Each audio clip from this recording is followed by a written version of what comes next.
Mansfield Park ***** Mansfield Park, 1814, by Jane Austen. Contents: Chapter I, Chapter II, Chapter III, Chapter IV, Chapter V, Chapter VI, Chapter VII, Chapter VIII, Chapter IX, Chapter X, Chapter XI, Chapter XII, Chapter XIII, Chapter XIV, Chapter XV, Chapter XVI, Chapter XVII, Chapter XVIII, Chapter XIX, Chapter XX, Chapter XXI, Chapter XXII, Chapter 23, Chapter XIV, Chapter XXV, Chapter XXVI, Chapter XXVIII, Chapter XXVIII, Chapter XXVI, Chapter XXX, Chapter XXXI, Chapter XXVII, Chapter XXXII, Chapter XXV, Chapter XXXV. Chapter XXV, Chapter XXVIII, Chapter XXVIII, Chapter XXVI, Chapter XL, Chapter XLI, Chapter XLII, Chapter XLII, Chapter XLIV, Chapter XLV, Chapter XLVI, Chapter XLAE, Chapter XLATE. Chapter I. About 30 years ago, Miss Maria Ward, of Huntingdon, with only £7,000, had the good luck to captivate Sir Thomas Bertram, of Mansfield Park, in the county of Northampton, and to be thereby raised to the rank of a baronet's lady, with all the comforts and consequences of an handsome house and large income. All Huntingdon exclaimed on the greatness of the match, and her uncle, the lawyer, himself, allowed her to be at least £3,000 short of any equitable claim to it. She had two sisters to be benefited by her elevation, and such of their acquaintance as thought Miss Ward and Miss Frances quite as handsome as Miss Maria, did not scruple to predict their marrying with almost equal advantage. But there certainly are not so many men of large fortune in the world as there are pretty women to deserve them. Miss Ward, at the end of half a dozen years, found herself obliged to be attached to the Reverend Mr. Norris, a friend of her brother-in-law, with scarcely any private fortune, and Miss Frances fared yet worse. Miss Ward's match, indeed, when it came to the point, was not contemptible, Sir Thomas being happily able to give his friend an income in the living of Mansfield, and Mr. and Mrs. Norris began their career of conjugal felicity with very little less than £1,000 a year. But Miss Frances married, in the common phrase, to disoblige her family, and by fixing on a lieutenant of marines, without education, fortune, or connections, did it very thoroughly. She could hardly have made a more untoward choice. Sir Thomas Bertram had interest, which, from principle as well as pride, from a general wish of doing right, and a desire of seeing all that were connected with him in situations of respectability, he would have been glad to exert for the advantage of Lady Bertram's sister, but her husband's profession was such as no interest could reach, and before he had time to devise any other method of assisting them, an absolute breach between the sisters had taken place. It was the natural result of the conduct of each party, and such as a very imprudent marriage almost always produces. To save herself from useless remonstrance, Mrs. Price never wrote to her family on the subject till actually married. Lady Bertram, who was a woman of very tranquil feelings, and a temper remarkably easy and indolent, would have contented herself with merely giving up her sister, and thinking no more of the matter, but Mrs. Norris had a spirit of activity, which could not be satisfied till she had written a long and angry letter to Fanny, to point out the folly of her conduct, and threaten her with all its possible ill consequences. Mrs. Price, in her turn, was injured and angry, and an answer, which comprehended each sister in its bitterness, and bestowed such very disrespectful reflections on the pride of Sir Thomas as Mrs. Norris could not possibly keep to herself, put an end to all intercourse between them for a considerable period. Their homes were so distant, and the circles in which they moved so distinct, as almost to preclude the means of ever hearing of each other's existence during the 11 following years, or, at least, to make it very wonderful to Sir Thomas that Mrs. Norris should ever have it in her power to tell them, as she now and then did, in an angry voice, that Fanny had got another child. By the end of 11 years, however, Mrs. Price could no longer afford to cherish pride or resentment, or to lose one connection that might possibly assist her. A large and still increasing family, an husband disabled for active service, but not the less equal to company and good liquor, and a very small income to supply their wants, made her eager to regain the friends she had so carelessly sacrificed, and she addressed Lady Bertram in a letter which spoke so much contrition and despondence, such a superfluity of children, and such a want of almost everything else, as could not but dispose them all to a reconciliation. She was preparing for her 9th lying-in, and after bewailing the circumstance, and imploring their countenance as sponsors to the expected child, she could not conceal how important she felt they might be to the future maintenance of the 8 already in being. Her eldest was a boy of 10 years old, a fine-spirited fellow, who longed to be out in the world, but what could she do? Was there any chance of his being hereafter useful to Sir Thomas in the concerns of his West Indian property? No situation would be beneath him, or what did Sir Thomas think of Woolwich? Or how could a boy be sent out to the East? The letter was not unproductive. It re-established peace and kindness. Sir Thomas sent friendly advice and professions, Lady Bertram dispatched money and baby linen, and Mrs. Norris wrote the letters. Such were its immediate effects, and within a 12-month a more important advantage to Mrs. Price resulted from it.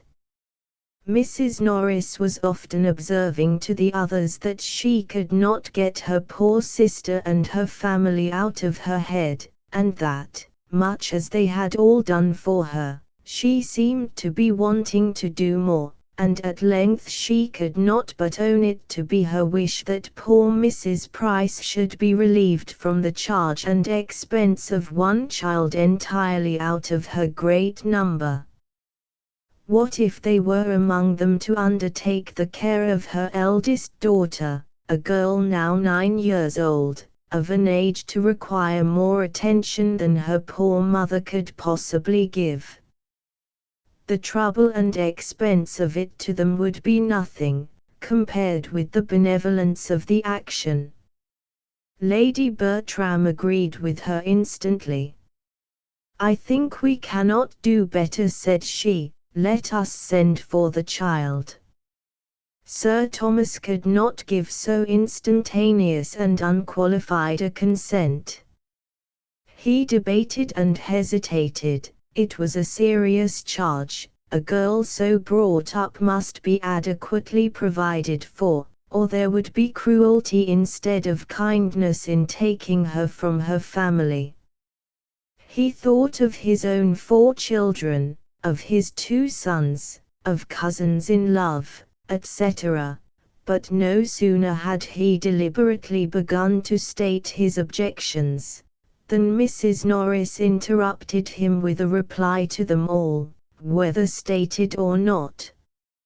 "My dear Sir Thomas, I perfectly comprehend you, and do justice to the generosity and delicacy of your notions, which indeed are quite of a piece with your general conduct, and I entirely agree with you in the main as to the propriety of doing everything one could by way of providing for a child one had in a manner taken into one's own hands, and I am sure I should be the last person in the world to withhold my mite upon such an occasion. Having no children of my own, who should I look to in any little matter I may ever have to bestow, but the children of my sisters, and I am sure Mr. Norris is too just, but you know I am a woman of few words and professions. Do not let us be frightened from a good deed by a trifle. Give a girl an education, and introduce her properly into the world, and 10 to 1 but she has the means of settling well, without farther expense to anybody. A niece of ours, Sir Thomas, I may say, or at least of yours, would not grow up in this neighborhood without many advantages. I don't say she would be so handsome as her cousins. I dare say she would not, but she would be introduced into the society of this country under such very favorable circumstances as, in all human probability, would get her a creditable establishment. You are thinking of your sons, but do not you know that, of all things upon earth, that is the least likely to happen, brought up as they would be, always together like brothers and sisters? It is morally impossible. I never knew an instance of it. It is, in fact, the only sure way of providing against the connection. Suppose her a pretty girl, and seen by Tom or Edmund for the first time 7 years hence, and I dare say there would be mischief. The very idea of her having been suffered to grow up at a distance from us all in poverty and neglect, would be enough to make either of the dear, sweet-tempered boys in love with her. But breed her up with them from this time, and suppose her even to have the beauty of an angel, and she will never be more to either than a sister. There is a great deal of truth in what you say, replied Sir Thomas, and far be it from me to throw any fanciful impediment in the way of a plan which would be so consistent with the relative situations of each. I only meant to observe that it ought not to be lightly engaged in, and that to make it really serviceable to Mrs. Price, and creditable to ourselves, we must secure to the child, or consider ourselves engaged to secure to her hereafter, as circumstances may arise, the provision of a gentlewoman, if no such establishment should offer as you are so sanguine in expecting. I thoroughly understand you, cried Mrs. Norris. You are everything that is generous and considerate, and I am sure we shall never disagree on this point. Whatever I can do, as you well know, I am always ready enough to do for the good of those I love, and, though I could never feel for this little girl the 100th part of the regard I bear your own dear children, nor consider her, in any respect, so much my own, I should hate myself if I were capable of neglecting her. Is not she a sister's child? And could I bear to see her want while I had a bit of bread to give her? My dear Sir Thomas, with all my faults I have a warm heart, and, poor as I am, would rather deny myself the necessaries of life than do an ungenerous thing. So, if you are not against it, I will write to my poor sister tomorrow, and make the proposal, and, as soon as matters are settled, I will engage to get the child to Mansfield. You shall have no trouble about it. My own trouble, you know, I never regard. I will send Nanny to London on purpose, and she may have a bed at her cousin the saddler's, and the child be appointed to meet her there. They may easily get her from Portsmouth to town by the coach, under the care of any creditable person that may chance to be going. I dare say there is always some reputable tradesman's wife or other going up. Except to the attack on Nanny's cousin, Sir Thomas no longer made any objection, and a more respectable, though less economical rendezvous being accordingly substituted, everything was considered as settled, and the pleasures of so benevolent a scheme were already enjoyed.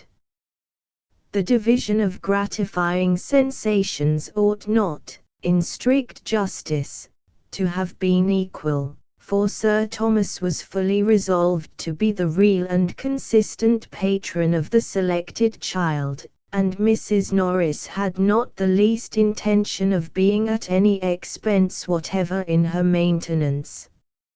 As far as walking, talking, and contriving reached, she was thoroughly benevolent, and nobody knew better how to dictate liberality to others. But her love of money was equal to her love of directing, and she knew quite as well how to save her own as to spend that of her friends. Having married on a narrower income than she had been used to look forward to, she had, from the first, fancied a very strict line of economy necessary, and what was begun as a matter of prudence, soon grew into a matter of choice, as an object of that needful solicitude which there were no children to supply. Had there been a family to provide for, Mrs. Norris might never have saved her money, but having no care of that kind, there was nothing to impede her frugality, or lessen the comfort of making a yearly addition to an income which they had never lived up to. Under this infatuating principle, counteracted by no real affection for her sister, it was impossible for her to aim at more than the credit of projecting and arranging so expensive a charity, though perhaps she might so little know herself as to walk home to the parsonage, after this conversation, in the happy belief of being the most liberal-minded sister and aunt in the world. When the subject was brought forward again, her views were more fully explained, and, in reply to Lady Bertram's calm inquiry of where shall the child come to first, sister, to you or to us, Sir Thomas heard with some surprise that it would be totally out of Mrs. Norris's power to take any share in the personal charge of her. He had been considering her as a particularly welcome addition at the parsonage, as a desirable companion to an aunt who had no children of her own, but he found himself wholly mistaken. Mrs. Norris was sorry to say that the little girl's staying with them, at least as things then were, was quite out of the question. Poor Mr. Norris's indifferent state of health made it an impossibility. He could no more bear the noise of a child than he could fly. If, indeed, he should ever get well of his gouty complaints, it would be a different matter. She should then be glad to take her turn, and think nothing of the inconvenience. But just now, poor Mr. Norris took up every moment of her time, and the very mention of such a thing she was sure would distract him. "Then she had better come to us," said Lady Bertram, with the utmost composure. After a short pause Sir Thomas added with dignity, "Yes, let her home be in this house. We will endeavour to do our duty by her, and she will, at least, have the advantage of companions of her own age, and of a regular instructress." "Very true," cried Mrs. Norris, "which are both very important considerations, and it will be just the same to Miss Lee whether she has 3 girls to teach, or only 2, there can be no difference. I only wish I could be more useful, but you see I do all in my power. I am not one of those that spare their own trouble, and Nanny shall fetch her, however it may put me to inconvenience to have my chief counsellor away for 3 days. I suppose, sister, you will put the child in the little white attic, near the old nurseries.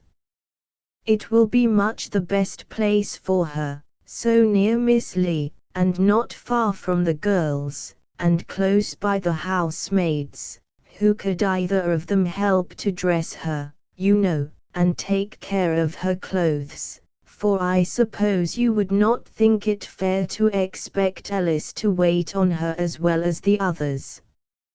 Indeed, I do not see that you could possibly place her anywhere else." Lady Bertram made no opposition. "I hope she will prove a well-disposed girl," continued Mrs. Norris, "and be sensible of her uncommon good fortune in having such friends." "Should her disposition be really bad," said Sir Thomas, "we must not, for our own children's sake, continue her in the family, but there is no reason to expect so great an evil. We shall probably see much to wish altered in her, and must prepare ourselves for gross ignorance, some meanness of opinions, and very distressing vulgarity of manner, but these are not incurable faults, nor, I trust, can they be dangerous for her associates. Had my daughters been younger than herself, I should have considered the introduction of such a companion as a matter of very serious moment, but, as it is, I hope there can be nothing to fear for them, and everything to hope for her, from the association." "That is exactly what I think," cried Mrs. Norris, "and what I was saying to my husband this morning. It will be an education for the child, said I, only being with her cousins. If Miss Lee taught her nothing, she would learn to be good and clever from them." "I hope she will not tease my poor Pug," said Lady Bertram. "I have but just got Julia to leave it alone." "There will be some difficulty in our way," Mrs. Norris observed Sir Thomas, "as to the distinction proper to be made between the girls as they grow up, how to preserve in the minds of my daughters the consciousness of what they are, without making them think too lowly of their cousin, and how, without depressing her spirits too far, to make her remember that she is not a Miss Bertram. I should wish to see them very good friends, and would, on no account, authorize in my girls the smallest degree of arrogance towards their relation, but still they cannot be equals. Their rank, fortune, rights, and expectations will always be different. It is a point of great delicacy, and you must assist us in our endeavors to choose exactly the right line of conduct." Mrs. Norris was quite at his service, and though she perfectly agreed with him as to its being a most difficult thing, encouraged him to hope that between them it would be easily managed. It will be readily believed that Mrs. Norris did not write to her sister in vain. Mrs. Price seemed rather surprised that a girl should be fixed on, when she had so many fine boys, but accepted the offer most thankfully, assuring them of her daughter's being a very well-disposed, good-humored girl, and trusting they would never have cause to throw her off. She spoke of her father as somewhat delicate and puny, but was sanguine in the hope of her being materially better for change of air. Poor woman! She probably thought change of air might agree with many of her children. Chapter 2. The little girl performed her long journey in safety, and at Northampton was met by Mrs. Norris, who thus regaled in the credit of being foremost to welcome her, and in the importance of leading her into the others, and recommending her to their kindness. Fanny Price was at this time just 10 years old, and though there might not be much in her first appearance to captivate, there was, at least, nothing to disgust her relations. She was small of her age, with no glow of complexion, nor any other striking beauty, exceedingly timid and shy, and shrinking from notice, but her air, though awkward, was not vulgar, her voice was sweet, and when she spoke her countenance was pretty. Sir Thomas and Lady Bertram received her very kindly, and Sir Thomas, seeing how much she needed encouragement, tried to be all that was conciliating, but he had to work against a most untoward gravity of deportment, and Lady Bertram, without taking half so much trouble, or speaking one word where he spoke 10, by the mere aid of a good-humoured smile, became immediately the less awful character of the two. The young people were all at home, and sustained their share in the introduction very well, with much good humour, and no embarrassment, at least on the part of the sons, who, at 17 and 16, and tall of their age, had all the grandeur of men in the eyes of their little cousin. The two girls were more at a loss from being younger and in greater awe of their father, who addressed them on the occasion with rather an injudicious particularity. But they were too much used to company and praise to have anything like natural shyness, and their confidence increasing from their cousin's total want of it, they were soon able to take a full survey of her face and her frock in easy indifference. They were a remarkably fine family, the sons very well looking, the daughters decidedly handsome, and all of them well grown and forward of their age, which produced as striking a difference between the cousins in person, as education had given to their address, and no one would have supposed the girls so nearly of an age as they really were. There were in fact but 2 years between the youngest and Fanny. Julia Bertram was only 12, and Maria but a year older. The little visitor meanwhile was as unhappy as possible.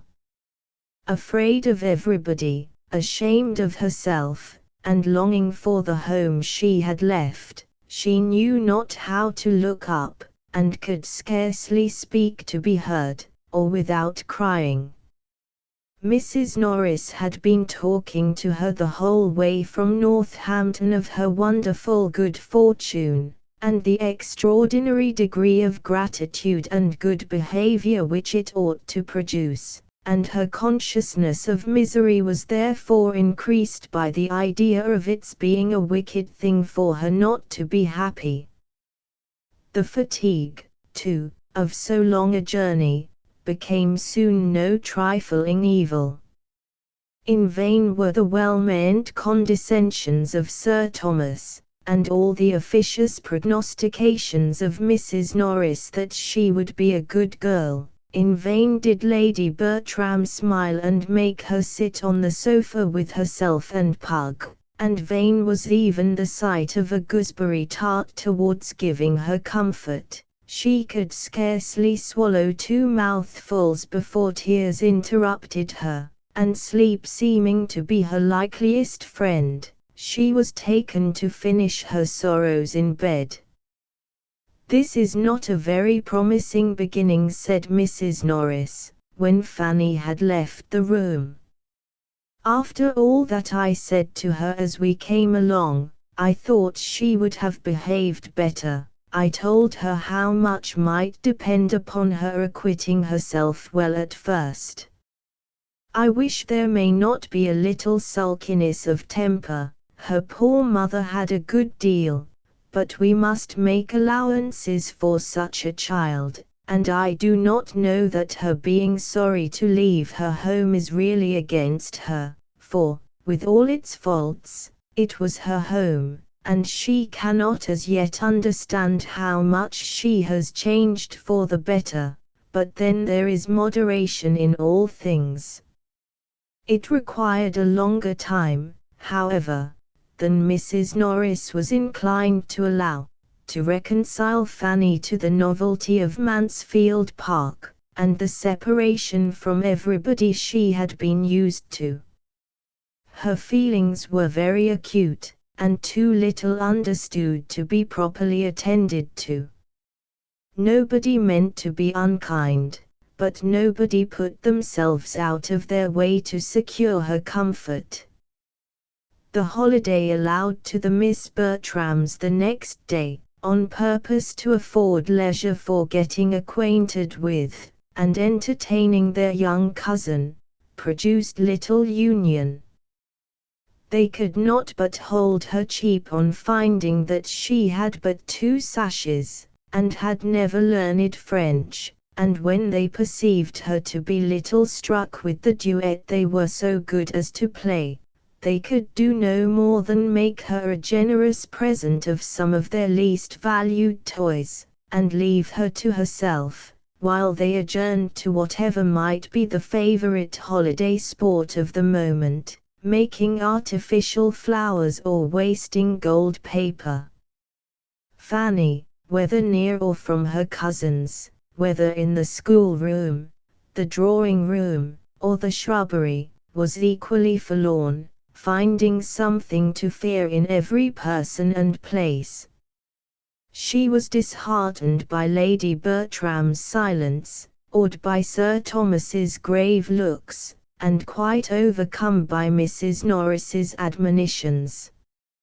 Her elder cousins mortified her by reflections on her size, and abashed her by noticing her shyness. Miss Lee wondered at her ignorance, and the maid-servants sneered at her clothes, and when to these sorrows was added the idea of the brothers and sisters among whom she had always been important as playfellow, instructress, and nurse, the despondence that sunk her little heart was severe. The grandeur of the house astonished, but could not console her. The rooms were too large for her to move in with ease. Whatever she touched she expected to injure, and she crept about in constant terror of something or other, often retreating towards her own chamber to cry, and the little girl who was spoken of in the drawing-room when she left it at night as seeming so desirably sensible of her peculiar good fortune, ended every day's sorrows by sobbing herself to sleep. A week had passed in this way, and no suspicion of it conveyed by her quiet passive manner, when she was found one morning by her cousin Edmund, the youngest of the sons, sitting crying on the attic stairs. "My dear little cousin," said he, with all the gentleness of an excellent nature, "what can be the matter?" And sitting down by her, he was at great pains to overcome her shame in being so surprised, and persuade her to speak openly. Was she ill? Or was anybody angry with her? Or had she quarreled with Maria and Julia? Or was she puzzled about anything in her lesson that he could explain? Did she, in short, want anything he could possibly get her, or do for her? For a long while no answer could be obtained beyond a no, no, not at all, no, thank you. But he still persevered, and no sooner had he begun to revert to her own home, than her increased sobs explained to him where the grievance lay. He tried to console her. "You are sorry to leave Mamma, my dear little Fanny," said he, "which shows you to be a very good girl, but you must remember that you are with relations and friends, who all love you, and wish to make you happy. Let us walk out in the park, and you shall tell me all about your brothers and sisters."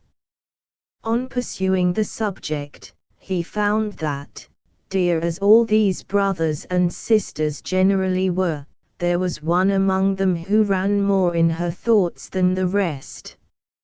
It was William whom she talked of most, and wanted most to see. William, the eldest, a year older than herself, her constant companion and friend, her advocate with her mother, of whom he was the darling, in every distress. William did not like she should come away. He had told her he should miss her very much indeed. "But William will write to you, I dare say." Yes, he had promised he would, but he had told her to write first. "And when shall you do it?" She hung her head and answered hesitatingly, she did not know, she had not any paper.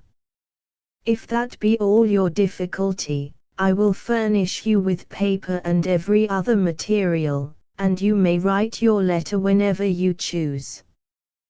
Would it make you happy to write to William? Yes, very. Then let it be done now. Come with me into the breakfast room, we shall find everything there, and be sure of having the room to ourselves. But, cousin, will it go to the post? Yes, depend upon me it shall go with the other letters, and, as your uncle will frank it, it will cost William nothing. My uncle, repeated Fanny, with a frightened look. Yes, when you have written the letter, I will take it to my father to frank. Fanny thought it a bold measure, but offered no further resistance, and they went together into the breakfast room, where Edmund prepared her paper, and ruled her lines with all the goodwill that her brother could himself have felt, and probably with somewhat more exactness. He continued with her the whole time of her writing, to assist her with his penknife or his orthography, as either were wanted, and added to these attentions, which she felt very much, a kindness to her brother which delighted her beyond all the rest. He wrote with his own hand his love to his cousin William, and sent him half-a-guinea under the seal. Fanny's feelings on the occasion were such as she believed herself incapable of expressing, but her countenance and a few artless words fully conveyed all their gratitude and delight, and her cousin began to find her an interesting object. He talked to her more, and, from all that she said, was convinced of her having an affectionate heart, and a strong desire of doing right, and he could perceive her to be farther entitled to attention by great sensibility of her situation, and great timidity. He had never knowingly given her pain, but he now felt that she required more positive kindness, and with that view endeavored, in the first place, to lessen her fears of them all, and gave her especially a great deal of good advice as to playing with Maria and Julia, and being as merry as possible. From this day Fanny grew more comfortable. She felt that she had a friend, and the kindness of her cousin Edmund gave her better spirits with everybody else. The place became less strange, and the people less formidable, and if there were some amongst them whom she could not cease to fear, she began at least to know their ways, and to catch the best manner of conforming to them. The little rusticities and awkwardnesses which had at first made grievous inroads on the tranquillity of all, and not least of herself, necessarily wore away, and she was no longer materially afraid to appear before her uncle, nor did her Aunt Norris's voice make her start very much. To her cousins she became occasionally an acceptable companion. Though unworthy, from inferiority of age and strength, to be their constant associate, their pleasures and schemes were sometimes of a nature to make a third very useful, especially when that third was of an obliging, yielding temper, and they could not but own, when their aunt inquired into her faults, or their brother Edmund urged her claims to their kindness, that Fanny was good-natured enough.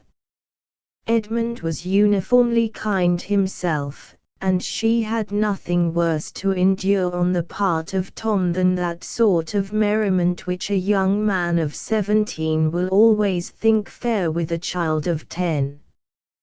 He was just entering into life, full of spirits, and with all the liberal dispositions of an eldest son, who feels born only for expense and enjoyment. His kindness to his little cousin was consistent with his situation and rights. He made her some very pretty presents, and laughed at her.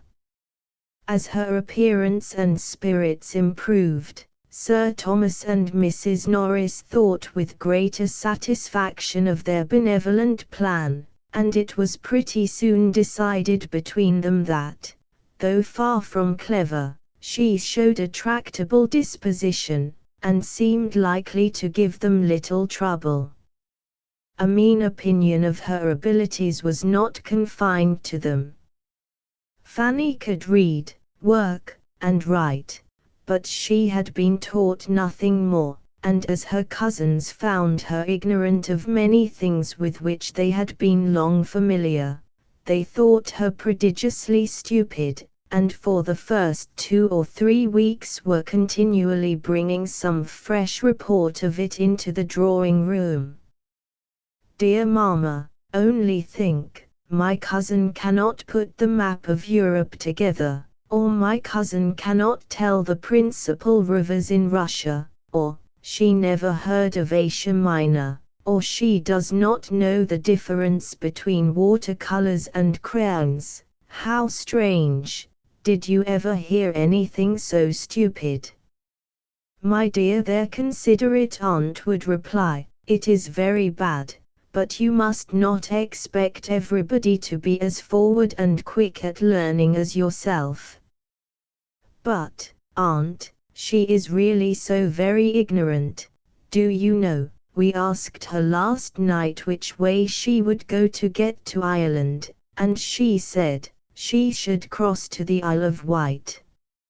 She thinks of nothing but the Isle of Wight, and she calls it the island, as if there were no other island in the world. I am sure I should have been ashamed of myself, if I had not known better long before I was so old as she is. I cannot remember the time when I did not know a great deal that she has not the least notion of yet.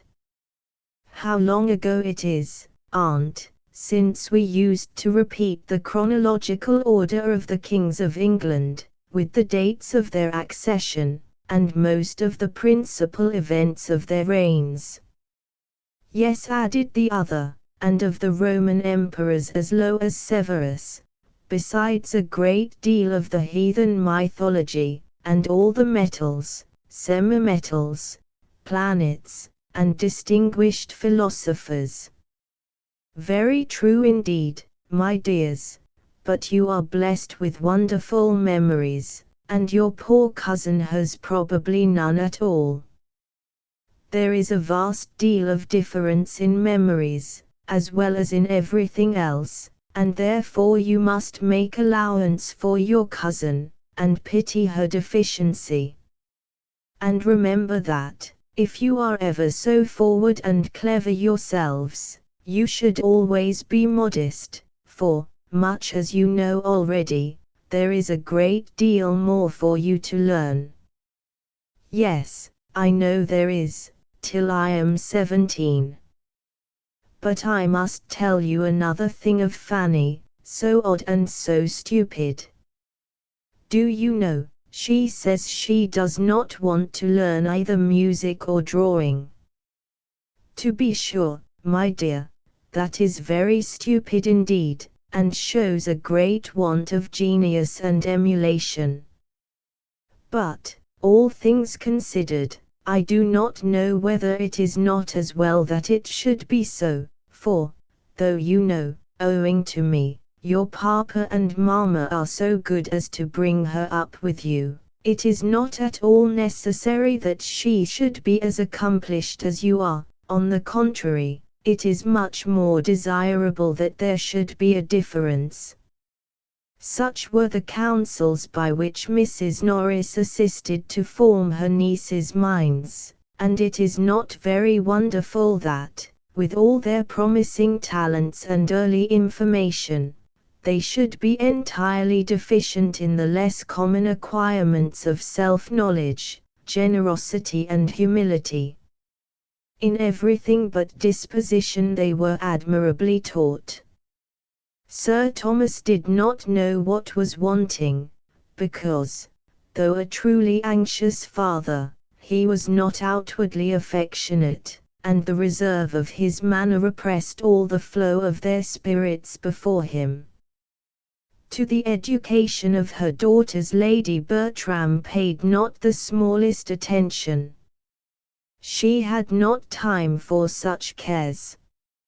She was a woman who spent her days in sitting, nicely dressed, on a sofa, doing some long piece of needlework, of little use and no beauty, thinking more of her pug than her children, but very indulgent to the latter when it did not put herself to inconvenience, guided in everything important by Sir Thomas, and in smaller concerns by her sister.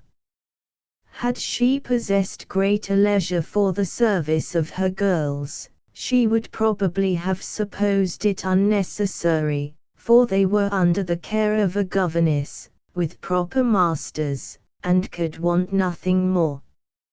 As for Fanny's being stupid at learning, she could only say it was very unlucky, but some people were stupid, and Fanny must take more pains. She did not know what else was to be done, and, except her being so dull, she must add she saw no harm in the poor little thing, and always found her very handy and quick in carrying messages, and fetching what she wanted.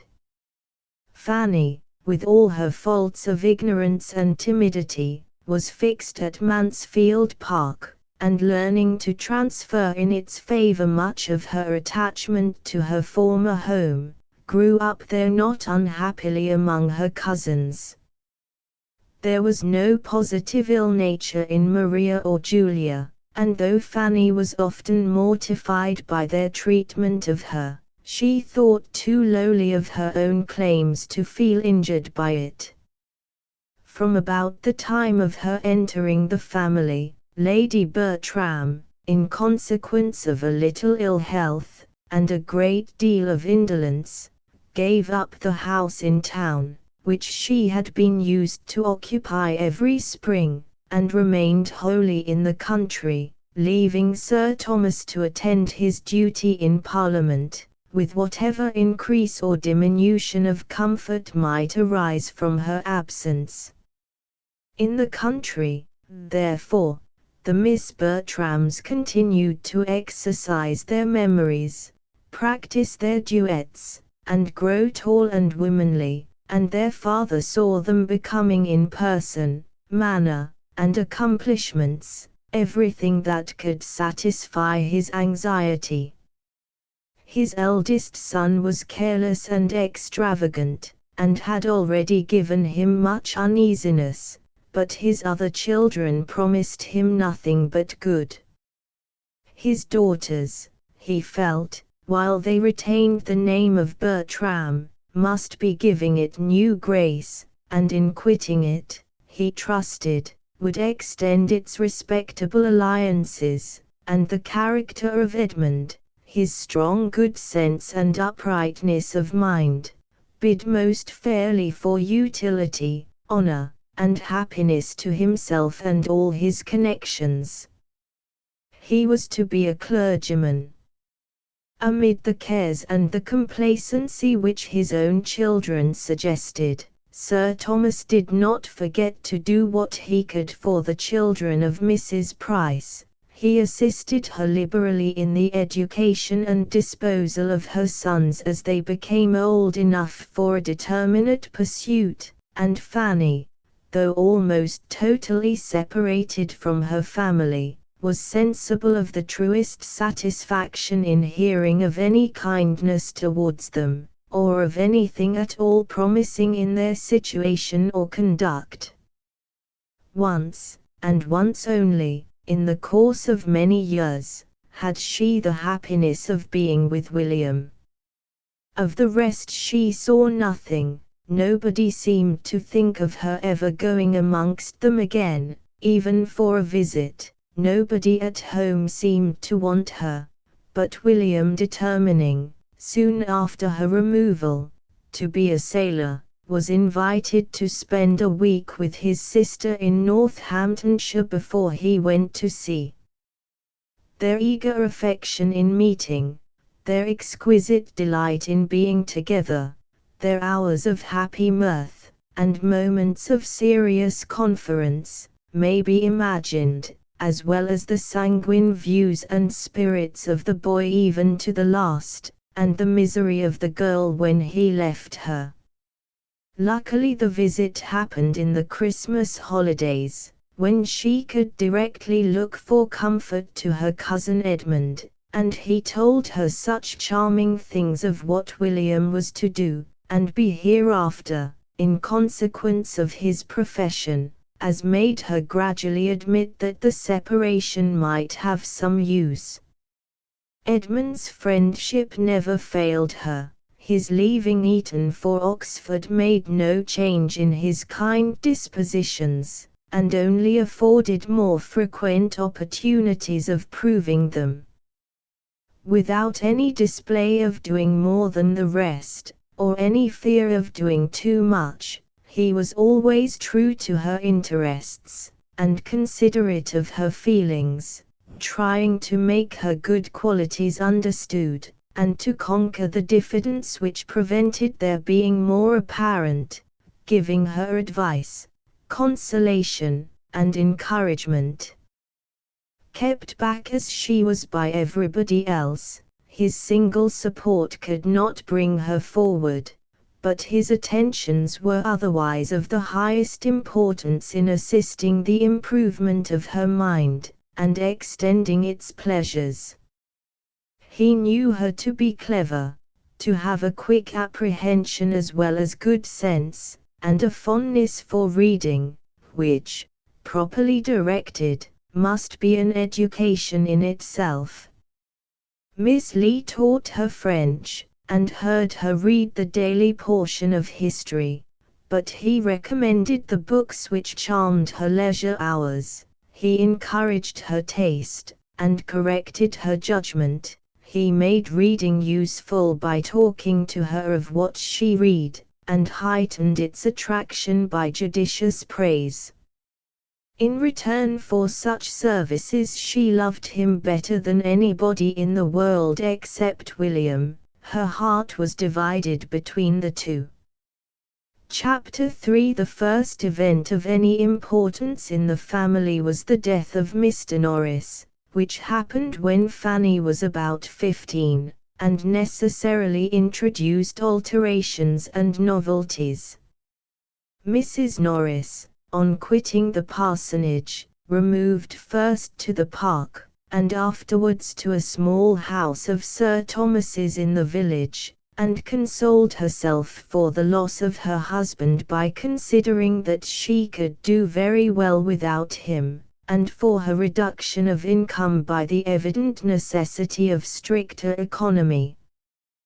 The living was hereafter for Edmund, and, had his uncle died a few years sooner, it would have been duly given to some friend to hold till he were old enough for orders. But Tom's extravagance had, previous to that event, been so great as to render a different disposal of the next presentation necessary, and the younger brother must help to pay for the pleasures of the elder. There was another family living actually held for Edmund, but though this circumstance had made the arrangement somewhat easier to Sir Thomas's conscience, he could not but feel it to be an act of injustice, and he earnestly tried to impress his eldest son with the same conviction, in the hope of its producing a better effect than anything he had yet been able to say or do.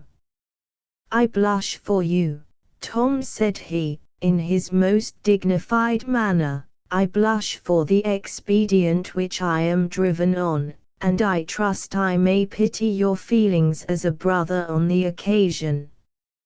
You have robbed Edmund for 10, 20, 30 years, perhaps for life, of more than half the income which ought to be his.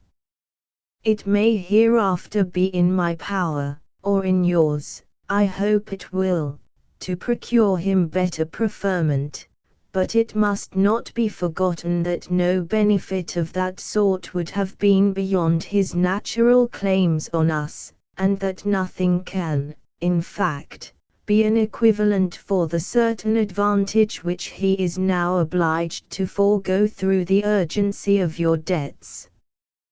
Tom listened with some shame and some sorrow, but escaping as quickly as possible, could soon with cheerful selfishness reflect, firstly, that he had not been half so much in debt as some of his friends, secondly, that his father had made a most tiresome piece of work of it, and, thirdly, that the future incumbent, whoever he might be, would, in all probability, die very soon. On Mr. Norris's death the presentation became the right of a Dr. Grant, who came consequently to reside at Mansfield, and on proving to be a hearty man of 45, seemed likely to disappoint Mr. Bertram's calculations. But no, he was a short-necked, apoplectic sort of fellow, and, plied well with good things, would soon pop off. He had a wife about 15 years his junior, but no children, and they entered the neighborhood with the usual fair report of being very respectable, agreeable people. The time was now come when Sir Thomas expected his sister-in-law to claim her share in their niece.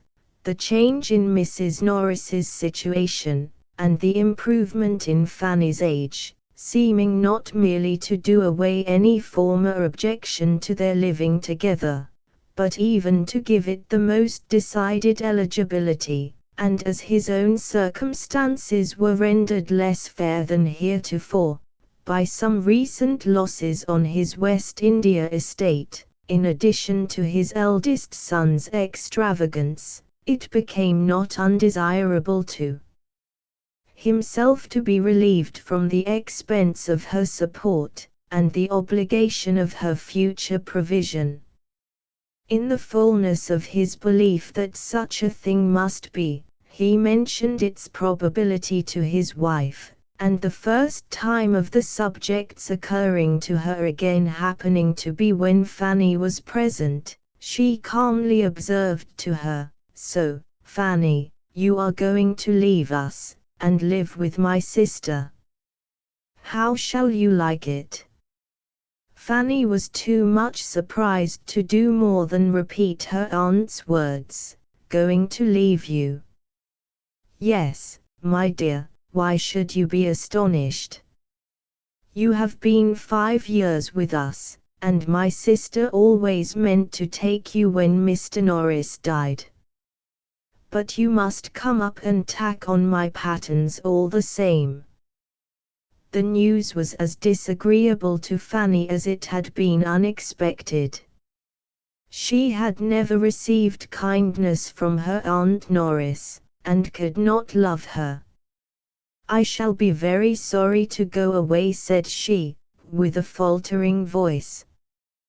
"Yes, I dare say you will, that's natural enough. I suppose you have had as little to vex you since you came into this house as any creature in the world." "I hope I am not ungrateful," Aunt said Fanny modestly. "No, my dear, I hope not. I have always found you a very good girl." "And am I never to live here again?" "Never, my dear, but you are sure of a comfortable home. It can make very little difference to you, whether you are in one house or the other." Fanny left the room with a very sorrowful heart. She could not feel the difference to be so small. She could not think of living with her aunt with anything like satisfaction. As soon as she met with Edmund, she told him her distress.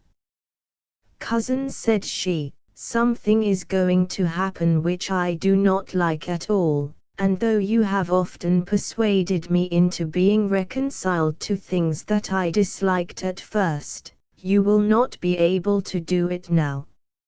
I am going to live entirely with my Aunt Norris." "Indeed?" "Yes, my Aunt Bertram has just told me so. It is quite settled. I am to leave Mansfield Park, and go to the White House, I suppose, as soon as she is removed there." "Well, Fanny, and if the plan were not unpleasant to you, I should call it an excellent one." "Oh, cousin, it has everything else in its favor. My aunt is acting like a sensible woman in wishing for you. She is choosing a friend and companion exactly where she ought, and I am glad her love of money does not interfere. You will be what you ought to be to her. I hope it does not distress you very much, Fanny." "Indeed it does, I cannot like it. I love this house and everything in it, I shall love nothing there. You know how uncomfortable I feel with her. I can say nothing for her manner to you as a child, but it was the same with us all, or nearly so. She never knew how to be pleasant to children. But you are now of an age to be treated better. I think she is behaving better already, and when you are her only companion, you must be important to her. I can never be important to anyone." "What is to prevent you?" "Everything. My situation, my foolishness and awkwardness." "As to your foolishness and awkwardness, my dear Fanny, believe me, you never have a shadow of either, but in using the words so improperly. There is no reason in the world why you should not be important where you are known. You have good sense, and a sweet temper, and I am sure you have a grateful heart, that could never receive kindness without wishing to return it. I do not know any better qualifications for a friend and companion. You are too kind, said Fanny, colouring at such praise. How shall I ever thank you as I ought, for thinking so well of me? Oh, cousin, if I am to go away, I shall remember your goodness to the last moment of my life. Why, indeed, Fanny, I should hope to be remembered at such a distance as the White House.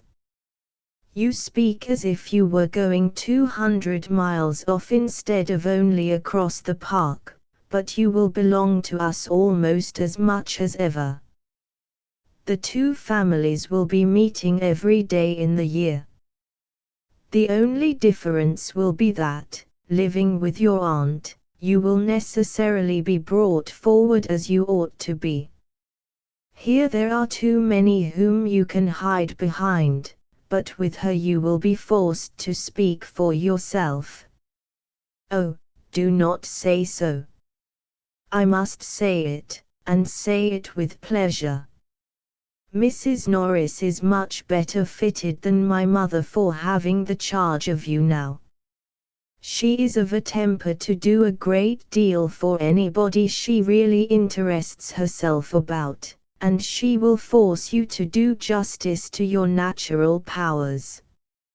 Fanny sighed, and said, I cannot see things as you do, but I ought to believe you to be right rather than myself, and I am very much obliged to you for trying to reconcile me to what must be. If I could suppose my aunt really to care for me, it would be delightful to feel myself of consequence to anybody.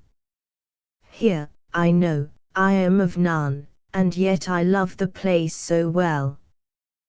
The place, Fanny, is what you will not quit, though you quit the house.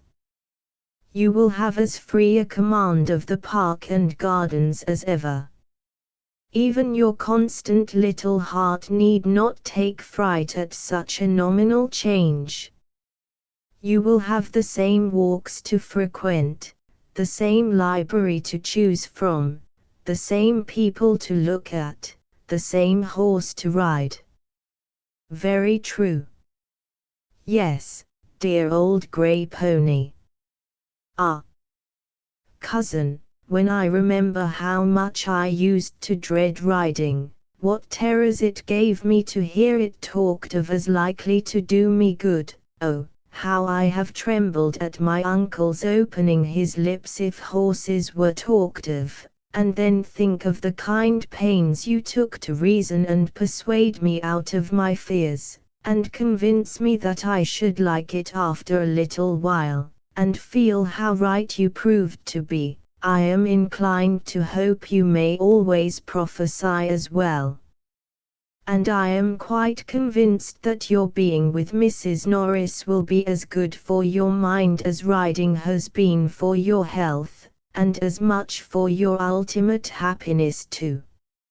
So ended their discourse, which, for any very appropriate service it could render Fanny, might as well have been spared, for Mrs. Norris had not the smallest intention of taking her. It had never occurred to her, on the present occasion, but as a thing to be carefully avoided. To prevent its being expected, she had fixed on the smallest habitation which could rank as genteel among the buildings of Mansfield parish, the White House being only just large enough to receive herself and her servants, and allow a spare room for a friend, of which she made a very particular point. The spare rooms at the parsonage had never been wanted, but the absolute necessity of a spare room for a friend was now never forgotten. Not all her precautions, however, could save her from being suspected of something better, or, perhaps, Her very display of the importance of a spare room might have misled Sir Thomas to suppose it really intended for Fanny. Lady Bertram soon brought the matter to a certainty by carelessly observing to Mrs. Norris, "I think, sister, we need not keep Miss Lee any longer, when Fanny goes to live with you." Mrs. Norris almost started. "Live with me, dear Lady Bertram, what do you mean? Is she not to live with you? I thought you had settled it with Sir Thomas." "Me, never. I never spoke a syllable about it to Sir Thomas, nor he to me. Fanny live with me. The last thing in the world for me to think of, or for anybody to wish that really knows us both. Good heaven! What could I do with Fanny? Me, a poor, helpless, forlorn widow, unfit for anything, my spirits quite broke down. What could I do with a girl at her time of life? A girl of 15. The very age of all others to need most attention and care, and put the cheerfulest spirits to the test. Sure Sir Thomas could not seriously expect such a thing. Sir Thomas is too much my friend.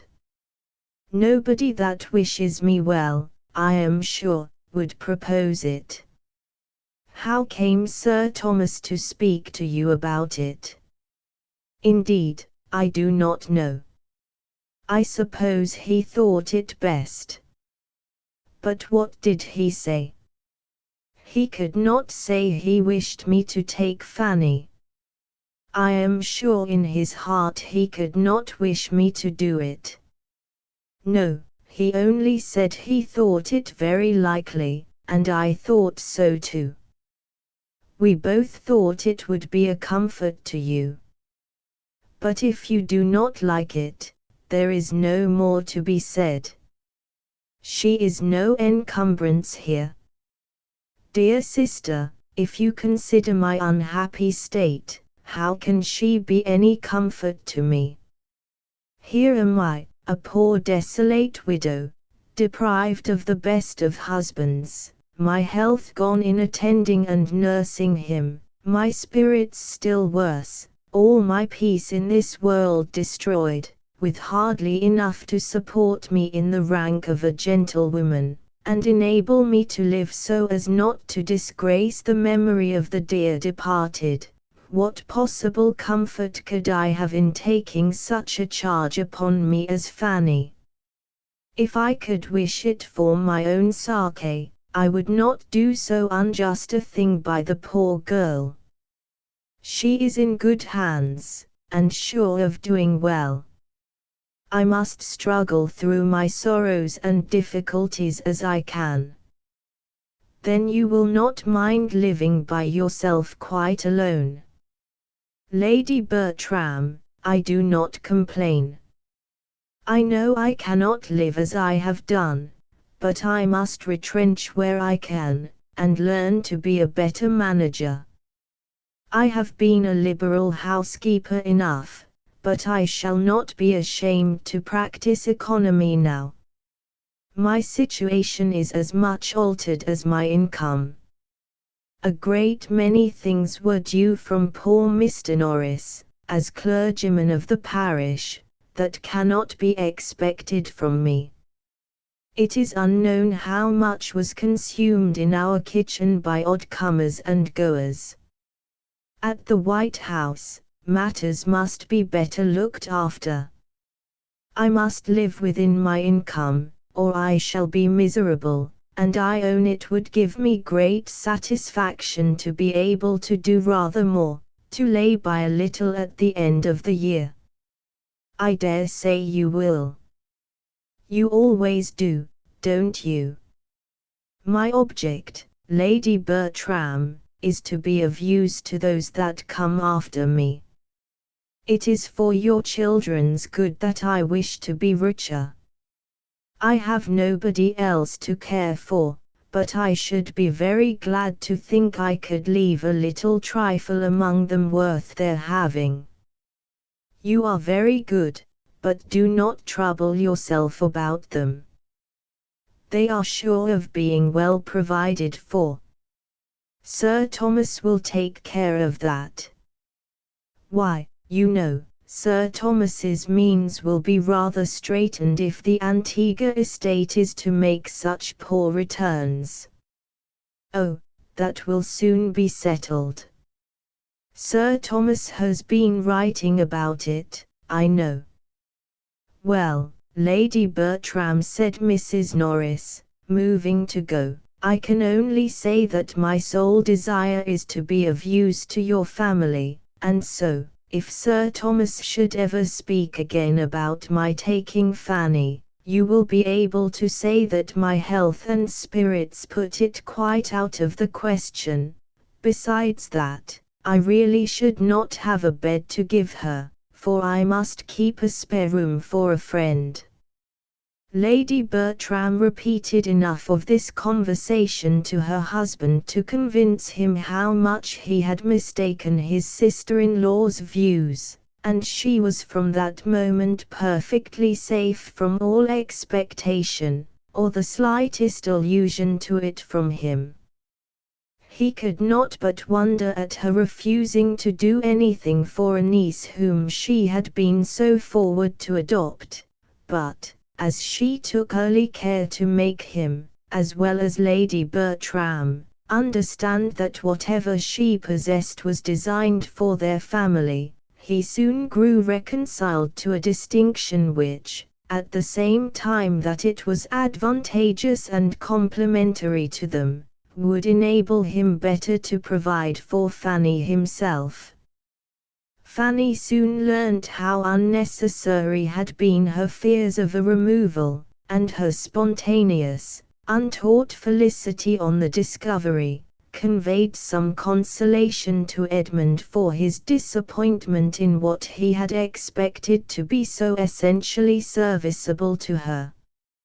Mrs. Norris took possession of the White House, the Grants arrived at the parsonage, and these events over, everything at Mansfield went on for some time as usual. The Grants, showing a disposition to be friendly and sociable, gave great satisfaction in the main among their new acquaintance. They had their faults, and Mrs. Norris soon found them out. The doctor was very fond of eating, and would have a good dinner every day, and Mrs. Grant, instead of contriving to gratify him at little expense, gave her cook as high wages as they did at Mansfield Park, and was scarcely ever seen in her offices. Mrs. Norris could not speak with any temper of such grievances, nor of the quantity of butter and eggs that were regularly consumed in the house.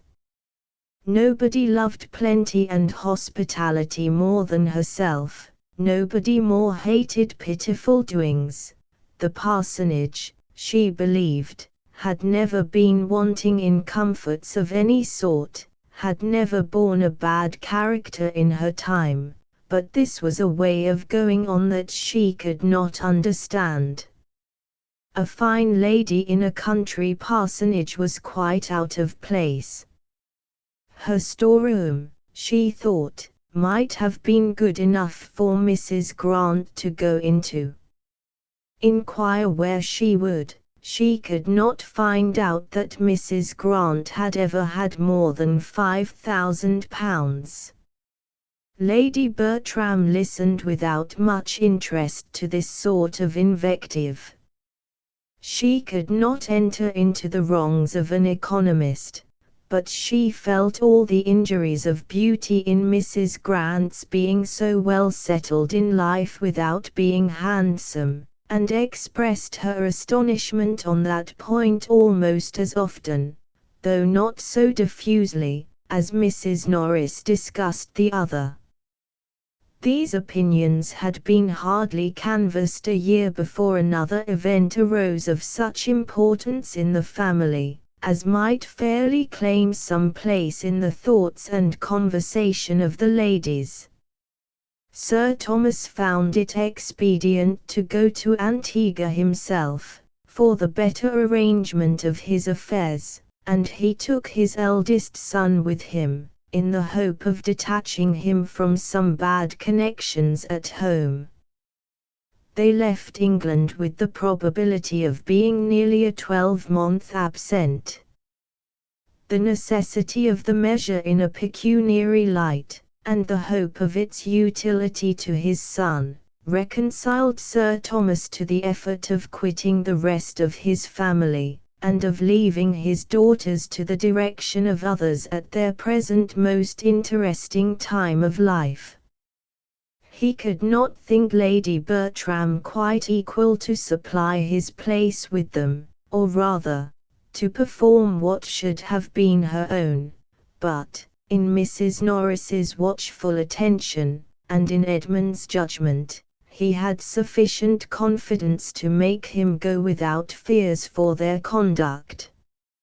Lady Bertram did not at all like to have her husband leave her, but she was not disturbed by any alarm for his safety, or solicitude for his comfort, being one of those persons who think nothing can be dangerous, or difficult, or fatiguing to anybody but themselves. The Miss Bertrams were much to be pitied on the occasion, not for their sorrow, but for their want of it. Their father was no object of love to them, he had never seemed the friend of their pleasures, and his absence was unhappily most welcome. They were relieved by it from all restraint, and without aiming at one gratification that would probably have been forbidden by Sir Thomas, they felt themselves immediately at their own disposal, and to have every indulgence within their reach. Fanny's relief, and her consciousness of it, were quite equal to her cousin's, but a more tender nature suggested that her feelings were ungrateful, and she really grieved because she could not grieve. Sir Thomas, who had done so much for her and her brothers, and who was gone perhaps never to return, that she should see him go without a tear, it was a shameful insensibility. He had said to her, moreover, on the very last morning, that he hoped she might see William again in the course of the ensuing winter, and had charged her to write and invite him to Mansfield as soon as the squadron to which he belonged should be known to be in England. This was so thoughtful and kind, and would he only have smiled upon her, and called her my dear Fanny while he said it, every former frown or cold address might have been forgotten.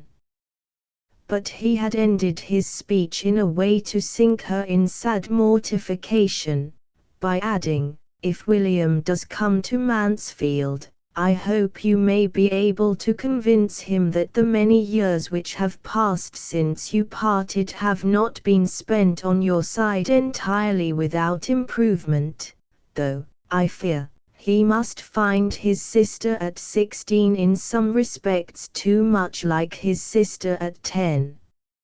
She cried bitterly over this reflection when her uncle was gone, and her cousins, on seeing her with red eyes, set her down as a hypocrite. Chapter 4. Tom Bertram had of late spent so little of his time at home that he could be only nominally missed, and Lady Bertram was soon astonished to find how very well they did even without his father, how well Edmund could supply his place in carving, talking to the steward, writing to the attorney, settling with the servants, and equally saving her from all possible fatigue or exertion in every particular but that of directing her letters. The earliest intelligence of the travellers' safe arrival at Antigua, after a favourable voyage, was received, though not before Mrs. Norris had been indulging in very dreadful fears, and trying to make Edmund participate them whenever she could get him alone, and as she depended on being the first person made acquainted with any fatal catastrophe, she had already arranged the manner of breaking it to all the others, when Sir Thomas's assurances of their both being alive and well made it necessary to lay by her agitation and affectionate preparatory speeches for a while. The winter came and passed without their being called for. The accounts continued perfectly good, and Mrs. Norris, in promoting gaieties for her nieces, assisting their toilets, displaying their accomplishments, and looking about for their future husbands, had so much to do as, in addition to all her own household cares, some interference in those of her sister, and Mrs. Grant's wasteful doings to overlook, left her very little occasion to be occupied in fears for the absent. The Miss Bertrams were now fully established among the belles of the neighbourhood, and as they joined to beauty and brilliant acquirements a manner naturally easy, and carefully formed to general civility and obligingness, they possessed its favour as well as its admiration. Their vanity was in such good order that they seemed to be quite free from it, and gave themselves no airs, while the praises attending such behaviour, secured and brought round by their aunt, served to strengthen them in believing they had no faults. Lady Bertram did not go into public with her daughters. She was too indolent even to accept a mother's gratification in witnessing their success and enjoyment at the expense of any personal trouble, and the charge was made over to her sister, who desired nothing better than a post of such honourable representation, and very thoroughly relished the means it afforded her of mixing in society without having horses to hire. Fanny had no share in the festivities of the season, but she enjoyed being avowedly useful as her aunt's companion when they called away the rest of the family, and, as Miss Lee had left Mansfield, she naturally became everything to Lady Bertram during the night of a ball or a party. She talked to her, listened to her, read to her, and the tranquillity of such evenings, her perfect security in such a tête-à-tête from any sound of unkindness, was unspeakably welcome to a mind which had seldom known a pause in its alarms or embarrassments. As to her cousin's gaieties, she loved to hear an account of them, especially of the balls, and whom Edmund had danced with, but thought too lowly of her own situation to imagine she should ever be admitted to the same, and listened, therefore, without an idea of any nearer concern in them.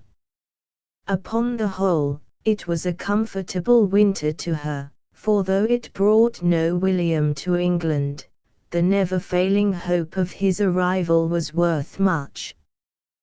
The ensuing spring deprived her of her valued friend, the old grey pony, and for some time she was in danger of feeling the loss in her health as well as in her affections, for in spite of the acknowledged importance of her riding on horseback, no measures were taken for mounting her again, because as it was observed by her aunts, she might ride one of her cousin's horses at any time when they did not want them, and as the Miss Bertrams regularly wanted their horses every fine day, and had no idea of carrying their obliging manners to the sacrifice of any real pleasure, that time, of course, never came.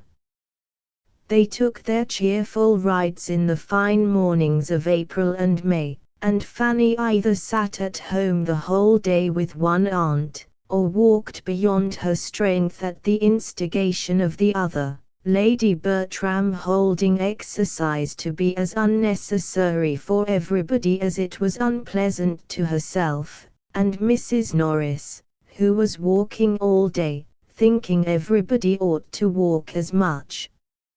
Edmund was absent at this time, or the evil would have been earlier remedied.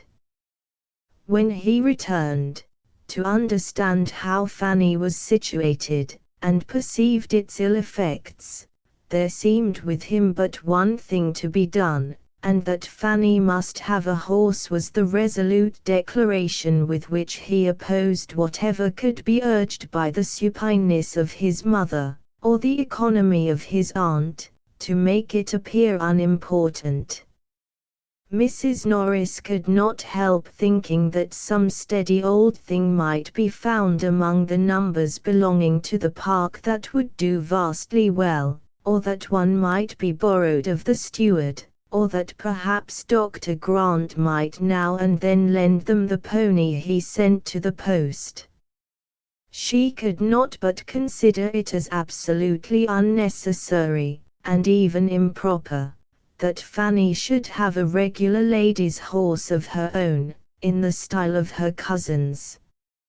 She was sure Sir Thomas had never intended it, and she must say that, to be making such a purchase in his absence, and adding to the great expenses of his stable, at a time when a large part of his income was unsettled, seemed to her very unjustifiable.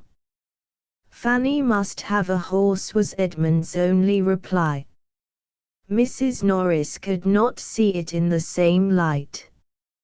Lady Bertram did. She entirely agreed with her son as to the necessity of it, and as to its being considered necessary by his father. She only pleaded against there being any hurry. She only wanted him to wait till Sir Thomas's return, and then Sir Thomas might settle it all himself. He would be at home in September, and where would be the harm of only waiting till September? Though Edmund was much more displeased with his aunt than with his mother, as evincing least regard for her niece, he could not help paying more attention to what she said, and at length determined on a method of proceeding which would obviate the risk of his father's thinking he had done too much, and at the same time procure for Fanny the immediate means of exercise, which he could not bear she should be without. He had 3 horses of his own, but not one that would carry a woman. 2 of them were hunters, the third, a useful road horse.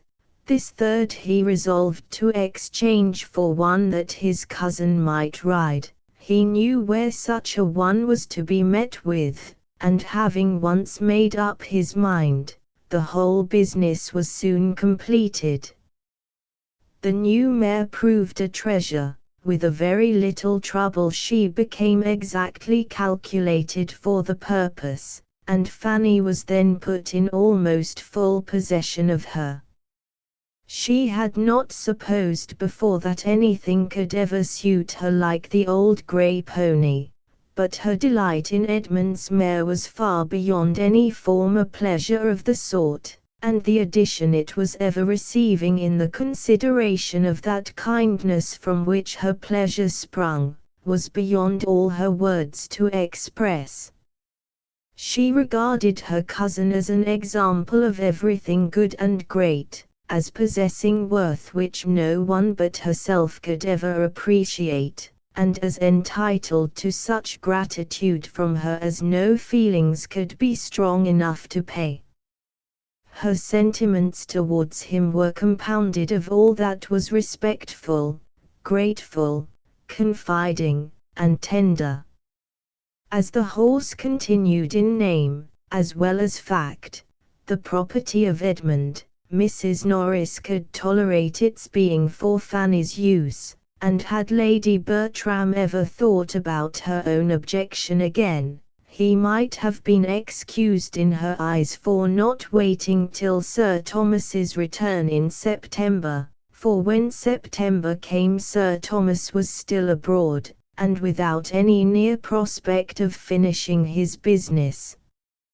Unfavorable circumstances had suddenly arisen at a moment when he was beginning to turn all his thoughts towards England, and the very great uncertainty in which everything was then involved determined him on sending home his son, and waiting the final arrangement by himself. Tom arrived safely, bringing an excellent account of his father's health, but to very little purpose, as far as Mrs. Norris was concerned. Sir Thomas's sending away his son seemed to her so like a parent's care, under the influence of a foreboding of evil to himself, that she could not help feeling dreadful presentiments, and as the long evenings of autumn came on, was so terribly haunted by these ideas, in the sad solitariness of her cottage, as to be obliged to take daily refuge in the dining-room of the Park. The return of winter engagements, however, was not without its effect, and in the course of their progress, her mind became so pleasantly occupied in superintending the fortunes of her eldest niece, as tolerably to quiet her nerves. If poor Sir Thomas were fated never to return, it would be peculiarly consoling to see their dear Maria well married, she very often thought, always when they were in the company of men of fortune, and particularly on the introduction of a young man who had recently succeeded to one of the largest estates and finest places in the country. Mr. Rushworth was from the first struck with the beauty of Miss Bertram, and, being inclined to marry, soon fancied himself in love. He was a heavy young man, with not more than common sense, but as there was nothing disagreeable in his figure or address, the young lady was well pleased with her conquest. Being now in her 21st year, Maria Bertram was beginning to think matrimony a duty, and as a marriage with Mr. Rushworth would give her the enjoyment of a larger income than her father's, as well as ensure her the house in town, which was now a prime object, it became, by the same rule of moral obligation, her evident duty to marry Mr. Rushworth if she could. Mrs. Norris was most zealous in promoting the match, by every suggestion and contrivance likely to enhance its desirableness to either party, and, among other means, by seeking an intimacy with the gentleman's mother, who at present lived with him, and to whom she even forced Lady Bertram to go through 10 miles of indifferent road to pay a morning visit. It was not long before a good understanding took place between this lady and herself. Mrs. Rushworth acknowledged herself very desirous that her son should marry, and declared that of all the young ladies she had ever seen, Miss Bertram seemed, by her amiable qualities and accomplishments, the best adapted to make him happy. Mrs. Norris accepted the compliment, and admired the nice discernment of character which could so well distinguish merit. Maria was indeed the pride and delight of them all, perfectly faultless, an angel, and, of course, so surrounded by admirers, must be difficult in her choice, but yet, as far as Mrs. Norris could allow herself to decide on so short an acquaintance, Mr. Rushworth appeared precisely the young man to deserve and attach her. After dancing with each other at a proper number of balls, The young people justified these opinions, and an engagement, with a due reference to the absent Sir Thomas, was entered into, much to the satisfaction of their respective families, and of the general lookers-on of the neighbourhood, who had, for many weeks past, felt the expediency of Mr. Rushworth's marrying Miss Bertram. It was some months before Sir Thomas's consent could be received, but, in the meanwhile, as no one felt a doubt of his most cordial pleasure in the connection, the intercourse of the two families was carried on without restraint, and no other attempt made at secrecy than Mrs. Norris's talking of it everywhere as a matter not to be talked of at present. Edmund was the only one of the family who could see a fault in the business, but no representation of his aunt's could induce him to find Mr. Rushworth a desirable companion. He could allow his sister to be the best judge of her own happiness, but he was not pleased that her happiness should centre in a large income, nor could he refrain from often saying to himself, in Mr. Rushworth's company, if this man had not 12,000 a year, he would be a very stupid fellow. Sir Thomas, however, was truly happy in the prospect of an alliance so unquestionably advantageous, and of which he heard nothing but the perfectly good and agreeable. It was a connection exactly of the right sort, in the same county, and the same interest, and his most hearty concurrence was conveyed as soon as possible. He only conditioned that the marriage should not take place before his return, which he was again looking eagerly forward to. He wrote in April, and had strong hopes of settling everything to his entire satisfaction, and leaving Antigua before the end of the summer. Such was the state of affairs in the month of July, and Fanny had just reached her 18th year, when the society of the village received an addition in the brother and sister of Mrs. Grant, a Mr. and Miss Crawford, the children of her mother by a second marriage. They were young people of fortune. The son had a good estate in Norfolk, the daughter £20,000. As children, their sister had been always very fond of them, but, as her own marriage had been soon followed by the death of their common parent, which left them to the care of a brother of their father, of whom Mrs. Grant knew nothing, she had scarcely seen them since. In their uncle's house they had found a kind home. Admiral and Mrs. Crawford, though agreeing in nothing else, were united in affection for these children, or, at least, were no farther adverse in their feelings than that each had their favourite, to whom they showed the greatest fondness of the two. The Admiral delighted in the boy, Mrs. Crawford doted on the girl, and it was the lady's death which now obliged her protégé, after some months' further trial at her uncle's house, to find another home. Admiral Crawford was a man of vicious conduct, who chose, instead of retaining his niece, to bring his mistress under his own roof, and to this Mrs. Grant was indebted for her sister's proposal of coming to her, a measure quite as welcome on one side as it could be expedient on the other, for Mrs. Grant, having by this time run through the usual resources of ladies residing in the country without a family of children, having more than filled her favourite sitting-room with pretty furniture, and made a choice collection of plants and poultry, was very much in want of some variety at home. The arrival, therefore, of a sister whom she had always loved, and now hoped to retain with her as long as she remained single, was highly agreeable, and her chief anxiety was lest Mansfield should not satisfy the habits of a young woman who had been mostly used to London.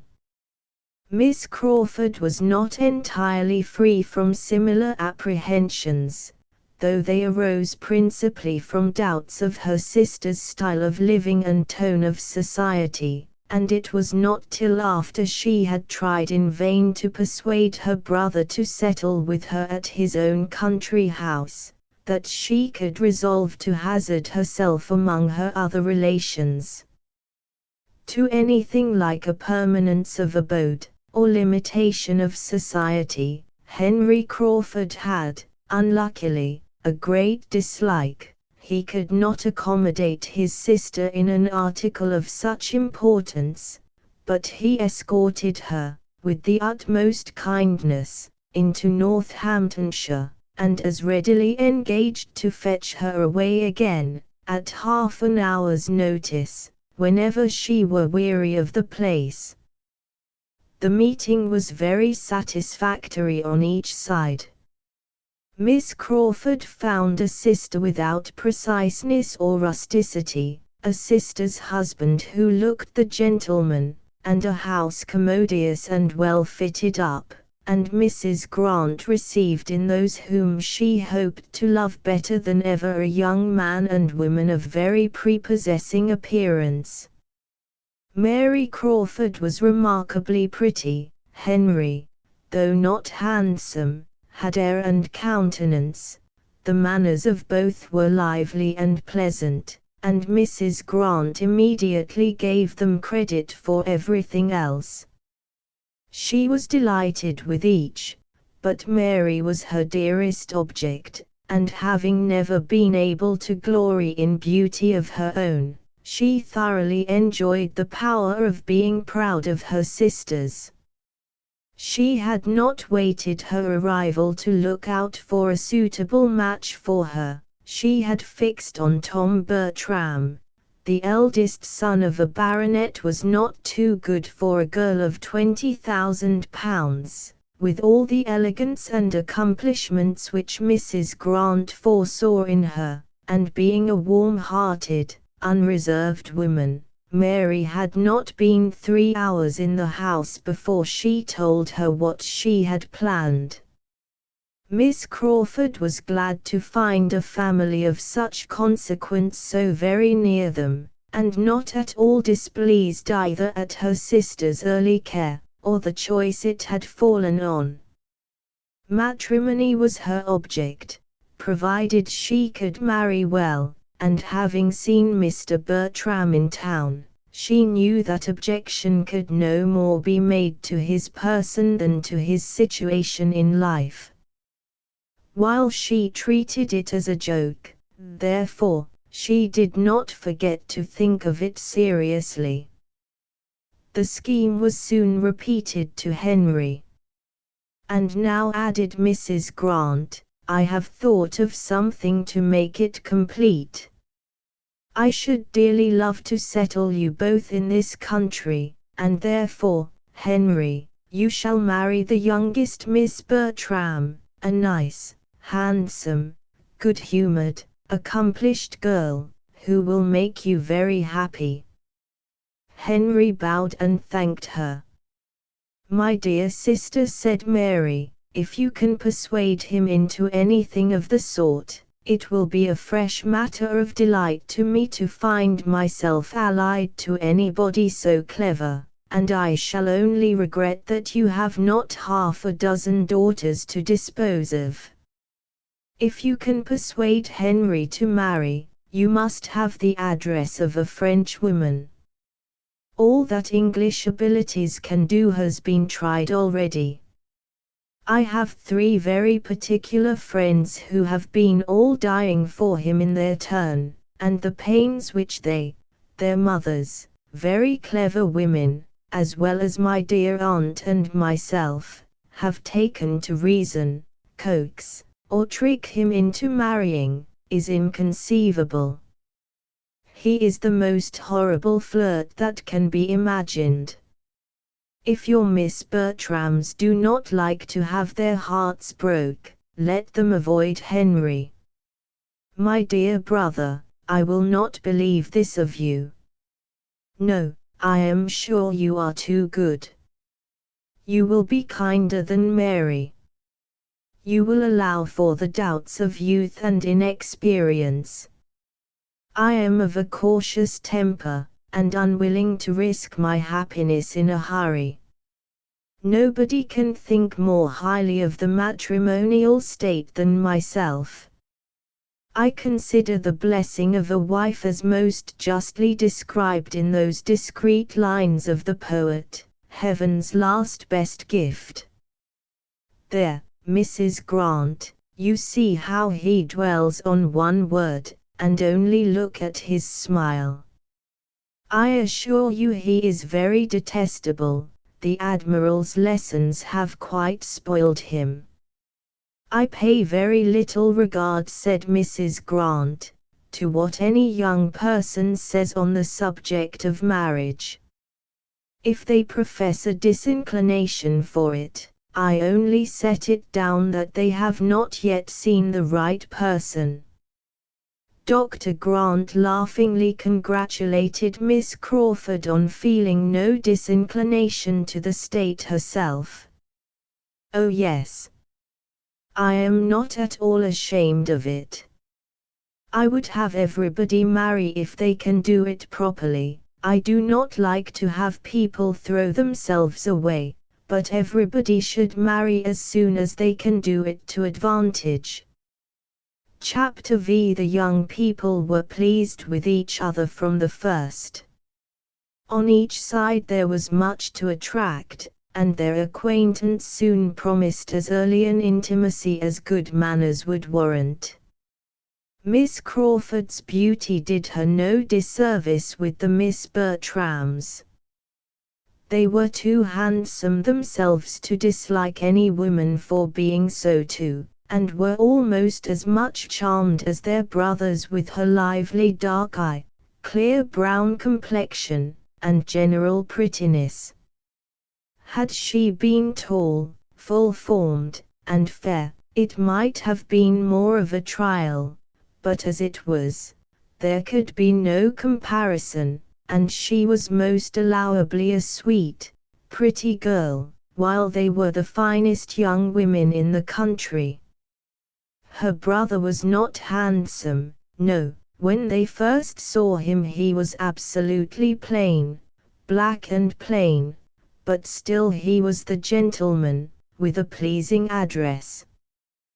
The second meeting proved him not so very plain. He was plain, to be sure, but then he had so much countenance, and his teeth were so good, and he was so well made, that one soon forgot he was plain, and after a third interview, after dining in company with him at the parsonage, he was no longer allowed to be called so by anybody.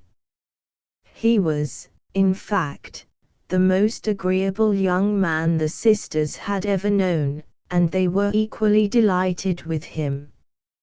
Miss Bertram's engagement made him in equity the property of Julia, of which Julia was fully aware, and before he had been at Mansfield a week, she was quite ready to be fallen in love with. Maria's notions on the subject were more confused and indistinct. She did not want to see or understand. There could be no harm in her liking an agreeable man. Everybody knew her situation. Mr. Crawford must take care of himself. Mr. Crawford did not mean to be in any danger. The Miss Bertrams were worth pleasing, and were ready to be pleased, and he began with no object but of making them like him. He did not want them to die of love, but with sense and temper which ought to have made him judge and feel better, he allowed himself great latitude on such points. "I like your Miss Bertrams exceedingly, sister," said he, as he returned from attending them to their carriage after the said dinner visit. "They are very elegant, agreeable girls." "So they are indeed, and I am delighted to hear you say it. But you like Julia best?" "Oh yes, I like Julia best." "But do you really? For Miss Bertram is in general thought the handsomest." "So I should suppose. She has the advantage in every feature, and I prefer her countenance, but I like Julia best. Miss Bertram is certainly the handsomest, and I have found her the most agreeable, but I shall always like Julia best, because you order me. I shall not talk to you, Henry, but I know you will like her best at last. Do not I tell you that I like her best at first? And besides, Miss Bertram is engaged. Remember that, my dear brother. Her choice is made." "Yes, and I like her the better for it. An engaged woman is always more agreeable than a disengaged. She is satisfied with herself. Her cares are over, and she feels that she may exert all her powers of pleasing without suspicion. All is safe with a lady engaged, no harm can be done." "Why, as to that, Mr. Rushworth is a very good sort of young man, and it is a great match for her. But Miss Bertram does not care 3 straws for him. That is your opinion of your intimate friend. I do not subscribe to it. I am sure Miss Bertram is very much attached to Mr. Rushworth. I could see it in her eyes, when he was mentioned. I think too well of Miss Bertram to suppose she would ever give her hand without her heart. Mary, how shall we manage him? We must leave him to himself, I believe. Talking does no good. He will be taken in at last. But I would not have him taken in, I would not have him duped, I would have it all fair and honorable. Oh dear, let him stand his chance and be taken in. It will do just as well. Everybody is taken in at some period or other. Not always in marriage, dear Mary. In marriage especially. With all due respect to such of the present company as chance to be married, my dear Mrs. Grant, there is not 1 in 100 of either sex who is not taken in when they marry. Look where I will, I see that it is so, and I feel that it must be so, when I consider that it is, of all transactions, the one in which people expect most from others, and are least honest themselves. Ah! You have been in a bad school for matrimony, in Hill Street. My poor aunt had certainly little cause to love the state, but, however, speaking from my own observation, it is a maneuvering business. I know so many who have married in the full expectation and confidence of some one particular advantage in the connection, or accomplishment, or good quality in the person, who have found themselves entirely deceived, and been obliged to put up with exactly the reverse. What is this but a take-in? My dear child, there must be a little imagination here. I beg your pardon, but I cannot quite believe you. Depend upon it, you see but half. You see the evil, but you do not see the consolation. There will be little rubs and disappointments everywhere, and we are all apt to expect too much. But then, if one scheme of happiness fails, human nature turns to another. If the first calculation is wrong, we make a second better. We find comfort somewhere, and those evil-minded observers, dearest Mary, who make much of a little, are more taken in and deceived than the parties themselves. Well done, sister. I honor your esprit du corps. When I am a wife, I mean to be just as staunch myself, and I wish my friends in general would be so too.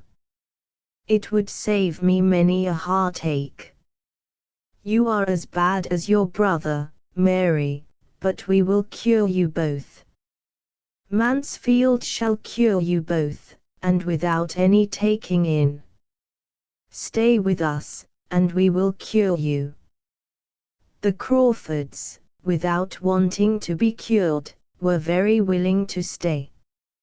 Mary was satisfied with the parsonage as a present home, and Henry equally ready to lengthen his visit. He had come, intending to spend only a few days with them, but Mansfield promised well, and there was nothing to call him elsewhere. It delighted Mrs. Grant to keep them both with her, and Dr. Grant was exceedingly well contented to have it so. A talking pretty young woman like Miss Crawford is always pleasant society to an indolent, stay-at-home man, and Mr. Crawford's being his guest was an excuse for drinking claret every day. The Miss Bertrams' admiration of Mr. Crawford was more rapturous than anything which Miss Crawford's habits made her likely to feel.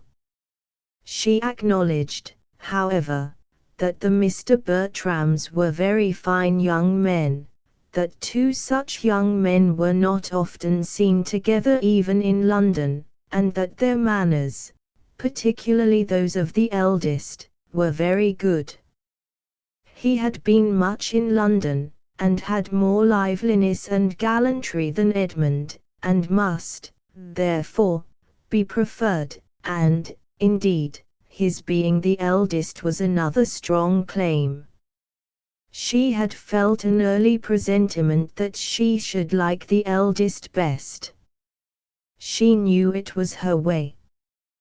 Tom Bertram must have been thought pleasant, indeed, at any rate, he was the sort of young man to be generally liked. His agreeableness was of the kind to be oftener found agreeable than some endowments of a higher stamp, for he had easy manners, excellent spirits, a large acquaintance, and a great deal to say, and the reversion of Mansfield Park, and a baronetcy, did no harm to all this.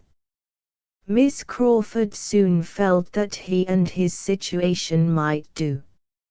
She looked about her with due consideration, and found almost everything in his favor: a park, a real park, 5 miles round, a spacious modern-built house, so well placed and well screened as to deserve to be in any collection of engravings of gentlemen's seats in the kingdom, and wanting only to be completely new furnished, pleasant sisters, a quiet mother, and an agreeable man himself, with the advantage of being tied up from much gaming at present by a promise to his father, and of being Sir Thomas hereafter.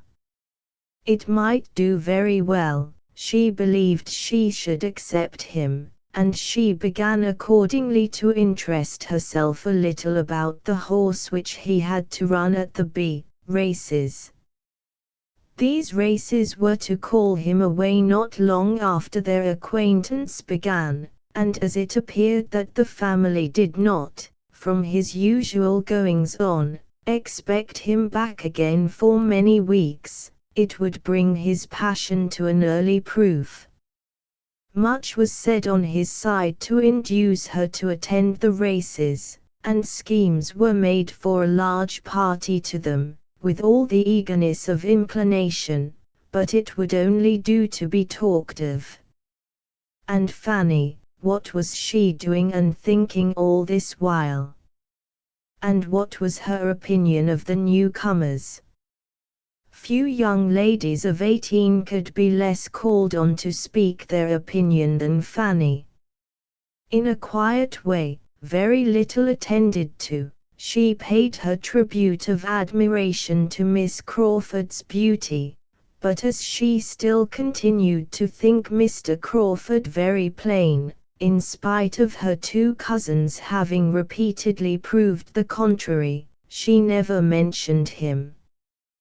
The notice, which she excited herself, was to this effect: "I begin now to understand you all, except Miss Price," said Miss Crawford, as she was walking with the Mr. Bertrams.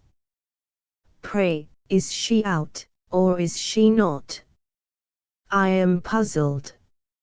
She dined at the parsonage, with the rest of you, which seemed like being out, and yet she says so little, that I can hardly suppose she is." Edmund, to whom this was chiefly addressed, replied, "I believe I know what you mean, but I will not undertake to answer the question. My cousin is grown up. She has the age and sense of a woman, but the outs and not outs are beyond me. And yet, in general, nothing can be more easily ascertained. The distinction is so broad. Manners as well as appearance are, generally speaking, so totally different. Till now, I could not have supposed it possible to be mistaken as to a girl's being out or not. A girl not out has always the same sort of dress, a close bonnet, for instance, looks very demure, and never says a word. You may smile, but it is so, I assure you, and except that it is sometimes carried a little too far, it is all very proper. Girls should be quiet and modest. The most objectionable part is, that the alteration of manners on being introduced into company is frequently too sudden. They sometimes pass in such very little time from reserve to quite the opposite, to confidence. That is the faulty part of the present system. One does not like to see a girl of 18 or 19 so immediately up to everything, and perhaps when one has seen her hardly able to speak the year before. Mr. Bertram, I dare say you have sometimes met with such changes. I believe I have, but this is hardly fair. I see what you are at. You are quizzing me and Miss Anderson. No, indeed. Miss Anderson. I do not know who or what you mean. I am quite in the dark. But I will quiz you with a great deal of pleasure, if you will tell me what about. Ah, you carry it off very well, but I cannot be quite so far imposed on. You must have had Miss Anderson in your eye, in describing an altered young lady. You paint too accurately for mistake. It was exactly so. The Andersons of Baker Street. We were speaking of them the other day, you know. Edmund, you have heard me mention Charles Anderson. The circumstance was precisely as this lady has represented it. When Anderson first introduced me to his family, about 2 years ago, his sister was not out, and I could not get her to speak to me. I sat there an hour one morning waiting for Anderson, with only her and a little girl or two in the room, the governess being sick or run away, and the mother in and out every moment with letters of business, and I could hardly get a word or a look from the young lady, nothing like a civil answer. She screwed up her mouth, and turned from me with such an air. I did not see her again for a 12-month. She was then out. I met her at Mrs. Holford's, and did not recollect her. She came up to me, claimed me as an acquaintance, stared me out of countenance, and talked and laughed till I did not know which way to look. I felt that I must be the jest of the room at the time, and Miss Crawford, it is plain, has heard the story. And a very pretty story it is, and with more truth in it, I dare say, than does credit to Miss Anderson. It is too common a fault. Mothers certainly have not yet got quite the right way of managing their daughters. I do not know where the error lies. I do not pretend to set people right, but I do see that they are often wrong. Those who are showing the world what female manners should be, said Mr. Bertram gallantly, are doing a great deal to set them right. The error is plain enough, said the less courteous Edmund. Such girls are ill brought up. They are given wrong notions from the beginning. They are always acting upon motives of vanity, and there is no more real modesty in their behavior before they appear in public than afterwards. I do not know, replied Miss Crawford hesitatingly. Yes, I cannot agree with you there. It is certainly the modestest part of the business. It is much worse to have girls not out give themselves the same airs and take the same liberties as if they were, which I have seen done. That is worse than anything, quite disgusting.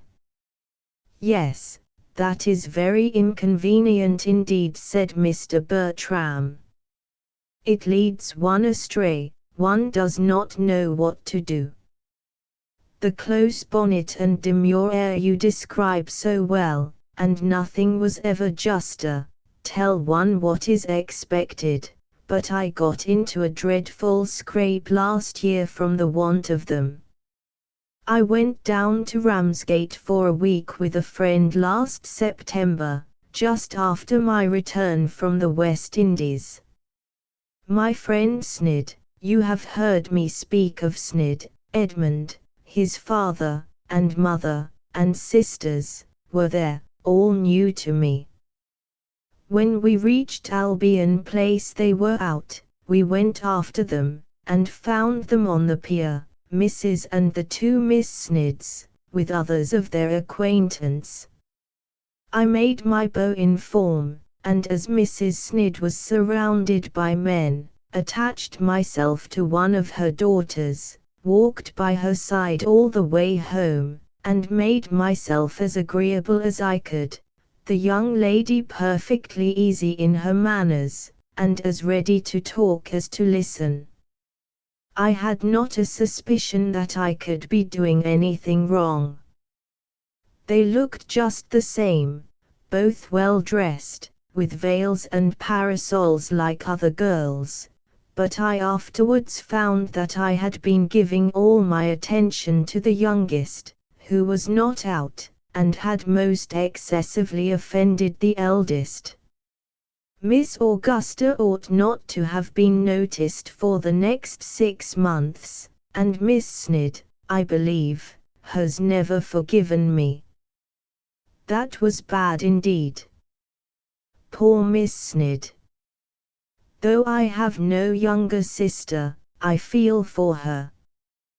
To be neglected before one's time must be very vexatious, but it was entirely the mother's fault. Miss Augusta should have been with her governess. Such half and half doings never prosper. But now I must be satisfied about Miss Price. Does she go to balls? Does she dine out everywhere, as well as at my sister's? No, replied Edmund, I do not think she has ever been to a ball. My mother seldom goes into company herself, and dines nowhere but with Mrs. Grant, and Fanny stays at home with her. Oh, then the point is clear. Miss Price is not out. Chapter 6. Mr. Bertram set off for, and Miss Crawford was prepared to find a great chasm in their society, and to miss him decidedly in the meetings which were now becoming almost daily between the families, and on their all dining together at the park soon after his going. She retook her chosen place near the bottom of the table, fully expecting to feel a most melancholy difference in the change of masters. It would be a very flat business, she was sure. In comparison with his brother, Edmund would have nothing to say. The soup would be sent round in a most spiritless manner, wine drank without any smiles or agreeable trifling, and the venison cut up without supplying one pleasant anecdote of any former haunch, or a single entertaining story, about my friend such a one. She must try to find amusement in what was passing at the upper end of the table, and in observing Mr. Rushworth, who was now making his appearance at Mansfield for the first time since the Crawfords' arrival. He had been visiting a friend in the neighbouring county, and that friend having recently had his grounds laid out by an improver, Mr. Rushworth was returned with his head full of the subject, and very eager to be improving his own place in the same way, and though not saying much to the purpose, could talk of nothing else. The subject had been already handled in the drawing-room, it was revived in the dining-parlour. Miss Bertram's attention and opinion was evidently his chief aim, and though her deportment showed rather conscious superiority than any solicitude to oblige him, the mention of Southerton Court, and the ideas attached to it, gave her a feeling of complacency, which prevented her from being very ungracious. I wish you could see Compton, said he, it is the most complete thing. I never saw a place so altered in my life. I told Smith I did not know where I was. The approach now is one of the finest things in the country. You see the house in the most surprising manner. I declare, when I got back to Southerton yesterday, it looked like a prison, quite a dismal old prison.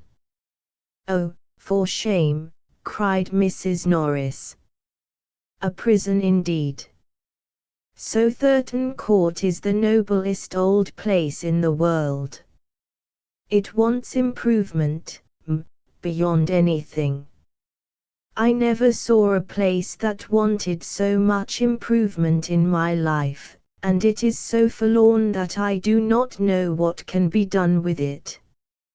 No wonder that Mr. Rushworth should think so at present, said Mrs. Grant to Mrs. Norris, with a smile, but depend upon it, Southerton will have every improvement in time which his heart can desire. I must try to do something with it, said Mr. Rushworth, but I do not know what.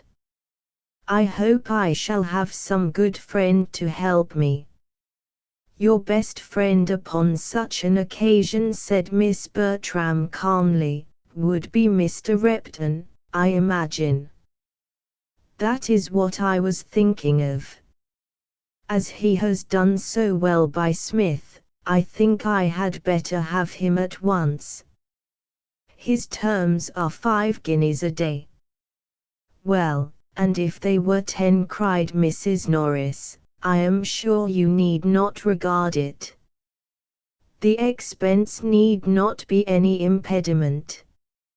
If I were you, I should not think of the expense. I would have everything done in the best style, and made as nice as possible. Such a place as Southerton Court deserves everything that taste and money can do. You have space to work upon there, and grounds that will well reward you. For my own part, if I had anything within the 50th part of the size of Southerton, I should be always planting and improving, for naturally I am excessively fond of it. It would be too ridiculous for me to attempt anything where I am now, with my little half-acre. It would be quite a burlesque. But if I had more room, I should take a prodigious delight in improving and planting. We did a vast deal in that way at the parsonage. We made it quite a different place from what it was when we first had it. You young ones do not remember much about it, perhaps, but if dear Sir Thomas were here, he could tell you what improvements we made, and a great deal more would have been done, but for poor Mr. Norris's sad state of health. He could hardly ever get out, poor man, to enjoy anything, and that disheartened me from doing several things that Sir Thomas and I used to talk of. If it had not been for that, we should have carried on the garden wall, and made the plantation to shut out the churchyard, just as Dr. Grant has done. We were always doing something as it was. It was only the spring 12-month before Mr. Norris's death that we put in the apricot against the stable wall, which is now grown such a noble tree, and getting to such perfection, Sir, addressing herself then to Dr. Grant. The tree thrives well, beyond a doubt, madam, replied Dr. Grant. The soil is good, and I never pass it without regretting that the fruit should be so little worth the trouble of gathering.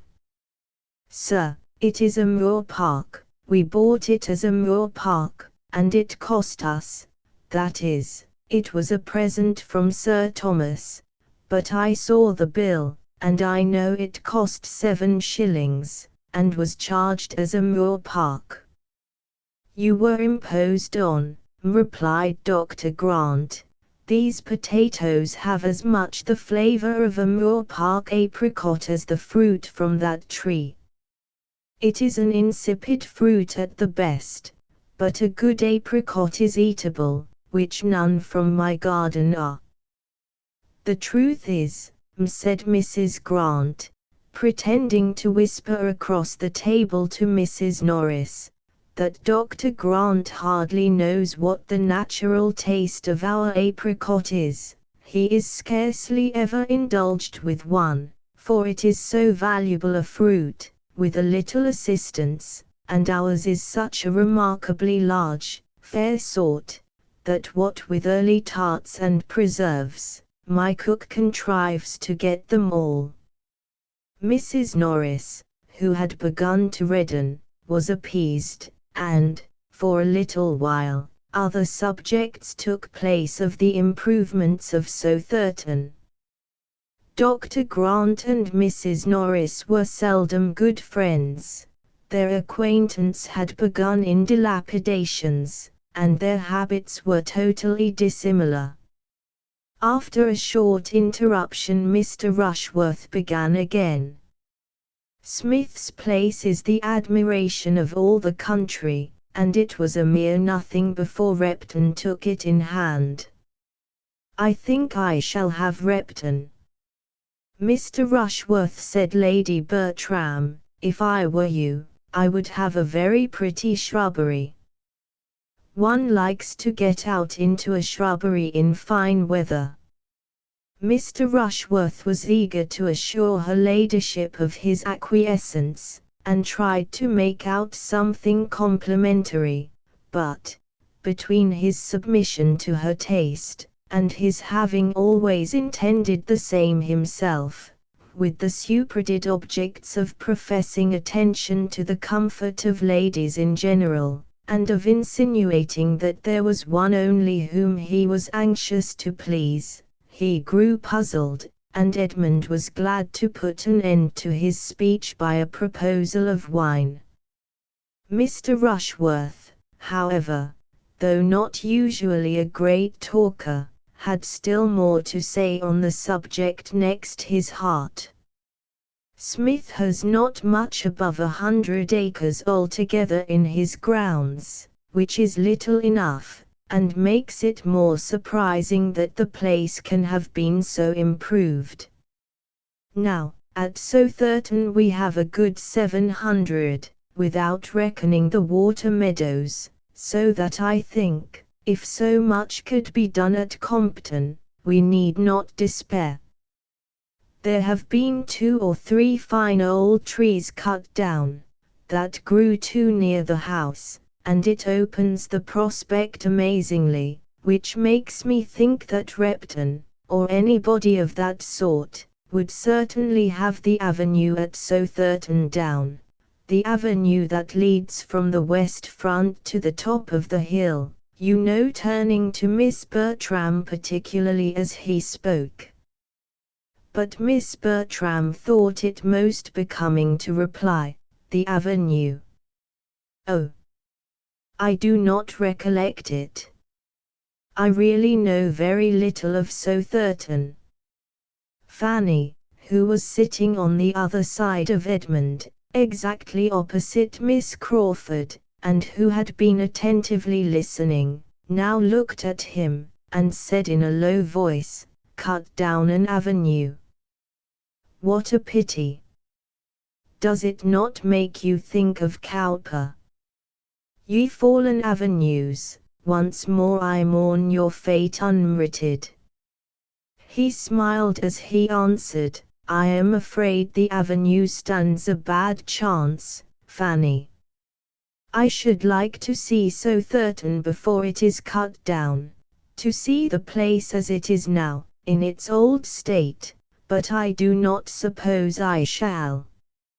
"Have you never been there?" "No, you never can, and, unluckily, it is out of distance for a ride. I wish we could contrive it." "Oh, it does not signify. Whenever I do see it, you will tell me how it has been altered." "I collect," said Miss Crawford, "that Southerton is an old place, and a place of some grandeur. In any particular style of building?" "The house was built in Elizabeth's time, and is a large, regular, brick building, heavy, but respectable looking, and has many good rooms. It is ill-placed. It stands in one of the lowest spots of the park, in that respect, unfavorable for improvement. But the woods are fine, and there is a stream, which, I dare say, might be made a good deal of." Mr. Rushworth is quite right, I think, in meaning to give it a modern dress, and I have no doubt that it will be all done extremely well. Miss Crawford listened with submission, and said to herself, "He is a well-bred man, he makes the best of it." "I do not wish to influence Mr. Rushworth," he continued, "but, had I a place to new fashion, I should not put myself into the hands of an improver. I would rather have an inferior degree of beauty, of my own choice, and acquired progressively. I would rather abide by my own blunders than by his. You would know what you were about, of course, but that would not suit me. I have no eye or ingenuity for such matters, but as they are before me, and had I a place of my own in the country, I should be most thankful to any Mr. Repton who would undertake it, and give me as much beauty as he could for my money, and I should never look at it till it was complete. It would be delightful to me to see the progress of it all, said Fanny. You have been brought up to it. It was no part of my education, and the only dose I ever had, being administered by not the first favorite in the world, has made me consider improvements in hand as the greatest of nuisances. 3 years ago the Admiral, my honoured uncle, bought a cottage at Twickenham for us all to spend our summers in, and my aunt and I went down to it quite in raptures, but it being excessively pretty, it was soon found necessary to be improved, and for 3 months we were all dirt and confusion, without a gravel walk to step on, or a bench fit for use. I would have everything as complete as possible in the country, shrubberies and flower gardens, and rustic seats innumerable, but it must all be done without my care. Henry is different, he loves to be doing.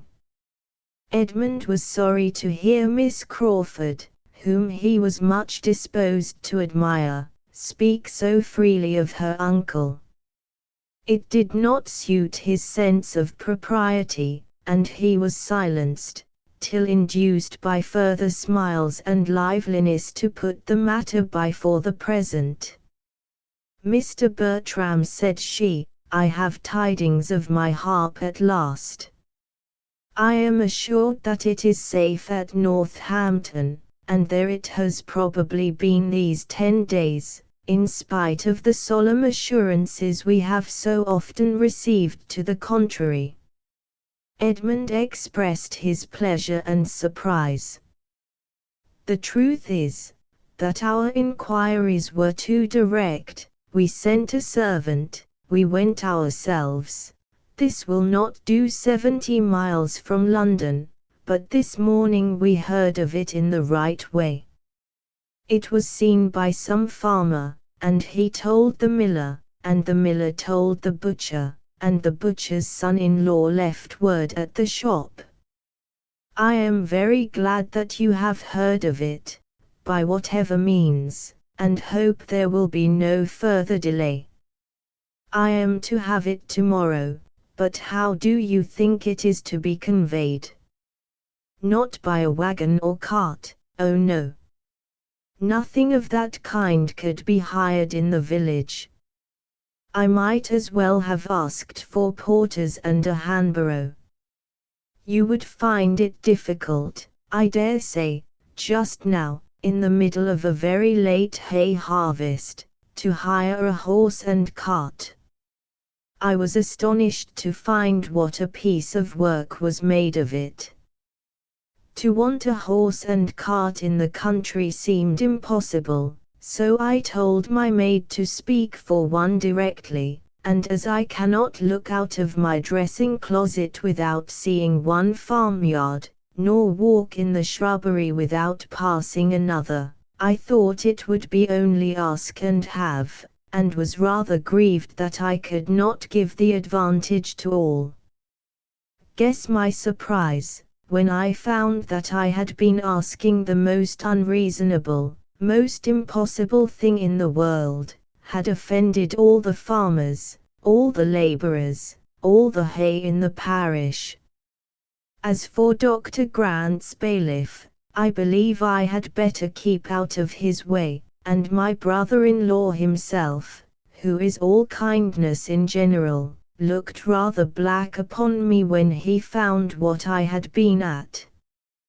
You could not be expected to have thought on the subject before, but when you do think of it, you must see the importance of getting in the grass.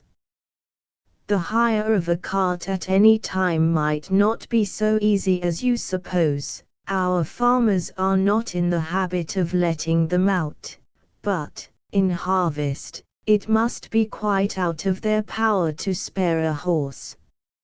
I shall understand all your ways in time, but, coming down with the true London maxim, that everything is to be got with money, I was a little embarrassed at first by the sturdy independence of your country customs. However, I am to have my harp fetched tomorrow. Henry, who is good nature itself, has offered to fetch it in his barouche. Will it not be honourably conveyed? Edmund spoke of the harp as his favourite instrument, and hoped to be soon allowed to hear her. Fanny had never heard the harp at all, and wished for it very much. I shall be most happy to play to you both, said Miss Crawford, at least as long as you can like to listen, probably much longer, for I dearly love music myself, and where the natural taste is equal the player must always be best off, for she is gratified in more ways than one. Now, Mr. Bertram, if you write to your brother, I entreat you to tell him that my harp is come, he heard so much of my misery about it. And you may say, if you please, that I shall prepare my most plaintive airs against his return, in compassion to his feelings, as I know his horse will lose. If I write, I will say whatever you wish me, but I do not, at present, foresee any occasion for writing. No, I dare say, nor if he were to be gone a 12-month, would you ever write to him, nor he to you, if it could be helped. The occasion would never be foreseen. What strange creatures brothers are! You would not write to each other but upon the most urgent necessity in the world, and when obliged to take up the pen to say that such a horse is ill, or such a relation dead, it is done in the fewest possible words. You have but one style among you. I know it perfectly. Henry, who is in every other respect exactly what a brother should be, who loves me, consults me, confides in me, and will talk to me by the hour together, has never yet turned the page in a letter, and very often it is nothing more than, "Dear Mary, I am just arrived. Bath seems full, and everything as usual. Yours sincerely." That is the true manly style, that is a complete brother's letter. When they are at a distance from all their family, said Fanny, colouring for William's sake, they can write long letters. Miss Price has a brother at sea, said Edmund, whose excellence as a correspondent makes her think you too severe upon us. At sea, has she? In the King's service, of course. Fanny would rather have had Edmund tell the story, but his determined silence obliged her to relate her brother's situation. Her voice was animated in speaking of his profession, and the foreign stations he had been on, but she could not mention the number of years that he had been absent without tears in her eyes. Miss Crawford civilly wished him an early promotion. "Do you know anything of my cousin's captain?" said Edmund. "Captain Marshall. You have a large acquaintance in the navy, I conclude." "Among admirals, large enough, but with an air of grandeur. We know very little of the inferior ranks. Post captains may be very good sort of men, but they do not belong to us. Of various admirals I could tell you a great deal, of them and their flags, and the gradation of their pay, and their bickerings and jealousies. But, in general, I can assure you that they are all passed over, and all very ill used. Certainly, My home at my uncle's brought me acquainted with a circle of admirals. Of rears and vices I saw enough. Now do not be suspecting me of a pun, I entreat. Edmund again felt grave, and only replied, "It is a noble profession." Yes, the profession is well enough under two circumstances, if it make the fortune, and there be discretion in spending it, but, in short, it is not a favorite profession of mine. It has never worn an amiable form to me. Edmund reverted to the harp, and was again very happy in the prospect of hearing her play. The subject of improving grounds, meanwhile, was still under consideration among the others, and Mrs. Grant could not help addressing her brother, though it was calling his attention from Miss Julia Bertram. "My dear Henry, have you nothing to say? You have been an improver yourself, and from what I hear of Everingham, it may vie with any place in England. Its natural beauties, I am sure, are great. Everingham, as it used to be, was perfect in my estimation, such a happy fall of ground, and such timber. What would I not give to see it again? Nothing could be so gratifying to me as to hear your opinion of it," was his answer, "but I fear there would be some disappointment, you would not find it equal to your present ideas. In extent, it is a mere nothing, you would be surprised at its insignificance, and, as for improvement, there was very little for me to do, too little. I should like to have been busy much longer." "You are fond of the sort of thing," said Julia. "Excessively, but what with the natural advantages of the ground, which pointed out, even to a very young eye, what little remained to be done, and my own consequent resolutions, I had not been of age 3 months before Everingham was all that it is now. My plan was laid at Westminster, a little altered, perhaps, at Cambridge, and at 21 executed. I am inclined to envy Mr. Rushworth for having so much happiness yet before him. I have been a devourer of my own. Those who see quickly, will resolve quickly, and act quickly," said Julia. "You can never want employment. Instead of envying Mr. Rushworth, you should assist him with your opinion." Mrs. Grant, hearing the latter part of this speech, enforced it warmly, persuaded that no judgment could be equal to her brother's, and as Miss Bertram caught at the idea likewise, and gave it her full support, declaring that, in her opinion, it was infinitely better to consult with friends and disinterested advisers, than immediately to throw the business into the hands of a professional man. Mr. Rushworth was very ready to request the favor of Mr. Crawford's assistance, and Mr. Crawford, after properly depreciating his own abilities, was quite at his service in any way that could be useful.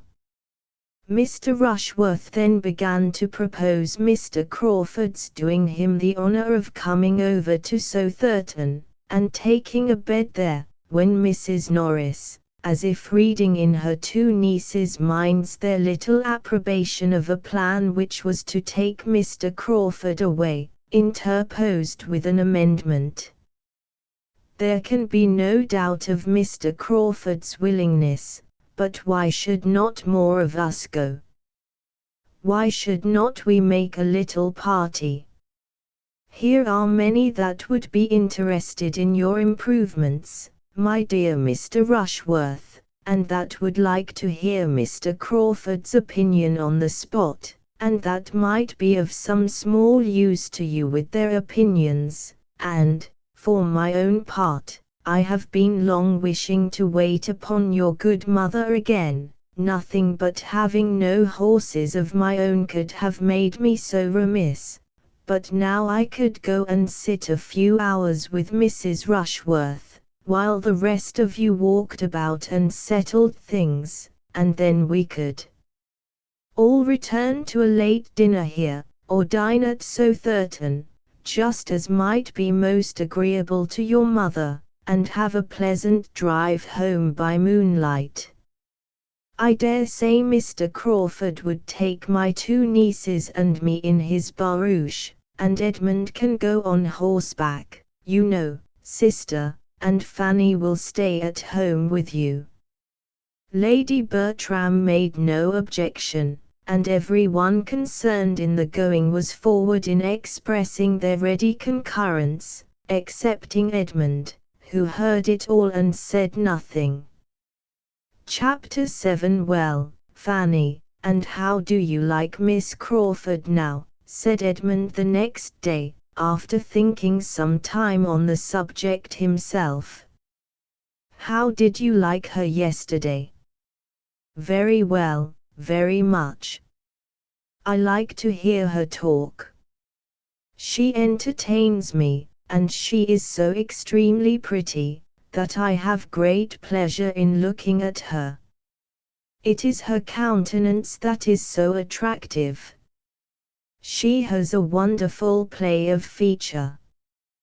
But was there nothing in her conversation that struck you, Fanny, as not quite right? Oh yes, she ought not to have spoken of her uncle as she did. I was quite astonished.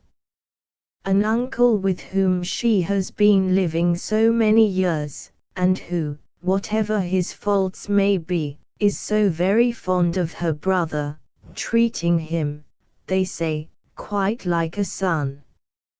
I could not have believed it. I thought you would be struck. It was very wrong, very indecorous, and very ungrateful, I think. Ungrateful is a strong word. I do not know that her uncle has any claim to her gratitude. His wife certainly had, and it is the warmth of her respect for her aunt's memory which misleads her here. She is awkwardly circumstanced. With such warm feelings and lively spirits it must be difficult to do justice to her affection for Mrs. Crawford, without throwing a shade on the Admiral. I do not pretend to know which was most to blame in their disagreements, though the Admiral's present conduct might incline one to the side of his wife. But it is natural and amiable that Miss Crawford should acquit her aunt entirely. I do not censure her opinions, but there certainly is impropriety in making them public. Do not you think, said Fanny, after a little consideration, that this impropriety is a reflection itself upon Mrs. Crawford, as her niece has been entirely brought up by her? She cannot have given her right notions of what was due to the Admiral. That is a fair remark. Yes, we must suppose the faults of the niece to have been those of the aunt, and it makes one more sensible of the disadvantages she has been under. But I think her present home must do her good. Mrs. Grant's manners are just what they ought to be. She speaks of her brother with a very pleasing affection. Yes, except as to his writing her such short letters. She made me almost laugh. But I cannot rate so very highly the love or good nature of a brother who will not give himself the trouble of writing anything worth reading to his sisters, when they are separated. I am sure William would never have used me so, under any circumstances, and what right had she to suppose that you would not write long letters when you were absent? The right of a lively mind, Fanny, seizing whatever may contribute to its own amusement or that of others, perfectly allowable, when untinctured by ill humor or roughness, and there is not a shadow of either in the countenance or manner of Miss Crawford, nothing sharp, or loud, or coarse. She is perfectly feminine, except in the instances we have been speaking of. There she cannot be justified. I am glad you saw it all as I did. Having formed her mind and gained her affections, he had a good chance of her thinking like him, though at this period, and on this subject, there began now to be some danger of dissimilarity, for he was in a line of admiration of Miss Crawford, which might lead him where Fanny could not follow. Miss Crawford's attractions did not lessen. The harp arrived, and rather added to her beauty, wit, and good humor, for she played with the greatest obligingness, with an expression and taste which were peculiarly becoming, and there was something clever to be said at the close of every air. Edmund was at the parsonage every day, to be indulged with his favorite instrument, one morning secured an invitation for the next, for the lady could not be unwilling to have a listener, and everything was soon in a fair train. A young woman, pretty, lively, with a harp as elegant as herself, and both placed near a window, cut down to the ground, and opening on a little lawn, surrounded by shrubs in the rich foliage of summer, was enough to catch any man's heart. The season, the scene, the air, were all favorable to tenderness and sentiment. Mrs. Grant and her timbre frame were not without their use, it was all in harmony, and as everything will turn to account when love is once set going, even the sandwich tray, and Dr. Grant doing the honors of it, were worth looking at. Without studying the business, however, or knowing what he was about, Edmund was beginning, at the end of a week of such intercourse, to be a good deal in love, and to the credit of the lady it may be added that, without his being a man of the world or an elder brother, without any of the arts of flattery or the gaieties of small talk, he began to be agreeable to her. She felt it to be so, though she had not foreseen, and could hardly understand it, for he was not pleasant by any common rule, he talked no nonsense, he paid no compliments, his opinions were unbending, his attentions tranquil and simple. There was a charm, perhaps, in his sincerity, his steadiness, his integrity, which Miss Crawford might be equal to feel, though not equal to discuss with herself. She did not think very much about it, however, he pleased her for the present, she liked to have him near her, it was enough.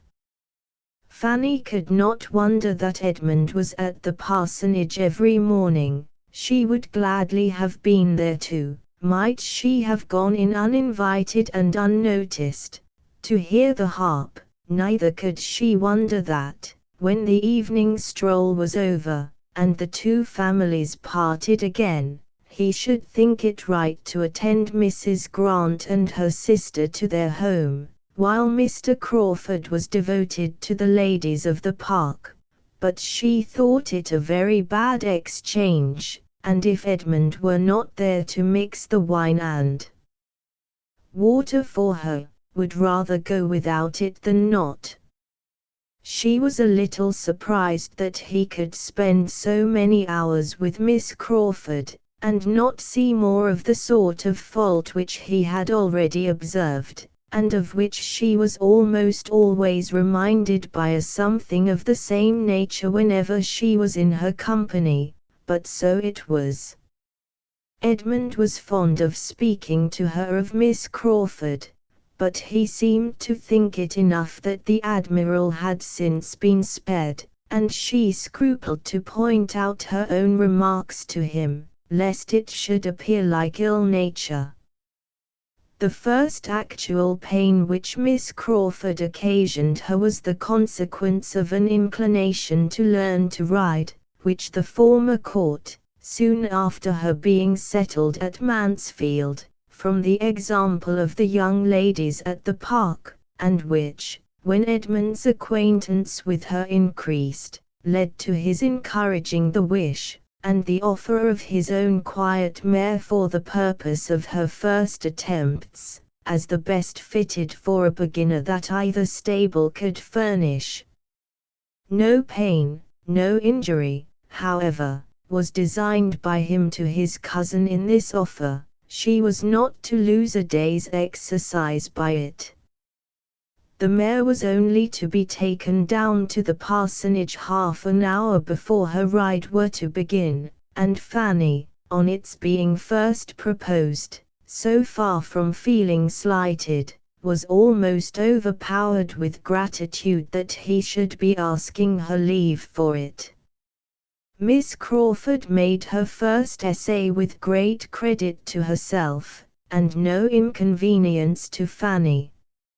Edmund, who had taken down the mare and presided at the whole, returned with it in excellent time, before either Fanny or the steady old coachman, who always attended her when she rode without her cousins, were ready to set forward. The second day's trial was not so guiltless. Miss Crawford's enjoyment of riding was such that she did not know how to leave off. Active and fearless, and though rather small, strongly made, she seemed formed for a horsewoman, and to the pure genuine pleasure of the exercise, something was probably added in Edmund's attendance and instructions, and something more in the conviction of very much surpassing her sex in general by her early progress, to make her unwilling to dismount. Fanny was ready and waiting, and Mrs. Norris was beginning to scold her for not being gone, and still no horse was announced, no Edmund appeared. To avoid her aunt, and look for him, she went out. The houses, though scarcely half a mile apart, were not within sight of each other, but, by walking 50 yards from the hall door, she could look down the park, and command a view of the parsonage and all its domains, gently rising beyond the village road, and in Dr. Grant's meadow she immediately saw the group, Edmund and Miss Crawford both on horseback, riding side by side, Dr. and Mrs. Grant, and Mr. Crawford, with 2 or 3 grooms, standing about and looking on. A happy party it appeared to her, all interested in one object, cheerful beyond a doubt, for the sound of merriment ascended even to her. It was a sound which did not make her cheerful. She wondered that Edmund should forget her, and felt a pang. She could not turn her eyes from the meadow, she could not help watching all that passed. At first Miss Crawford and her companion made the circuit of the field, which was not small, at a foot's pace, then, at her apparent suggestion, they rose into a canter, and to Fanny's timid nature it was most astonishing to see how well she sat. After a few minutes they stopped entirely. Edmund was close to her, he was speaking to her, he was evidently directing her management of the bridle, he had hold of her hand, she saw it, or the imagination supplied what the eye could not reach. She must not wonder at all this. What could be more natural than that Edmund should be making himself useful, and proving his good nature by any one? She could not but think, indeed, that Mr. Crawford might as well have saved him the trouble, that it would have been particularly proper and becoming in a brother to have done it himself. But Mr. Crawford, with all his boasted good nature, and all his coachmanship, probably knew nothing of the matter, and had no active kindness in comparison of Edmund. She began to think it rather hard upon the mare to have such double duty. If she were forgotten, the poor mare should be remembered. Her feelings for one and the other were soon a little tranquilized by seeing the party in the meadow disperse, and Miss Crawford still on horseback, but attended by Edmund on foot, pass through a gate into the lane, and so into the park, and make towards the spot where she stood.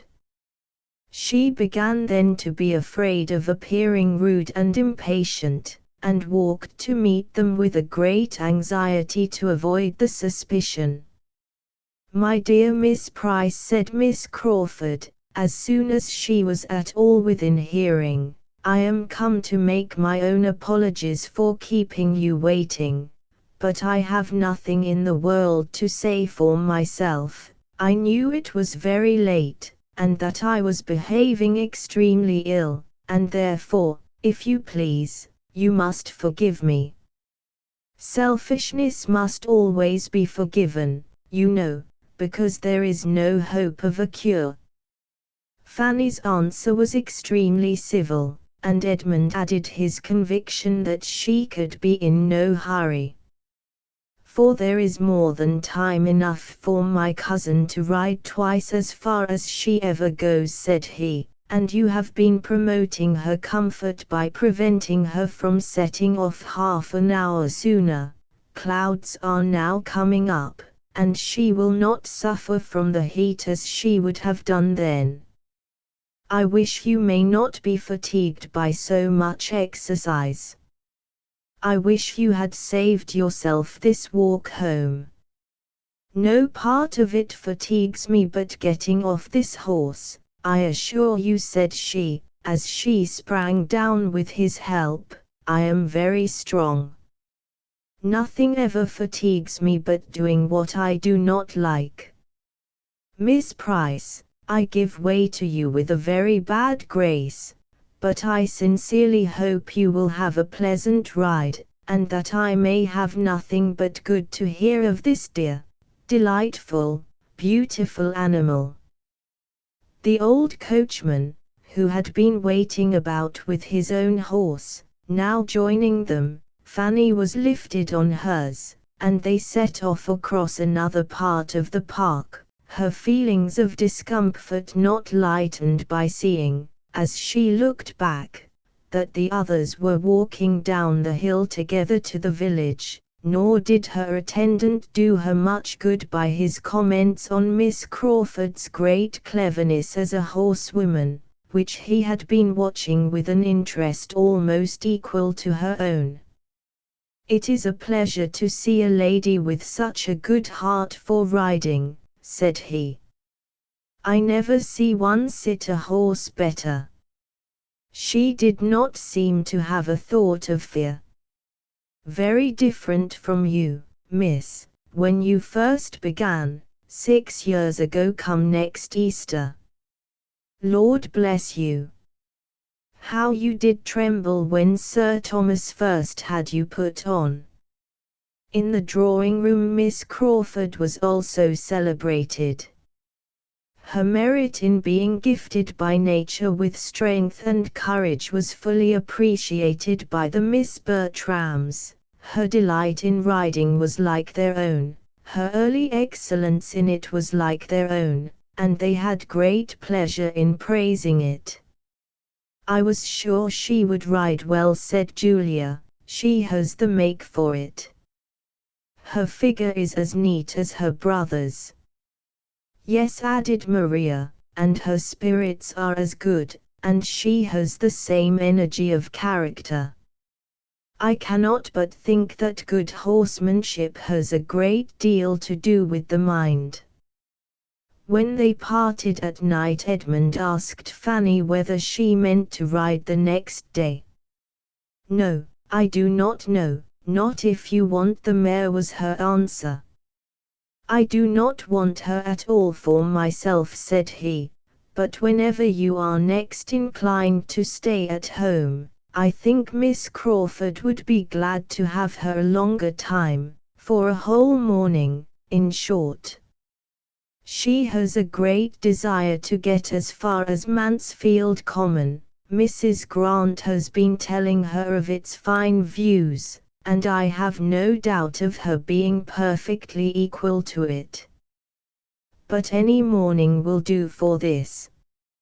She would be extremely sorry to interfere with you. It would be very wrong if she did. She rides only for pleasure, you for health." "I shall not ride tomorrow, certainly," said Fanny. "I have been out very often lately, and would rather stay at home. You know I am strong enough now to walk very well." Edmund looked pleased, which must be Fanny's comfort, and the ride to Mansfield Common took place the next morning. The party included all the young people but herself, and was much enjoyed at the time, and doubly enjoyed again in the evening discussion. A successful scheme of this sort generally brings on another, and the having been to Mansfield Common disposed them all for going somewhere else the day after. There were many other views to be shewn, and though the weather was hot, there were shady lanes wherever they wanted to go. A young party is always provided with a shady lane. 4 fine mornings successively were spent in this manner, in showing the Crawfords the country, and doing the honours of its finest spots. Everything answered, it was all gaiety and good humour, the heat only supplying inconvenience enough to be talked of with pleasure, till the 4th day, when the happiness of one of the party was exceedingly clouded. Miss Bertram was the one. Edmund and Julia were invited to dine at the parsonage, and she was excluded. It was meant and done by Mrs. Grant, with perfect good humour, on Mr. Rushworth's account, who was partly expected at the park that day, but it was felt as a very grievous injury, and her good manners were severely taxed to conceal her vexation and anger till she reached home. As Mr. Rushworth did not come, the injury was increased, and she had not even the relief of showing her power over him. She could only be sullen to her mother, aunt, and cousin, and throw as great a gloom as possible over their dinner and dessert. Between 10 and 11 Edmund and Julia walked into the drawing-room, fresh with the evening air, glowing and cheerful, the very reverse of what they found in the 3 ladies sitting there, for Maria would scarcely raise her eyes from her book, and Lady Bertram was half asleep, and even Mrs. Norris, discomposed by her niece's ill humour, and having asked 1 or 2 questions about the dinner, which were not immediately attended to, seemed almost determined to say no more. For a few minutes the brother and sister were too eager in their praise of the night and their remarks on the stars, to think beyond themselves, but when the first pause came, Edmund, looking around, said, "But where is Fanny? Is she gone to bed?" "No, not that I know of," replied Mrs. Norris. "She was here a moment ago." Her own gentle voice speaking from the other end of the room, which was a very long one, told them that she was on the sofa. Mrs. Norris began scolding. "That is a very foolish trick, Fanny, to be idling away all the evening upon a sofa. Why cannot you come and sit here, and employ yourself as we do? If you have no work of your own, I can supply you from the poor basket. There is all the new calico, that was bought last week, not touched yet. I am sure I almost broke my back by cutting it out. You should learn to think of other people, and, take my word for it, it is a shocking trick for a young person to be always lolling upon a sofa." Before half this was said, Fanny was returned to her seat at the table, and had taken up her work again, and Julia, who was in high good humour, from the pleasures of the day, did her the justice of exclaiming, "I must say, that Fanny is as little upon the sofa as anybody in the house." "Fanny," said Edmund, after looking at her attentively, "I am sure you have the headache." She could not deny it, but said it was not very bad. "I can hardly believe you," he replied, "I know your looks too well." "How long have you had it?" "Since a little before dinner." "It is nothing but the heat."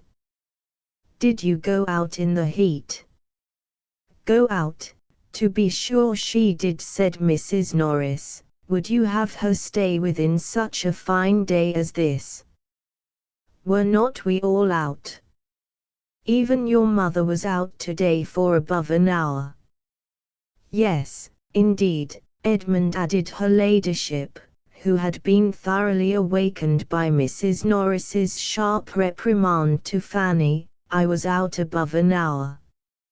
I sat 3/4 of an hour in the flower garden, while Fanny cut the roses, and very pleasant it was, I assure you, but very hot.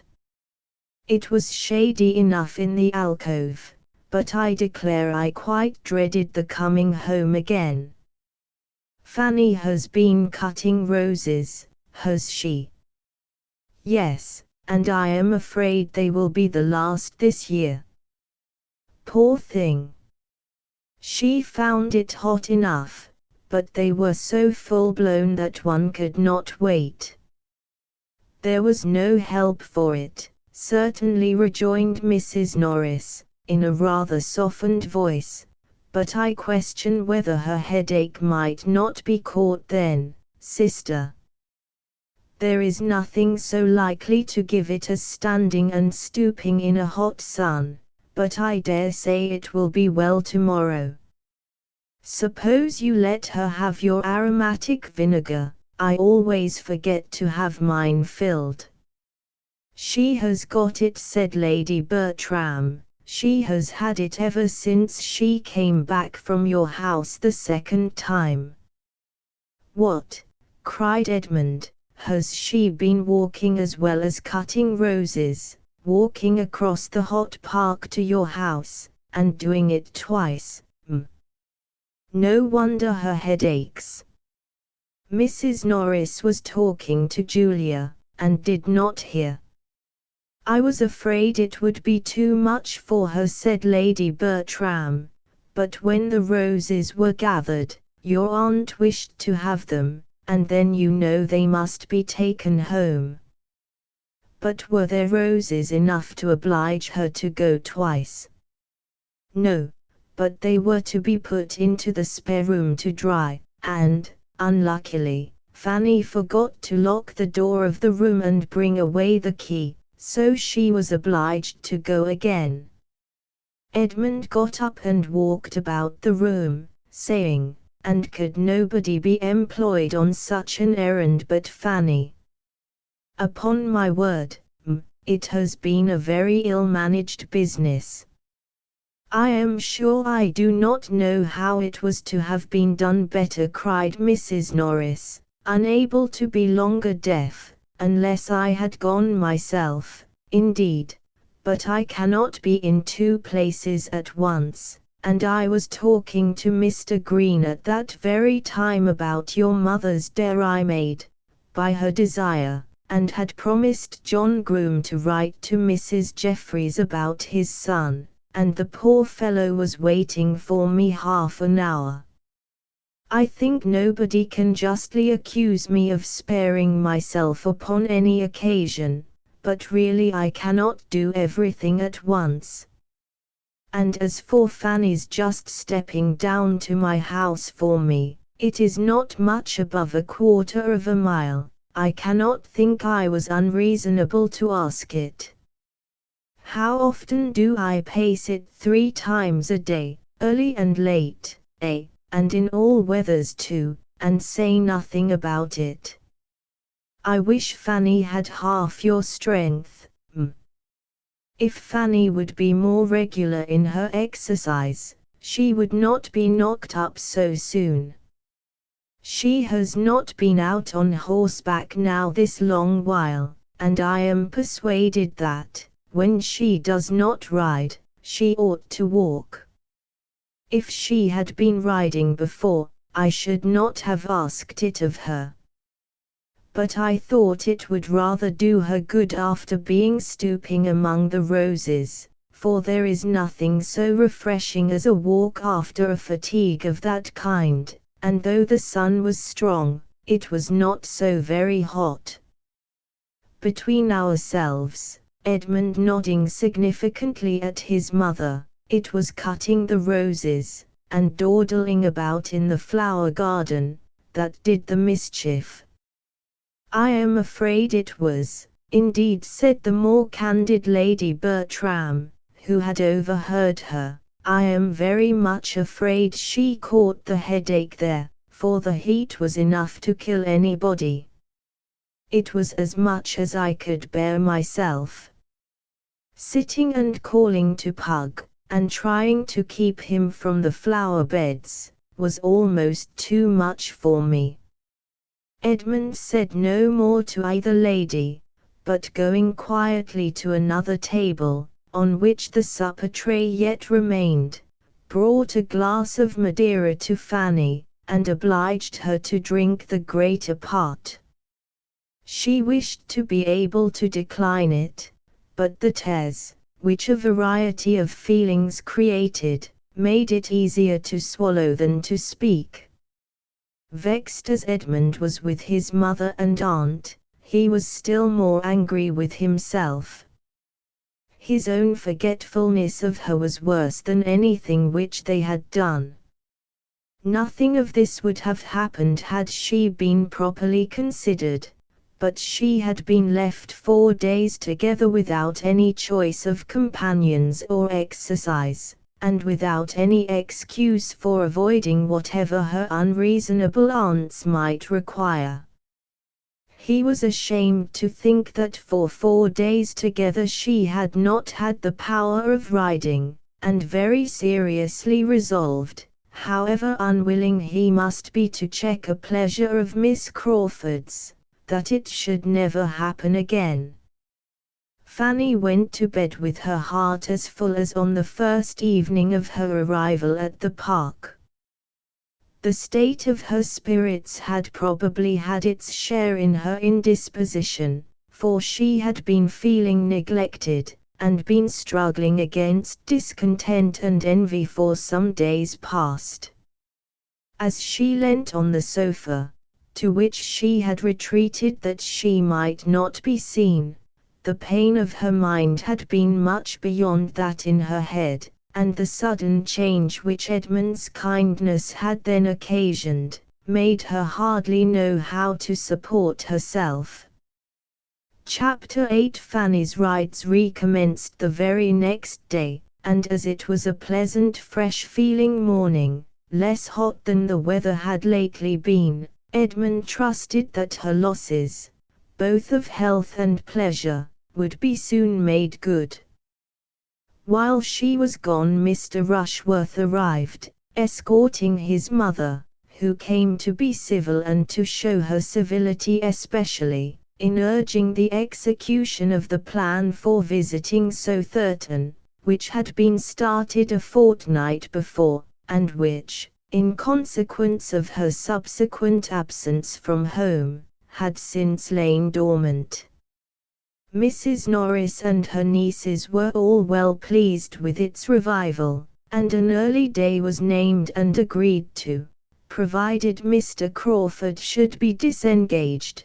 The young ladies did not forget that stipulation, and though Mrs. Norris would willingly have answered for his being so, they would neither authorize the liberty nor run the risk, and at last, on a hint from Miss Bertram, Mr. Rushworth discovered that the properest thing to be done was for him to walk down to the parsonage directly, and call on Mr. Crawford, and inquire whether Wednesday would suit him or not.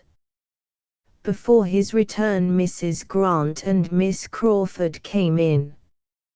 Having been out some time, and taken a different route to the house, they had not met him. Comfortable hopes, however, were given that he would find Mr. Crawford at home. The Southerton scheme was mentioned, of course. It was hardly possible, indeed, that anything else should be talked of, for Mrs. Norris was in high spirits about it, and Mrs. Rushworth, a well-meaning, civil, prosing, pompous woman, who thought nothing of consequence, but as it related to her own and her son's concerns, had not yet given over pressing Lady Bertram to be of the party.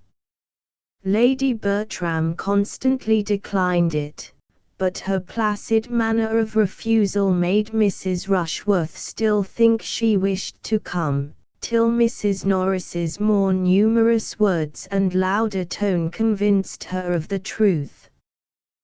"The fatigue would be too much for my sister, a great deal too much, I assure you, my dear Mrs. Rushworth. 10 miles there, and 10 back, you know.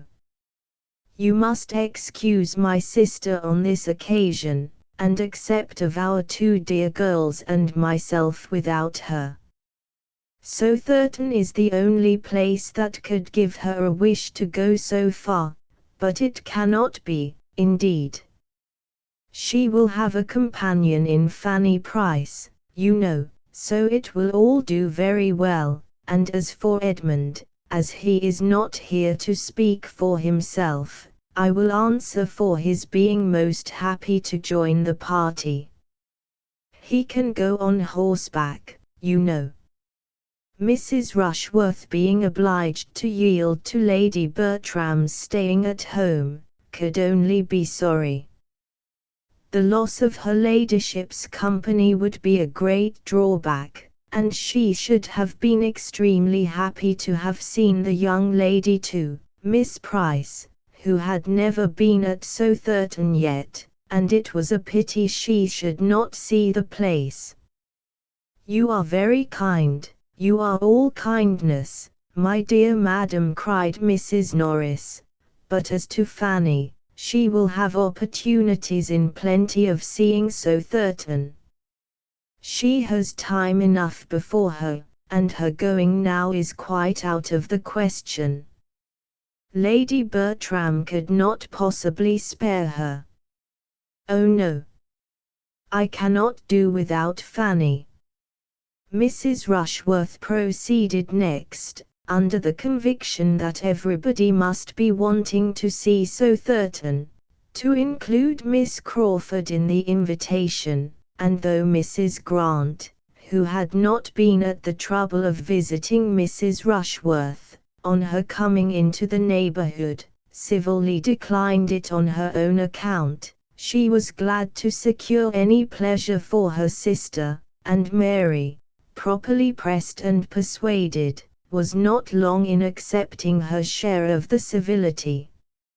Mr. Rushworth came back from the parsonage successful, and Edmund made his appearance just in time to learn what had been settled for Wednesday, to attend Mrs. Rushworth to her carriage, and walk halfway down the park with the two other ladies.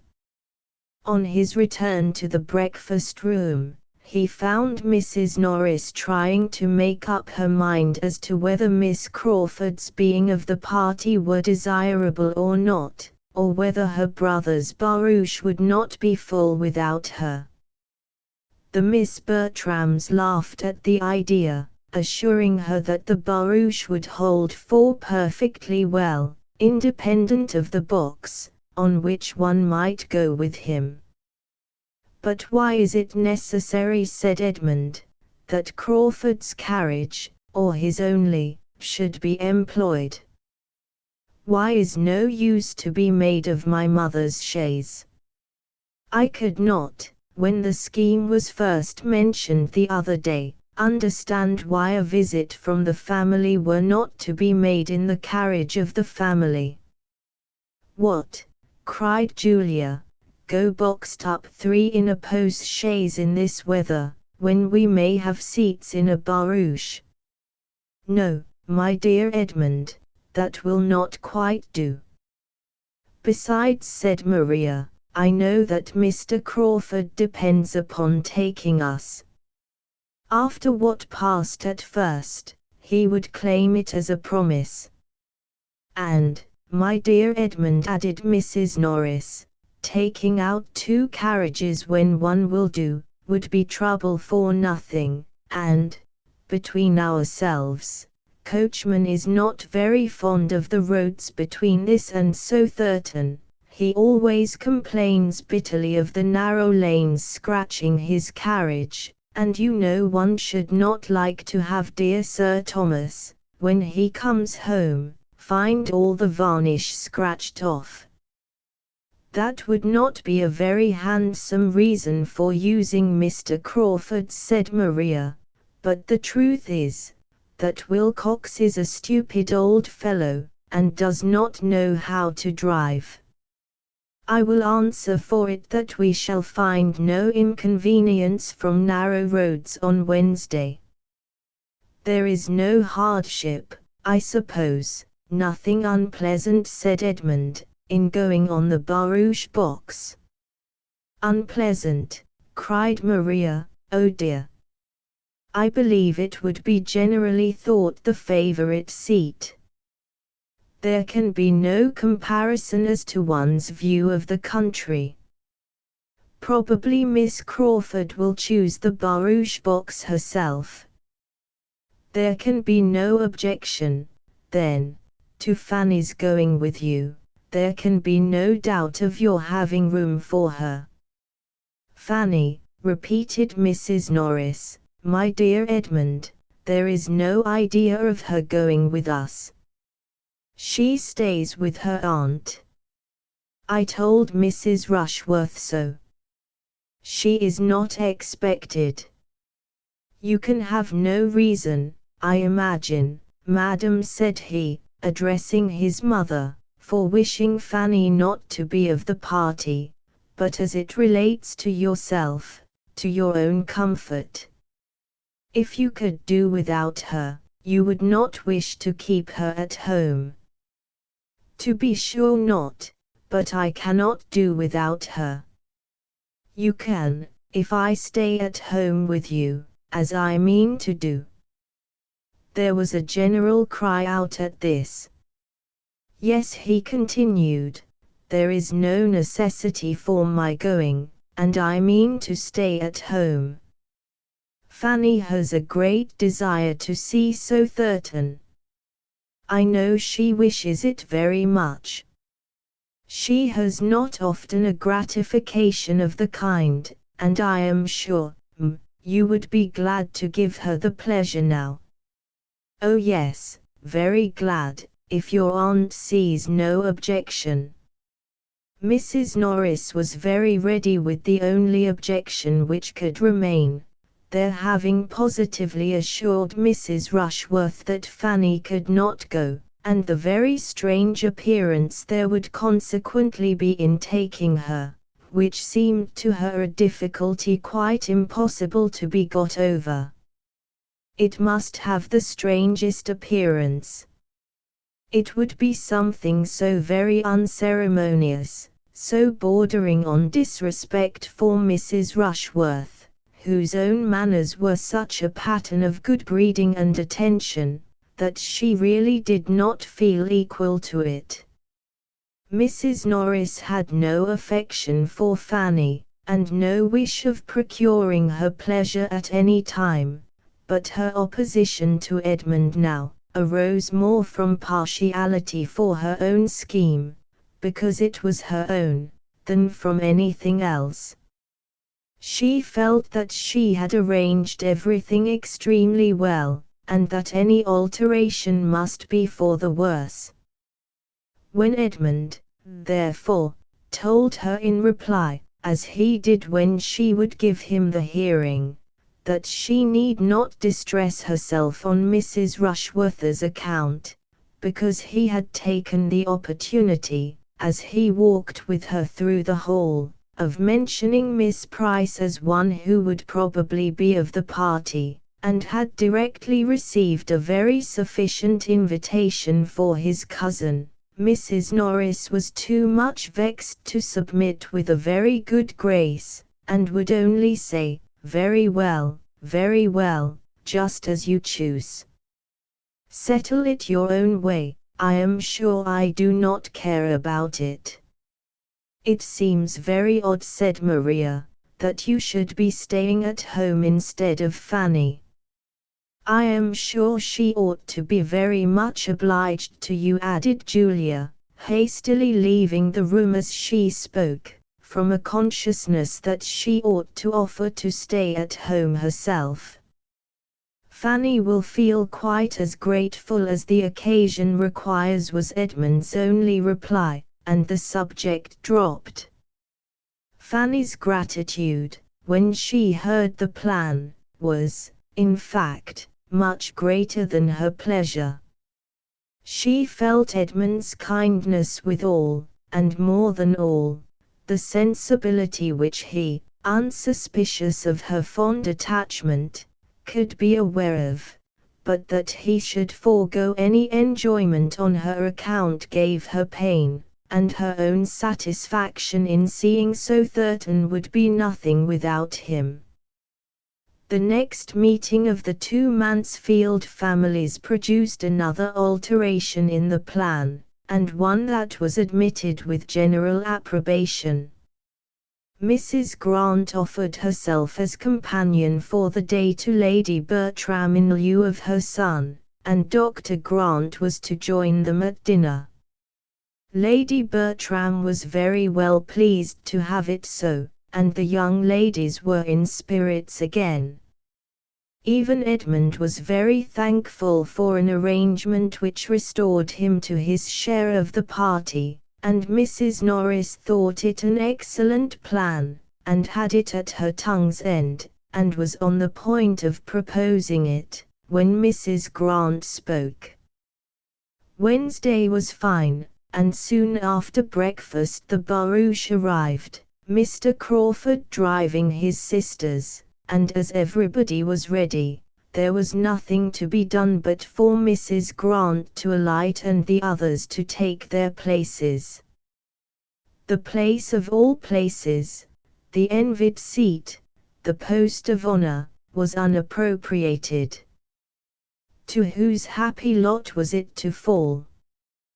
While each of the Miss Bertrams were meditating how best, and with the most appearance of obliging the others, to secure it, the matter was settled by Mrs. Grant's saying, as she stepped from the carriage, as there are 5 of you, it will be better that one should sit with Henry, and as you were saying lately that you wished you could drive, Julia, I think this will be a good opportunity for you to take a lesson.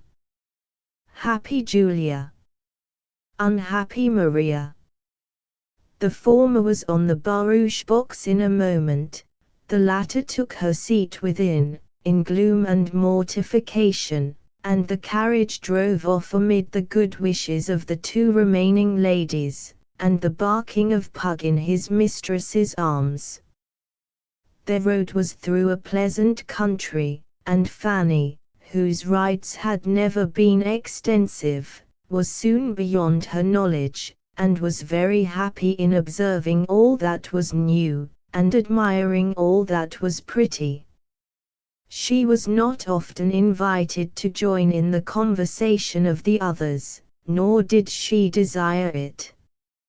Her own thoughts and reflections were habitually her best companions, and, in observing the appearance of the country, the bearings of the roads, the difference of soil, the state of the harvest, the cottages, the cattle, the children, she found entertainment that could only have been heightened by having Edmund to speak to of what she felt. That was the only point of resemblance between her and the lady who sat by her. In everything but a value for Edmund, Miss Crawford was very unlike her. She had none of Fanny's delicacy of taste, of mind, of feeling. She saw nature, inanimate nature, with little observation. Her attention was all for men and women, her talents for the light and lively. In looking back after Edmund, however, when there was any stretch of road behind them, or when he gained on them in ascending a considerable hill, they were united, and their hees broke at the same moment from them both, more than once. For the first 7 miles Miss Bertram had very little real comfort. Her prospect always ended in Mr. Crawford and her sister sitting side by side, full of conversation and merriment, and to see only his expressive profile as he turned with a smile to Julia, or to catch the laugh of the other, was a perpetual source of irritation, which her own sense of propriety could but just smooth over. When Julia looked back, it was with a countenance of delight, and whenever she spoke to them, it was in the highest spirits. Her view of the country was charming, she wished they could all see it, etc., but her only offer of exchange was addressed to Miss Crawford, as they gained the summit of a long hill, and was not more inviting than this: "Here is a fine burst of country. I wish you had my seat, but I dare say you will not take it, let me press you ever so much," and Miss Crawford could hardly answer before they were moving again at a good pace. When they came within the influence of so certain associations, it was better for Miss Bertram, who might be said to have 2 strings to her bow.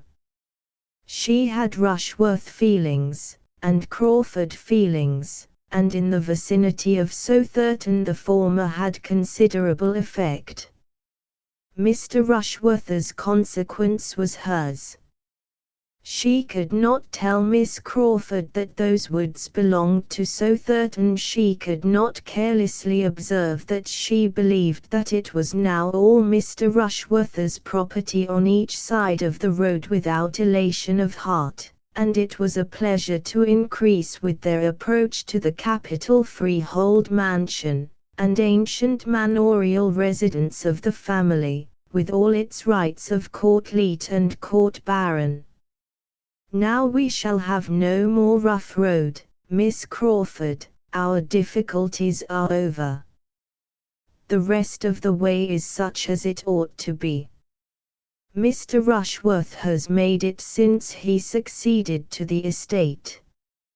Here begins the village. Those cottages are really a disgrace. The church spire is reckoned remarkably handsome.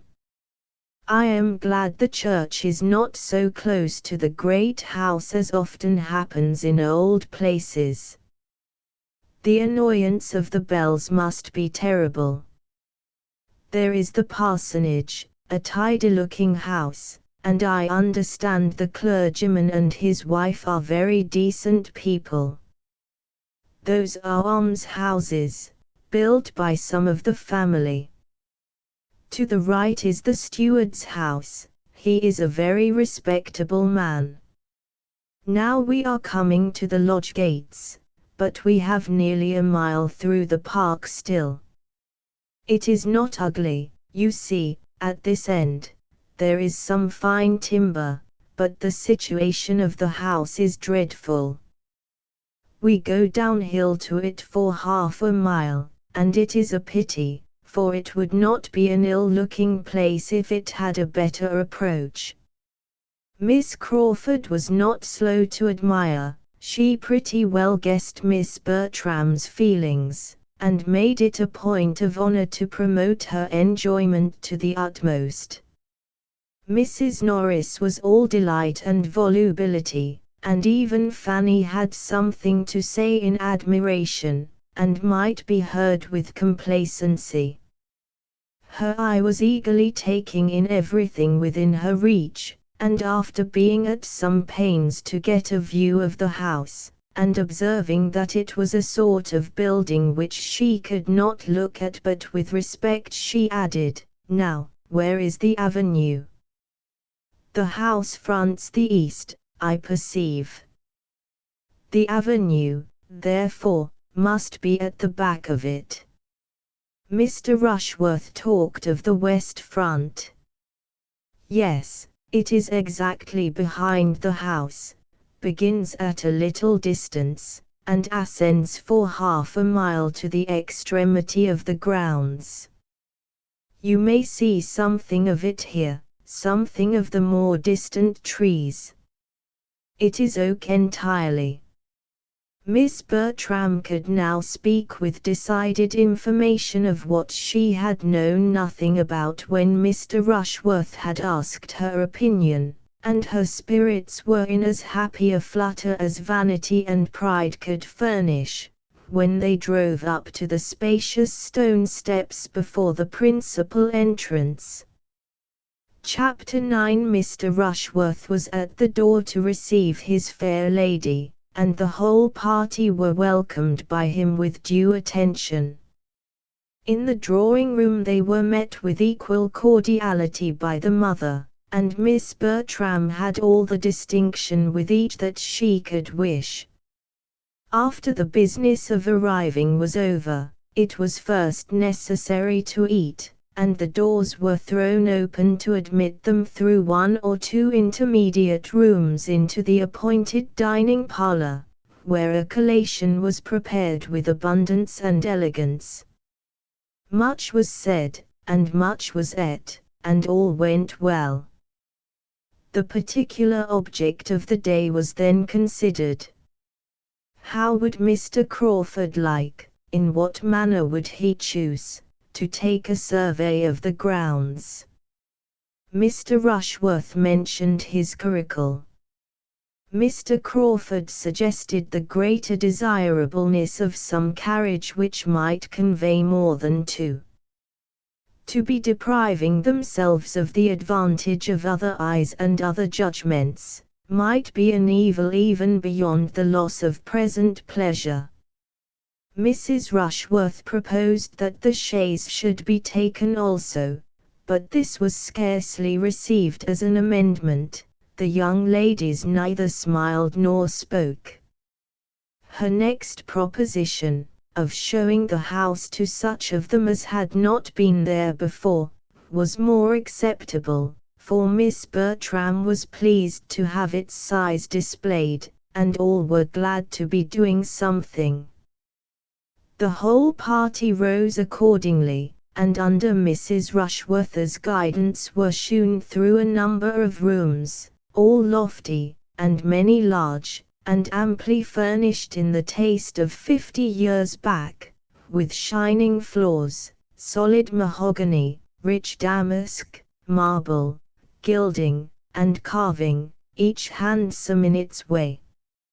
Of pictures there were abundance, and some few good, but the larger part were family portraits, no longer anything to anybody but Mrs. Rushworth, who had been at great pains to learn all that the housekeeper could teach, and was now almost equally well qualified to show the house, On the present occasion she addressed herself chiefly to Miss Crawford and Fanny, but there was no comparison in the willingness of their attention, for Miss Crawford, who had seen scores of great houses, and cared for none of them, had only the appearance of civilly listening, while Fanny, to whom everything was almost as interesting as it was new, attended with unaffected earnestness to all that Mrs. Rushworth could relate of the family in former times, its rise and grandeur, regal visits and loyal efforts, delighted to connect anything with history already known, or warm her imagination with scenes of the past. The situation of the house excluded the possibility of much prospect from any of the rooms, and while Fanny and some of the others were attending Mrs. Rushworth, Henry Crawford was looking grave and shaking his head at the windows. Every room on the west front looked across a lawn to the beginning of the avenue immediately beyond tall iron palisades and gates. Having visited many more rooms than could be supposed to be of any other use than to contribute to the window tax, and find employment for housemaids, now said Mrs. Rushworth, we are coming to the chapel, which properly we ought to enter from above, and look down upon, but as we are quite among friends, I will take you in this way, if you will excuse me. They entered. Fanny's imagination had prepared her for something grander than a mere spacious, oblong room, fitted up for the purpose of devotion, with nothing more striking or more solemn than the profusion of mahogany, and the crimson velvet cushions appearing over the ledge of the family gallery above. I am disappointed, said she, in a low voice, to Edmund. This is not my idea of a chapel. There is nothing awful here, nothing melancholy, nothing grand. Here are no aisles, no arches, no inscriptions, no banners. No banners, cousin, to be blown by the night wind of heaven. No signs that a Scottish monarch sleeps below. You forget, Fanny, how lately all this has been built, and for how confined a purpose, compared with the old chapels of castles and monasteries. It was only for the private use of the family. They have been buried, I suppose, in the parish church. There you must look for the banners and the achievements. It was foolish of me not to think of all that, but I am disappointed. Mrs. Rushworth began her relation. This chapel was fitted up as you see it, in James II's time. Before that period, as I understand, the pews were only wainscot, and there is some reason to think that the linings and cushions of the pulpit and family seat were only purple cloth, but this is not quite certain. It is a handsome chapel, and was formerly in constant use both morning and evening. Prayers were always read in it by the domestic chaplain, within the memory of many, but the late Mr. Rushworth left it off. Every generation has its improvements, said Miss Crawford, with a smile, to Edmund. Mrs. Rushworth was gone to repeat her lesson to Mr. Crawford, and Edmund, Fanny, and Miss Crawford remained in a cluster together. It is a pity, cried Fanny, that the custom should have been discontinued. It was a valuable part of former times. There is something in a chapel and chaplain so much in character with a great house, with one's ideas of what such a household should be.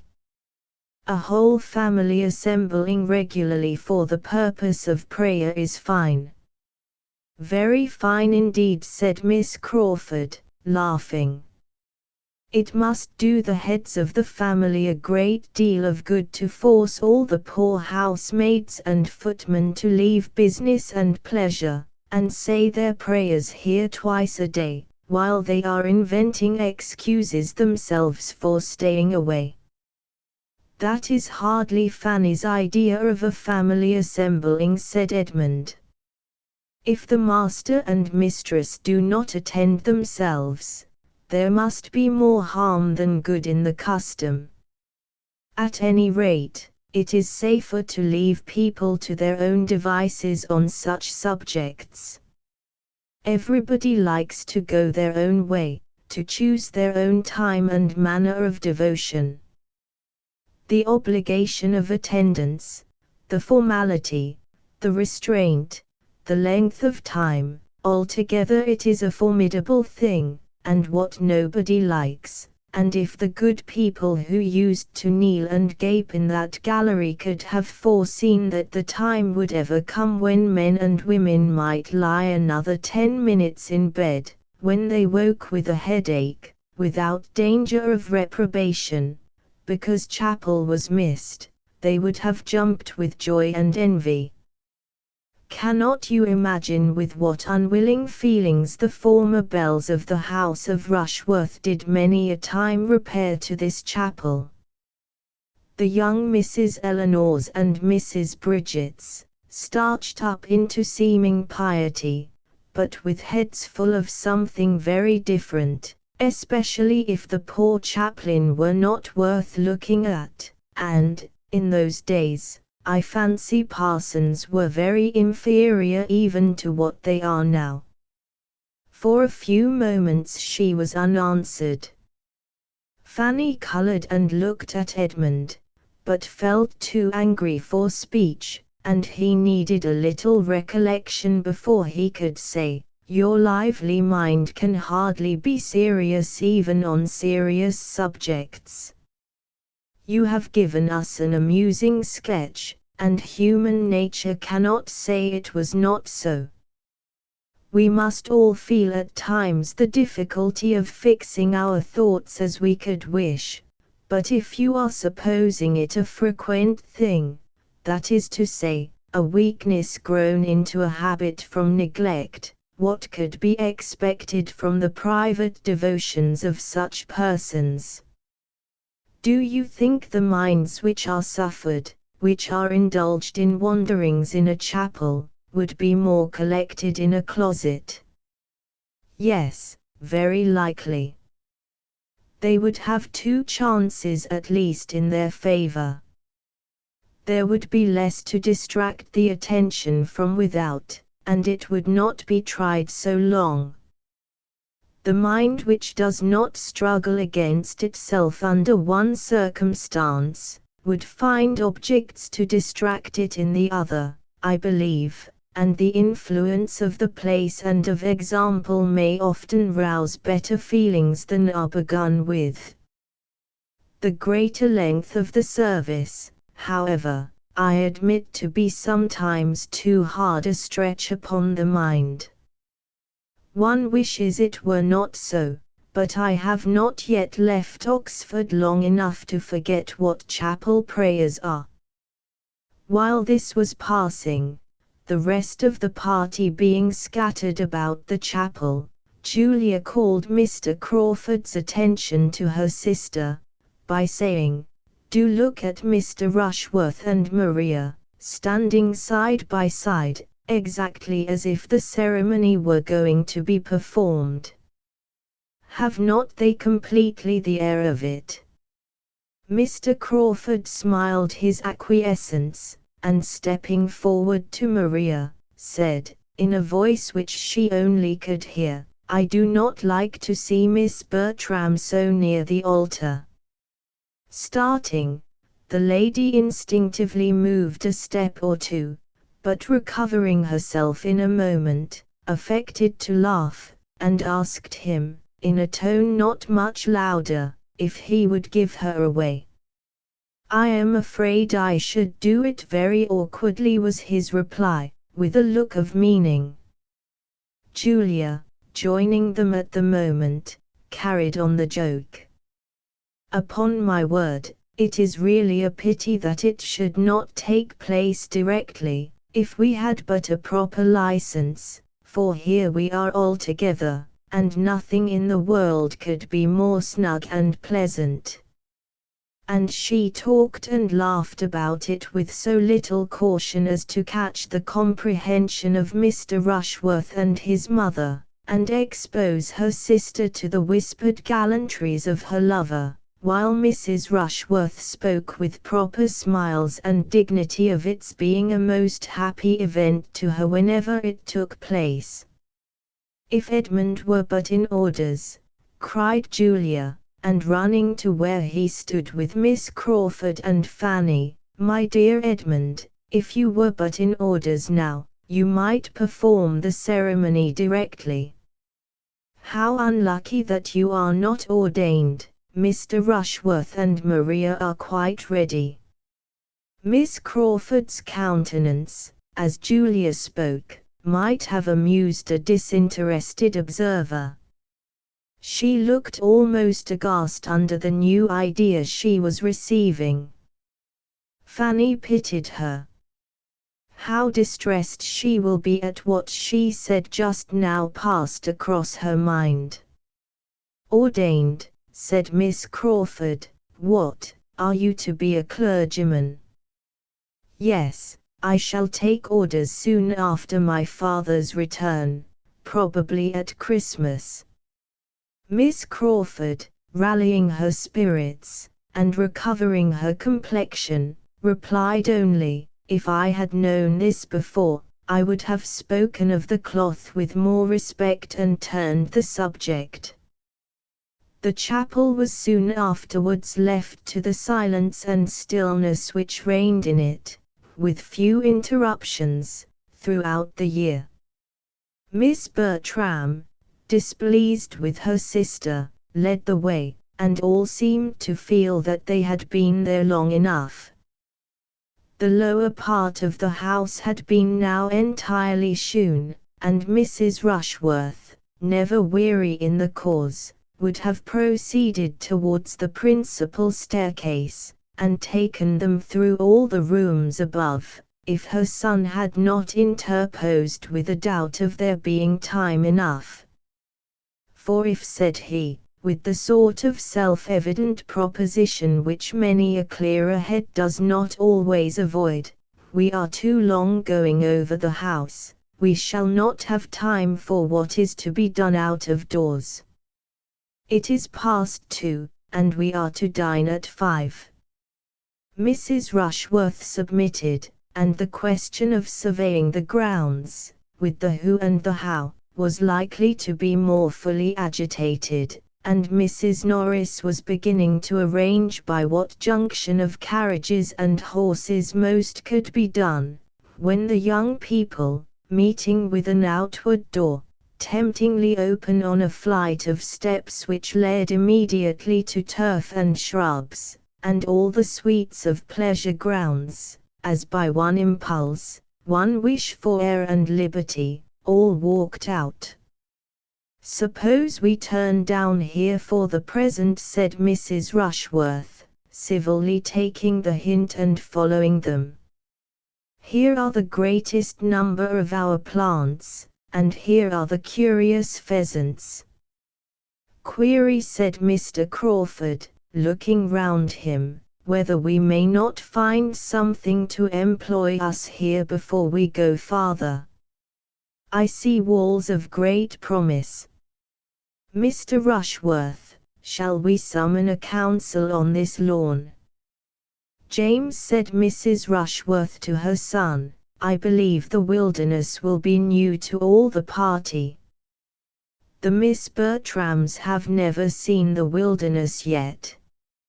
No objection was made, but for some time there seemed no inclination to move in any plan, or to any distance.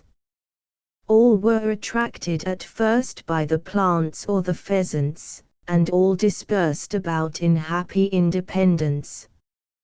Mr. Crawford was the first to move forward to examine the capabilities of that end of the house. The lawn, bounded on each side by a high wall, contained beyond the first planted area a bowling green, and beyond the bowling green a long terrace walk, backed by iron palisades, and commanding a view over them into the tops of the trees of the wilderness immediately adjoining. It was a good spot for fault-finding. Mr. Crawford was soon followed by Miss Bertram and Mr. Rushworth, and when, after a little time, the others began to form into parties, these three were found in busy consultation on the terrace by Edmund, Miss Crawford, and Fanny, who seemed as naturally to unite, and who, after a short participation of their regrets and difficulties, left them and walked on. The remaining three, Mrs. Rushworth, Mrs. Norris, and Julia, were still far behind, for Julia, whose happy star no longer prevailed, was obliged to keep by the side of Mrs. Rushworth, and restrain her impatient feet to that lady's slow pace, while her aunt, having fallen in with the housekeeper, who was come out to feed the pheasants, was lingering behind in gossip with her. Poor Julia, the only one out of the 9 not tolerably satisfied with their lot, was now in a state of complete penance, and as different from the Julia of the barouche box as could well be imagined. The politeness which she had been brought up to practice as a duty made it impossible for her to escape, while the want of that higher species of self-command, that just consideration of others, that knowledge of her own heart, that principle of right, which had not formed any essential part of her education, made her miserable under it. "This is insufferably hot," said Miss Crawford, when they had taken one turn on the terrace, and were drawing a second time to the door in the middle which opened to the wilderness. "Shall any of us object to being comfortable? Here is a nice little wood, if one can but get into it. What happiness if the door should not be locked! But of course it is, for in these great places the gardeners are the only people who can go where they like." The door, however, proved not to be locked, and they were all agreed in turning joyfully through it, and leaving the unmitigated glare of day behind. A considerable flight of steps landed them in the wilderness, which was a planted wood of about 2 acres, and though chiefly of larch and laurel, and beech cut down, and though laid out with too much regularity, was darkness and shade, and natural beauty, compared with the bowling green and the terrace. They all felt the refreshment of it, and for some time could only walk and admire. At length, after a short pause, Miss Crawford began with, "So you are to be a clergyman, Mr. Bertram. This is rather a surprise to me." "Why should it surprise you? You must suppose me designed for some profession, and might perceive that I am neither a lawyer, nor a soldier, nor a sailor." "Very true, but, in short, it had not occurred to me.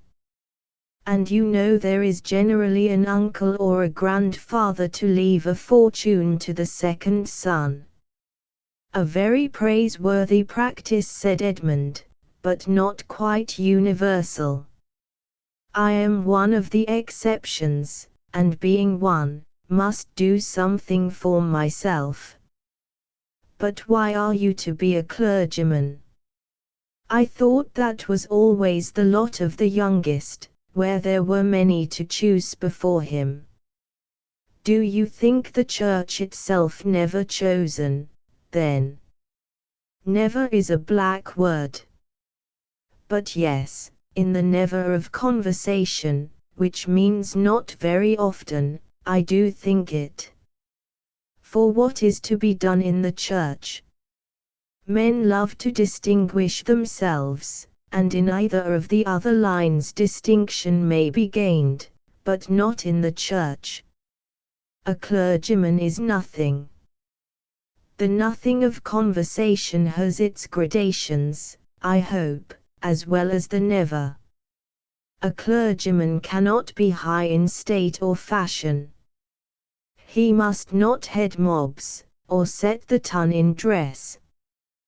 But I cannot call that situation nothing which has the charge of all that is of the first importance to mankind, individually or collectively considered, temporally and eternally, which has the guardianship of religion and morals, and consequently of the manners which result from their influence.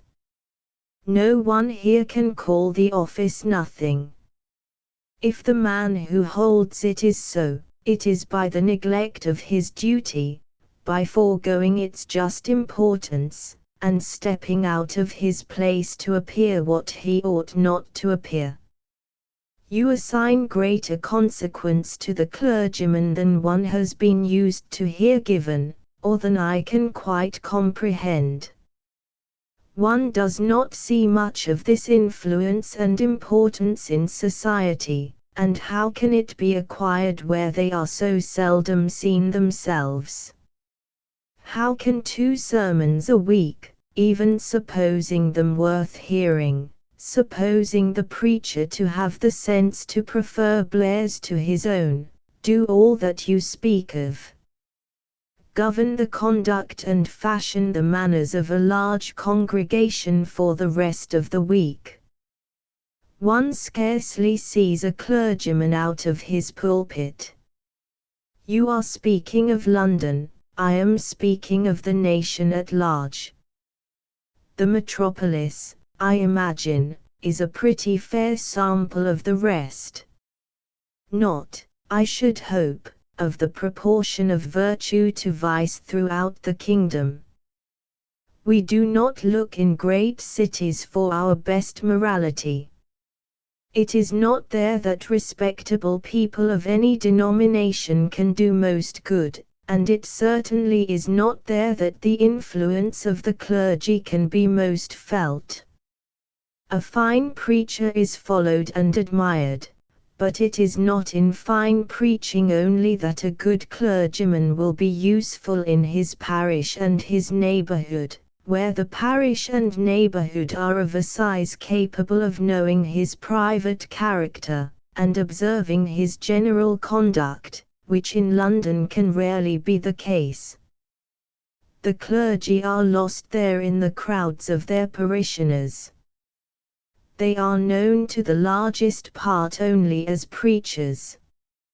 And with regard to their influencing public manners, Miss Crawford must not misunderstand me, or suppose I mean to call them the arbiters of good breeding, the regulators of refinement and courtesy, the masters of the ceremonies of life.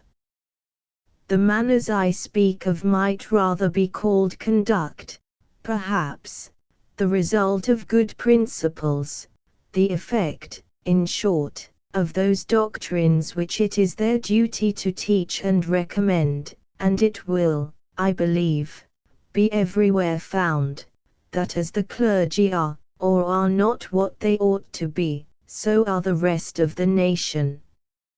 Certainly, said Fanny, with gentle earnestness. There, cried Miss Crawford, you have quite convinced Miss Price already. I wish I could convince Miss Crawford too. I do not think you ever will, said she, with an arch smile. I am just as much surprised now as I was at first that you should intend to take orders. You really are fit for something better. Come, do change your mind. It is not too late. Go into the law. Go into the law. With as much ease as I was told to go into this wilderness. Now you are going to say something about law being the worst wilderness of the two, but I forestall you. Remember, I have forestalled you. You need not hurry when the object is only to prevent my saying a bon mot, for there is not the least wit in my nature. I am a very matter-of-fact, plain-spoken being, and may blunder on the borders of a repartee for half an hour together without striking it out. A general silence succeeded. Each was thoughtful. Fanny made the first interruption by saying, "I wonder that I should be tired with only walking in this sweet wood, but the next time we come to a seat, if it is not disagreeable to you, I should be glad to sit down for a little while." "My dear Fanny," cried Edmund, immediately drawing her arm within his, "how thoughtless I have been! I hope you are not very tired." Perhaps turning to Miss Crawford, "My other companion may do me the honor of taking an arm." "Thank you, but I am not at all tired." She took it, however, as she spoke, and the gratification of having her do so, of feeling such a connection for the first time, made him a little forgetful of Fanny. "You scarcely touch me," said he. "You do not make me of any use." What a difference in the weight of a woman's arm from that of a man! At Oxford I have been a good deal used to have a man lean on me for the length of a street, and you are only a fly in the comparison. I am really not tired, which I almost wonder at, for we must have walked at least a mile in this wood. Do not you think we have? Not half a mile, was his sturdy answer, for he was not yet so much in love as to measure distance, or reckon time, with feminine lawlessness. "Oh, you do not consider how much we have wound about. We have taken such a very serpentine course, and the wood itself must be half a mile long in a straight line, for we have never seen the end of it yet since we left the first great path. But if you remember, before we left that first great path, we saw directly to the end of it. We looked down the whole vista, and saw it closed by iron gates, and it could not have been more than a furlong in length." "Oh, I know nothing of your furlongs, but I am sure it is a very long wood, and that we have been winding in and out ever since we came into it, and therefore, when I say that we have walked a mile in it, I must speak within compass." "We have been exactly a quarter of an hour here," said Edmund, taking out his watch. "Do you think we are walking 4 miles an hour? Oh, do not attack me with your watch. A watch is always too fast or too slow. I cannot be dictated to by a watch." A few steps farther brought them out at the bottom of the very walk they had been talking of, and standing back, well shaded and sheltered, and looking over a ha-ha into the park, was a comfortable-sized bench, on which they all sat down. "I am afraid you are very tired, Fanny," said Edmund, observing her. "Why would not you speak sooner? This will be a bad day's amusement for you if you are to be knocked up. Every sort of exercise fatigues her so soon, Miss Crawford, except riding. How abominable in you, then, to let me engross her horse as I did all last week. I am ashamed of you and of myself, but it shall never happen again. Your attentiveness and consideration makes me more sensible of my own neglect. Fanny's interest seems in safer hands with you than with me. That she should be tired now, however, gives me no surprise, for there is nothing in the course of one's duties so fatiguing as what we have been doing this morning, seeing a great house, dawdling from one room to another, straining one's eyes and one's attention, hearing what one does not understand, admiring what one does not care for. It is generally allowed to be the greatest bore in the world, and Miss Price has found it so, though she did not know it. I shall soon be rested, said Fanny. To sit in the shade on a fine day, and look upon verdure, is the most perfect refreshment. After sitting a little while, Miss Crawford was up again. I must move, said she. Resting fatigues me. I have looked across the ha-ha till I am weary. I must go and look through that iron gate at the same view, without being able to see it so well. Edmund left the seat likewise. Now, Miss Crawford, if you will look up the walk, you will convince yourself that it cannot be half a mile long, or half a mile. It is an immense distance, said she, I see that with a glance. He still reasoned with her, but in vain.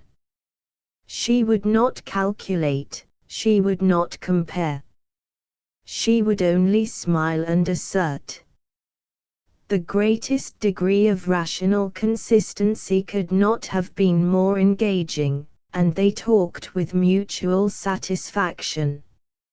At last it was agreed that they should endeavor to determine the dimensions of the wood by walking a little more about it.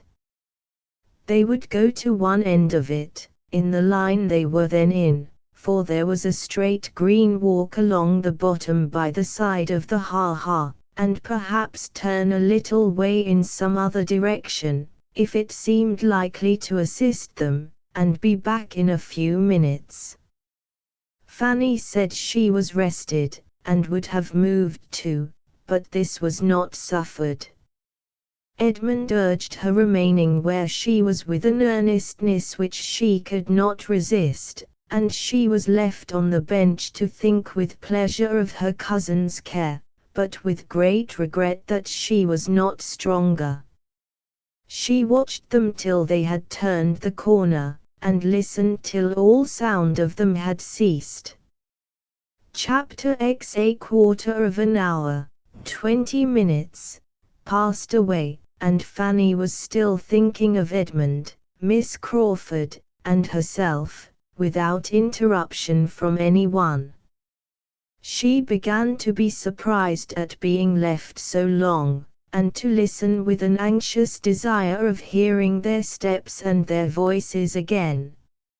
She listened, and at length she heard voices and feet approaching, but she had just satisfied herself that it was not those she wanted, when Miss Bertram, Mr. Rushworth, and Mr. Crawford issued from the same path which she had trod herself, and were before her. Miss Price all alone, and my dear Fanny, how comes this, were the first salutations. She told her story. Poor dear Fanny, cried her cousin, how ill you have been used by them. You had better have stayed with us. Then seating herself with a gentleman on each side, she resumed the conversation which had engaged them before, and discussed the possibility of improvements with much animation. Nothing was fixed on, but Henry Crawford was full of ideas and projects, and, generally speaking, whatever he proposed was immediately approved, first by her, and then by Mr. Rushworth, whose principal business seemed to be to hear the others, and who scarcely risked an original thought of his own beyond a wish that they had seen his friend Smith's place. After some minutes spent in this way, Miss Bertram, observing the iron gate, expressed a wish of passing through it into the park, that their views and their plans might be more comprehensive. It was the very thing of all others to be wished, it was the best, it was the only way of proceeding with any advantage, in Henry Crawford's opinion, and he directly saw a knoll not half a mile off, which would give them exactly the requisite command of the house. Go therefore they must to that knoll, and through that gate, but the gate was locked. Mr. Rushworth wished he had brought the key. He had been very near thinking whether he should not bring the key. He was determined he would never come without the key again, but still this did not remove the present evil.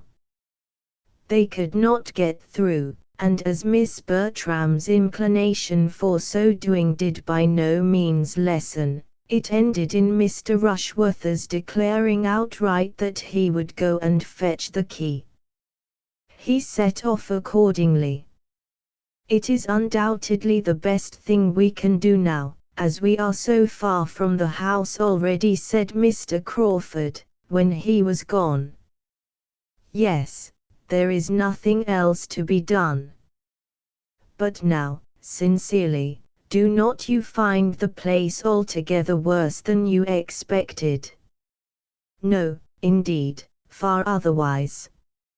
I find it better, grander, more complete in its style, though that style may not be the best. And to tell you the truth, speaking rather lower, I do not think that I shall ever see so certain again with so much pleasure as I do now. Another summer will hardly improve it to me.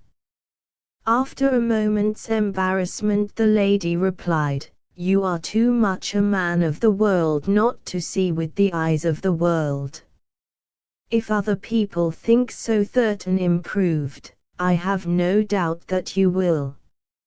I am afraid I am not quite so much the man of the world as might be good for me in some points.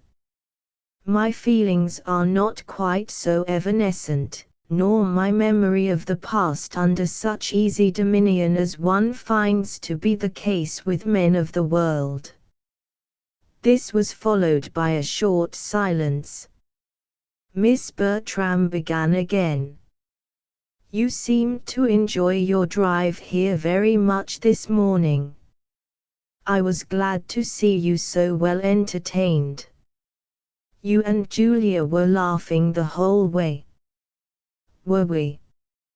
Yes, I believe we were, but I have not the least recollection at what. Oh.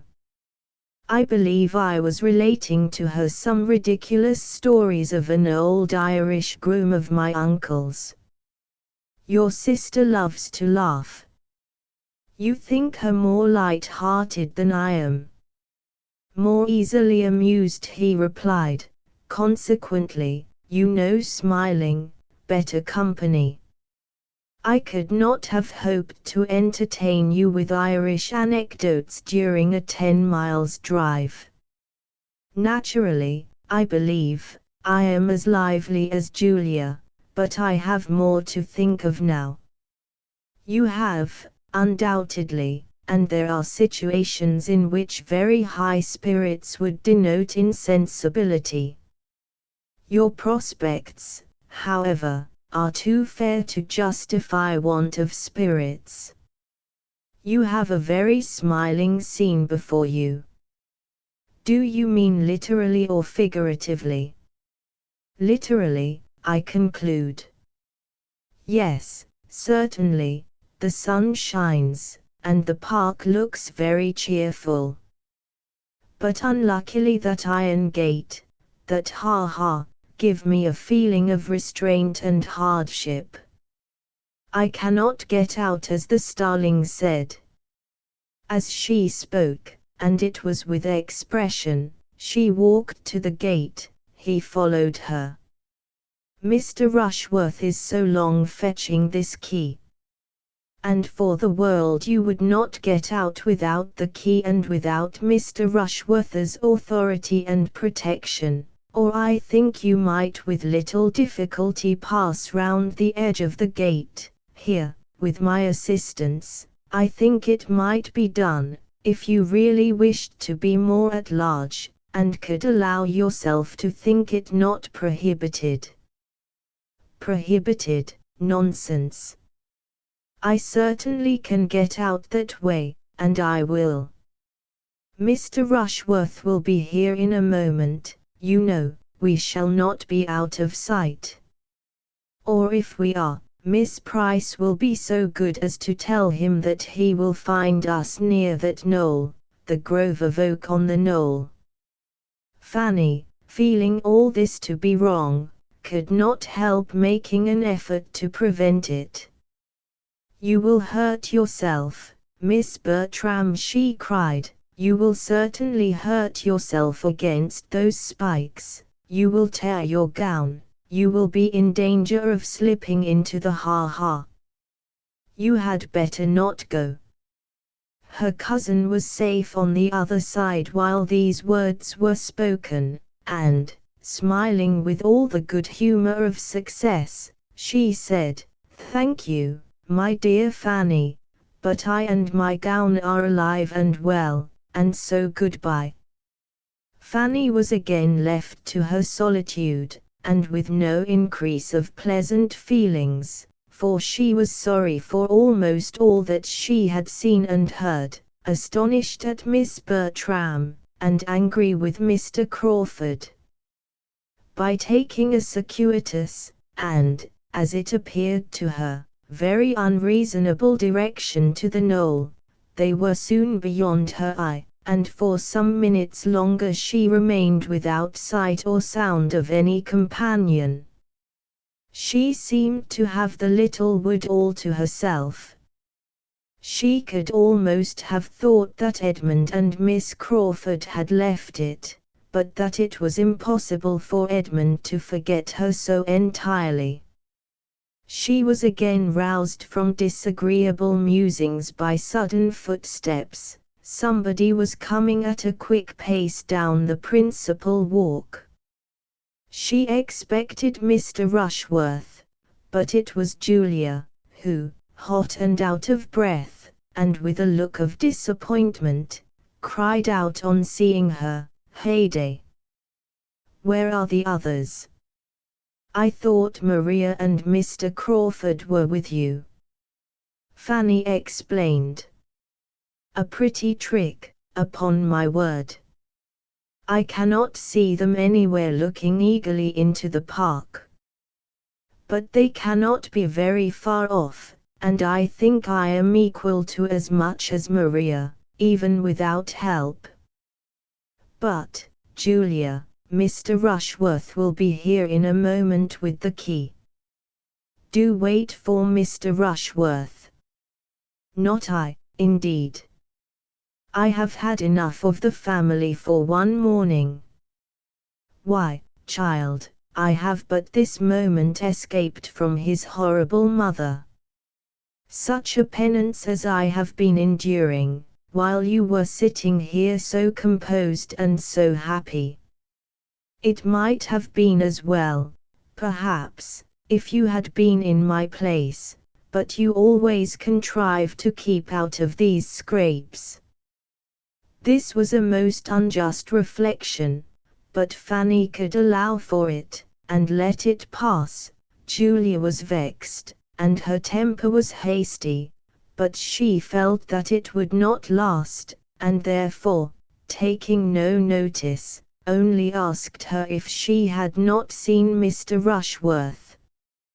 Yes, we saw him. He was posting away as if upon life and death, and could but just spare time to tell us his errand, and where you all were. It is a pity he should have so much trouble for nothing. That is Miss Maria's concern. I am not obliged to punish myself for her sins.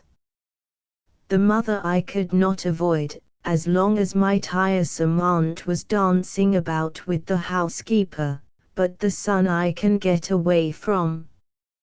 And she immediately scrambled across the fence, and walked away, not attending to Fanny's last question of whether she had seen anything of Miss Crawford and Edmund.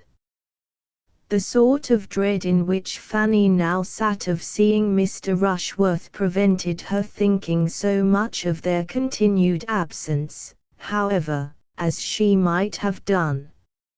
She felt that he had been very ill-used, and was quite unhappy in having to communicate what had passed.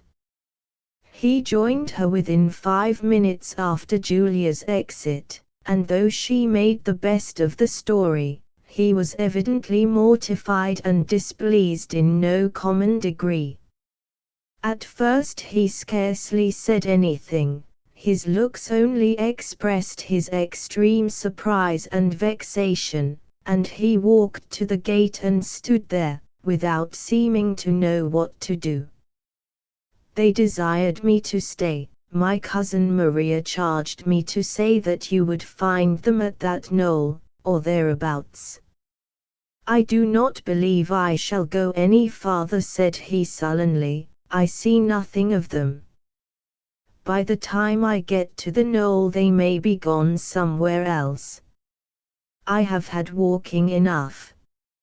And he sat down with a most gloomy countenance by Fanny. I am very sorry, said she, it is very unlucky. And she longed to be able to say something more to the purpose. After an interval of silence, I think they might as well have stayed for me, said he. Miss Bertram thought you would follow her. I should not have had to follow her if she had stayed. This could not be denied, and Fanny was silenced. After another pause, he went on, Pray, Miss Price, are you such a great admirer of this Mr. Crawford as some people are? For my part, I can see nothing in him. I do not think him at all handsome. Handsome? Nobody can call such an undersized man handsome. He is not 5'9". I should not wonder if he is not more than 5'8". I think he is an ill-looking fellow.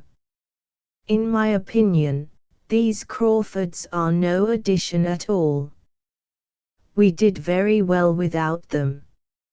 A small sigh escaped Fanny here, and she did not know how to contradict him.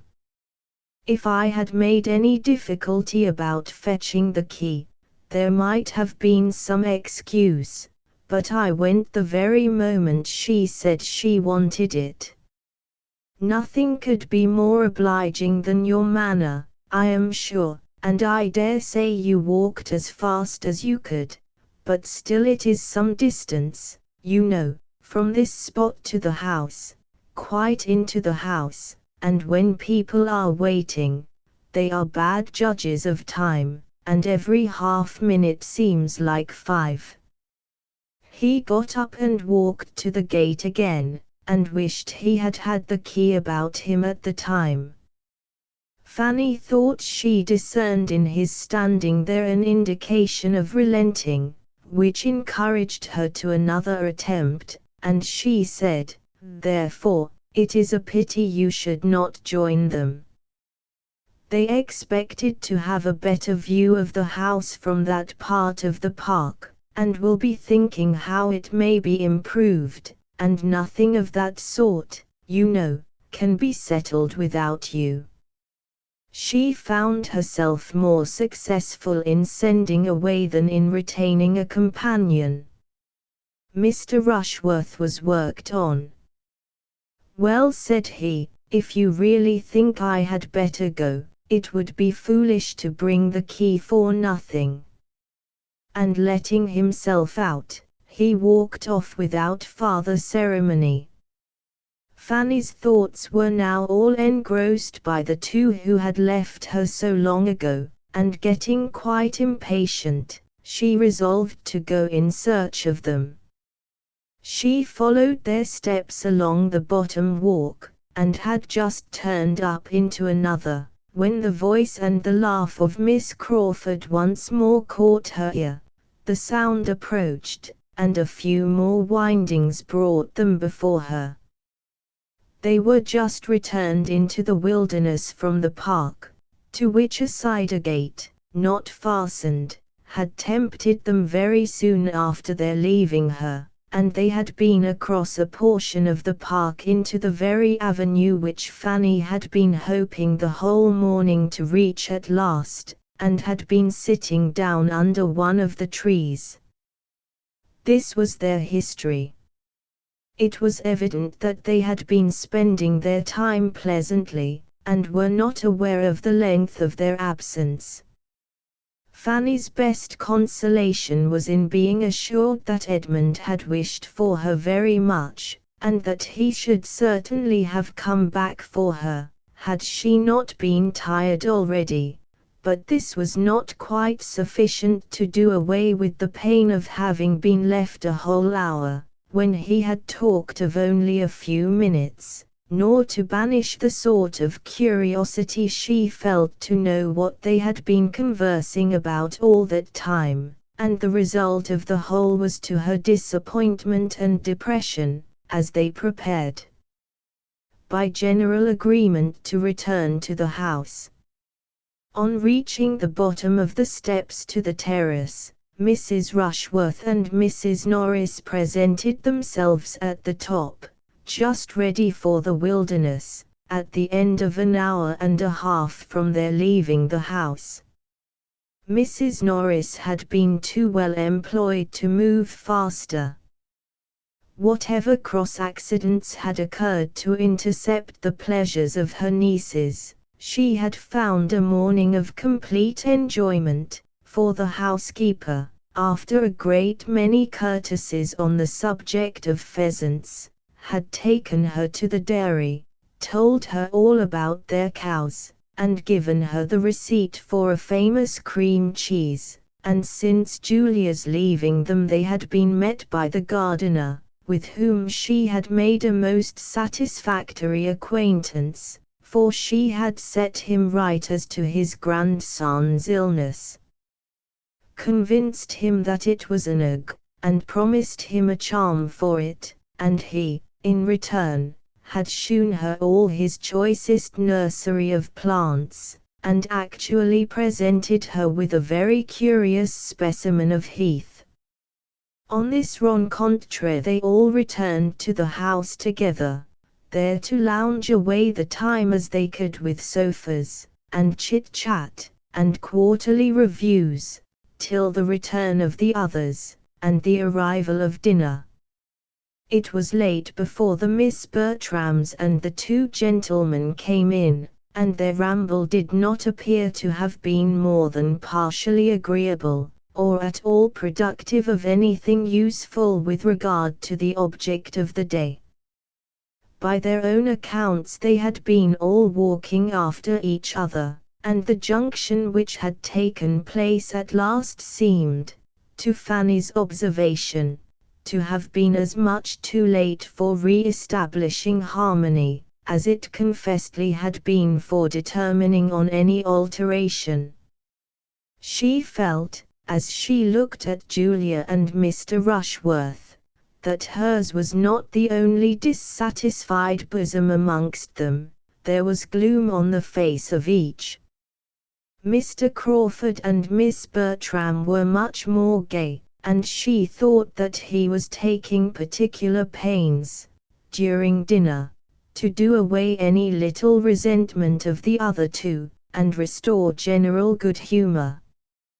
Dinner was soon followed by tea and coffee. A 10 miles drive home allowed no waste of hours, and from the time of their sitting down to table, it was a quick succession of busy nothings till the carriage came to the door, and Mrs. Norris, having fidgeted about, and obtained a few pheasants' eggs and a cream cheese from the housekeeper, and made abundance of civil speeches to Mrs. Rushworth, was ready to lead the way.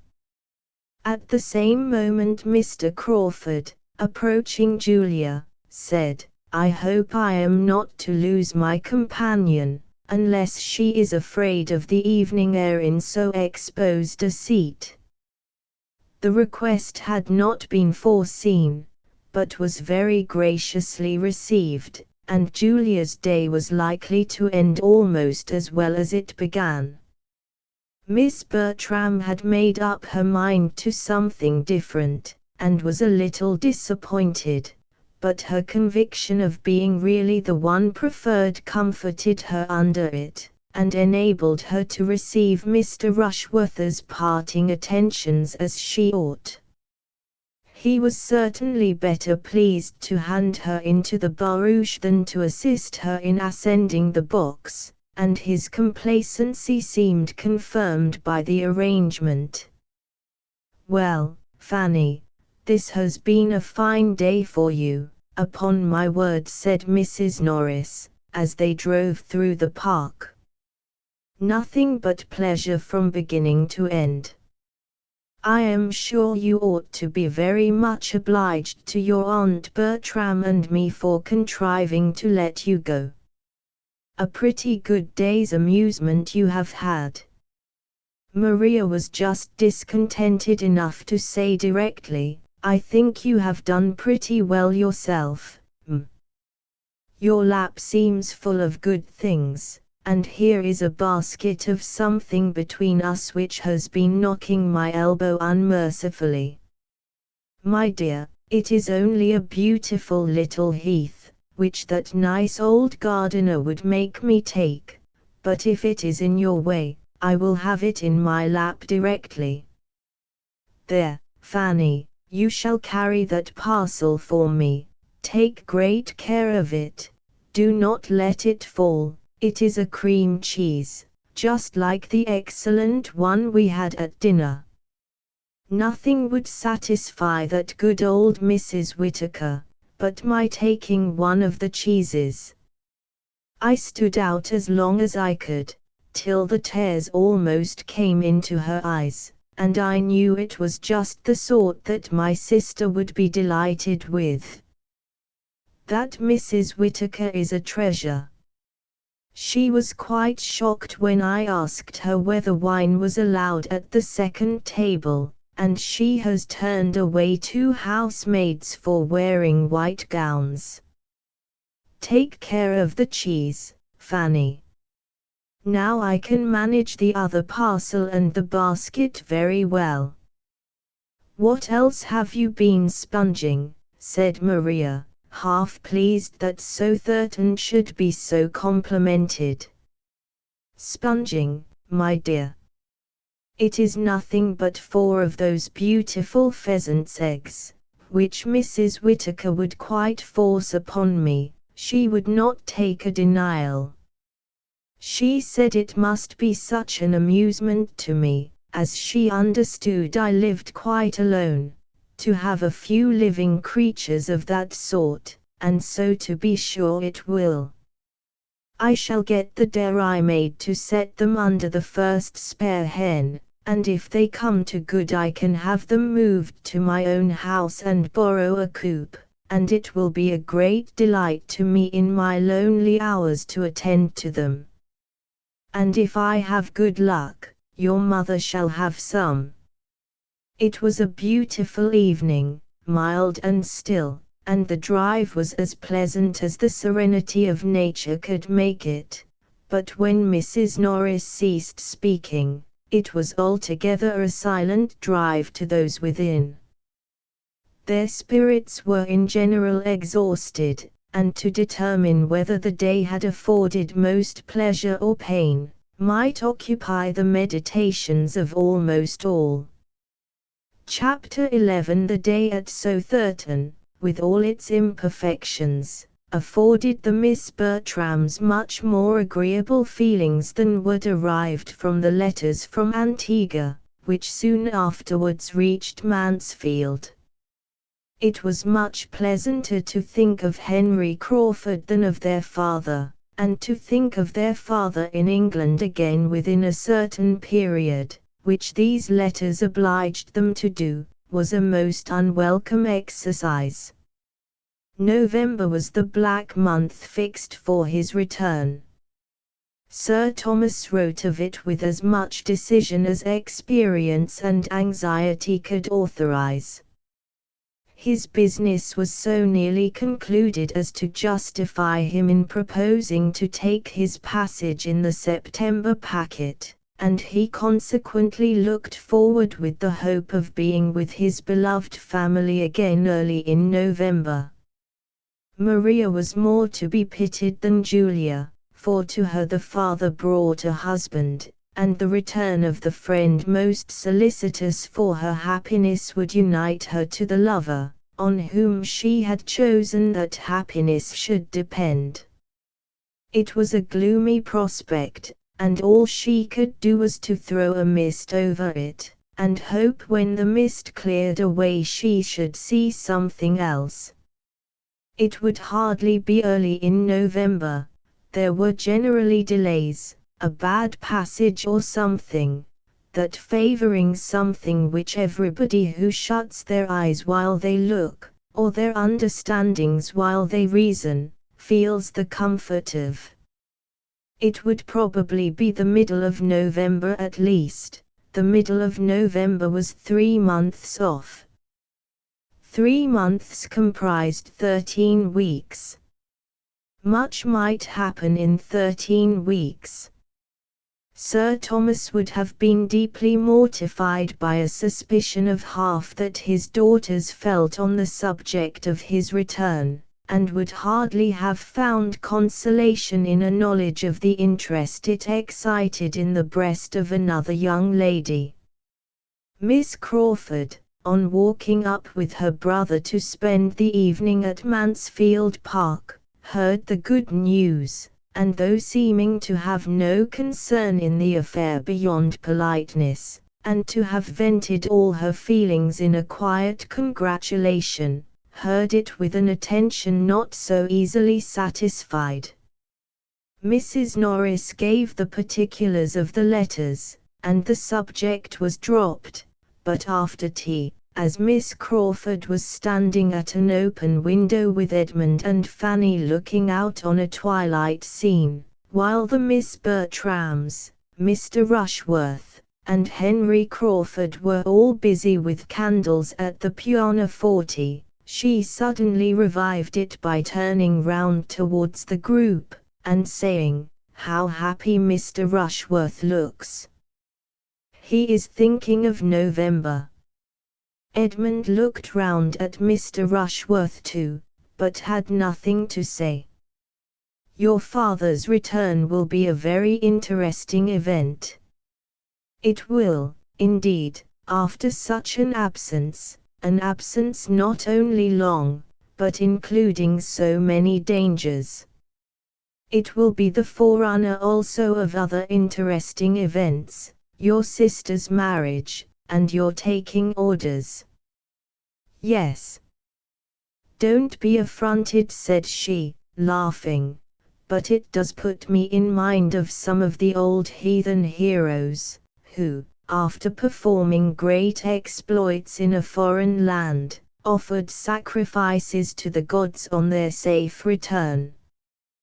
"There is no sacrifice in the case," replied Edmund, with a serious smile, and glancing at the pianoforte again. "It is entirely her own doing."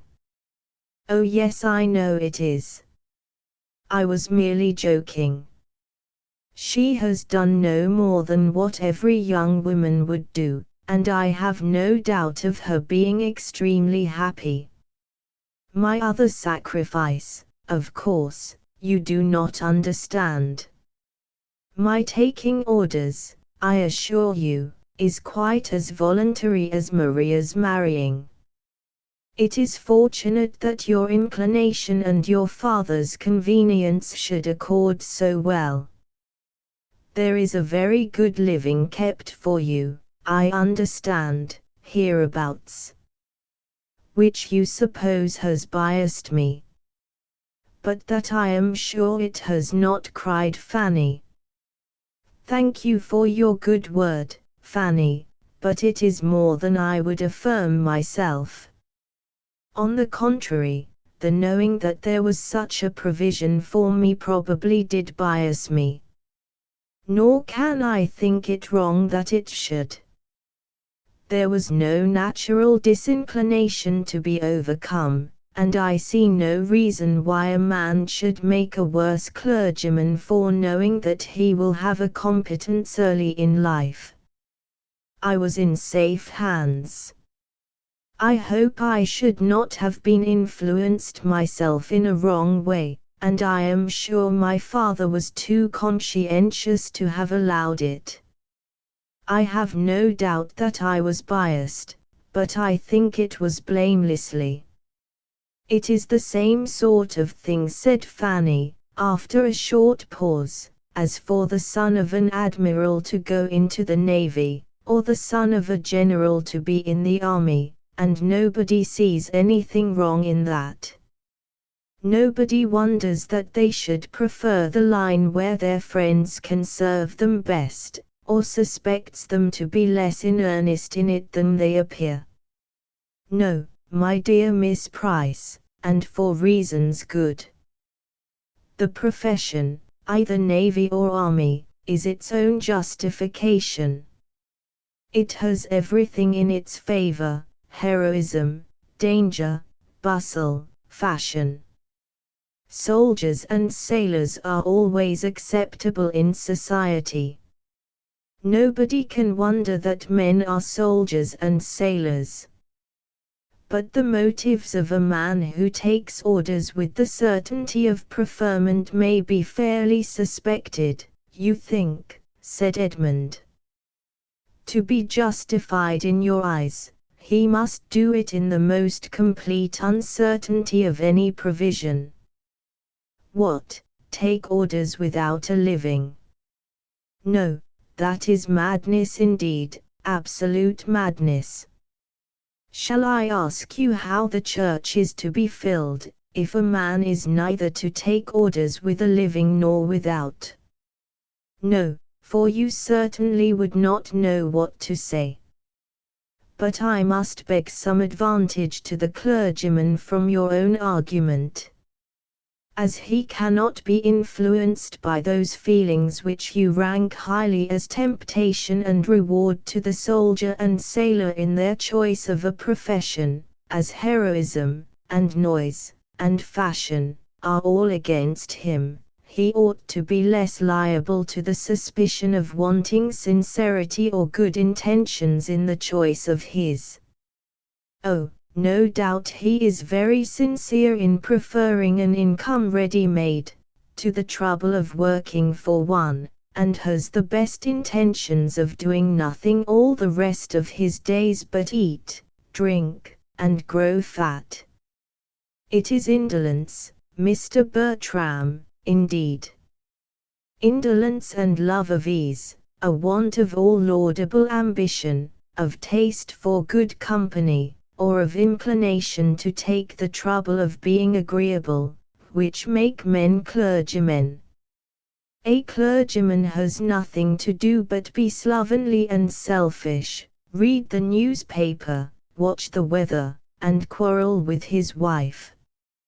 His curate does all the work, and the business of his own life is to dine.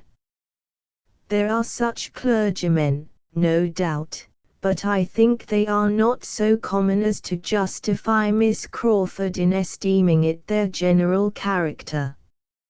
I suspect that in this comprehensive and, may I say, commonplace censure, you are not judging from yourself, but from prejudiced persons, whose opinions you have been in the habit of hearing. It is impossible that your own observation can have given you much knowledge of the clergy. You can have been personally acquainted with very few of a set of men you condemn so conclusively. You are speaking what you have been told at your uncle's table. I speak what appears to me the general opinion, and where an opinion is general, it is usually correct. Though I have not seen much of the domestic lives of clergymen, it is seen by too many to leave any deficiency of information.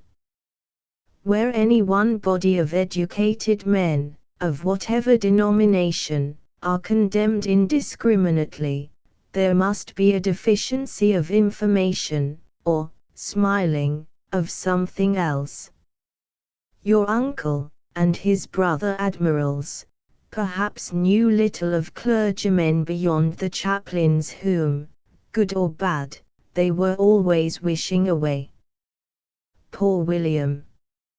He has met with great kindness from the chaplain of the Antwerp, was a tender apostrophe of Fanny's, very much to the purpose of her own feelings if not of the conversation. I have been so little addicted to take my opinions from my uncle, said Miss Crawford, that I can hardly suppose, and since you push me so hard, I must observe, that I am not entirely without the means of seeing what clergymen are, being at this present time the guest of my own brother, Dr. Grant.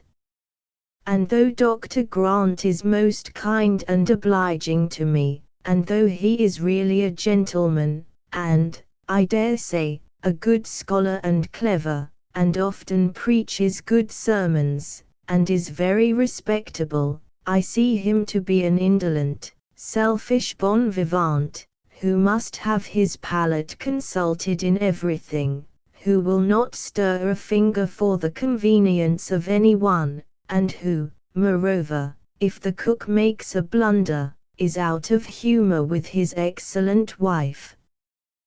To own the truth, Henry and I were partly driven out this very evening by a disappointment about a green goose, which he could not get the better of. My poor sister was forced to stay and bear it. I do not wonder at your disapprobation, upon my word. It is a great defect of temper, made worse by a very faulty habit of self-indulgence, and to see your sister suffering from it must be exceedingly painful to such feelings as yours. Fanny, it goes against us. We cannot attempt to defend Dr. Grant. No, replied Fanny, but we need not give up his profession for all that, because, whatever profession Dr. Grant had chosen, he would have taken not a good temper into it, and as he must, either in the Navy or Army, have had a great many more people under his command than he has now, I think more would have been made unhappy by him as a sailor or soldier than as a clergyman. Besides, I cannot but suppose that whatever there may be to wish otherwise in Dr. Grant would have been in a greater danger of becoming worse in a more active and worldly profession, where he would have had less time and obligation, where he might have escaped that knowledge of himself, the frequency, at least, of that knowledge which it is impossible he should escape as he is now. A sensible man like Dr. Grant, cannot be in the habit of teaching others their duty every week, cannot go to church twice every Sunday, and preach such very good sermons in so good a manner as he does, without being the better for it himself. It must make him think, and I have no doubt that he oftener endeavors to restrain himself than he would if he had been anything but a clergyman. We cannot prove to the contrary, to be sure, but I wish you a better fate, Miss Price, than to be the wife of a man whose amiableness depends upon his own sermons, for though he may preach himself into a good humour every Sunday, it will be bad enough to have him quarrelling about green geese from Monday morning till Saturday night. I think the man who could often quarrel with Fanny, said Edmund affectionately, must be beyond the reach of any sermons. Fanny turned farther into the window, and Miss Crawford had only time to say, in a pleasant manner, "I fancy Miss Price has been more used to deserve praise than to hear it," when, being earnestly invited by the Miss Bertrams to join in a glee, she tripped off to the instrument, leaving Edmund looking after her in an ecstasy of admiration of all her many virtues, from her obliging manners down to her light and graceful tread. "There goes good humour, I am sure," said he presently. "There goes a temper which would never give pain. How well she walks! And how readily she falls in with the inclination of others, joining them the moment she is asked. What a pity," he added, after an instant's reflection, "that she should have been in such hands." Fanny agreed to it, and had the pleasure of seeing him continue at the window with her, in spite of the expected glee, and of having his eyes soon turned, like hers, towards the scene without, where all that was solemn, and soothing, and lovely, appeared in the brilliancy of an unclouded night, and the contrast of the deep shade of the woods. Fanny spoke her feelings. "Here's harmony," said she, "here's repose. Here's what may leave all painting and all music behind, and what poetry only can attempt to describe. Here's what may tranquilize every care, and lift the heart to rapture. When I look out on such a night as this, I feel as if there could be neither wickedness nor sorrow in the world, and there certainly would be less of both if the sublimity of nature were more attended to, and people were carried more out of themselves by contemplating such a scene. I like to hear your enthusiasm, Fanny. It is a lovely night, and they are much to be pitied who have not been taught to feel, in some degree, as you do, who have not, at least, been given a taste for nature in early life. They lose a great deal. You taught me to think and feel on the subject, cousin. I had a very apt scholar. There's Archerus looking very bright. Yes, and the bear. I wish I could see Cassiopeia. We must go out on the lawn for that. Should you be afraid? Not in the least. It is a great while since we have had any stargazing. Yes, I do not know how it has happened. The glee began. We will stay till this is finished, Fanny, said he, turning his back on the window, and as it advanced, she had the mortification of seeing him advance too, moving forward by gentle degrees towards the instrument, and when it ceased, he was close by the singers, among the most urgent in requesting to hear the glee again. Fanny sighed alone at the window till scolded away by Mrs. Norris's threats of catching cold. Chapter 12. Sir Thomas was to return in November, and his eldest son had duties to call him earlier home. The approach of September brought tidings of Mr. Bertram, first in a letter to the gamekeeper and then in a letter to Edmund, and by the end of August he arrived himself, to be gay, agreeable, and gallant again as occasion served, or Miss Crawford demanded, to tell of races and Weymouth, and parties and friends, to which she might have listened 6 weeks before with some interest, and altogether to give her the fullest conviction, by the power of actual comparison, of her preferring his younger brother. It was very vexatious, and she was heartily sorry for it, but so it was, and so far from now meaning to marry the elder, she did not even want to attract him beyond what the simplest claims of conscious beauty required. His lengthened absence from Mansfield, without anything but pleasure in view, and his own will to consult, made it perfectly clear that he did not care about her, and his indifference was so much more than equalled by her own, that were he now to step forth the owner of Mansfield Park, the Sir Thomas complete, which he was to be in time, she did not believe she could accept him. The season and duties which brought Mr. Bertram back to Mansfield took Mr. Crawford into Norfolk. Everingham could not do without him in the beginning of September.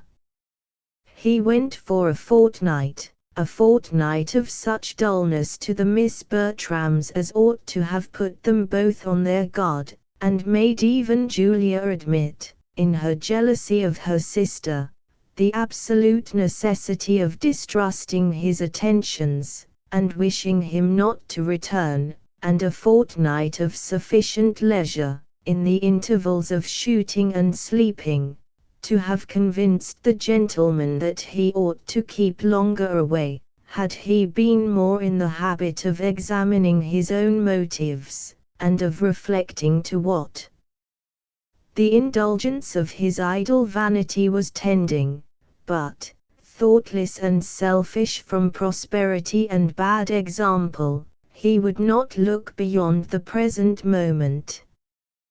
The sisters, handsome, clever, and encouraging, were an amusement to his sated mind, and finding nothing in Norfolk to equal the social pleasures of Mansfield, he gladly returned to it at the time appointed, and was welcomed thither quite as gladly by those whom he came to trifle with further.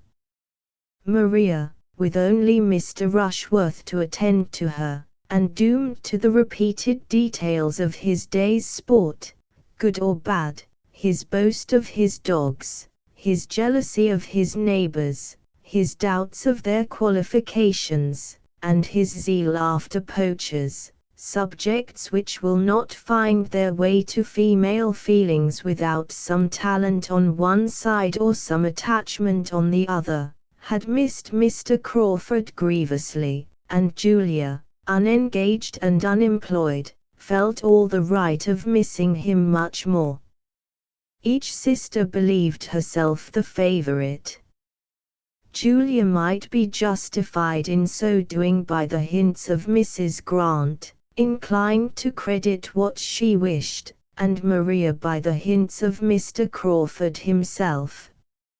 Everything returned into the same channel as before his absence, his manners being to each so animated and agreeable as to lose no ground with either, and just stopping short of the consistence, the steadiness, the solicitude, and the warmth which might excite general notice. Fanny was the only one of the party who found anything to dislike, but since the day at Southerton, she could never see Mr. Crawford with either sister without observation, and seldom without wonder or censure, and had her confidence in her own judgment been equal to her exercise of it in every other respect, had she been sure that she was seeing clearly, and judging candidly, she would probably have made some important communications to her usual confidant. As it was, however, she only hazarded a hint, and the hint was lost.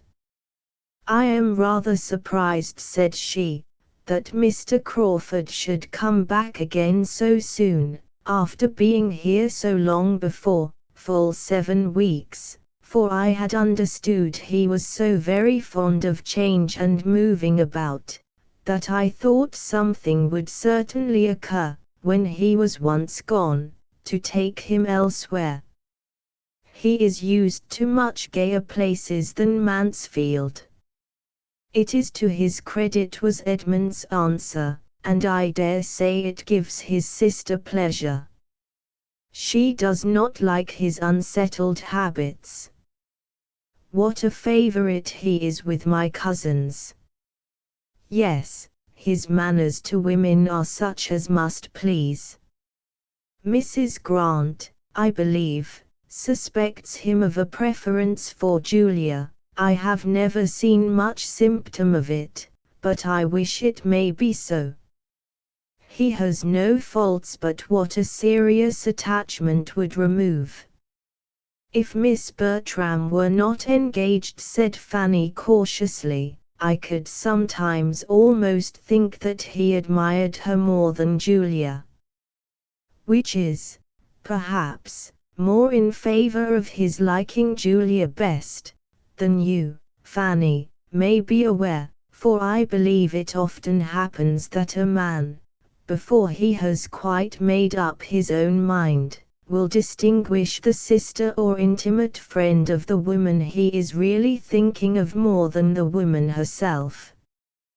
Crawford has too much sense to stay here if he found himself in any danger from Maria, and I am not at all afraid for her, after such a proof as she has given that her feelings are not strong.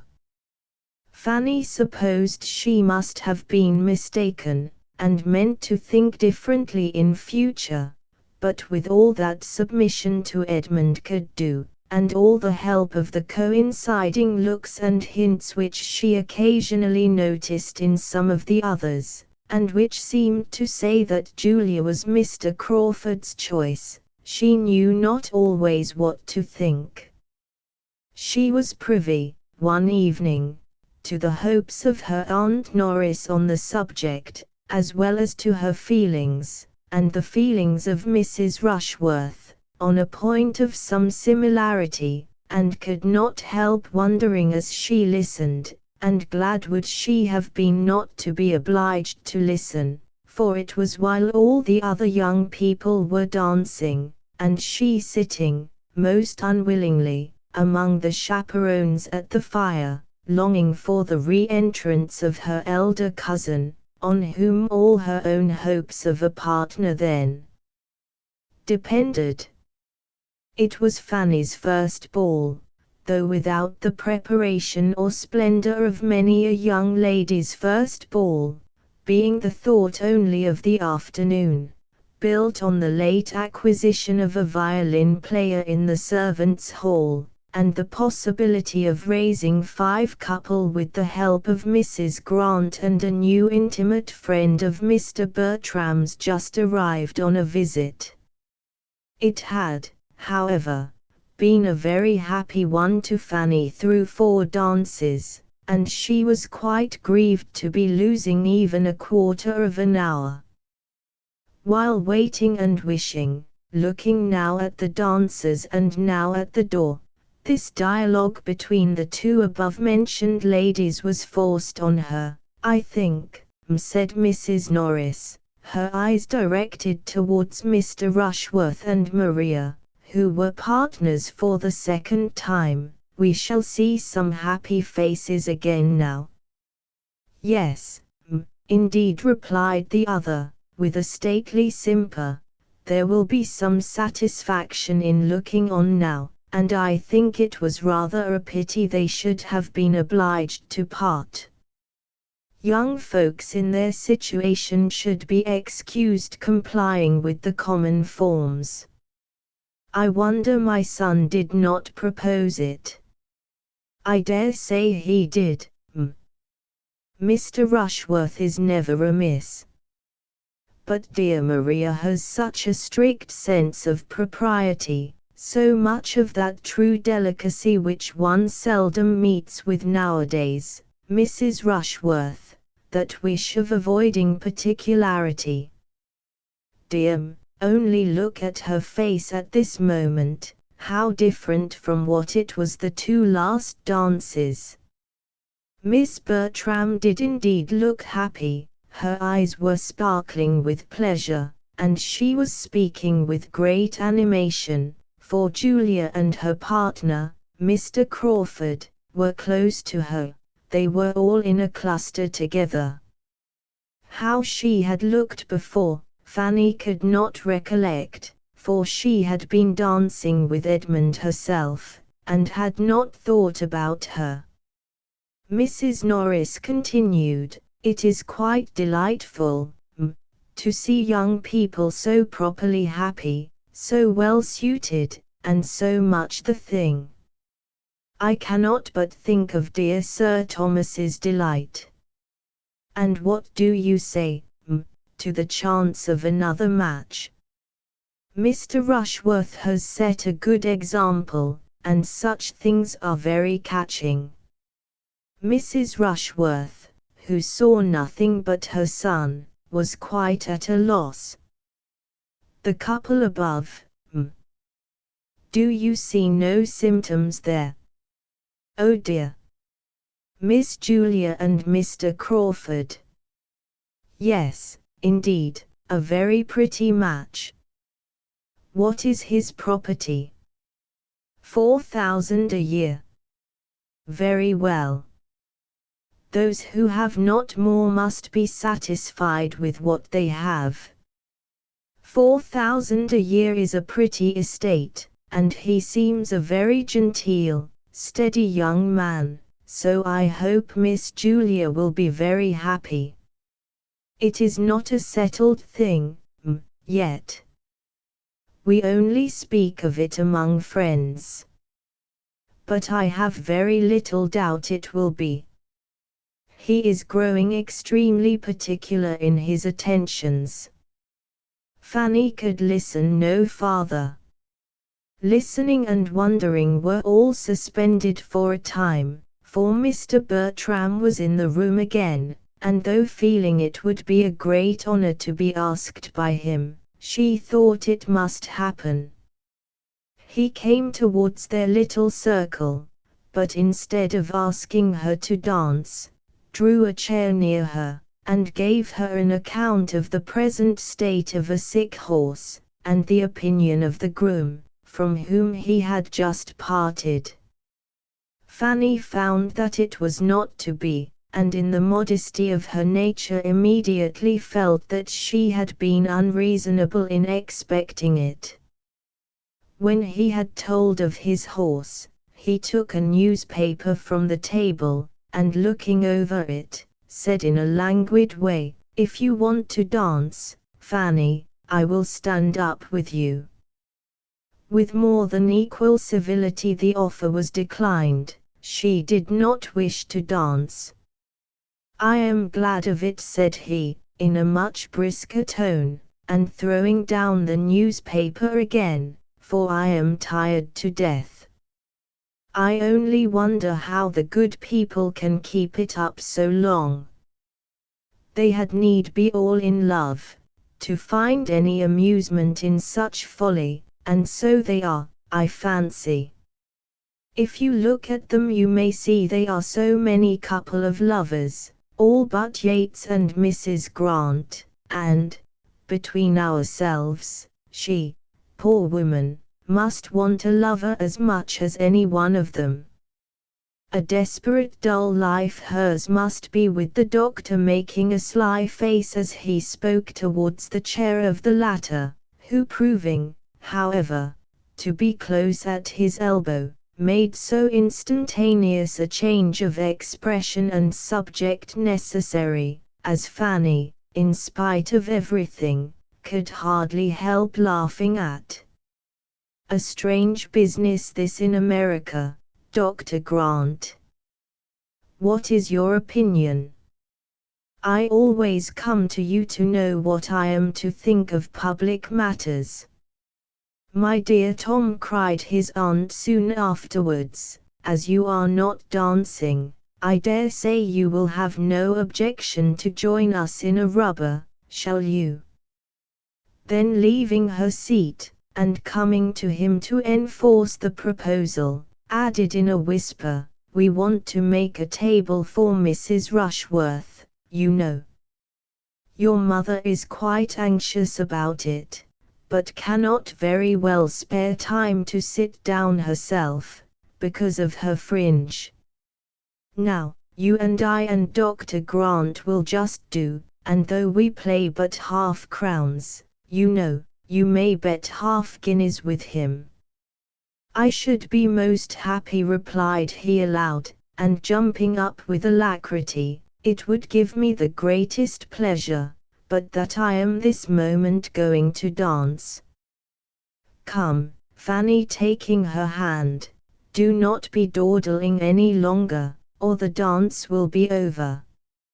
Fanny was led off very willingly, though it was impossible for her to feel much gratitude towards her cousin, or distinguish, as he certainly did, between the selfishness of another person and his own. "A pretty modest request, upon my word," he indignantly exclaimed as they walked away. "To want to nail me to a card table for the next 2 hours with herself and Dr. Grant, who are always quarrelling, and that poking old woman, who knows no more of whist than of algebra. I wish my good aunt would be a little less busy. And to ask me in such a way too. Without ceremony, before them all, so as to leave me no possibility of refusing. That is what I dislike most particularly. It raises my spleen more than anything, to have the pretense of being asked, of being given a choice, and at the same time addressed in such a way as to oblige one to do the very thing, whatever it be. If I had not luckily thought of standing up with you, I could not have got out of it. It is a great deal too bad. But when my aunt has got a fancy in her head, nothing can stop her." Chapter 13. The Honourable John Yates, this new friend, had not much to recommend him beyond habits of fashion and expense, and being the younger son of a lord with a tolerable independence, and Sir Thomas would probably have thought his introduction at Mansfield by no means desirable. Mr. Bertram's acquaintance with him had begun at Weymouth, where they had spent 10 days together in the same society, and the friendship, if friendship it might be called, had been proved and perfected by Mr. Yates's being invited to take Mansfield in his way, whenever he could, and by his promising to come, and he did come rather earlier than had been expected, in consequence of the sudden breaking up of a large party assembled for gaiety at the house of another friend, which he had left Weymouth to join. He came on the wings of disappointment, and with his head full of acting, for it had been a theatrical party, and the play in which he had borne a part was within 2 days of representation, when the sudden death of one of the nearest connections of the family had destroyed the scheme and dispersed the performers. To be so near happiness, so near fame, so near the long paragraph in praise of the private theatricals at Ecclesford, the seat of the Right Honourable Lord Ravenshaw, in Cornwall, which would of course have immortalized the whole party for at least a 12-month. And being so near, to lose it all, was an injury to be keenly felt, and Mr. Yates could talk of nothing else.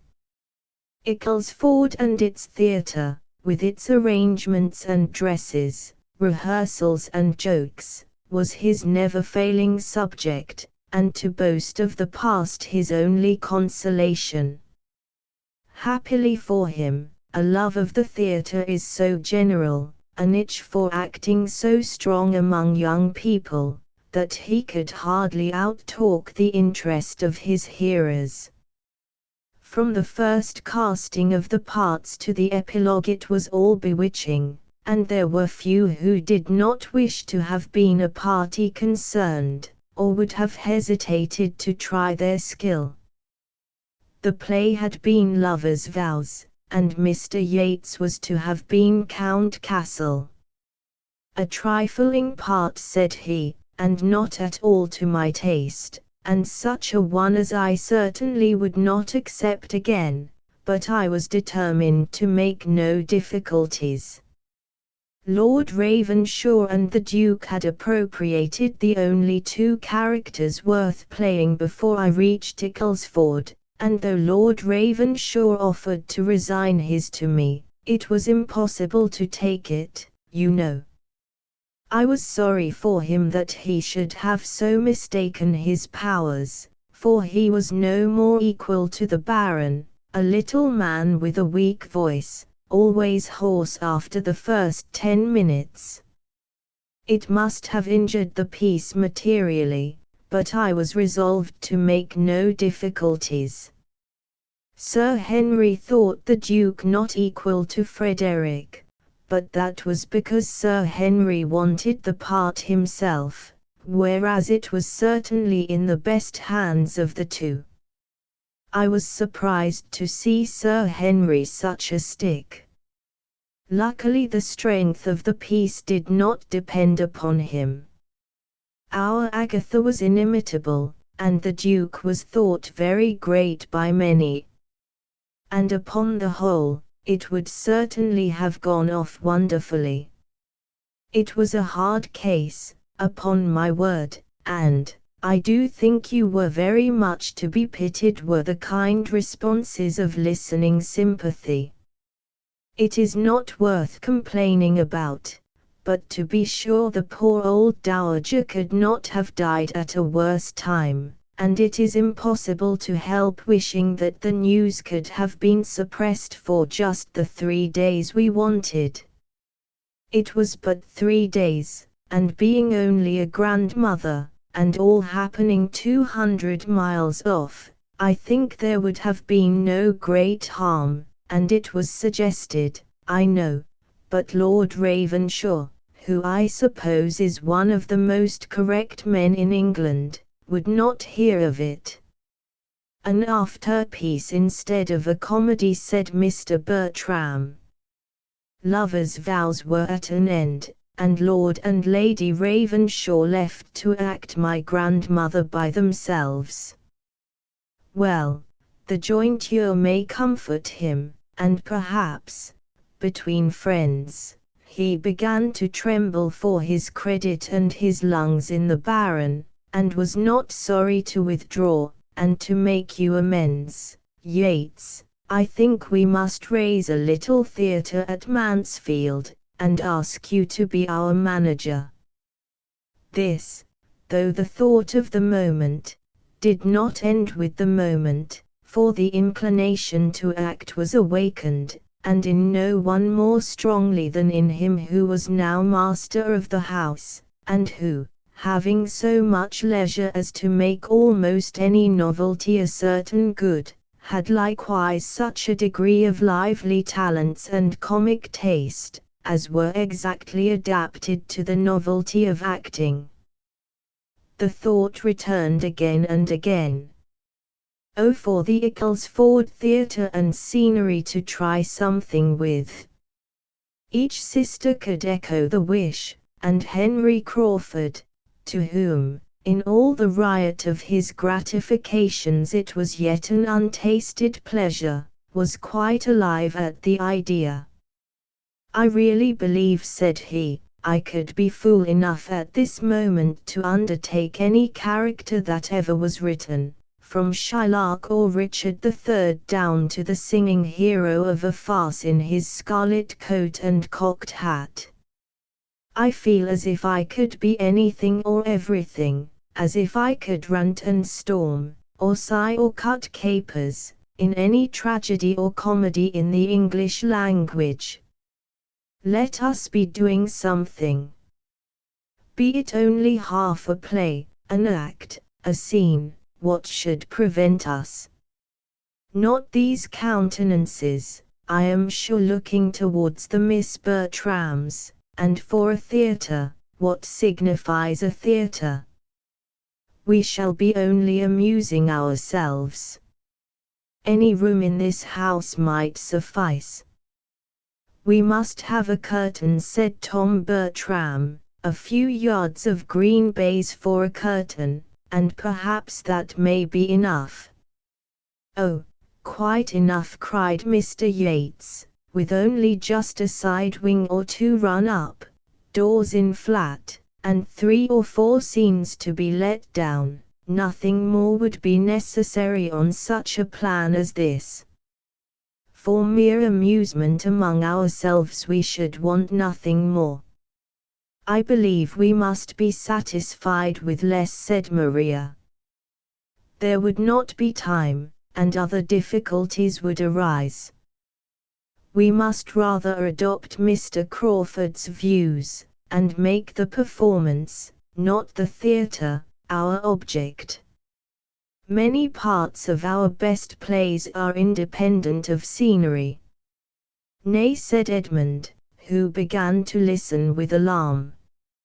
Let us do nothing by halves. If we are to act, let it be in a theatre completely fitted up with pit, boxes, and gallery, and let us have a play entire from beginning to end, so as it be a German play, no matter what, with a good tricking, shifting after a piece, and a figure dance, and a hornpipe, and a song between the acts. If we do not outdo Ecclesford, we do nothing. Now, Edmund, do not be disagreeable, said Julia. Nobody loves a play better than you do, or can have gone much farther to see one. True, to see real acting, good-hardened real acting, but I would hardly walk from this room to the next to look at the raw efforts of those who have not been bred to the trade, a set of gentlemen and ladies, who have all the disadvantages of education and decorum to struggle through.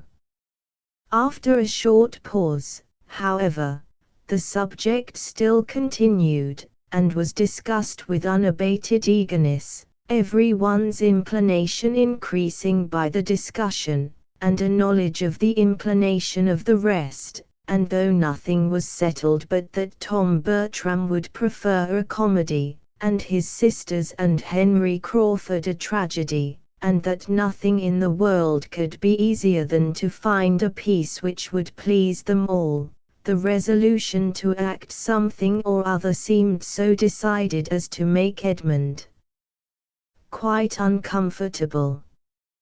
He was determined to prevent it, if possible, though his mother, who equally heard the conversation which passed at table, did not evince the least disapprobation. The same evening afforded him an opportunity of trying his strength. Maria, Julia, Henry Crawford, and Mr. Yates were in the billiard room. Tom, returning from them into the drawing room, where Edmund was standing thoughtfully by the fire, while Lady Bertram was on the sofa at a little distance, and Fanny close beside her arranging her work, thus began as he entered: "Such a horribly vile billiard table as ours is not to be met with, I believe, above ground. I can stand it no longer, and I think, I may say, that nothing shall ever tempt me to it again. But one good thing I have just ascertained, it is the very room for a theatre, precisely the shape and length for it, and the doors at the farther end, communicating with each other, as they may be made to do in 5 minutes, by merely moving the bookcase in my father's room, is the very thing we could have desired, if we had sat down to wish for it, and my father's room will be an excellent green room.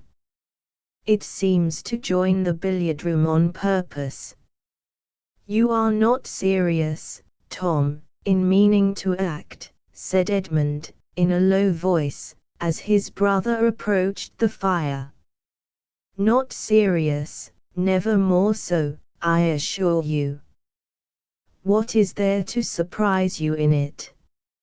I think it would be very wrong. In a general light, private theatricals are open to some objections, but as we are circumstanced, I must think it would be highly injudicious, and more than injudicious to attempt anything of the kind. It would show great want of feeling on my father's account, absent as he is, and in some degree of constant danger, and it would be imprudent, I think, with regard to Maria, whose situation is a very delicate one, considering everything, extremely delicate. You take up a thing so seriously, as if we were going to act 3 times a week till my father's return, and invite all the country. But it is not to be a display of that sort. We mean nothing but a little amusement among ourselves, just to vary the scene, and exercise our powers in something new. We want no audience, no publicity. We may be trusted, I think, in choosing some play most perfectly unexceptionable, and I can conceive no greater harm or danger to any of us in conversing in the elegant written language of some respectable author than in chattering in words of our own. I have no fears and no scruples. And as to my father's being absent, it is so far from an objection, that I consider it rather as a motive, for the expectation of his return must be a very anxious period to my mother, and if we can be the means of amusing that anxiety, and keeping up her spirits for the next few weeks, I shall think our time very well spent, and so, I am sure, will he. It is a very anxious period for her. As he said this, each looked towards their mother. Lady Bertram, sunk back in one corner of the sofa, the picture of health, wealth, ease, and tranquility, was just falling into a gentle doze, while Fanny was getting through the few difficulties of her work for her. Edmund smiled and shook his head. By Jove, this won't do, cried Tom, throwing himself into a chair with a hearty laugh. To be sure, my dear mother, your anxiety, I was unlucky there. What is the matter? Asked her ladyship, in the heavy tone of one half roused. I was not asleep. Oh dear, no, nobody suspected you. Well, Edmund, he continued, returning to the former subject, posture, and voice, as soon as Lady Bertram began to nod again, but this I will maintain, that we shall be doing no harm. I cannot agree with you, I am convinced that my father would totally disapprove it. And I am convinced to the contrary. Nobody is fonder of the exercise of talent in young people, or promotes it more, than my father, and for anything of the acting, spouting, reciting kind, I think he has always a decided taste.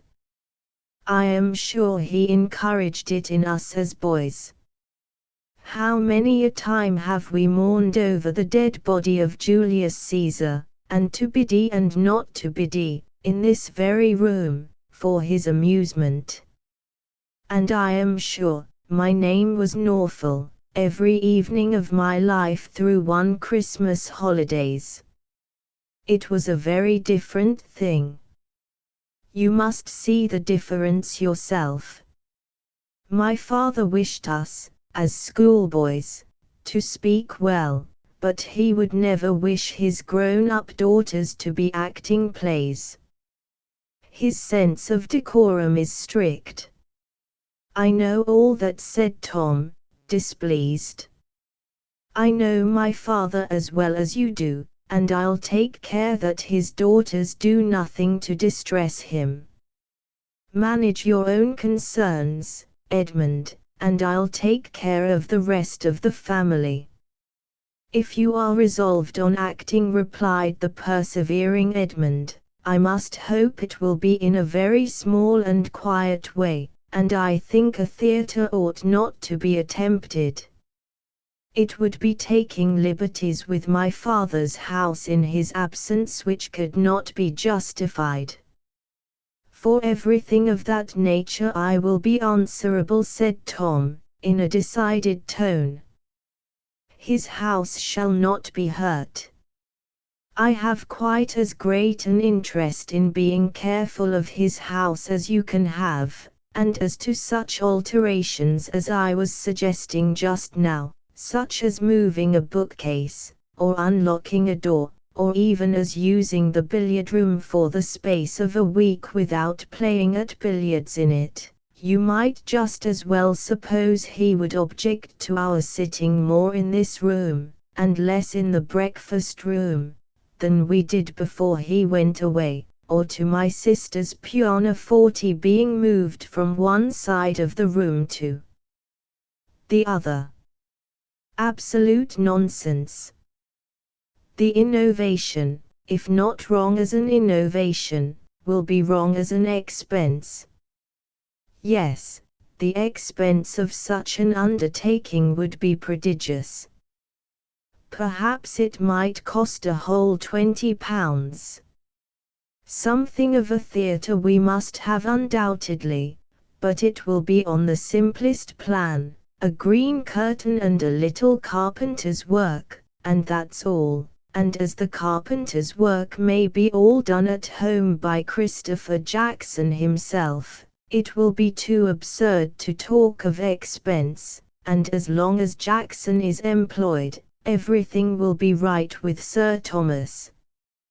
Don't imagine that nobody in this house can see or judge but yourself. Don't act yourself, if you do not like it, but don't expect to govern everybody else." "No, as to acting myself," said Edmund, "that I absolutely protest against." Tom walked out of the room as he said it, and Edmund was left to sit down and stir the fire in thoughtful vexation. Fanny, who had heard it all, and borne Edmund company in every feeling throughout the whole, now ventured to say, in her anxiety to suggest some comfort, "Perhaps they may not be able to find any play to suit them. Your brother's taste and your sister's seem very different." "I have no hope there, Fanny. If they persist in the scheme, they will find something. I shall speak to my sisters and try to dissuade them, and that is all I can do. I should think my Aunt Norris would be on your side."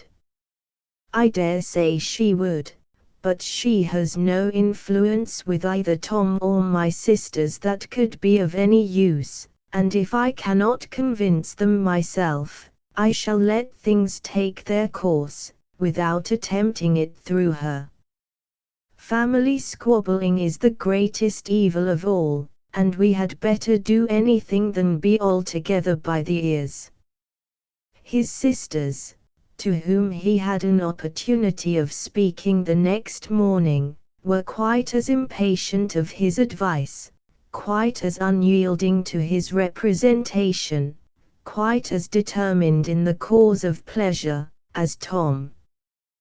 Their mother had no objection to the plan, and they were not in the least afraid of their father's disapprobation. There could be no harm in what had been done in so many respectable families, and by so many women of the first consideration, and it must be scrupulousness run mad that could see anything to censure in a plan like theirs, comprehending only brothers and sisters and intimate friends, and which would never be heard of beyond themselves. Julia did seem inclined to admit that Maria's situation might require particular caution and delicacy, but that could not extend to her. She was at liberty, and Maria evidently considered her engagement as only raising her so much more above restraint, and leaving her less occasion than Julia to consult either father or mother. Edmund had little to hope, but he was still urging the subject when Henry Crawford entered the room, fresh from the parsonage, calling out, "No want of hands in our theatre, Miss Bertram. No want of understrappers. My sister desires her love, and hopes to be admitted into the company, and will be happy to take the part of any old duenna or tame confidante, that you may not like to do yourselves." Maria gave Edmund a glance, which meant, "What say you now? Can we be wrong if Mary Crawford feels the same?" And Edmund, silenced, was obliged to acknowledge that the charm of acting might well carry fascination to the mind of genius, and with the ingenuity of love, to dwell more on the obliging, accommodating purport of the message than on anything else. The scheme advanced. Opposition was vain, and as to Mrs. Norris, he was mistaken in supposing she would wish to make any. She started no difficulties that were not talked down in 5 minutes by her eldest nephew and niece, who were all powerful with her, and as the whole arrangement was to bring very little expense to anybody, and none at all to herself, as she foresaw in it all the comforts of hurry, bustle, and importance, and derived the immediate advantage of fancying herself obliged to leave her own house, where she had been living a month at her own cost, and take up her abode in theirs, that every hour might be spent in their service. She was, in fact, exceedingly delighted with the project. Chapter 14. Fanny seemed nearer being right than Edmund had supposed. The business of finding a play that would suit everybody proved to be no trifle, and the carpenter had received his orders and taken his measurements, had suggested and removed at least 2 sets of difficulties, and having made the necessity of an enlargement of plan and expense fully evident, was already at work, while a play was still to seek. Other preparations were also in hand.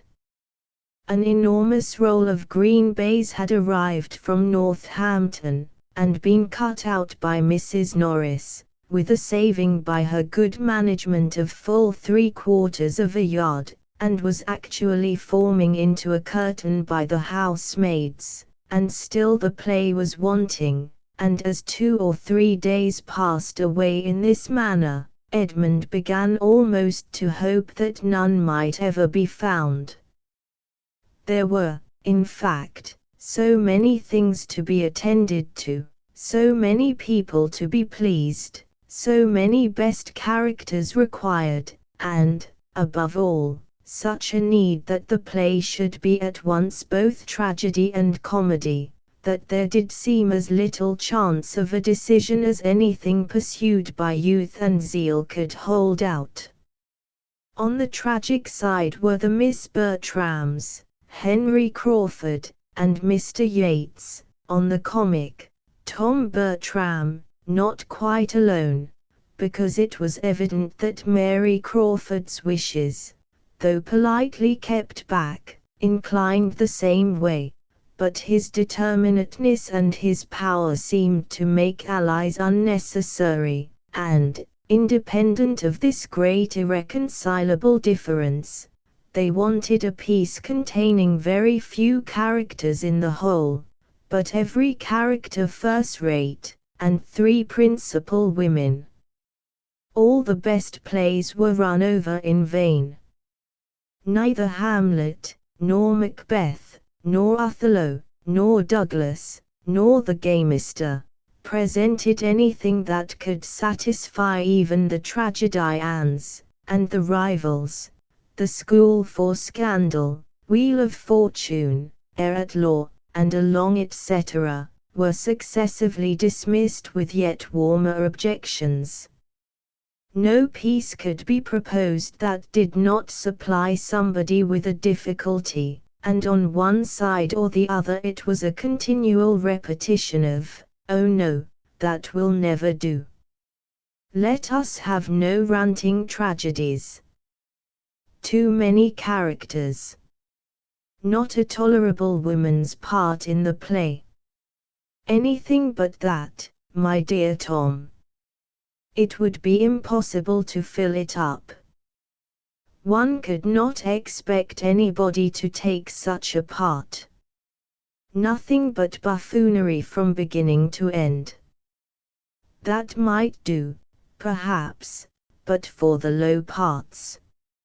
If I must give my opinion, I have always thought it the most insipid play in the English language. I do not wish to make objections, I shall be happy to be of any use, but I think we could not choose worse.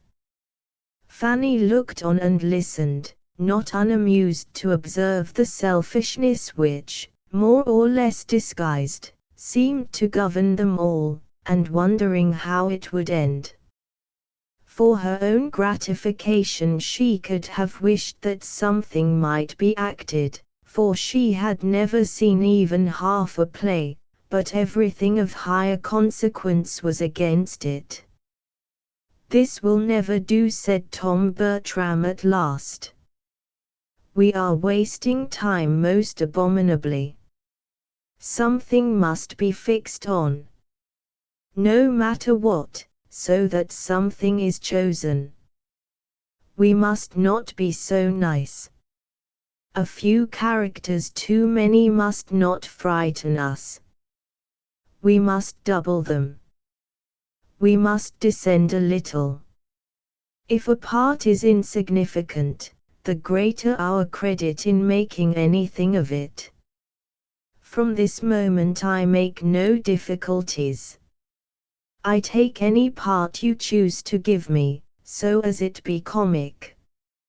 Let it but be comic, I condition for nothing more." For about the 5th time he then proposed the Heir at Law, doubting only whether to prefer Lord Jubilee or Dr. Pangloss for himself, and very earnestly, but very unsuccessfully, trying to persuade the others that there were some fine tragic parts in the rest of the dramatis personae.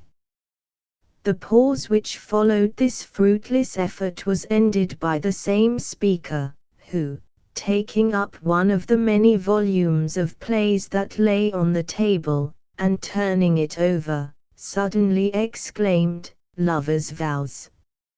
And why should not Lovers' Vows do for us as well as for the Ravenshaws? How came it never to be thought of before? It strikes me as if it would do exactly. What say you all?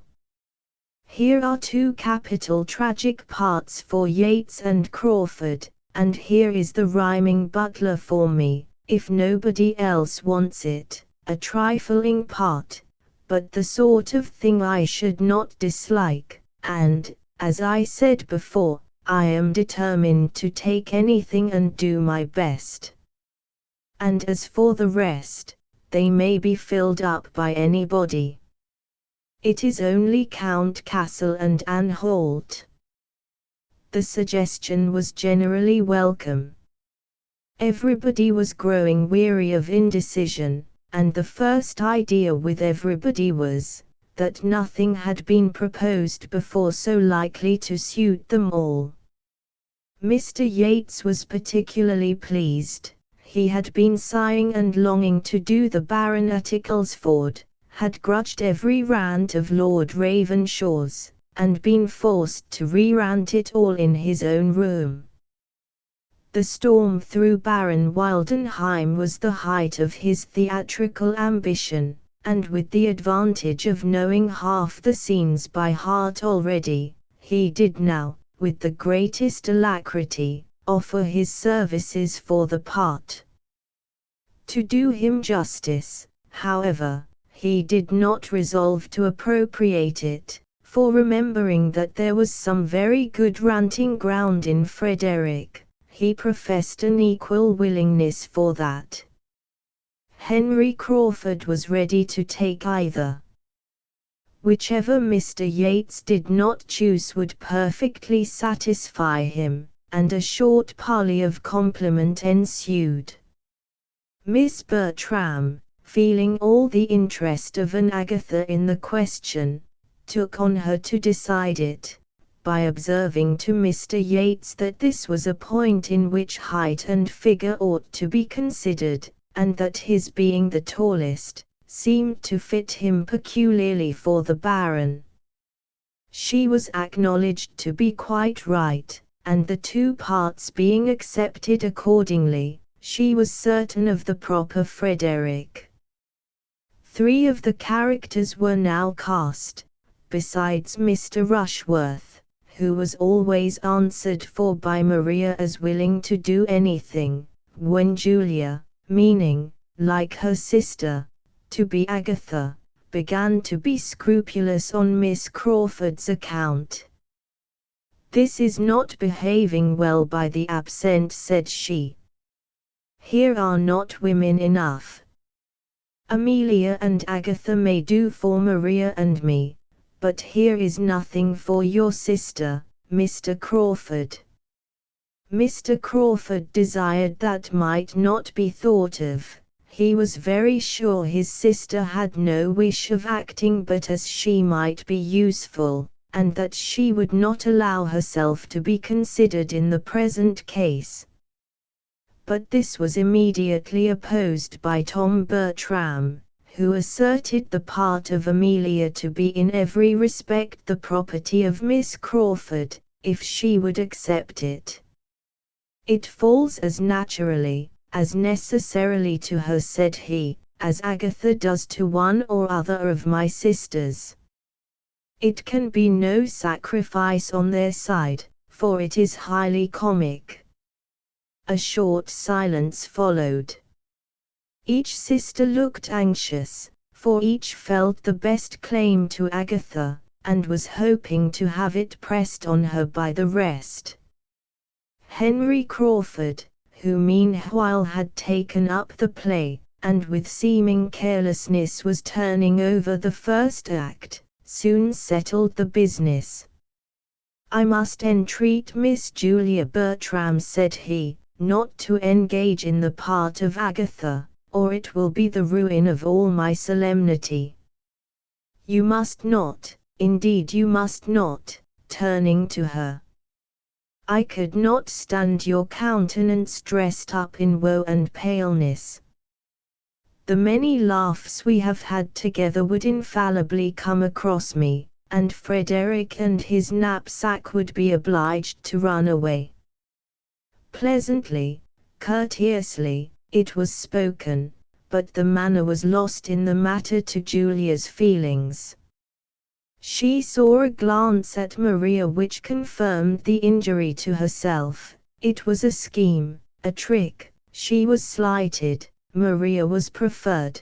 The smile of triumph which Maria was trying to suppress showed how well it was understood, and before Julia could command herself enough to speak, her brother gave his weight against her too, by saying, "Oh yes. Maria must be Agatha. Maria will be the best Agatha. Though Julia fancies she prefers tragedy, I would not trust her in it. There is nothing of tragedy about her. She has not the look of it. Her features are not tragic features, and she walks too quick, and speaks too quick, and would not keep her countenance. She had better do the old countrywoman, the cottager's wife. You had, indeed, Julia. Cottager's wife is a very pretty part, I assure you. The old lady relieves the high-flown benevolence of her husband with a good deal of spirit. You shall be cottager's wife. Cottager's wife, cried Mr. Yates. What are you talking of? The most trivial, paltry, insignificant part, the merest commonplace, not a tolerable speech in the whole. Your sister do that. It is an insult to propose it. At Ecclesford the governess was to have done it. We all agreed that it could not be offered to anybody else. A little more justice, Mr. Manager, if you please. You do not deserve the office, if you cannot appreciate the talents of your company a little better. Why, as to that, my good friend, till I and my company have really acted there must be some guesswork, but I mean no disparagement to Julia. We cannot have two Agathas, and we must have one cottager's wife, and I am sure I set her the example of moderation myself in being satisfied with the old butler. If the part is trifling she will have more credit in making something of it, and if she is so desperately bent against everything humorous, let her take cottagers' speeches instead of cottagers' wives, and so change the parts all through. He is solemn and pathetic enough, I am sure. It could make no difference in the play, and as for Cottager himself, when he has got his wife's speeches, I would undertake him with all my heart. With all your partiality for Cottager's wife, said Henry Crawford, it will be impossible to make anything of it fit for your sister, and we must not suffer her good nature to be imposed on. We must not allow her to accept the part. She must not be left to her own complaisance. Her talents will be wanted in Amelia. Amelia is a character more difficult to be well represented than even Agatha.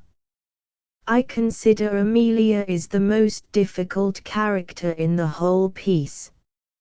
It requires great powers, great nicety, to give her playfulness and simplicity without extravagance.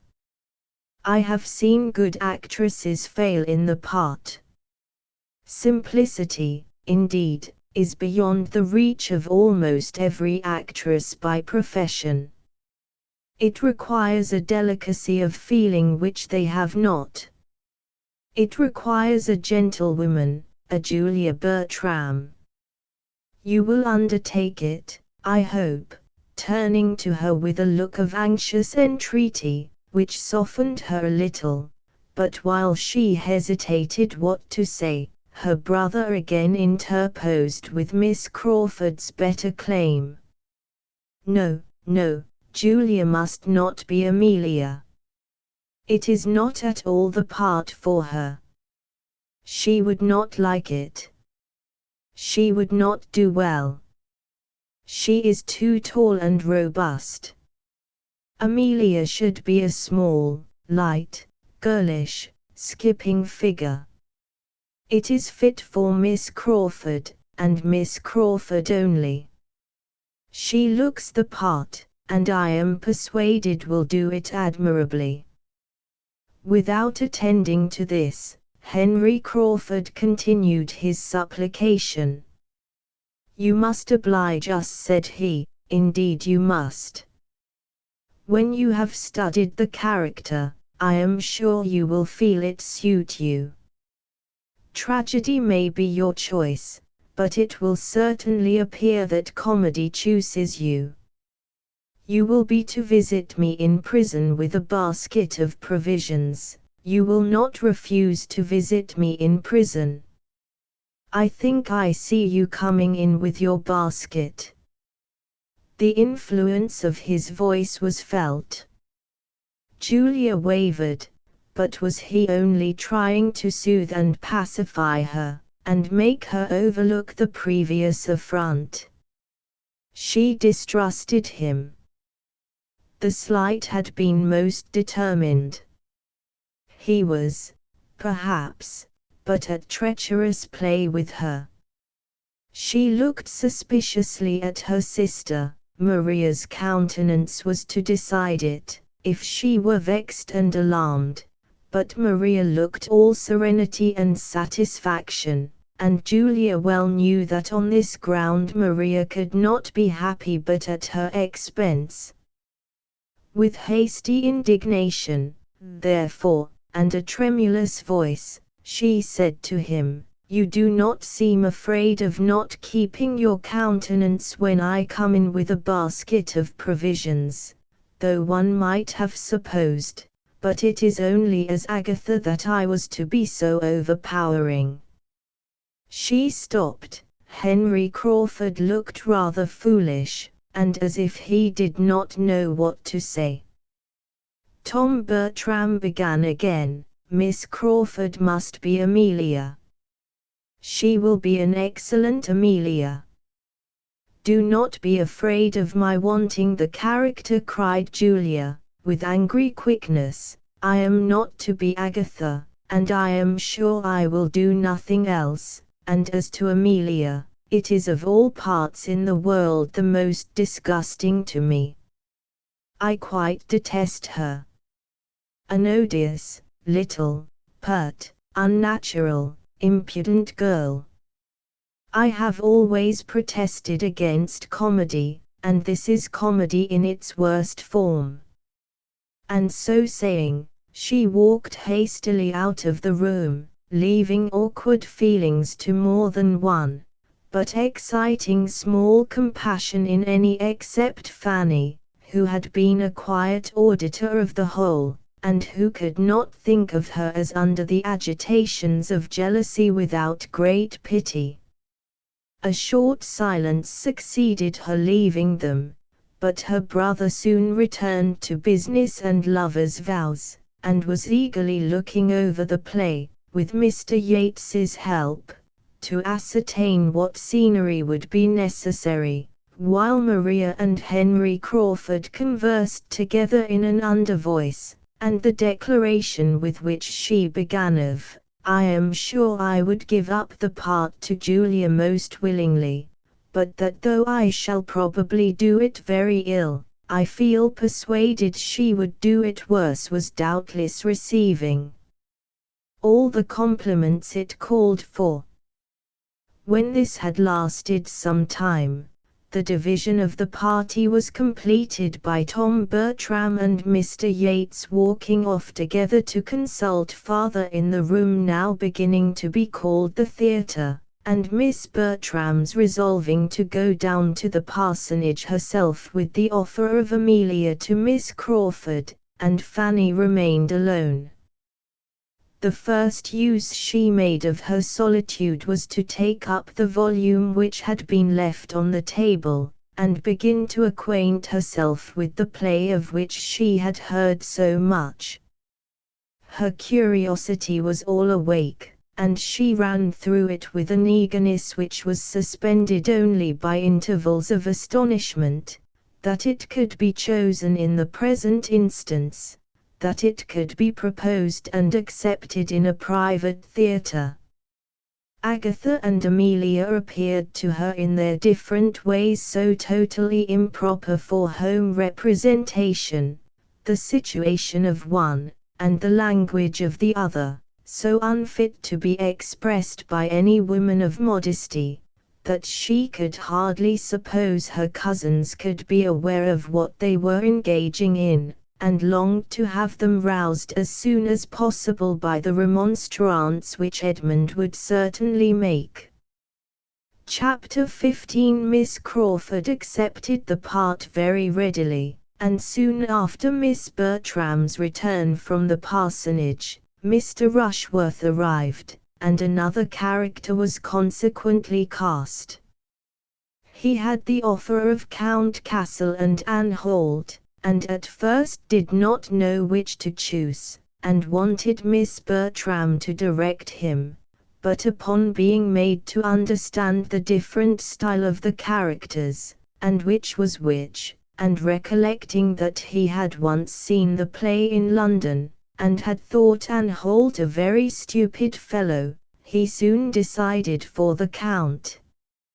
Miss Bertram approved the decision, for the less he had to learn the better, and though she could not sympathize in his wish that the Count and Agatha might be to act together, nor wait very patiently while he was slowly turning over the leaves with the hope of still discovering such a scene, she very kindly took his part in hand, and curtailed every speech that admitted being shortened, besides pointing out the necessity of his being very much dressed, and choosing his colors.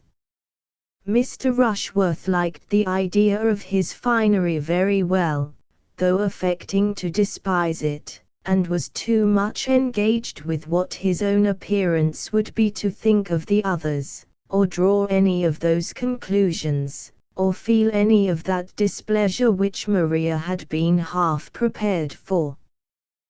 Thus much was settled before Edmund, who had been out all the morning, knew anything of the matter, but when he entered the drawing-room before dinner, the buzz of discussion was high between Tom, Maria, and Mr. Yates, and Mr. Rushworth stepped forward with great alacrity to tell him the agreeable news.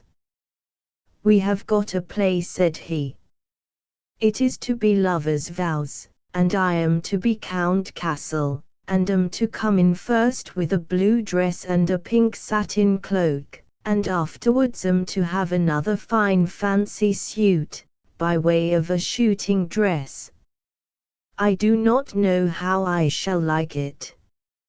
Fanny's eyes followed Edmund, and her heart beat for him as she heard this speech, and saw his look, and felt what his sensations must be. "Lovers' vows," in a tone of the greatest amazement, was his only reply to Mr. Rushworth, and he turned towards his brother and sisters as if hardly doubting a contradiction. "Yes," cried Mr. Yates. "After all our debatings and difficulties, we find there is nothing that will suit us altogether so well, nothing so unexceptionable, as Lovers' Vows. The wonder is that it should not have been thought of before. My stupidity was abominable, for here we have all the advantage of what I saw at Ecclesford, and it is so useful to have anything of a model. We have cast almost every part." "But what do you do for women?" said Edmund gravely, and looking at Maria. Maria blushed in spite of herself as she answered, "I take the part which Lady Ravenshaw was to have done, and, with a bolder eye, Miss Crawford is to be Amelia." "I should not have thought it the sort of play to be so easily filled up with us," replied Edmund, turning away to the fire, where sat his mother, aunt, and Fanny, and seating himself with a look of great vexation. Mr. Rushworth followed him to say, "I come in 3 times, and have 42 speeches. That's something, is not it?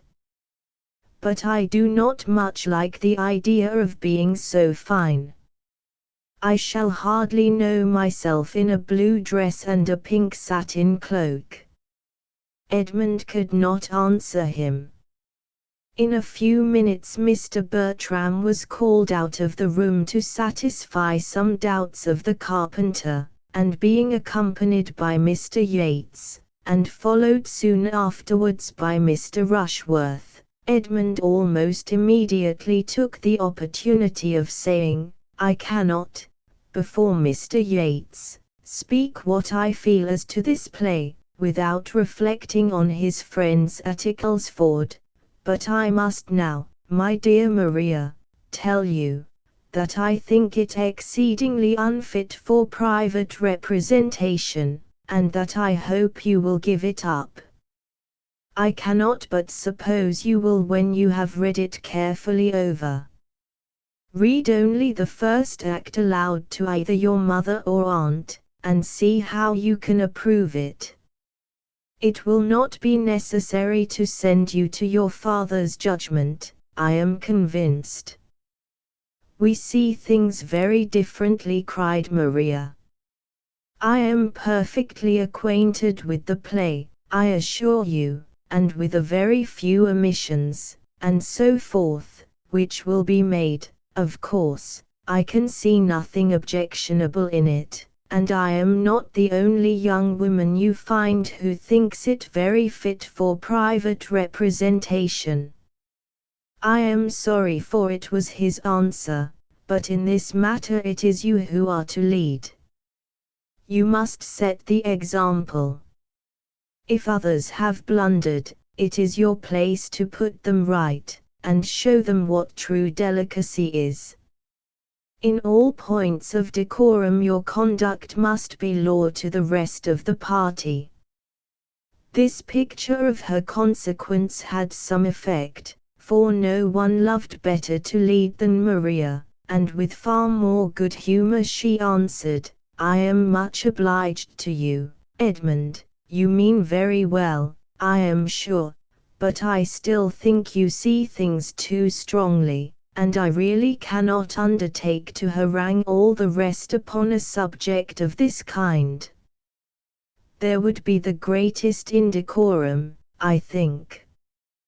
Do you imagine that I could have such an idea in my head? No, let your conduct be the only harangue. Say that, on examining the part, you feel yourself unequal to it, that you find it requiring more exertion and confidence than you can be supposed to have. Say this with firmness, and it will be quite enough.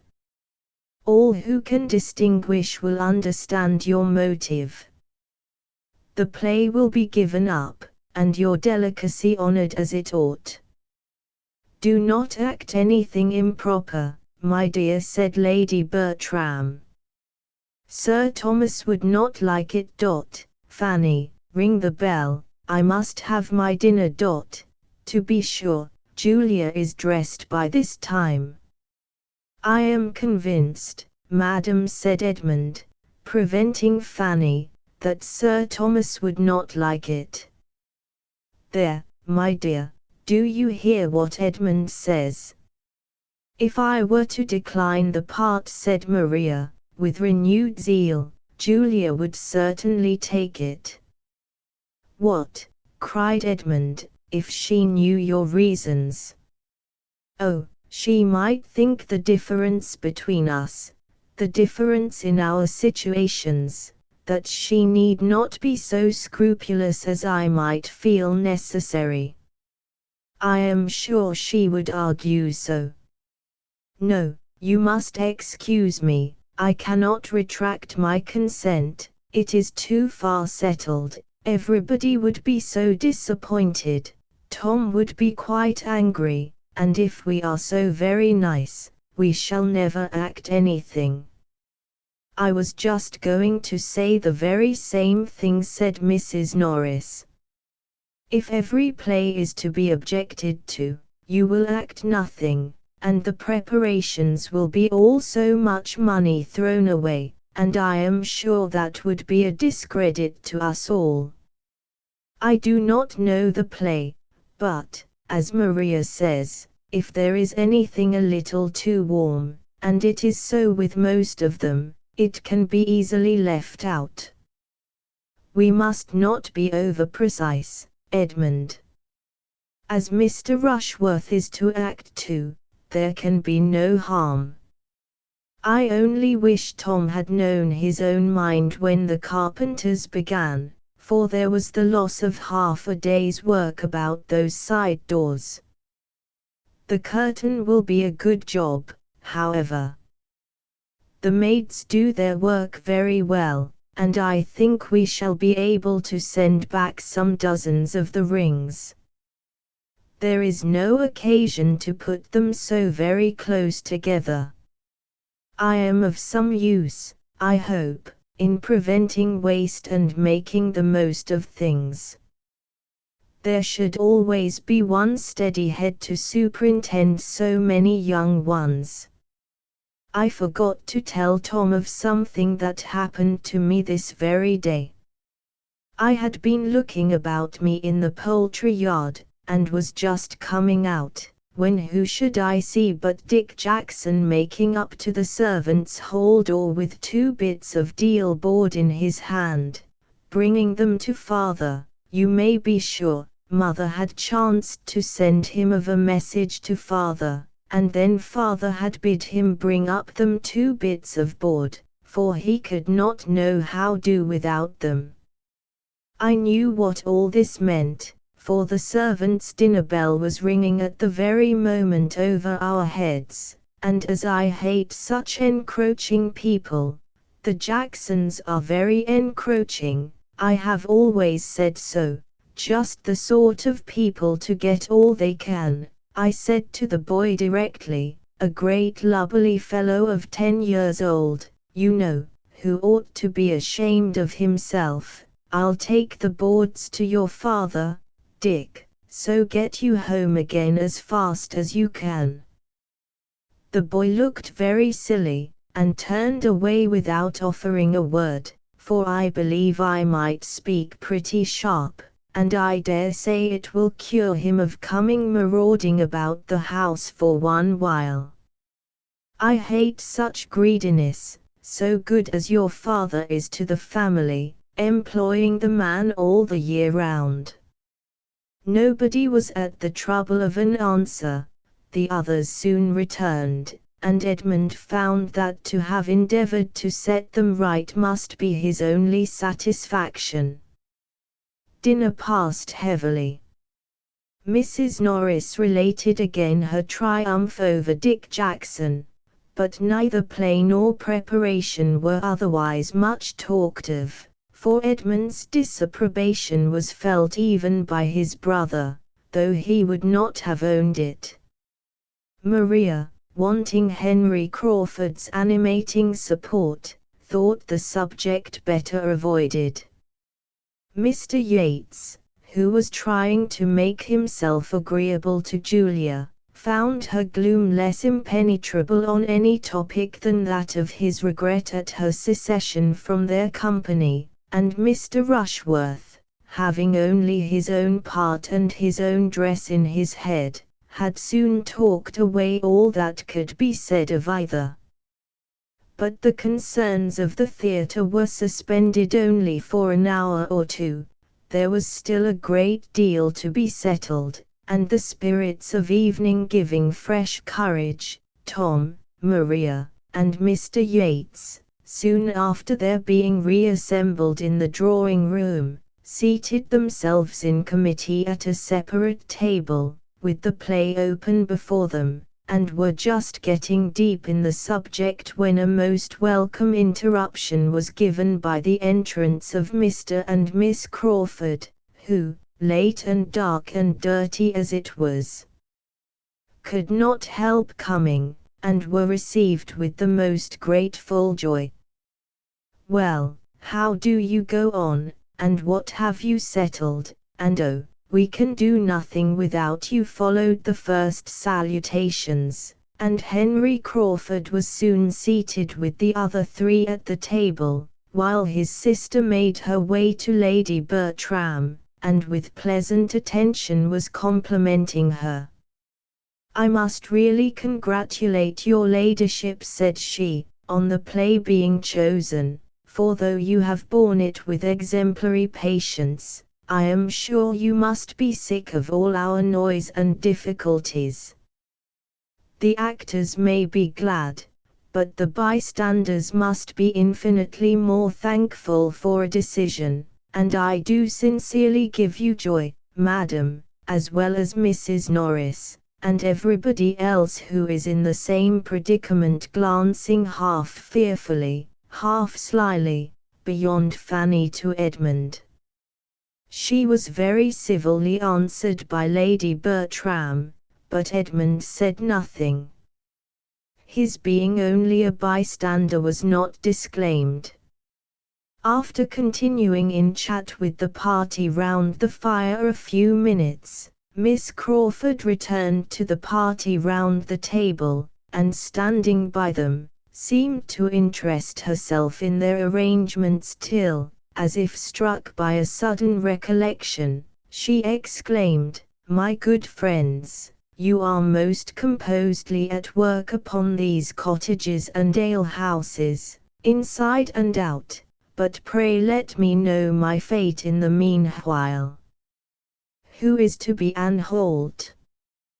What gentleman among you am I to have the pleasure of making love to?" For a moment no one spoke, and then many spoke together to tell the same melancholy truth, that they had not yet got any Anne Holt. Mr. Rushworth was to be Count Castle, but no one had yet undertaken Anne Holt. "I had my choice of the parts," said Mr. Rushworth, "but I thought I should like the Count best, though I do not much relish the finery I am to have." "You chose very wisely, I am sure," replied Miss Crawford, with a brightened look. "Anne Holt is a heavy part." "The Count has 42 speeches," returned Mr. Rushworth, "which is no trifle." "I am not at all surprised," said Miss Crawford, after a short pause, "at this want of an Anne Holt. Amelia deserves no better. Such a forward young lady may well frighten the men." "I should be but too happy in taking the part, if it were possible," cried Tom, "but, unluckily, the butler and Anne Holt are in together. I will not entirely give it up, however. I will try what can be done, I will look it over again." "Your brother should take the part," said Mr. Yates, in a low voice. "Do not you think he would?" "I shall not ask him," replied Tom, in a cold, determined manner. Miss Crawford talked of something else, and soon afterwards rejoined the party at the fire. "They do not want me at all," said she, seating herself. "I only puzzle them, and oblige them to make civil speeches. Mr. Edmund Bertram, as you do not act yourself, you will be a disinterested adviser, and, therefore, I apply to you. What shall we do for an Anne Holt? Is it practicable for any of the others to double it? What is your advice?" "My advice," said he calmly, "is that you change the play." "I should have no objection," she replied, "for though I should not particularly dislike the part of Amelia if well supported, that is, if everything went well, I shall be sorry to be an inconvenience, but as they do not choose to hear your advice at that table," looking round, "it certainly will not be taken." Edmund said no more. "If any part could tempt you to act, I suppose it would be Anne Holt," observed the lady archly, after a short pause, "for he is a clergyman, you know."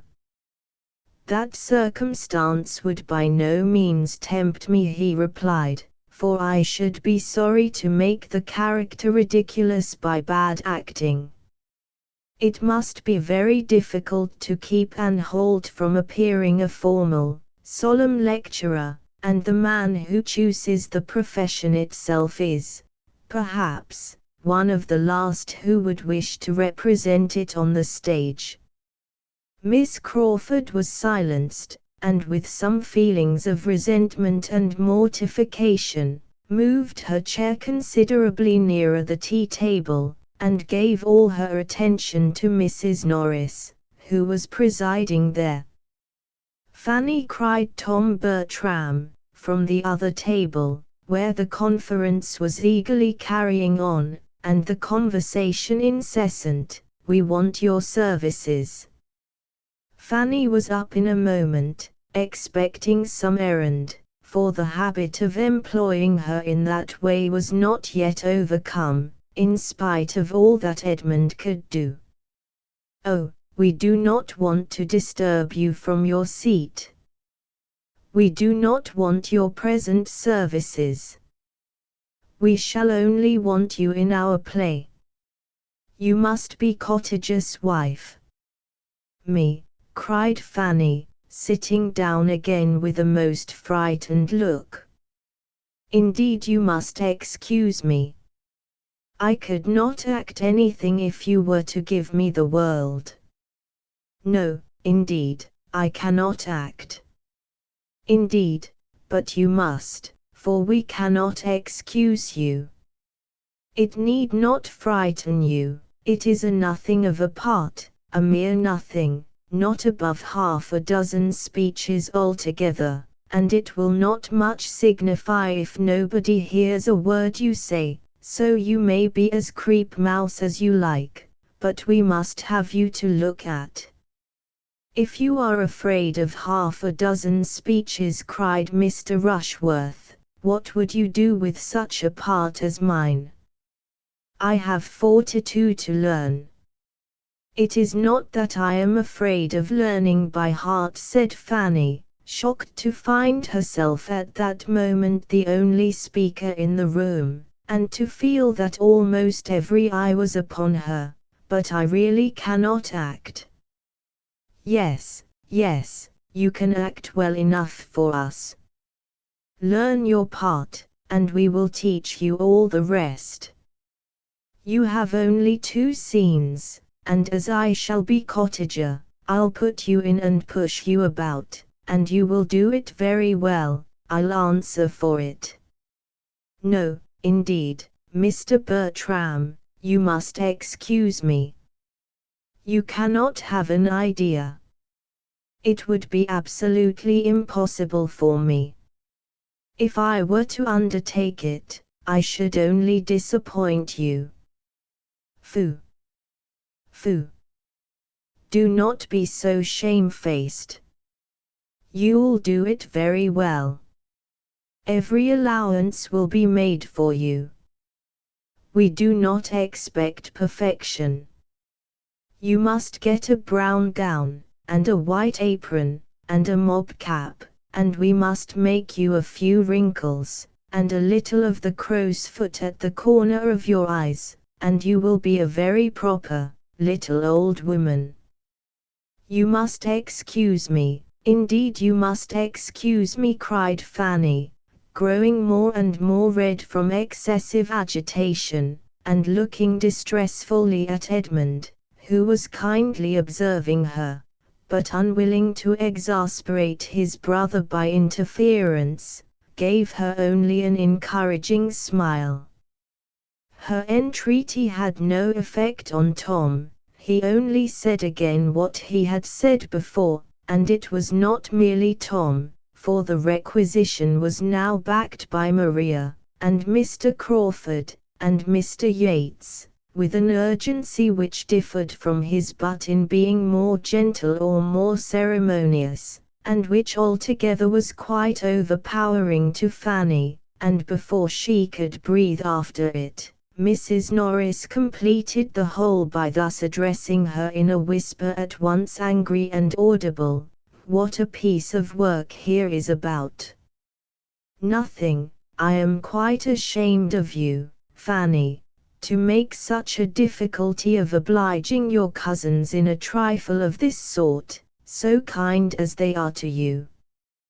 Take the part with a good grace, and let us hear no more of the matter, I entreat. Do not urge her, madam, said Edmund. It is not fair to urge her in this manner. You see she does not like to act. Let her choose for herself, as well as the rest of us.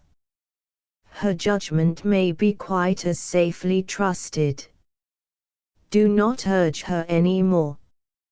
I am not going to urge her, replied Mrs. Norris sharply, but I shall think her a very obstinate, ungrateful girl, if she does not do what her aunt and cousins wish her, very ungrateful, indeed, considering who and what she is. Edmund was too angry to speak, but Miss Crawford, looking for a moment with astonished eyes at Mrs. Norris, and then at Fanny, whose tears were beginning to show themselves, immediately said, with some keenness, I do not like my situation. This place is too hot for me, and moved away her chair to the opposite side of the table, close to Fanny, saying to her, in a kind, low whisper, as she placed herself, never mind, my dear Miss Price. This is a cross evening, everybody is cross and teasing. But do not let us mind them, and with pointed attention continued to talk to her and endeavor to raise her spirits, in spite of being out of spirits herself. By a look at her brother she prevented any farther entreaty from the theatrical board, and the really good feelings by which she was almost purely governed were rapidly restoring her to all the little she had lost in Edmund's favor. Fanny did not love Miss Crawford, but she felt very much obliged to her for her present kindness, and when, from taking notice of her work, and wishing she could work as well, and begging for the pattern, and supposing Fanny was now preparing for her appearance, as of course she would come out when her cousin was married, Miss Crawford proceeded to inquire if she had heard lately from her brother at sea, and said that she had quite a curiosity to see him, and imagined him a very fine young man, and advised Fanny to get his picture drawn before he went to sea again. She could not help admitting it to be very agreeable flattery, or help listening, and answering with more animation than she had intended. The consultation upon the play still went on, and Miss Crawford's attention was first called from Fanny by Tom Bertram's telling her, with infinite regret, that he found it absolutely impossible for him to undertake the part of Anne Holt in addition to the butler. He had been most anxiously trying to make it out to be feasible, but it would not do, he must give it up. But there will not be the smallest difficulty in filling it, he added. We have but to speak the word, we may pick and choose. I could name, at this moment, at least 6 young men within 6 miles of us, who are wild to be admitted into our company, and there are 1 or 2 that would not disgrace us. I should not be afraid to trust either of the Olivers or Charles Maddox. Tom Oliver is a very clever fellow, and Charles Maddox is as gentlemanlike a man as you will see anywhere. So I will take my horse early tomorrow morning and ride over to Stoke, and settle with one of them. While he spoke, Maria was looking apprehensively round at Edmund in full expectation that he must oppose such an enlargement of the plan as this, so contrary to all their first protestations, but Edmund said nothing. After a moment's thought, Miss Crawford calmly replied, as far as I am concerned, I can have no objection to anything that you all think eligible. Have I ever seen either of the gentlemen? Yes, Mr. Charles Maddox dined at my sister's one day, did not he, Henry? A quiet-looking young man. I remember him. Let him be applied to, if you please, for it will be less unpleasant to me than to have a perfect stranger. Charles Maddox was to be the man. Tom repeated his resolution of going to him early on the morrow, and though Julia, who had scarcely opened her lips before, observed, in a sarcastic manner, and with a glance first at Maria and then at Edmund, that the Mansfield theatricals would enliven the whole neighborhood exceedingly, Edmund still held his peace, and showed his feelings only by a determined gravity. "I am not very sanguine as to our play," said Miss Crawford, in an undervoice to Fanny, after some consideration, "and I can tell Mr. Maddox that I shall shorten some of his speeches, and a great many of my own, before we rehearse together. It will be very disagreeable, and by no means what I expected." Chapter 16. It was not in Miss Crawford's power to talk Fanny into any real forgetfulness of what had passed. When the evening was over, she went to bed full of it, her nerves still agitated by the shock of such an attack from her cousin Tom, so public and so persevered in, and her spirits sinking under her aunt's unkind reflection and reproach. To be called into notice in such a manner, to hear that it was but the prelude to something so infinitely worse, to be told that she must do what was so impossible as to act, and then to have the charge of obstinacy and ingratitude follow it, enforced with such a hint at the dependence of her situation, had been too distressing at the time to make the remembrance when she was alone much less so, especially with the superadded dread of what the morrow might produce in continuation of the subject.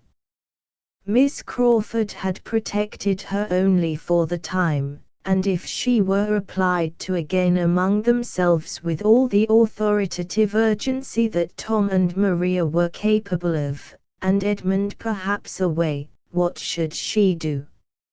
She fell asleep before she could answer the question, and found it quite as puzzling when she awoke the next morning. The little white attic, which had continued her sleeping room ever since her first entering the family, proving incompetent to suggest any reply, she had recourse, as soon as she was dressed, to another apartment more spacious and more meet for walking about in and thinking, and of which she had now for some time been almost equally mistress. It had been their schoolroom, so called till the Miss Bertrams would not allow it to be called so any longer, and inhabited as such to a later period. There Miss Lee had lived, and there they had read and written, and talked and laughed, till within the last 3 years, when she had quitted them. The room had then become useless, and for some time was quite deserted, except by Fanny, when she visited her plants, or wanted one of the books, which she was still glad to keep there, from the deficiency of space and accommodation in her little chamber above. But gradually, as her value for the comforts of it increased, she had added to her possessions, and spent more of her time there, and having nothing to oppose her, had so naturally and so artlessly worked herself into it, that it was now generally admitted to be hers. The East Room, as it had been called ever since Maria Bertram was 16, was now considered Fanny's, almost as decidedly as the white attic, the smallness of the one making the use of the other so evidently reasonable that the Miss Bertrams, with every superiority in their own apartments which their own sense of superiority could demand, were entirely approving it, and Mrs. Norris, having stipulated for there never being a fire in it on Fanny's account, was tolerably resigned to her having the use of what nobody else wanted, though the terms in which she sometimes spoke of the indulgence seemed to imply that it was the best room in the house. The aspect was so favorable that even without a fire it was habitable in many an early spring and late autumn morning to such a willing mind as Fanny's, and while there was a gleam of sunshine she hoped not to be driven from it entirely, even when winter came. The comfort of it in her hours of leisure was extreme. She could go there after anything unpleasant below, and find immediate consolation in some pursuit, or some train of thought at hand. Her plants, her books, of which she had been a collector from the first hour of her commanding a shilling, her writing desk, and her works of charity and ingenuity, were all within her reach, or if indisposed for employment, if nothing but musing would do, she could scarcely see an object in that room which had not an interesting remembrance connected with it. Everything was a friend, or bore her thoughts to a friend, and though there had been sometimes much of suffering to her, though her motives had often been misunderstood, her feelings disregarded, and her comprehension undervalued, though she had known the pains of tyranny, of ridicule, and neglect, yet almost every recurrence of either had led to something consolatory. Her Aunt Bertram had spoken for her, or Miss Lee had been encouraging, or, what was yet more frequent or more dear, Edmund had been her champion and her friend. He had supported her cause or explained her meaning, he had told her not to cry, or had given her some proof of affection which made her tears delightful, and the whole was now so blended together, so harmonized by distance, that every former affliction had its charm. The room was most dear to her, and she would not have changed its furniture for the handsomest in the house, though what had been originally plain had suffered all the ill usage of children, and its greatest elegances and ornaments were a faded footstool of Julia's work, too ill done for the drawing-room, 3 transparencies, made in a rage for transparencies, for the 3 lower panes of one window, where Tintern Abbey held its station between a cave in Italy and a moonlight lake in Cumberland, a collection of family profiles, thought unworthy of being anywhere else, over the mantelpiece, and by their side, and pinned against the wall, a small sketch of a ship sent 4 years ago from the Mediterranean by William, with HMS Antwerp at the bottom, in letters as tall as the mainmast. To this nest of comforts Fanny now walked down to try its influence on an agitated, doubting spirit, to see if by looking at Edmund's profile she could catch any of his counsel, or by giving air to her geraniums she might inhale a breeze of mental strength herself. But she had more than fears of her own perseverance to remove. She had begun to feel undecided as to what she ought to do, and as she walked round the room her doubts were increasing. Was she right in refusing what was so warmly asked, so strongly wished for, what might be so essential to a scheme on which some of those to whom she owed the greatest complaisance had set their hearts? Was it not ill nature, selfishness, and a fear of exposing herself? And would Edmund's judgment, would his persuasion of Sir Thomas's disapprobation of the whole be enough to justify her in a determined denial in spite of all the rest? It would be so horrible to her to act that she was inclined to suspect the truth and purity of her own scruples, and as she looked around her, the claims of her cousins to being obliged were strengthened by the sight of present upon present that she had received from them. The table between the windows was covered with work boxes and netting boxes which had been given her at different times, principally by Tom, and she grew bewildered as to the amount of the debt which all these kind remembrances produced. A tap at the door roused her in the midst of this attempt to find her way to her duty, and her gentle coming was answered by the appearance of one before whom all her doubts were wont to be laid. Her eyes brightened at the sight of Edmund. "Can I speak with you, Fanny, for a few minutes?" said he. "Yes, certainly. I want to consult. I want your opinion." "My opinion," she cried, shrinking from such a compliment, highly as it gratified her. "Yes, your advice and opinion. I do not know what to do. This acting scheme gets worse and worse, you see. They have chosen almost as bad a play as they could, and now, to complete the business, are going to ask the help of a young man very slightly known to any of us. This is the end of all the privacy and propriety which was talked about at first. I know no harm of Charles Maddox, but the excessive intimacy which must spring from his being admitted among us in this manner is highly objectionable, the more than intimacy, the familiarity.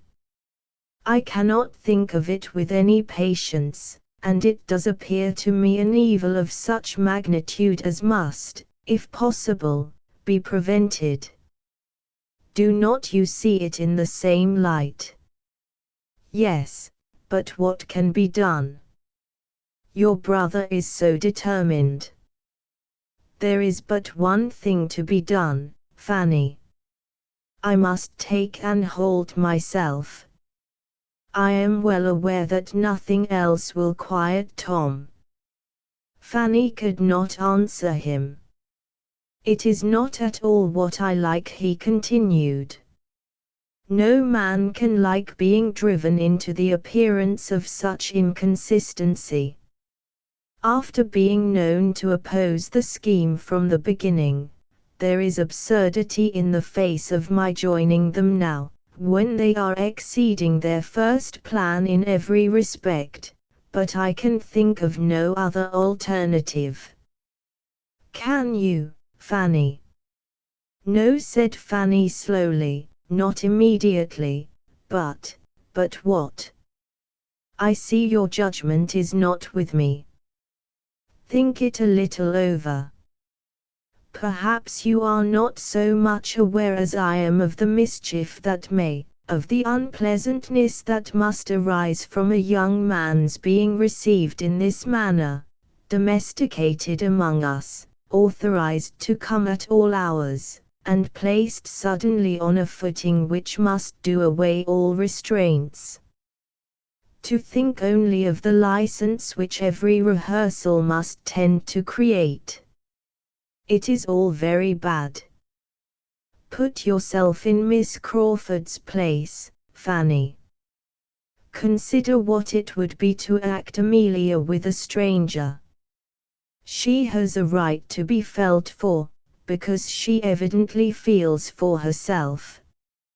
I heard enough of what she said to you last night to understand her unwillingness to be acting with a stranger, and as she probably engaged in the part with different expectations, perhaps without considering the subject enough to know what was likely to be, it would be ungenerous, It would be really wrong to expose her to it. Her feelings ought to be respected. Does it not strike you so, Fanny? You hesitate. I am sorry for Miss Crawford, but I am more sorry to see you drawn in to do what you had resolved against, and what you are known to think will be disagreeable to my uncle. It will be such a triumph to the others. They will not have much cause of triumph when they see how infamously I act. But, however, triumph there certainly will be, and I must brave it. But if I can be the means of restraining the publicity of the business, of limiting the exhibition, of concentrating our folly, I shall be well repaid. As I am now, I have no influence, I can do nothing, I have offended them, and they will not hear me, but when I have put them in good humor by this concession, I am not without hopes of persuading them to confine the representation within a much smaller circle than they are now in the high road for. This will be a material gain. My object is to confine it to Mrs. Rushworth and the Grants. Will not this be worth gaining? Yes, it will be a great point. But still it has not your approbation. Can you mention any other measure by which I have a chance of doing equal good? No, I cannot think of anything else. Give me your approbation, then, Fanny. I am not comfortable without it. Oh, cousin. If you are against me, I ought to distrust myself, and yet, but it is absolutely impossible to let Tom go on in this way, riding about the country in quest of anybody who can be persuaded to act, no matter whom. The look of a gentleman is to be enough. I thought you would have entered more into Miss Crawford's feelings. No doubt she will be very glad. It must be a great relief to her, said Fanny, trying for greater warmth of manner. She never appeared more amiable than in her behavior to you last night. It gave her a very strong claim on my goodwill. She was very kind, indeed, and I am glad to have her spared. She could not finish the generous effusion. Her conscience stopped her in the middle, but Edmund was satisfied. I shall walk down immediately after breakfast, said he, and am sure of giving pleasure there. And now, dear Fanny, I will not interrupt you any longer. You want to be reading. But I could not be easy till I had spoken to you, and come to a decision. Sleeping or waking, my head has been full of this matter all night. It is an evil, but I am certainly making it less than it might be. If Tom is up, I shall go to him directly and get it over, and when we meet at breakfast we shall be all in high good humor at the prospect of acting the fool together with such unanimity. You, in the meanwhile, will be taking a trip into China, I suppose. How does Lord Macartney go on? Opening a volume on the table and then taking up some others. And here are Crab's Tales, and The Idler, at hand to relieve you, if you tire of your great book. I admire your little establishment exceedingly, and as soon as I am gone, you will empty your head of all this nonsense of acting, and sit comfortably down to your table. But do not stay here to be cold. He went, but there was no reading, no china, no composure for Fanny.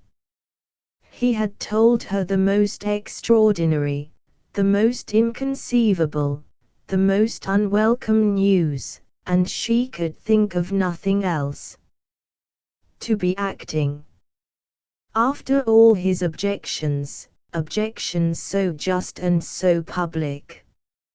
After all that she had heard him say, and seen him look, and known him to be feeling. Could it be possible? Edmund so inconsistent. Was he not deceiving himself? Was he not wrong? Alas! It was all Miss Crawford's doing. She had seen her influence in every speech, and was miserable. The doubts and alarms as to her own conduct, which had previously distressed her, and which had all slept while she listened to him, were become of little consequence now. This deeper anxiety swallowed them up. Things should take their course, she cared not how it ended. Her cousins might attack, but could hardly tease her. She was beyond their reach, and if at last obliged to yield, no matter, it was all misery now. Chapter 17. It was, indeed, a triumphant day to Mr. Bertram and Maria. Such a victory over Edmund's discretion had been beyond their hopes, and was most delightful. There was no longer anything to disturb them in their darling project, and they congratulated each other in private on the jealous weakness to which they attributed the change, with all the glee of feelings gratified in every way. Edmund might still look grave, and say he did not like the scheme in general, and must disapprove the play in particular. Their point was gained, he was to act, and he was driven to it by the force of selfish inclinations only. Edmund had descended from that moral elevation which he had maintained before, and they were both as much the better as the happier for the descent. They behaved very well, however, to him on the occasion, betraying no exultation beyond the lines about the corners of the mouth, and seemed to think it as great an escape to be quit of the intrusion of Charles Maddox, as if they had been forced into admitting him against their inclination. To have it quite in their own family circle was what they had particularly wished.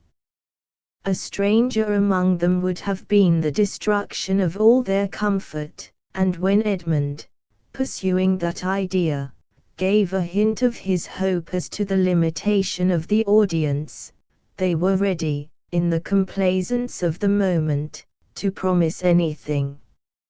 It was all good humor and encouragement. Mrs. Norris offered to contrive his dress. Mr. Yates assured him that Anne Holt's last scene with the Baron admitted a good deal of action and emphasis, and Mr. Rushworth undertook to count his speeches. "Perhaps," said Tom, "Fanny may be more disposed to oblige us now. Perhaps you may persuade her." "No, she is quite determined. She certainly will not act." "Oh, very well." And not another word was said, but Fanny felt herself again in danger, and her indifference to the danger was beginning to fail her already. There were not fewer smiles at the parsonage than at the park on this change in Edmund. Miss Crawford looked very lovely in hers, and entered with such an instantaneous renewal of cheerfulness into the whole affair as could have but one effect on him. He was certainly right in respecting such feelings, he was glad he had determined on it. And the morning wore away in satisfactions very sweet, if not very sound. One advantage resulted from it to Fanny. At the earnest request of Miss Crawford, Mrs. Grant had, with her usual good humor, agreed to undertake the part for which Fanny had been wanted, and this was all that occurred to gladden her heart during the day, and even this, when imparted by Edmund, brought a pang with it, for it was Miss Crawford to whom she was obliged. It was Miss Crawford whose kind exertions were to excite her gratitude, and whose merit in making them was spoken of with a glow of admiration. She was safe, but peace and safety were unconnected here. Her mind had been never farther from peace. She could not feel that she had done wrong herself, but she was disquieted in every other way. Her heart and her judgment were equally against Edmund's decision. She could not acquit his unsteadiness, and his happiness under it made her wretched. She was full of jealousy and agitation. Miss Crawford came with looks of gaiety which seemed an insult, with friendly expressions towards herself which she could hardly answer calmly. Everybody around her was gay and busy, prosperous and important. Each had their object of interest, their part, their dress, their favorite scene, their friends and confederates. All were finding employment in consultations and comparisons, or diversion in the playful conceits they suggested. She alone was sad and insignificant. She had no share in anything. She might go or stay. She might be in the midst of their noise, or retreat from it to the solitude of the East Room, without being seen or missed. She could almost think anything would have been preferable to this. Mrs. Grant was of consequence. Her good nature had honorable mention. Her taste and her time were considered. Her presence was wanted. She was sought for, and attended, and praised, and Fanny was at first in some danger of envying her the character she had accepted. But reflection brought better feelings, and showed her that Mrs. Grant was entitled to respect, which could never have belonged to her, and that, had she received even the greatest, she could never have been easy in joining a scheme which, considering only her uncle, she must condemn altogether. Fanny's heart was not absolutely the only saddened one amongst them, as she soon began to acknowledge to herself. Julia was a sufferer too, though not quite so blamelessly. Henry Crawford had trifled with her feelings, but she had very long allowed and even sought his attentions, with a jealousy of her sister so reasonable as ought to have been their cure, and now that the conviction of his preference for Maria had been forced on her, she submitted to it without any alarm for Maria's situation, or any endeavor at rational tranquility for herself. She either sat in gloomy silence, wrapped in such gravity as nothing could subdue, no curiosity touch, no wit amuse, or allowing the attentions of Mr. Yates, was talking with forced gaiety to him alone, and ridiculing the acting of the others. For a day or two after the affront was given, Henry Crawford had endeavored to do it away by the usual attack of gallantry and compliment, but he had not cared enough about it to persevere against a few repulses, and becoming soon too busy with his play to have time for more than one flirtation, he grew indifferent to the quarrel, or rather thought it a lucky occurrence, as quietly putting an end to what might ere long have raised expectations in more than Mrs. Grant. She was not pleased to see Julia excluded from the play, and sitting by disregarded, but as it was not a matter which really involved her happiness, as Henry must be the best judge of his own, and as he did assure her, with a most persuasive smile, that neither he nor Julia had ever had a serious thought of each other, she could only renew her former caution as to the elder sister, entreat him not to risk his tranquillity by too much admiration there, and then gladly take her share in anything that brought cheerfulness to the young people in general, and that did so particularly promote the pleasure of the two so dear to her. "I rather wonder Julia is not in love with Henry," was her observation to Mary. "I dare say she is," replied Mary coldly. "I imagine both sisters are." "Both? No, no, that must not be. Do not give him a hint of it. Think of Mr. Rushworth." "You had better tell Miss Bertram to think of Mr. Rushworth. It may do her some good. I often think of Mr. Rushworth's property and independence, and wish them in other hands, but I never think of him. A man might represent the county with such an estate. A man might escape a profession and represent the county. I dare say he will be in Parliament soon. When Sir Thomas comes, I dare say he will be in for some borough, but there has been nobody to put him in the way of doing anything yet. Sir Thomas is to achieve many mighty things when he comes home," said Mary, after a pause. "Do you remember Hawkins Brown's address to tobacco in imitation of Pope, blessed leaf, whose aromatic gales dispense to Templars modesty, to parsons sense? I will parody them, blessed knight. Whose dictatorial looks dispense to children affluence, to Rushworth sense. Will not that do, Mrs. Grant? Everything seems to depend upon Sir Thomas's return. You will find his consequence very just and reasonable when you see him in his family, I assure you. I do not think we do so well without him. He has a fine dignified manner, which suits the head of such a house, and keeps everybody in their place.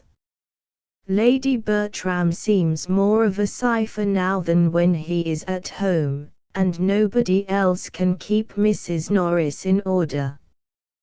But, Mary, do not fancy that Maria Bertram cares for Henry. I am sure Julia does not, or she would not have flirted as she did last night with Mr. Yates, and though he and Maria are very good friends, I think she likes Sir Thurton too well to be inconstant. I would not give much for Mr. Rushworth's chance if Henry stepped in before the articles were signed. If you have such a suspicion, something must be done, and as soon as the play is all over, we will talk to him seriously and make him know his own mind, and if he means nothing, we will send him off, though he is Henry, for a time." Julia did suffer, however, though Mrs. Grant discerned it not, and though it escaped the notice of many of her own family likewise. She had loved, she did love still, and she had all the suffering which a warm temper and a high spirit were likely to endure under the disappointment of a dear, though irrational hope, with a strong sense of ill usage. Her heart was sore and angry, and she was capable only of angry consolations. The sister with whom she was used to be on easy terms was now become her greatest enemy. They were alienated from each other, and Julia was not superior to the hope of some distressing end to the attentions which were still carrying on there, some punishment to Maria for conduct so shameful towards herself as well as towards Mr. Rushworth. With no material fault of temper, or difference of opinion, to prevent their being very good friends while their interests were the same, the sisters, under such a trial as this, had not affection or principle enough to make them merciful or just, to give them honor or compassion. Maria felt her triumph, and pursued her purpose, careless of Julia, and Julia could never see Maria distinguished by Henry Crawford without trusting that it would create jealousy, and bring a public disturbance at last. Fanny saw and pitied much of this in Julia, but there was no outward fellowship between them. Julia made no communication, and Fanny took no liberties. They were two solitary sufferers, or connected only by Fanny's consciousness. The inattention of the two brothers and the aunt to Julia's discomposure, and their blindness to its true cause, must be imputed to the fullness of their own minds. They were totally preoccupied. Tom was engrossed by the concerns of his theatre, and saw nothing that did not immediately relate to it. Edmund, between his theatrical and his real part, between Miss Crawford's claims and his own conduct, between love and consistency, was equally unobservant, and Mrs. Norris was too busy in contriving and directing the general little matters of the company, superintending their various dresses with economical expedient, for which nobody thanked her, and saving, with delighted integrity, half a crown here and there to the absent Sir Thomas, to have leisure for watching the behavior, or guarding the happiness of his daughters. Chapter 18. Everything was now in a regular train.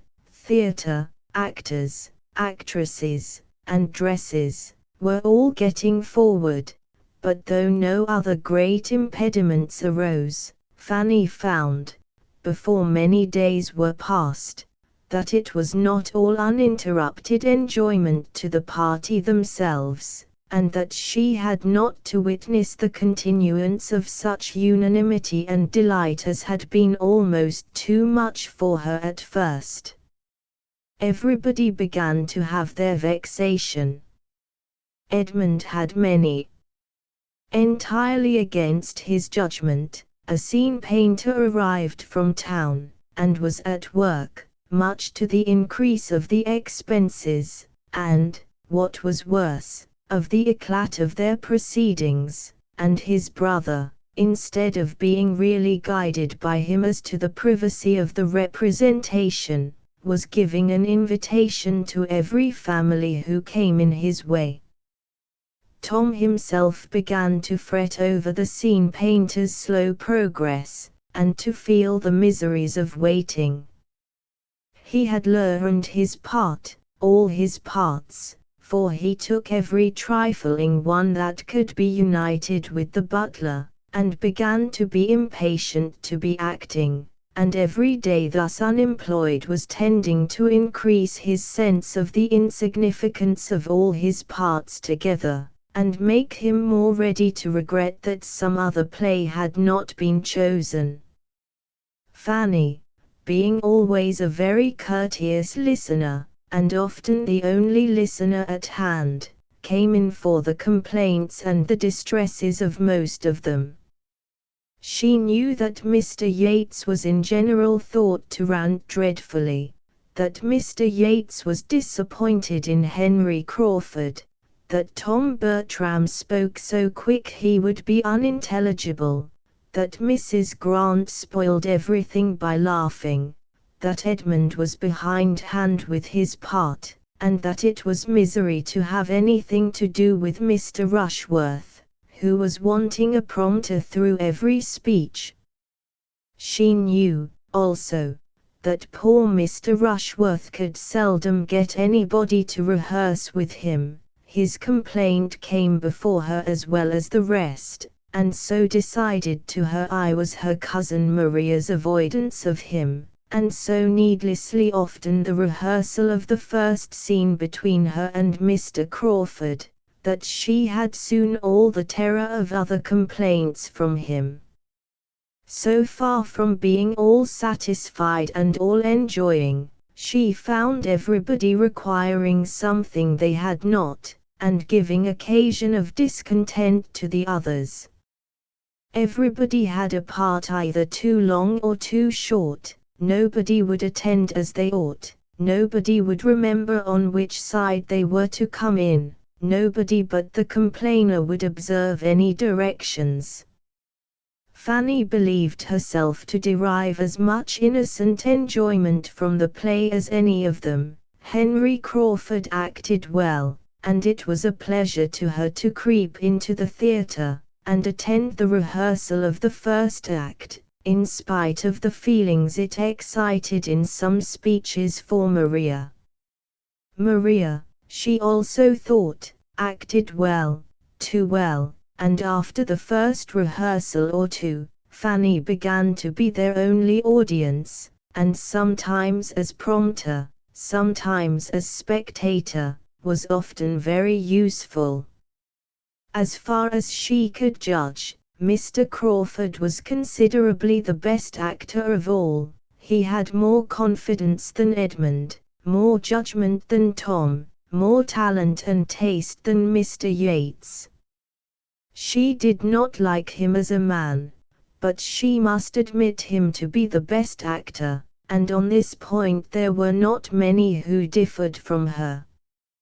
Mr. Yates, indeed, exclaimed against his tameness and insipidity, and the day came at last, when Mr. Rushworth turned to her with a black look, and said, "Do you think there is anything so very fine in all this?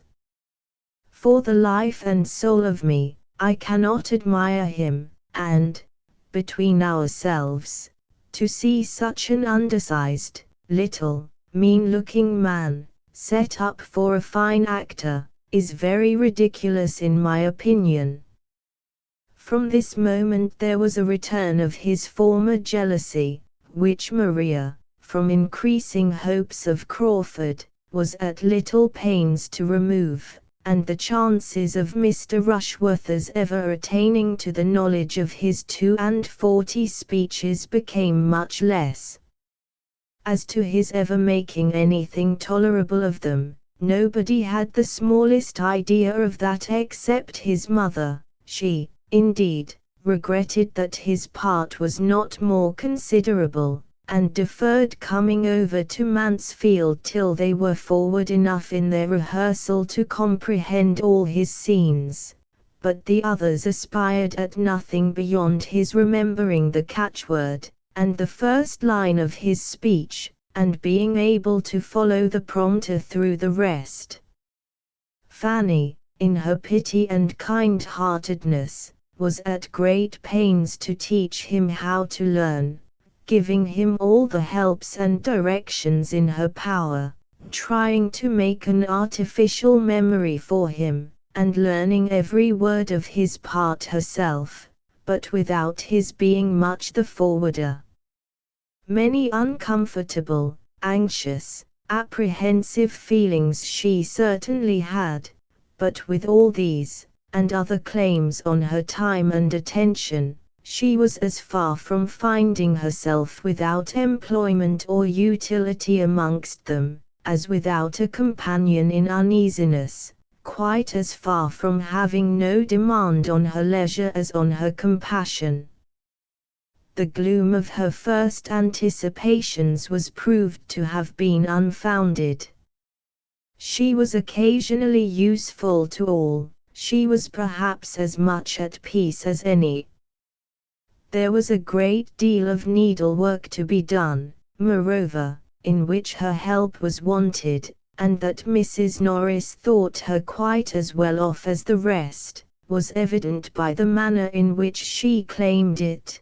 "Come, Fanny, she cried, these are fine times for you, but you must not be always walking from one room to the other, and doing the lookings on at your ease. In this way, I want you here. I have been slaving myself till I can hardly stand, to contrive Mr. Rushworth's cloak without sending for any more satin, and now I think you may give me your help in putting it together.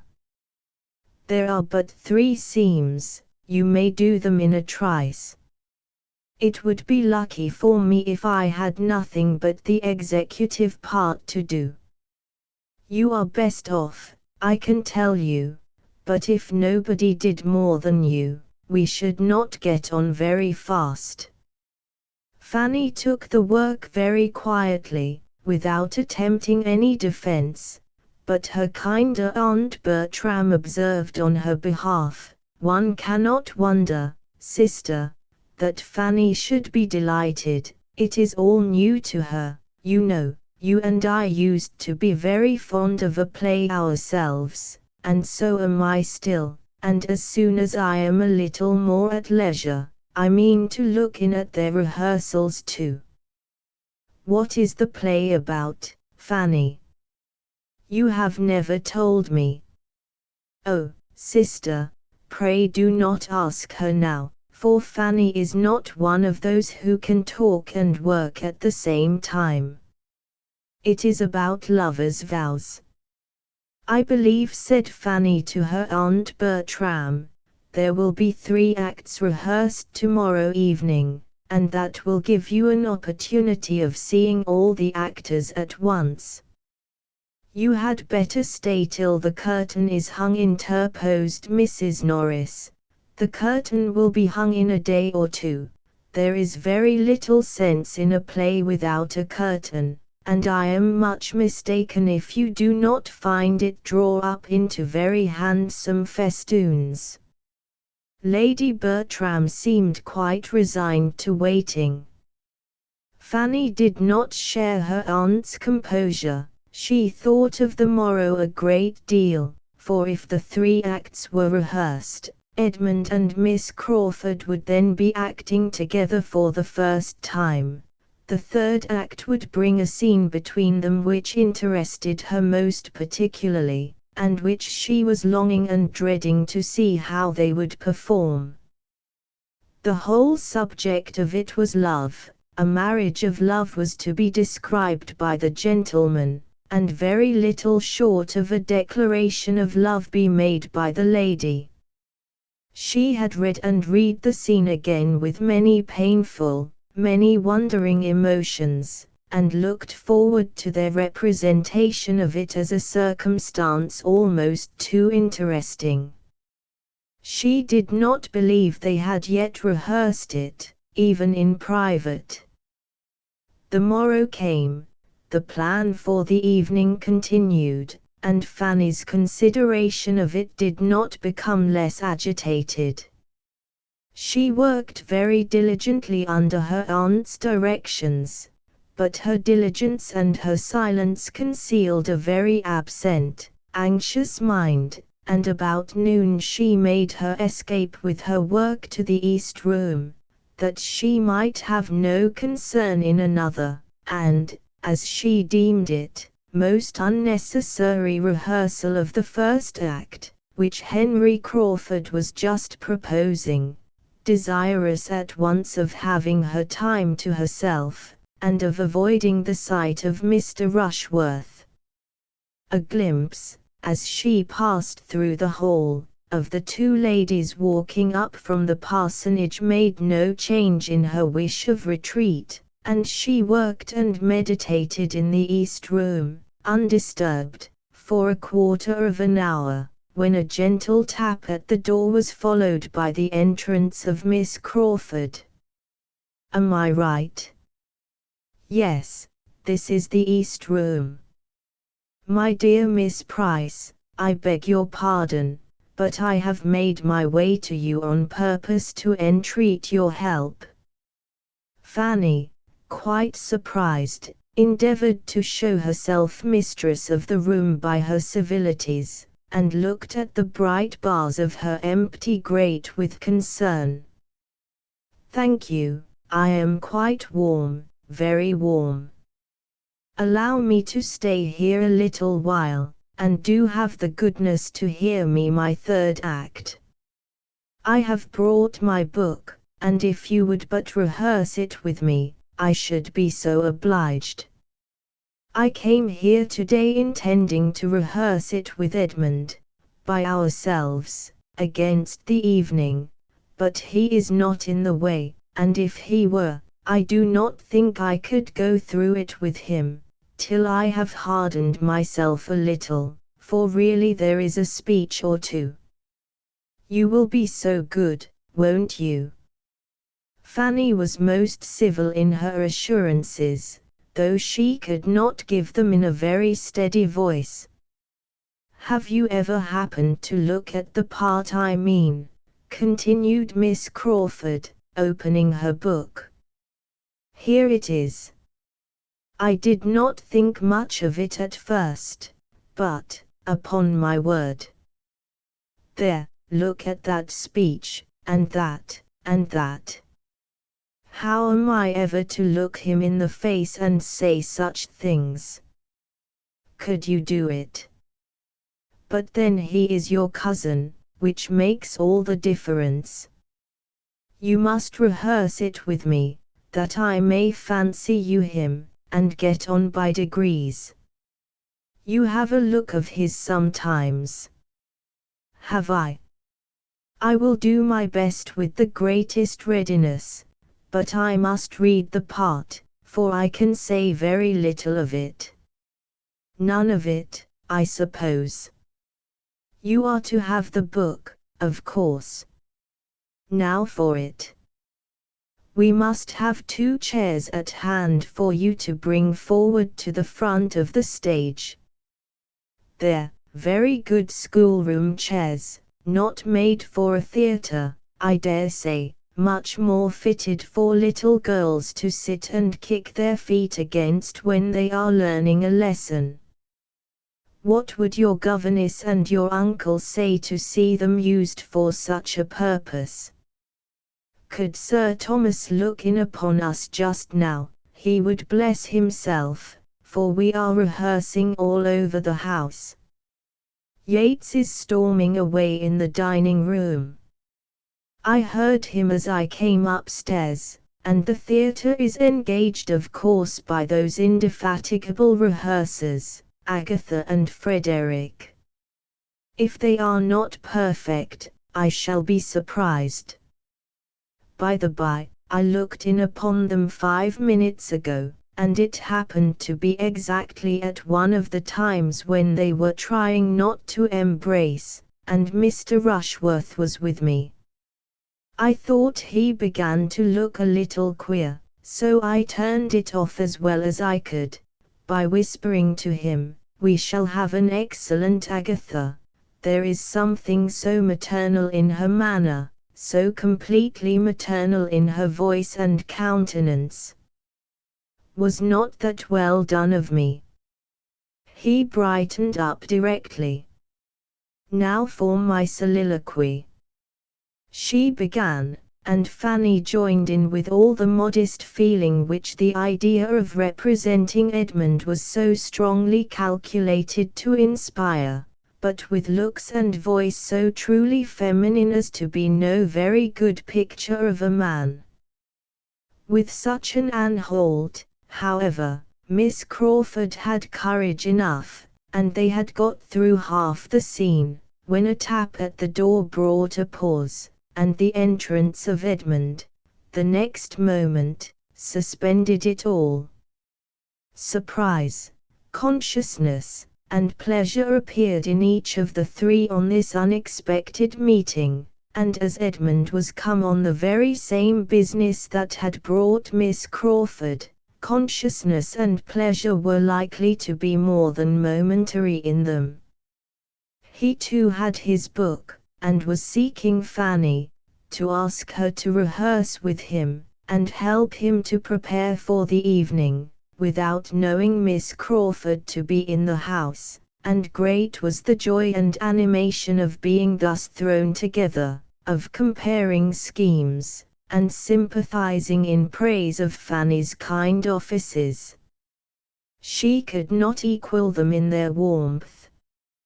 Her spirits sank under the glow of theirs, and she felt herself becoming too nearly nothing to both to have any comfort in having been sought by either. They must now rehearse together.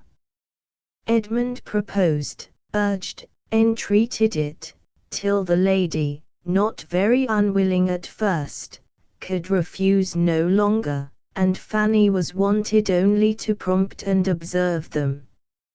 She was invested, indeed, with the office of judge and critic, and earnestly desired to exercise it and tell them all their faults, but from doing so every feeling within her shrank. She could not, would not, dared not attempt it. Had she been otherwise qualified for criticism, her conscience must have restrained her from venturing at disapprobation. She believed herself to feel too much of it in the aggregate for honesty or safety in particulars.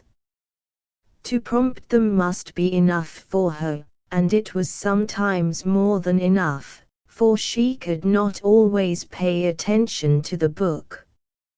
In watching them she forgot herself, and, agitated by the increasing spirit of Edmund's manner, had once closed the page and turned away exactly as he wanted help. It was imputed to very reasonable weariness, and she was thanked and pitied, but she deserved their pity more than she hoped they would ever surmise. At last the scene was over, and Fanny forced herself to add her praise to the compliments each was giving the other, and when again alone and able to recall the whole, she was inclined to believe their performance would, indeed, have such nature and feeling in it as must ensure their credit, and make it a very suffering exhibition to herself. Whatever might be its effect, however, she must stand the brunt of it again that very day. The first regular rehearsal of the 3 first acts was certainly to take place in the evening. Mrs. Grant and the Crawfords were engaged to return for that purpose as soon as they could after dinner, and every one concerned was looking forward with eagerness. There seemed a general diffusion of cheerfulness on the occasion. Tom was enjoying such an advance towards the end, Edmund was in spirits from the morning's rehearsal, and little vexations seemed everywhere smoothed away. All were alert and impatient. The ladies moved soon, the gentlemen soon followed them, and with the exception of Lady Bertram, Mrs. Norris, and Julia, everybody was in the theatre at an early hour, and having lighted it up as well as its unfinished state admitted, were waiting only the arrival of Mrs. Grant and the Crawfords to begin. They did not wait long for the Crawfords, but there was no Mrs. Grant. She could not come. Dr. Grant, professing an indisposition, for which he had little credit with his fair sister-in-law, could not spare his wife.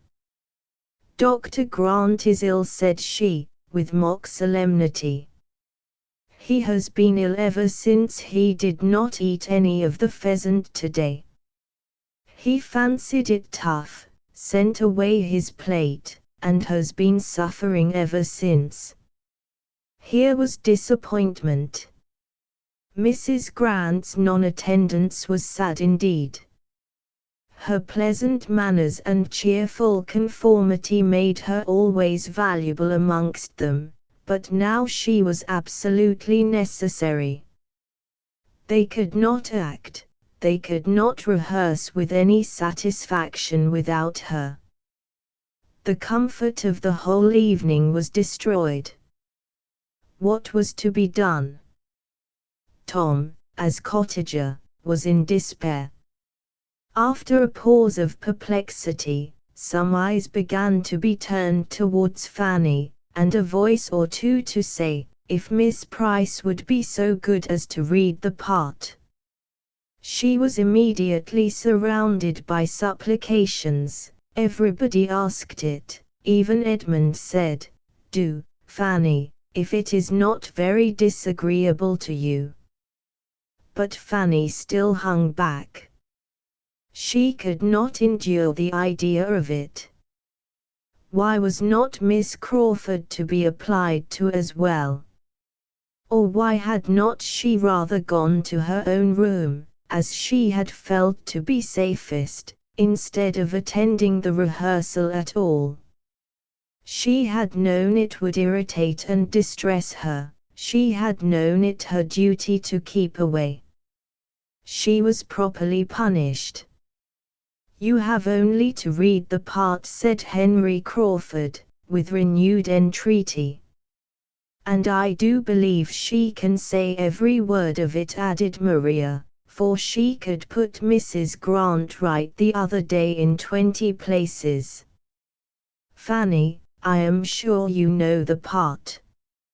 Fanny could not say she did not, and as they all persevered, as Edmund repeated his wish, and with a look of even fond dependence on her good nature, she must yield. She would do her best. Everybody was satisfied, and she was left to the tremors of a most palpitating heart, while the others prepared to begin. They did begin, and being too much engaged in their own noise to be struck by an unusual noise in the other part of the house, had proceeded some way when the door of the room was thrown open, and Julia, appearing at it, with a face all aghast, exclaimed, "My father is come. He is in the hall at this moment." Chapter 19. How is the consternation of the party to be described? To the greater number it was a moment of absolute horror. Sir Thomas in the house. All felt the instantaneous conviction. Not a hope of imposition or mistake was harbored anywhere. Julia's looks were an evidence of the fact that made it indisputable, and after the first starts and exclamations, not a word was spoken for half a minute. Each with an altered countenance was looking at some other, and almost each was feeling it a stroke the most unwelcome, most ill-timed, most appalling. Mr. Yates might consider it only as a vexatious interruption for the evening, and Mr. Rushworth might imagine it a blessing, but every other heart was sinking under some degree of self-condemnation or undefined alarm. Every other heart was suggesting, "What will become of us? What is to be done now?" It was a terrible pause, and terrible to every ear were the corroborating sounds of opening doors and passing footsteps. Julia was the first to move and speak again. Jealousy and bitterness had been suspended, selfishness was lost in the common cause, but at the moment of her appearance, Frederick was listening with looks of devotion to Agatha's narrative, and pressing her hand to his heart, and as soon as she could notice this, and see that, in spite of the shock of her words, he still kept his station and retained her sister's hand, her wounded heart swelled again with injury, and looking as red as she had been white before, she turned out of the room, saying, "I need not be afraid of appearing before him." Her going roused the rest, and at the same moment the two brothers stepped forward, feeling the necessity of doing something. A very few words between them were sufficient. The case admitted no difference of opinion, they must go to the drawing-room directly.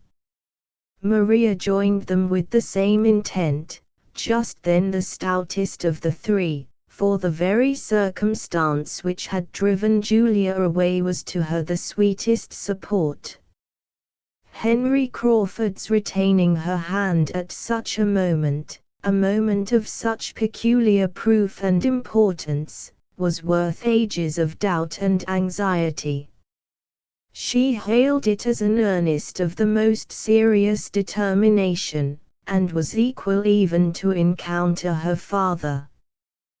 They walked off, utterly heedless of Mr. Rushworth's repeated question of, "Shall I go too? Had not I better go too? Will not it be right for me to go too?" But they were no sooner through the door than Henry Crawford undertook to answer the anxious inquiry, and, encouraging him by all means to pay his respects to Sir Thomas without delay, sent him after the others with delighted haste. Fanny was left with only the Crawfords and Mr. Yates. She had been quite overlooked by her cousins, and as her own opinion of her claims on Sir Thomas's affection was much too humble to give her any idea of classing herself with his children, she was glad to remain behind and gain a little breathing time. Her agitation and alarm exceeded all that was endured by the rest, by the right of a disposition which not even innocence could keep from suffering. She was nearly fainting, all her former habitual dread of her uncle was returning, and with it compassion for him and for almost every one of the party on the development before him, with solicitude on Edmund's account indescribable. She had found a seat, where in excessive trembling she was enduring all these fearful thoughts, while the other three, no longer under any restraint, were giving vent to their feelings of vexation, lamenting over such an unlooked-for premature arrival as a most untoward event, and without mercy wishing poor Sir Thomas had been twice as long on his passage, or were still in Antigua.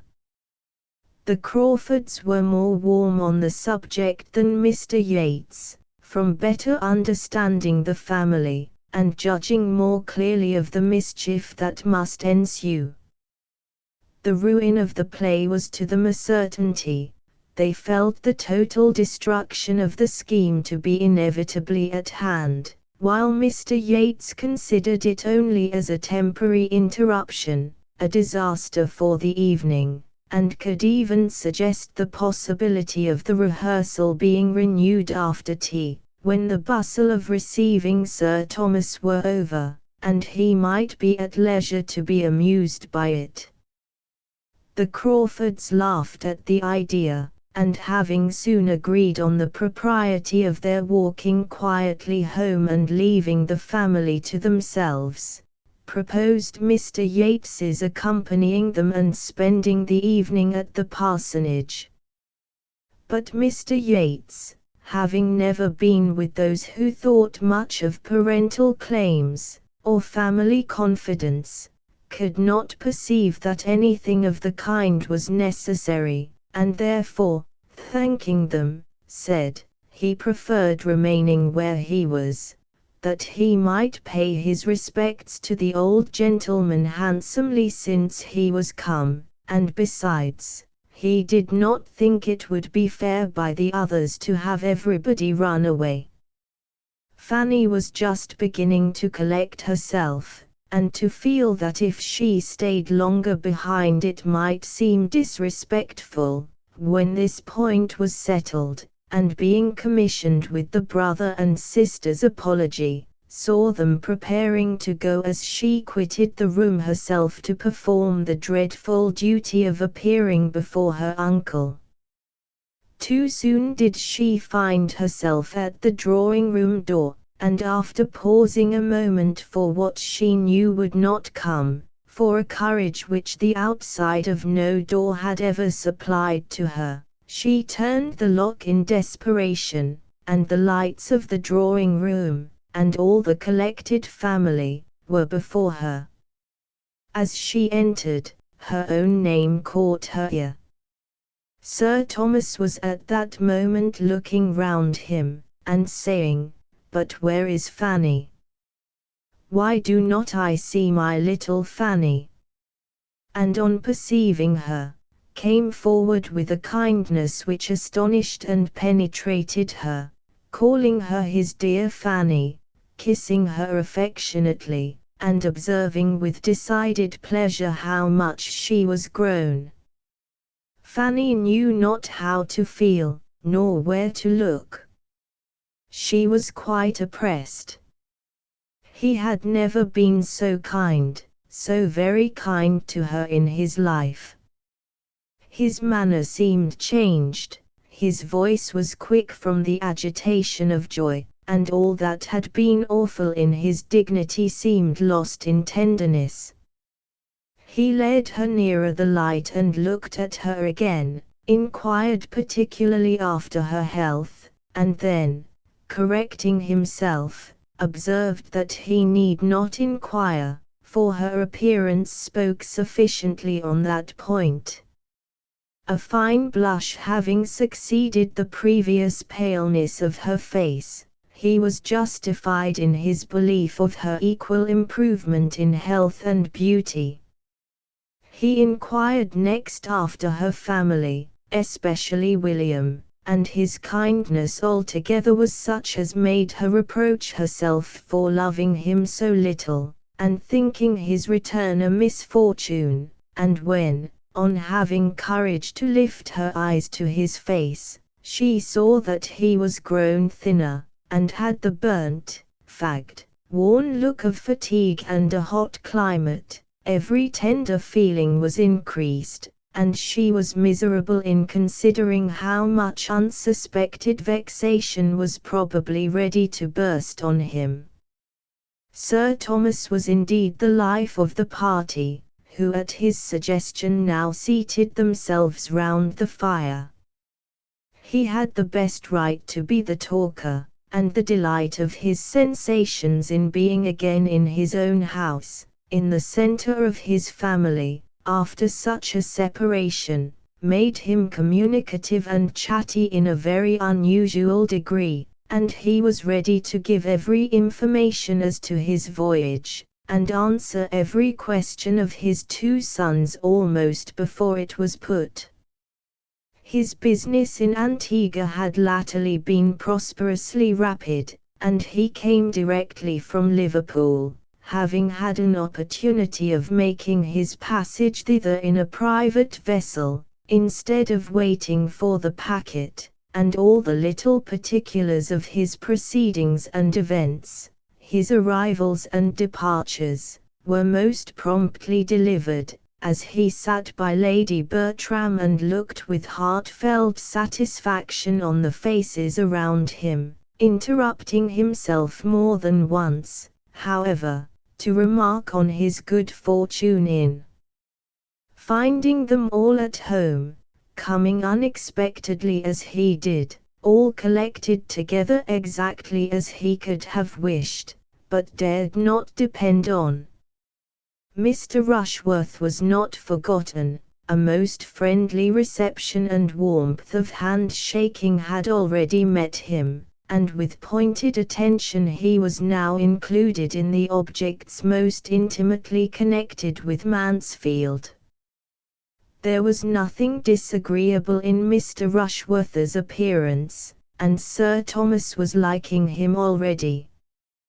By not one of the circle was he listened to with such unbroken, unalloyed enjoyment as by his wife, who was really extremely happy to see him, and whose feelings were so warmed by his sudden arrival as to place her nearer agitation than she had been for the last 20 years. She had been almost fluttered for a few minutes, and still remained so sensibly animated as to put away her work, move Pug from her side, and give all her attention and all the rest of her sofa to her husband. She had no anxieties for anybody to cloud her pleasure. Her own time had been irreproachably spent during his absence. She had done a great deal of carpet work, and made many yards of fringe, and she would have answered as freely for the good conduct and useful pursuits of all the young people as for her own. It was so agreeable to her to see him again, and hear him talk, to have her ear amused and her whole comprehension filled by his narratives, that she began particularly to feel how dreadfully she must have missed him, and how impossible it would have been for her to bear a lengthened absence. Mrs. Norris was by no means to be compared in happiness to her sister. Not that she was incommoded by many fears of Sir Thomas's disapprobation when the present state of his house should be known, for her judgment had been so blinded that, except by the instinctive caution with which she had whisked away Mr. Rushworth's pink satin cloak as her brother-in-law entered, she could hardly be said to show any sign of alarm. But she was vexed by the manner of his return. It had left her nothing to do. Instead of being sent for out of the room, and seeing him first, and having to spread the happy news through the house, Sir Thomas, with a very reasonable dependence, perhaps, on the nerves of his wife and children, had sought no confidant but the butler, and had been following him almost instantaneously into the drawing-room. Mrs. Norris felt herself defrauded of an office on which she had always depended, whether his arrival or his death were to be the thing unfolded, and was now trying to be in a bustle without having anything to bustle about, and laboring to be important where nothing was wanted but tranquillity and silence. Would Sir Thomas have consented to eat, she might have gone to the housekeeper with troublesome directions, and insulted the footman with injunctions of dispatch, but Sir Thomas resolutely declined all dinner. He would take nothing till tea came. He would rather wait for tea. Still Mrs. Norris was at intervals urging something different, and in the most interesting moment of his passage to England, when the alarm of a French privateer was at the height, she burst through his recital with the proposal of soup. "Sure, my dear Sir Thomas, a basin of soup would be a much better thing for you than tea. Do have a basin of soup." Sir Thomas could not be provoked. Still the same anxiety for everybody's comfort, "My dear Mrs. Norris," was his answer. "But indeed I would rather have nothing but tea." "Well, then, Lady Bertram, suppose you speak for tea directly, suppose you hurry Baddeley a little, he seems behindhand tonight." She carried this point, and Sir Thomas's narrative proceeded. At length there was a pause. His immediate communications were exhausted, and it seemed enough to be looking joyfully around him, now at one, now at another of the beloved circle, but the pause was not long. In the elation of her spirits Lady Bertram became talkative. And what were the sensations of her children upon hearing her say, "How do you think the young people have been amusing themselves lately, Sir Thomas?" "They have been acting." "We have been all alive with acting." "Indeed, and what have you been acting?" "Oh, they'll tell you all about it." "The all will soon be told," cried Tom hastily, and with affected unconcern, "but it is not worth while to bore my father with it now. You will hear enough of it tomorrow, sir." We have just been trying, by way of doing something, and amusing my mother, just within the last week, to get up a few scenes, a mere trifle. We have had such incessant rains almost since October began, that we have been nearly confined to the house 4 days together. I have hardly taken out a gun since the third tolerable sport the first 3 days, but there has been no attempting anything since. The first day I went over Mansfield Wood, and Edmund took the copses beyond Easton, and we brought home 6 brace between us, and might each have killed 6 times as many, but we respect your pheasants, sir, I assure you, as much as you could desire. I do not think you will find your woods by any means worse stocked than they were. I never saw Mansfield Wood so full of pheasants in my life as this year. I hope you will take a day's sport there yourself, sir, soon. For the present the danger was over, and Fanny's sick feelings subsided, but when tea was soon afterwards brought in, and Sir Thomas, getting up, said that he found that he could not be any longer in the house without just looking into his own dear room, every agitation was returning. He was gone before anything had been said to prepare him for the change he must find there, and a pause of alarm followed his disappearance. Edmund was the first to speak. Something must be done, said he. It is time to think of our visitors, said Maria, still feeling her hand pressed to Henry Crawford's heart, and caring little for anything else. Where did you leave Miss Crawford, Fanny? Fanny told of their departure, and delivered their message. Then poor Yates is all alone, cried Tom. I will go and fetch him. He will be no bad assistant when it all comes out. To the theatre he went, and reached it just in time to witness the first meeting of his father and his friend. Sir Thomas had been a good deal surprised to find candles burning in his room, and on casting his eye round it, to see other symptoms of recent habitation and a general air of confusion in the furniture. The removal of the bookcase from before the billiard-room door struck him especially, but he had scarcely more than time to feel astonished at all this, before there were sounds from the billiard-room to astonish him still farther. Someone was talking there in a very loud accent. He did not know the voice, more than talking, almost hallooing.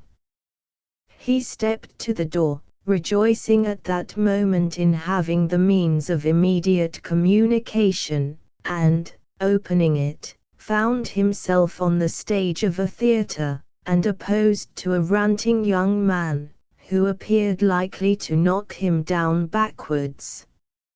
At the very moment of Yates perceiving Sir Thomas, and giving perhaps the very best start he had ever given in the whole course of his rehearsals, Tom Bertram entered at the other end of the room, and never had he found greater difficulty in keeping his countenance.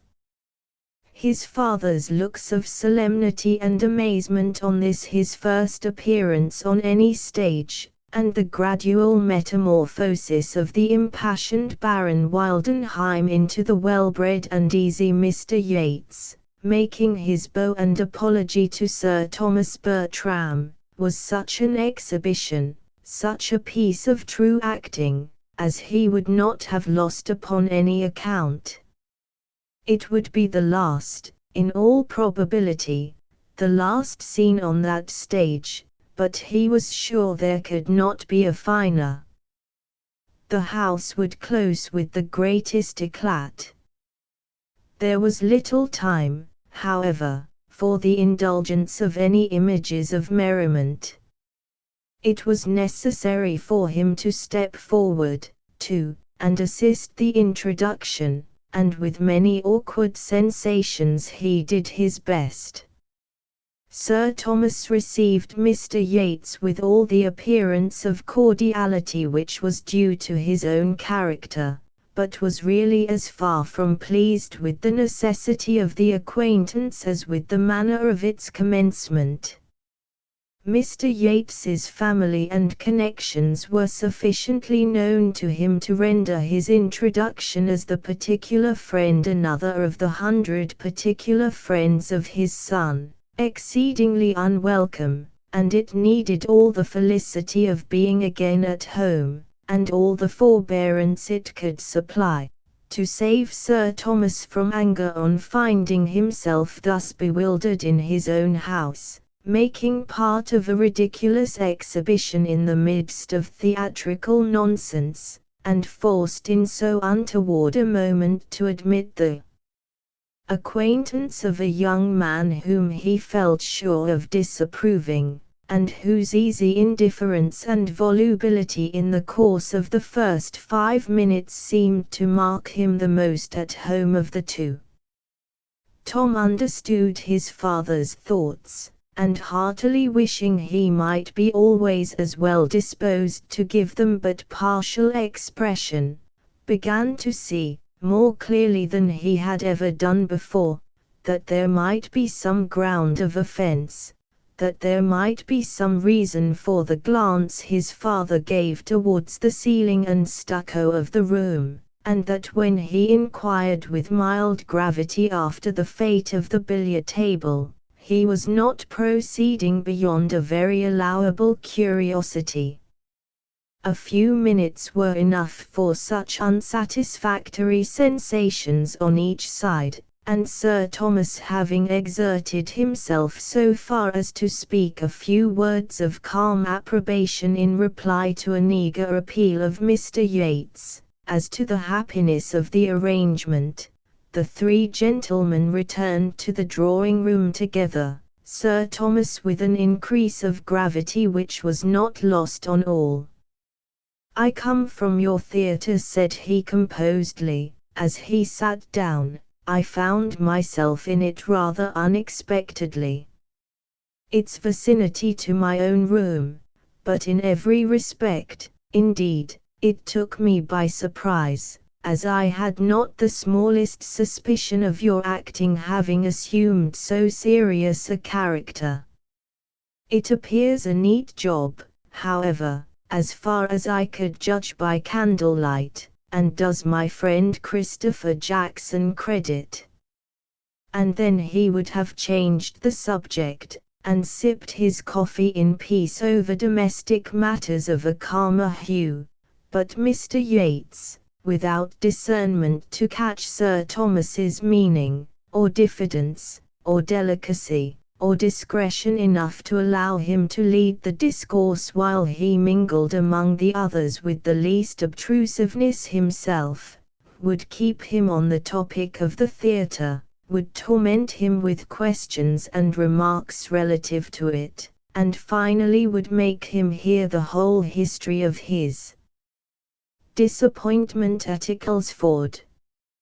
Sir Thomas listened most politely, but found much to offend his ideas of decorum, and confirm his ill opinion of Mr. Yates's habits of thinking, from the beginning to the end of the story, and when it was over, could give him no other assurance of sympathy than what a slight bow conveyed. "This was, in fact, the origin of our acting," said Tom, after a moment's thought. "My friend Yates brought the infection from Ecclesford, and it spread, as those things always spread, you know, sir, the faster, probably, from your having so often encouraged the sort of thing in us formerly. It was like treading old ground again." Mr. Yates took the subject from his friend as soon as possible, and immediately gave Sir Thomas an account of what they had done and were doing, told him of the gradual increase of their views, the happy conclusion of their first difficulties, and present promising state of affairs, relating everything with so blind an interest as made him not only totally unconscious of the uneasy movements of many of his friends as they sat, the change of countenance, the fidget, the hem of unquietness, but prevented him even from seeing the expression of the face on which his own eyes were fixed, from seeing Sir Thomas's dark brow contract as he looked with inquiring earnestness at his daughters and Edmund, dwelling particularly on the latter, and speaking a language, a remonstrance, a reproof, which he felt at his heart. Not less acutely was it felt by Fanny, who had edged back her chair behind her aunt's end of the sofa, and, screened from notice herself, saw all that was passing before her.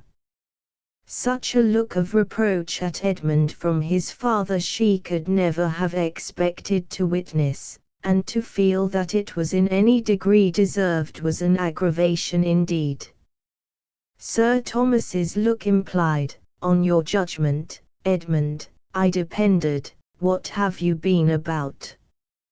She knelt in spirit to her uncle, and her bosom swelled to utter, "Oh, not to him." Look so to all the others, but not to him. Mr. Yates was still talking. "To own the truth, Sir Thomas, we were in the middle of a rehearsal when you arrived this evening. We were going through the 3 first acts, and not unsuccessfully upon the whole. Our company is now so dispersed, from the Crawfords being gone home, that nothing more can be done tonight, but if you will give us the honor of your company tomorrow evening, I should not be afraid of the result. We bespeak your indulgence, you understand, as young performers, we bespeak your indulgence." "My indulgence shall be given, sir," replied Sir Thomas gravely, "but without any other rehearsal." And with a relenting smile, he added, "I come home to be happy and indulgent." Then turning away towards any or all of the rest, he tranquilly said, "Mr. and Miss Crawford were mentioned in my last letters from Mansfield. Do you find them agreeable acquaintance?" Tom was the only one at all ready with an answer, but he being entirely without particular regard for either, without jealousy either in love or acting, could speak very handsomely of both. Mr. Crawford was a most pleasant, gentlemanlike man, his sister a sweet, pretty, elegant, lively girl. Mr. Rushworth could be silent no longer. "I do not say he is not gentlemanlike, considering, but you should tell your father he is not above 5 feet 8, or he will be expecting a well-looking man." Sir Thomas did not quite understand this, and looked with some surprise at the speaker. "If I must say what I think," continued Mr. Rushworth, "in my opinion it is very disagreeable to be always rehearsing. It is having too much of a good thing. I am not so fond of acting as I was at first. I think we are a great deal better employed, sitting comfortably here among ourselves, and doing nothing." Sir Thomas looked again, and then replied with an approving smile, "I am happy to find our sentiments on this subject so much the same. It gives me sincere satisfaction. That I should be cautious and quick-sighted, and feel many scruples which my children do not feel, is perfectly natural, and equally so that my value for domestic tranquility, for a home which shuts out noisy pleasures, should much exceed theirs. But at your time of life to feel all this, is a most favorable circumstance for yourself, and for everybody connected with you, and I am sensible of the importance of having an ally of such weight. Sir Thomas meant to be giving Mr. Rushworth's opinion in better words than he could find himself. He was aware that he must not expect a genius in Mr. Rushworth, but as a well-judging, steady young man, with better notions than his elocution would do justice to, he intended to value him very highly. It was impossible for many of the others not to smile. Mr. Rushworth hardly knew what to do with so much meaning, but by looking, as he really felt, most exceedingly pleased with Sir Thomas's good opinion, and saying scarcely anything, he did his best towards preserving that good opinion a little longer. Chapter XX. Edmund's first object the next morning was to see his father alone, and give him a fair statement of the whole acting scheme, defending his own share in it as far only as he could then, in a soberer moment, feel his motives to deserve, and acknowledging, with perfect ingenuousness, that his concession had been attended with such partial good as to make his judgment in it very doubtful. He was anxious, while vindicating himself, to say nothing unkind of the others, but there was only one amongst them whose conduct he could mention without some necessity of defense or palliation. "We have all been more or less to blame," said he, "every one of us, excepting Fanny. Fanny is the only one who has judged rightly throughout, who has been consistent. Her feelings have been steadily against it from first to last. She never ceased to think of what was due to you. You will find Fanny everything you could wish."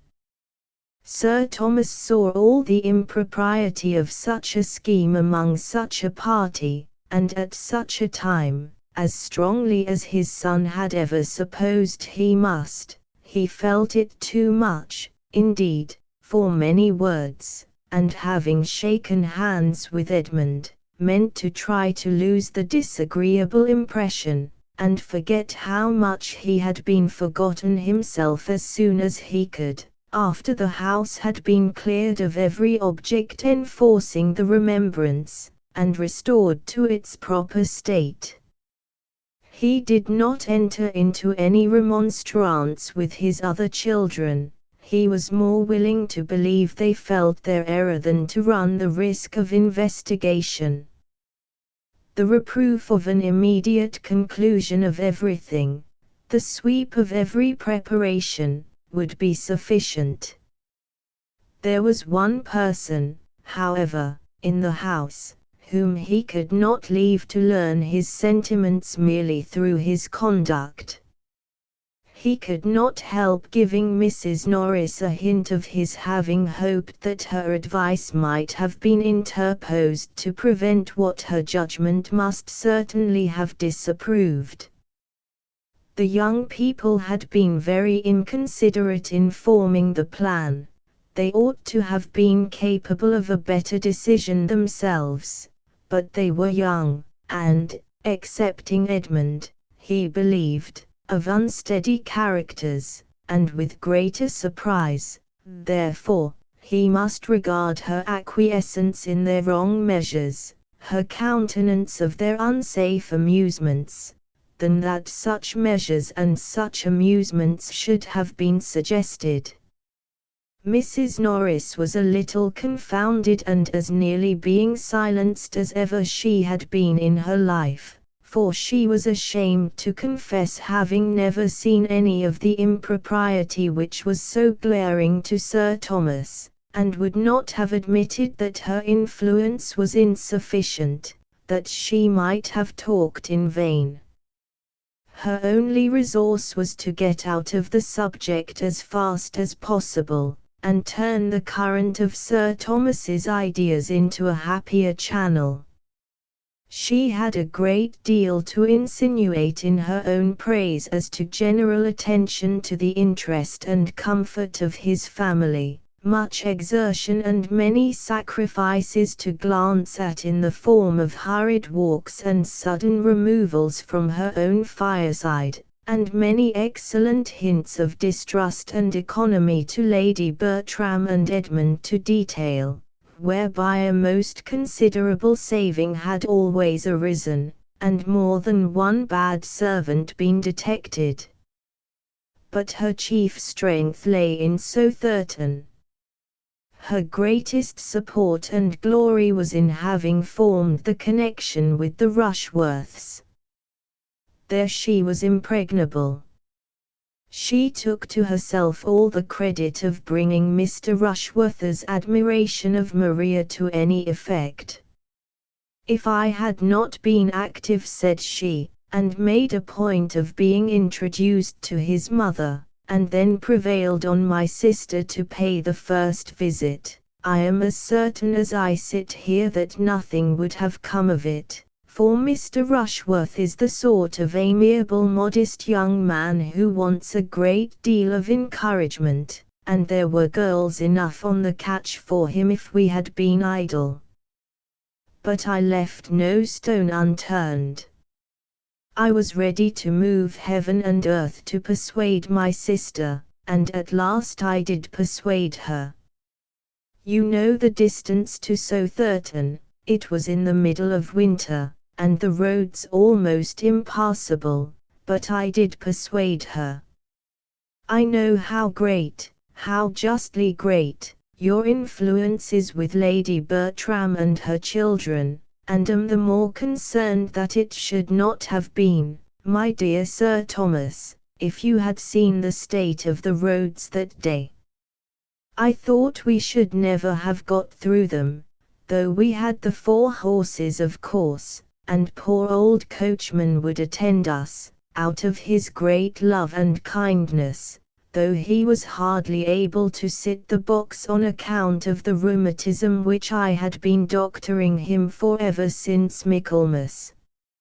I cured him at last, but he was very bad all the winter, and this was such a day, I could not help going to him up in his room before we set off to advise him not to venture. He was putting on his wig, so I said, "Coachman, you had much better not go, your lady and I shall be very safe, you know how steady Stephen is, and Charles has been upon the leaders so often now, that I am sure there is no fear."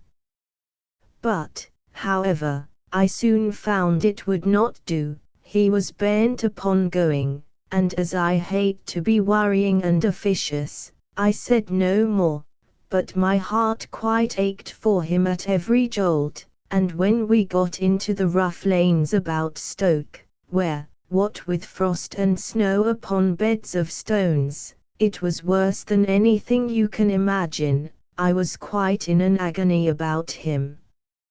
And then the poor horses too. To see them straining away. You know how I always feel for the horses. And when we got to the bottom of Sandcroft Hill, what do you think I did? You will laugh at me, but I got out and walked up. I did indeed. It might not be saving them much, but it was something, and I could not bear to sit at my ease and be dragged up at the expense of those noble animals. I caught a dreadful cold, but that I did not regard.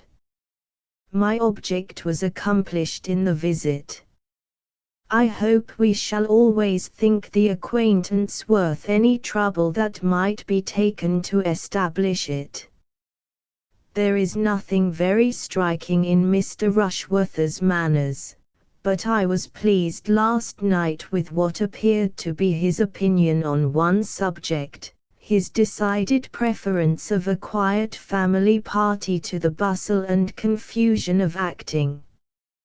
He seemed to feel exactly as one could wish.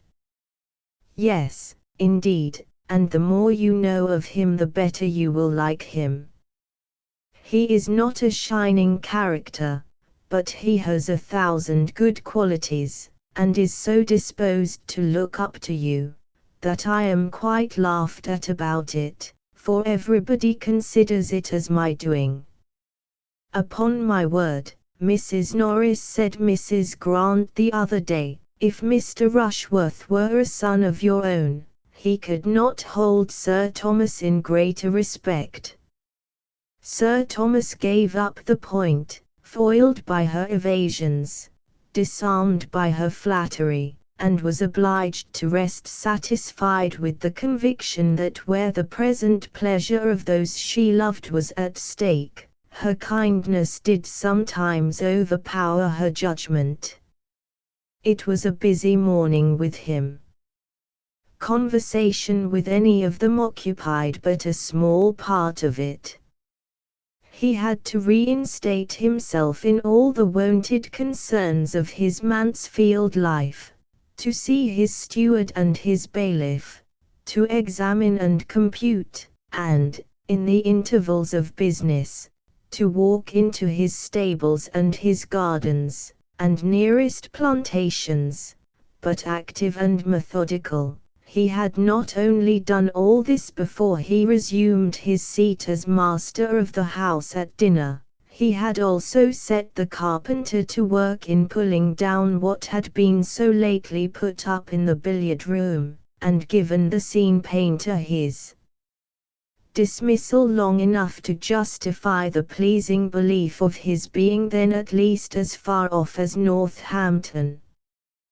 The scene painter was gone, having spoilt only the floor of one room, ruined all the coachman's sponges, and made 5 of the under-servants idle and dissatisfied, and Sir Thomas was in hopes that another day or 2 would suffice to wipe away every outward memento of what had been, even to the destruction of every unbound copy of lovers' vows in the house, for he was burning all that met his eye.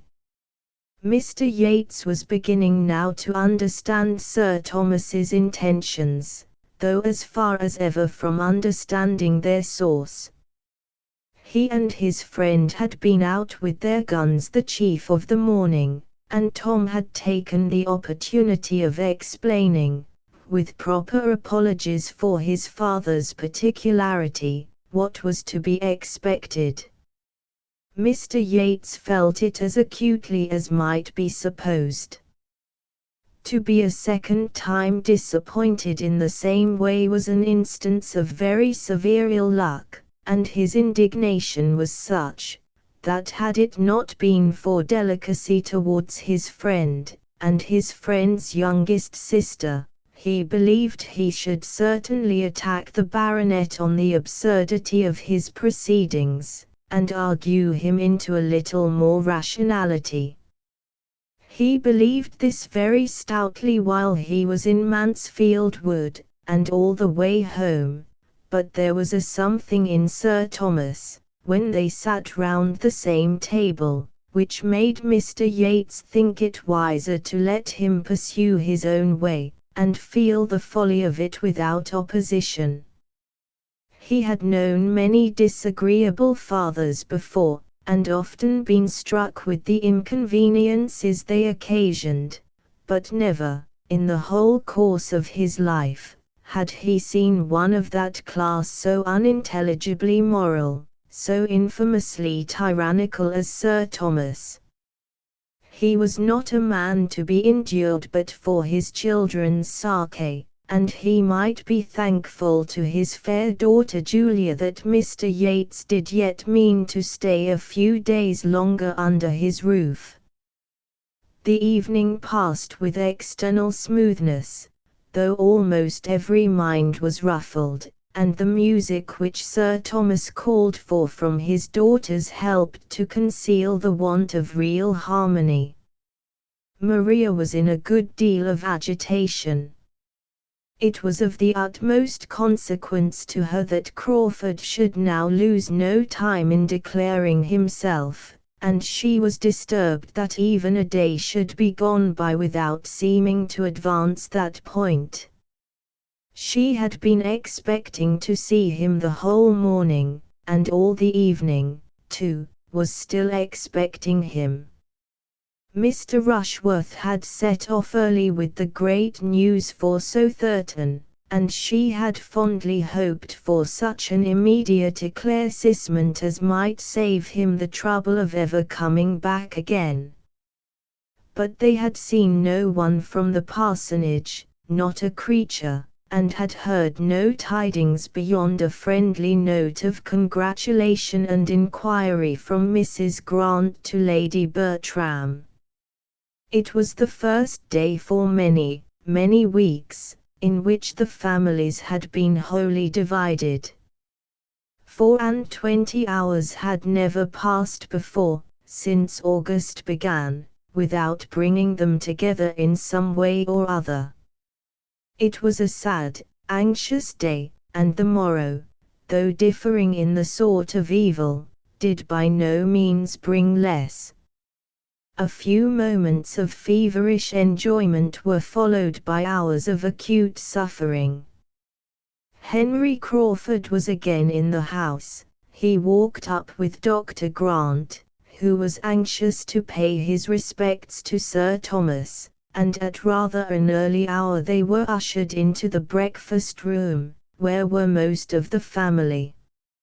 Sir Thomas soon appeared, and Maria saw with delight and agitation the introduction of the man she loved to her father. Her sensations were indefinable, and so were they a few minutes afterwards upon hearing Henry Crawford, who had a chair between herself and Tom, ask the latter in an under voice whether there were any plans for resuming the play after the present happy interruption, with a courteous glance at Sir Thomas, because, in that case, he should make a point of returning to Mansfield at any time required by the party. He was going away immediately, being to meet his uncle at Bath without delay, but if there were any prospect of a renewal of lovers' vows, he should hold himself positively engaged. He should break through every other claim, he should absolutely condition with his uncle for attending them whenever he might be wanted. The play should not be lost by his absence. From Bath, Norfolk, London, York, wherever I may be, said he, I will attend you from any place in England, at an hour's notice. It was well at that moment that Tom had to speak, and not his sister. He could immediately say with easy fluency, I am sorry you are going, but as to our play, that is all over, entirely at an end, looking significantly at his father. The painter was sent off yesterday, and very little will remain of the theatre tomorrow. I knew how that would be from the first. It is early for Bath. You will find nobody there. It is about my uncle's usual time. When do you think of going? I may, perhaps, get as far as Banbury today. Whose stables do you use at Bath, was the next question. And while this branch of the subject was under discussion, Maria, who wanted neither pride nor resolution, was preparing to encounter her share of it with tolerable calmness. To her he soon turned, repeating much of what he had already said, with only a softened air and stronger expressions of regret. But what availed his expressions or his air? He was going, and, if not voluntarily going, voluntarily intending to stay away, for, excepting what might be due to his uncle, his engagements were all self-imposed. He might talk of necessity, but she knew his independence. The hand which had so pressed hers to his heart. The hand and the heart were alike motionless and passive now. Her spirit supported her, but the agony of her mind was severe. She had not long to endure what arose from listening to language which his actions contradicted, or to bury the tumult of her feelings under the restraint of society, for general civilities soon called his notice from her, and the farewell visit, as it then became openly acknowledged, was a very short one. He was gone. He had touched her hand for the last time, he had made his parting bow, and she might seek directly all that solitude could do for her. Henry Crawford was gone from the house, and within 2 hours afterwards from the parish, and so ended all the hopes his selfish vanity had raised in Maria and Julia Bertram. Julia could rejoice that he was gone. His presence was beginning to be odious to her, and if Maria gained him not, she was now cool enough to dispense with any other revenge. She did not want exposure to be added to desertion. Henry Crawford gone, she could even pity her sister. With a purer spirit did Fanny rejoice in the intelligence. She heard it at dinner, and felt it a blessing.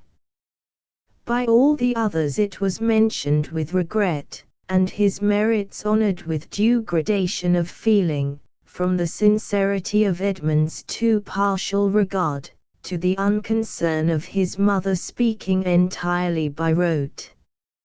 Mrs. Norris began to look about her, and wonder that his falling in love with Julia had come to nothing, and could almost fear that she had been remiss herself in forwarding it. But with so many to care for, how was it possible for even her activity to keep pace with her wishes? Another day or two, and Mr. Yates was gone likewise. In his departure Sir Thomas felt the chief interest, wanting to be alone with his family. The presence of a stranger superior to Mr. Yates must have been irksome, but of him, trifling and confident, idle and expensive, it was every way vexatious. In himself he was wearisome, but as the friend of Tom and the admirer of Julia he became offensive. Sir Thomas had been quite indifferent to Mr. Crawford's going or staying, but his good wishes for Mr. Yates's having a pleasant journey, as he walked with him to the hall door, were given with genuine satisfaction. Mr. Yates had stayed to see the destruction of every theatrical preparation at Mansfield, the removal of everything appertaining to the play. He left the house in all the soberness of its general character, and Sir Thomas hoped, in seeing him out of it, to be rid of the worst object connected with the scheme, and the last that must be inevitably reminding him of its existence. Mrs. Norris contrived to remove one article from his sight that might have distressed him. The curtain, over which she had presided with such talent and such success, went off with her to her cottage, where she happened to be particularly in want of green baize. Chapter XXI Sir Thomas's return made a striking change in the ways of the family, independent of lovers' vows. Under his government, Mansfield was an altered place. Some members of their society sent away, and the spirits of many others saddened. It was all sameness and gloom compared with the past, a somber family party rarely enlivened. There was little intercourse with the parsonage. Sir Thomas, drawing back from intimacies in general, was particularly disinclined, at this time, for any engagements but in one quarter. The Rushworths were the only addition to his own domestic circle which he could solicit. Edmund did not wonder that such should be his father's feelings, nor could he regret anything but the exclusion of the Grants. But they, he observed to Fanny, have a claim. They seem to belong to us, they seem to be part of ourselves. I could wish my father were more sensible of their very great attention to my mother and sisters while he was away. I am afraid they may feel themselves neglected. But the truth is, that my father hardly knows them. They had not been here a 12-month when he left England. If he knew them better, he would value their society as it deserves, for they are in fact exactly the sort of people he would like. We are sometimes a little in want of animation among ourselves. My sisters seem out of spirits, and Tom is certainly not at his ease. Dr. and Mrs. Grant would enliven us, and make our evenings pass away with more enjoyment even to my father. Do you think so? Said Fanny. In my opinion, my uncle would not like any addition. I think he values the very quietness you speak of, and that the repose of his own family circle is all he wants. And it does not appear to me that we are more serious than we used to be, I mean before my uncle went abroad. As well as I can recollect, it was always much the same.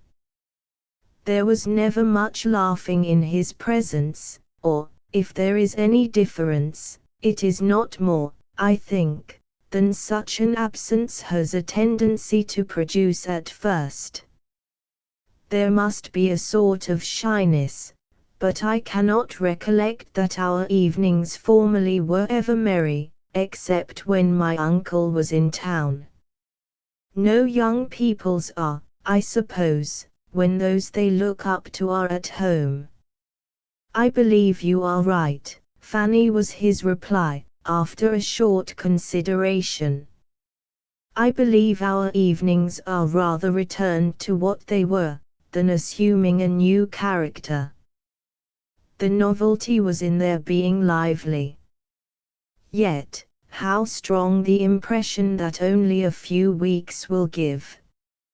I have been feeling as if we had never lived so before. I suppose I am graver than other people, said Fanny. The evenings do not appear long to me. I love to hear my uncle talk of the West Indies. I could listen to him for an hour together. It entertains me more than many other things have done, but then I am unlike other people, I dare say. Why should you dare say that? Smiling. Do you want to be told that you are only unlike other people in being more wise and discreet? But when did you, or anybody, ever get a compliment from me, Fanny? Go to my father if you want to be complimented. He will satisfy you. Ask your uncle what he thinks, and you will hear compliments enough, and though they may be chiefly on your person, you must put up with it, and trust to his seeing as much beauty of mind in time. Such language was so new to Fanny that it quite embarrassed her. Your uncle thinks you very pretty, dear Fanny, and that is the long and the short of the matter. Anybody but myself would have made something more of it, and anybody but you would resent that you had not been thought very pretty before, but the truth is, that your uncle never did admire you till now, and now he does. Your complexion is so improved, and you have gained so much countenance, and your figure, nay, Fanny, do not turn away about it, it is but an uncle. If you cannot bear an uncle's admiration, what is to become of you? You must really begin to harden yourself to the idea of being worth looking at. You must try not to mind growing up into a pretty woman. Oh, don't talk so, cried Fanny, distressed by more feelings than he was aware of, but seeing that she was distressed, he had done with the subject, and only added more seriously, your uncle is disposed to be pleased with you in every respect, and I only wish you would talk to him more. You are one of those who are too silent in the evening circle. But I do talk to him more than I used. I am sure I do. Did not you hear me ask him about the slave trade last night? I did, and was in hopes the question would be followed up by others. It would have pleased your uncle to be inquired of father. And I longed to do it, but there was such a dead silence. And while my cousins were sitting by without speaking a word, or seeming at all interested in the subject, I did not I thought it would appear as if I wanted to set myself off at their expense, by showing a curiosity and pleasure in his information which he must wish his own daughters to feel. Miss Crawford was very right in what she said of you the other day, that you seemed almost as fearful of notice and praise as other women were of neglect. We were talking of you at the parsonage, and those were her words. She has great discernment. I know nobody who distinguishes characters better. For so young a woman it is remarkable. She certainly understands you better than you are understood by the greater part of those who have known you so long, and with regard to some others, I can perceive, from occasional lively hints, the unguarded expressions of the moment, that she could define many as accurately, did not delicacy forbid it. I wonder what she thinks of my father. She must admire him as a fine-looking man, with most gentlemanlike, dignified, consistent manners, but perhaps, having seen him so seldom, his reserve may be a little repulsive. Could they be much together, I feel sure of their liking each other. He would enjoy her liveliness and she has talents to value his powers. I wish they met more frequently. I hope she does not suppose there is any dislike on his side. She must know herself too secure of the regard of all the rest of you, said Fanny, with half a sigh, to have any such apprehension. And Sir Thomas's wishing just at first to be only with his family, is so very natural, that she can argue nothing from that. After a little while, I dare say, we shall be meeting again in the same sort of way, allowing for the difference of the time of year. This is the 1st October that she has passed in the country since her infancy.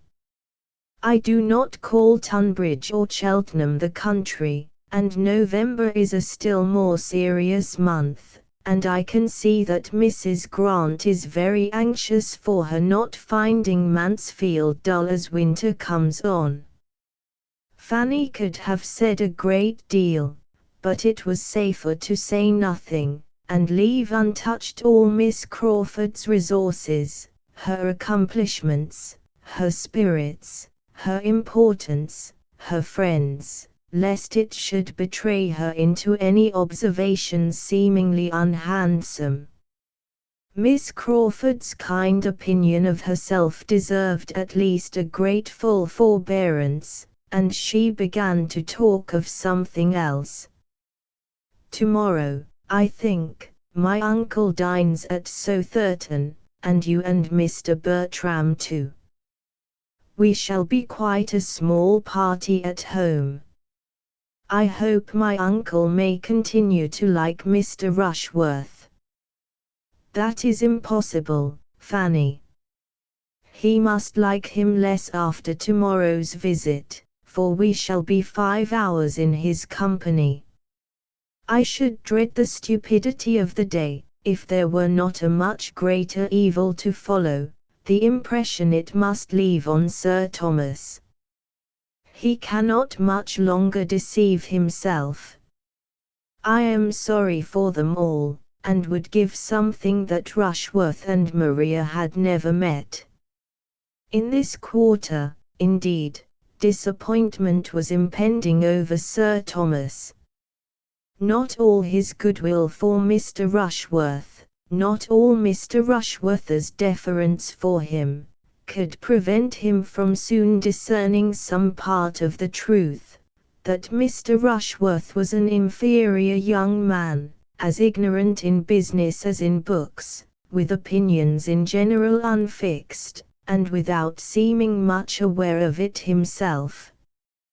He had expected a very different son-in-law, and beginning to feel grave on Maria's account, tried to understand her feelings. Little observation there was necessary to tell him that indifference was the most favorable state they could be in. Her behavior to Mr. Rushworth was careless and cold. She did not like him. Sir Thomas resolved to speak seriously to her. Advantageous as would be the alliance, and long-standing and public as was the engagement, her happiness must not be sacrificed to it. Mr. Rushworth had, perhaps, been accepted on too short an acquaintance, and, on knowing him better, she was repenting. With solemn kindness Sir Thomas addressed her, told her his fears, inquired into her wishes, entreated her to be open and sincere, and assured her that every inconvenience should be braved, and the connection entirely given up, if she felt herself unhappy in the prospect of it. He would act for her and release her. Maria had a moment's struggle as she listened, and only a moment's. When her father ceased, she was able to give her answer immediately, decidedly, and with no apparent agitation. She thanked him for his great attention, his paternal kindness, but he was quite mistaken in supposing she had the smallest desire of breaking through her engagement, or was sensible of any change of opinion or inclination since her forming it. She had the highest esteem for Mr. Rushworth's character and disposition, and could not have a doubt of her happiness with him. Sir Thomas was satisfied, too glad to be satisfied, perhaps, to urge the matter quite so far as his judgment might have dictated to others. It was an alliance which he could not have relinquished without pain, and thus he reasoned. Mr. Rushworth was young enough to improve. Mr. Rushworth must and would improve in good society, and if Maria could now speak so securely of her happiness with him, speaking certainly without the prejudice, the blindness of love, she ought to be believed. Her feelings, probably, were not acute, he had never supposed them to be so, but her comforts might not be less on that account, and if she could dispense with seeing her husband a leading, shining character, there would certainly be everything else in her favor. A well-disposed young woman, who did not marry for love, was in general but the more attached to her own family, and the nearness of Southerton to Mansfield must naturally hold out the greatest temptation, and would, in all probability, be a continual supply of the most amiable and innocent enjoyments.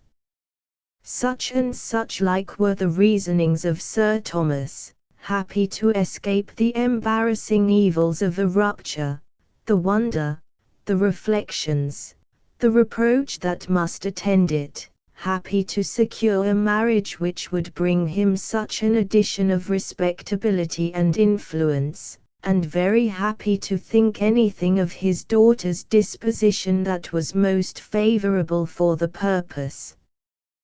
To her the conference closed as satisfactorily as to him.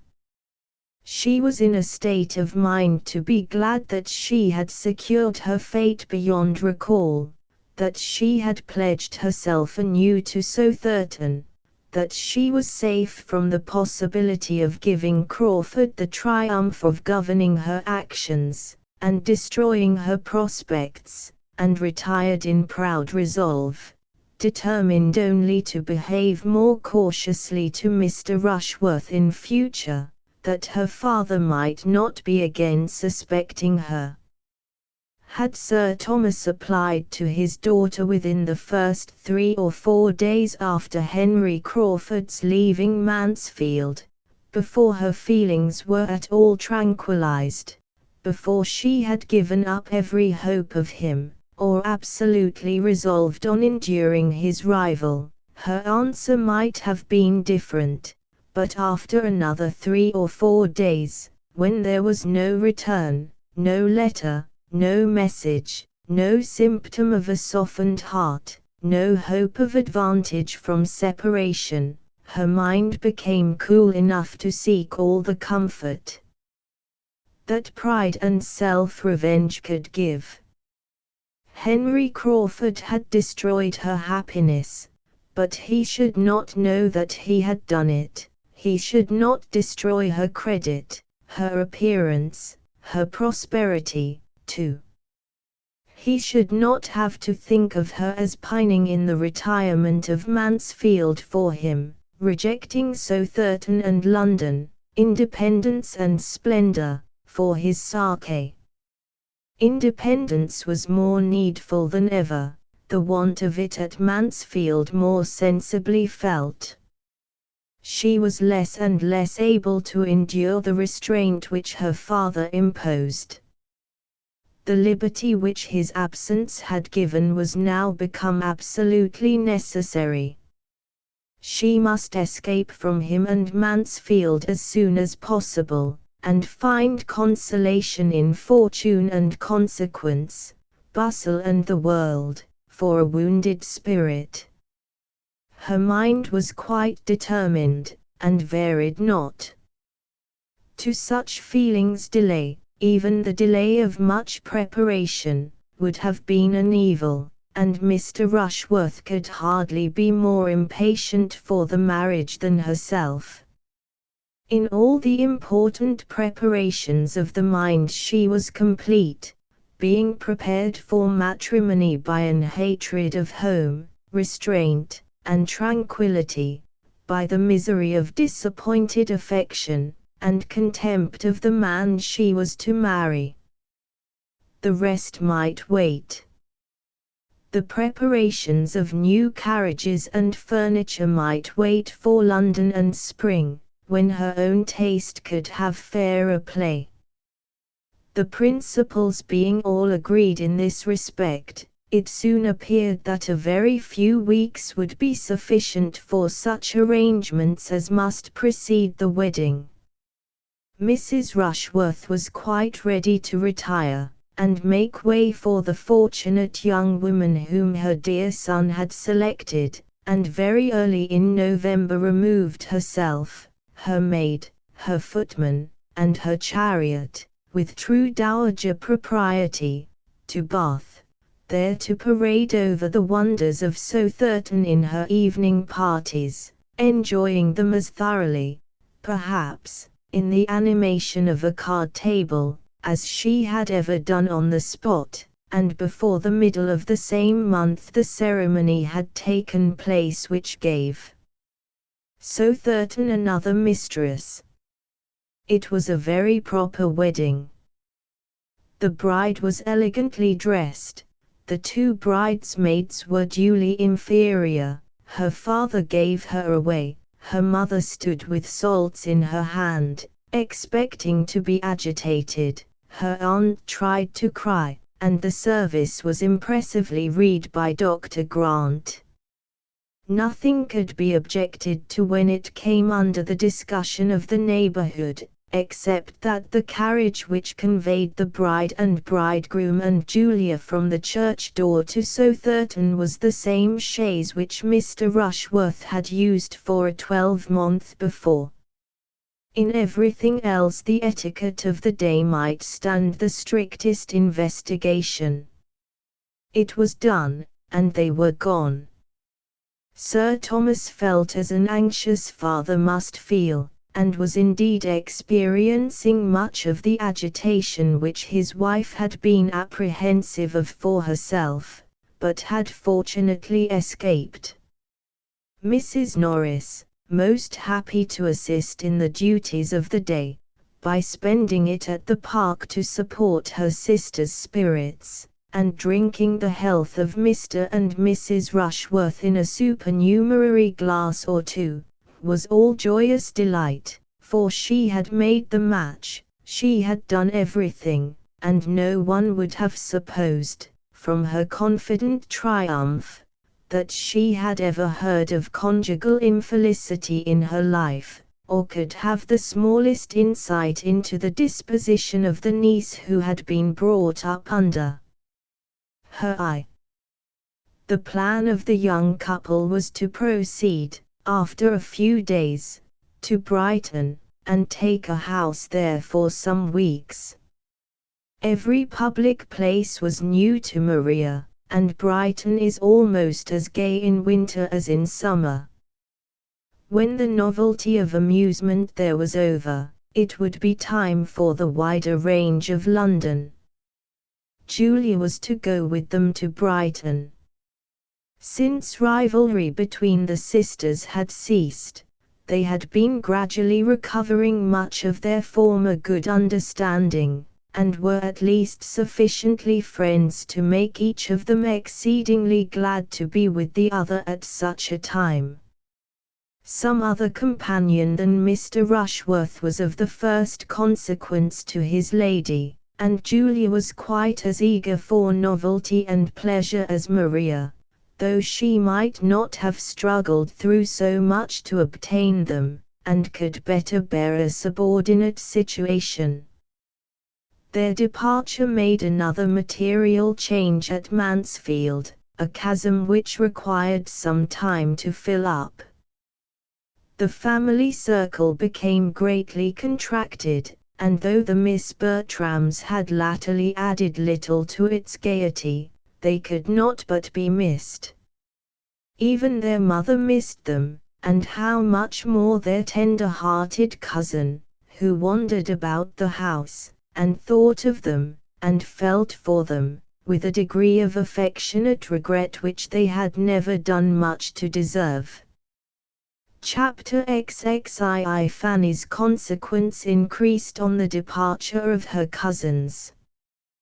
Becoming, as she then did, the only young woman in the drawing-room, the only occupier of that interesting division of a family in which she had hitherto held so humble a third, it was impossible for her not to be more looked at, more thought of and attended to, than she had ever been before, and "Where is Fanny?" became no uncommon question, even without her being wanted for anyone's convenience.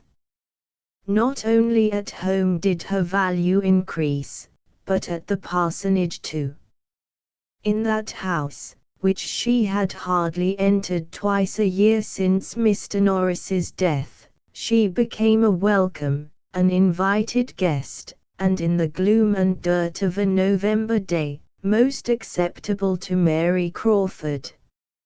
Her visits there, beginning by chance, were continued by solicitation. Mrs. Grant, really eager to get any change for her sister, could, by the easiest self-deceit, persuade herself that she was doing the kindest thing by Fanny, and giving her the most important opportunities of improvement in pressing her frequent calls.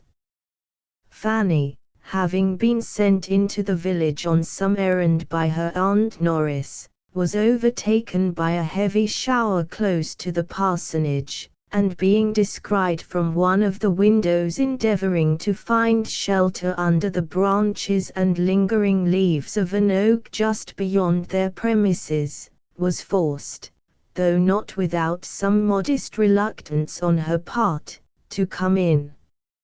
A civil servant she had withstood, but when Dr. Grant himself went out with an umbrella, there was nothing to be done but to be very much ashamed, and to get into the house as fast as possible, and to poor Miss Crawford, who had just been contemplating the dismal rain in a very desponding state of mind, sighing over the ruin of all her plan of exercise for that morning, and of every chance of seeing a single creature beyond themselves for the next 24 hours, the sound of a little bustle at the front door, and the sight of Miss Price dripping with wet in the vestibule, was delightful. The value of an event on a wet day in the country was most forcibly brought before her.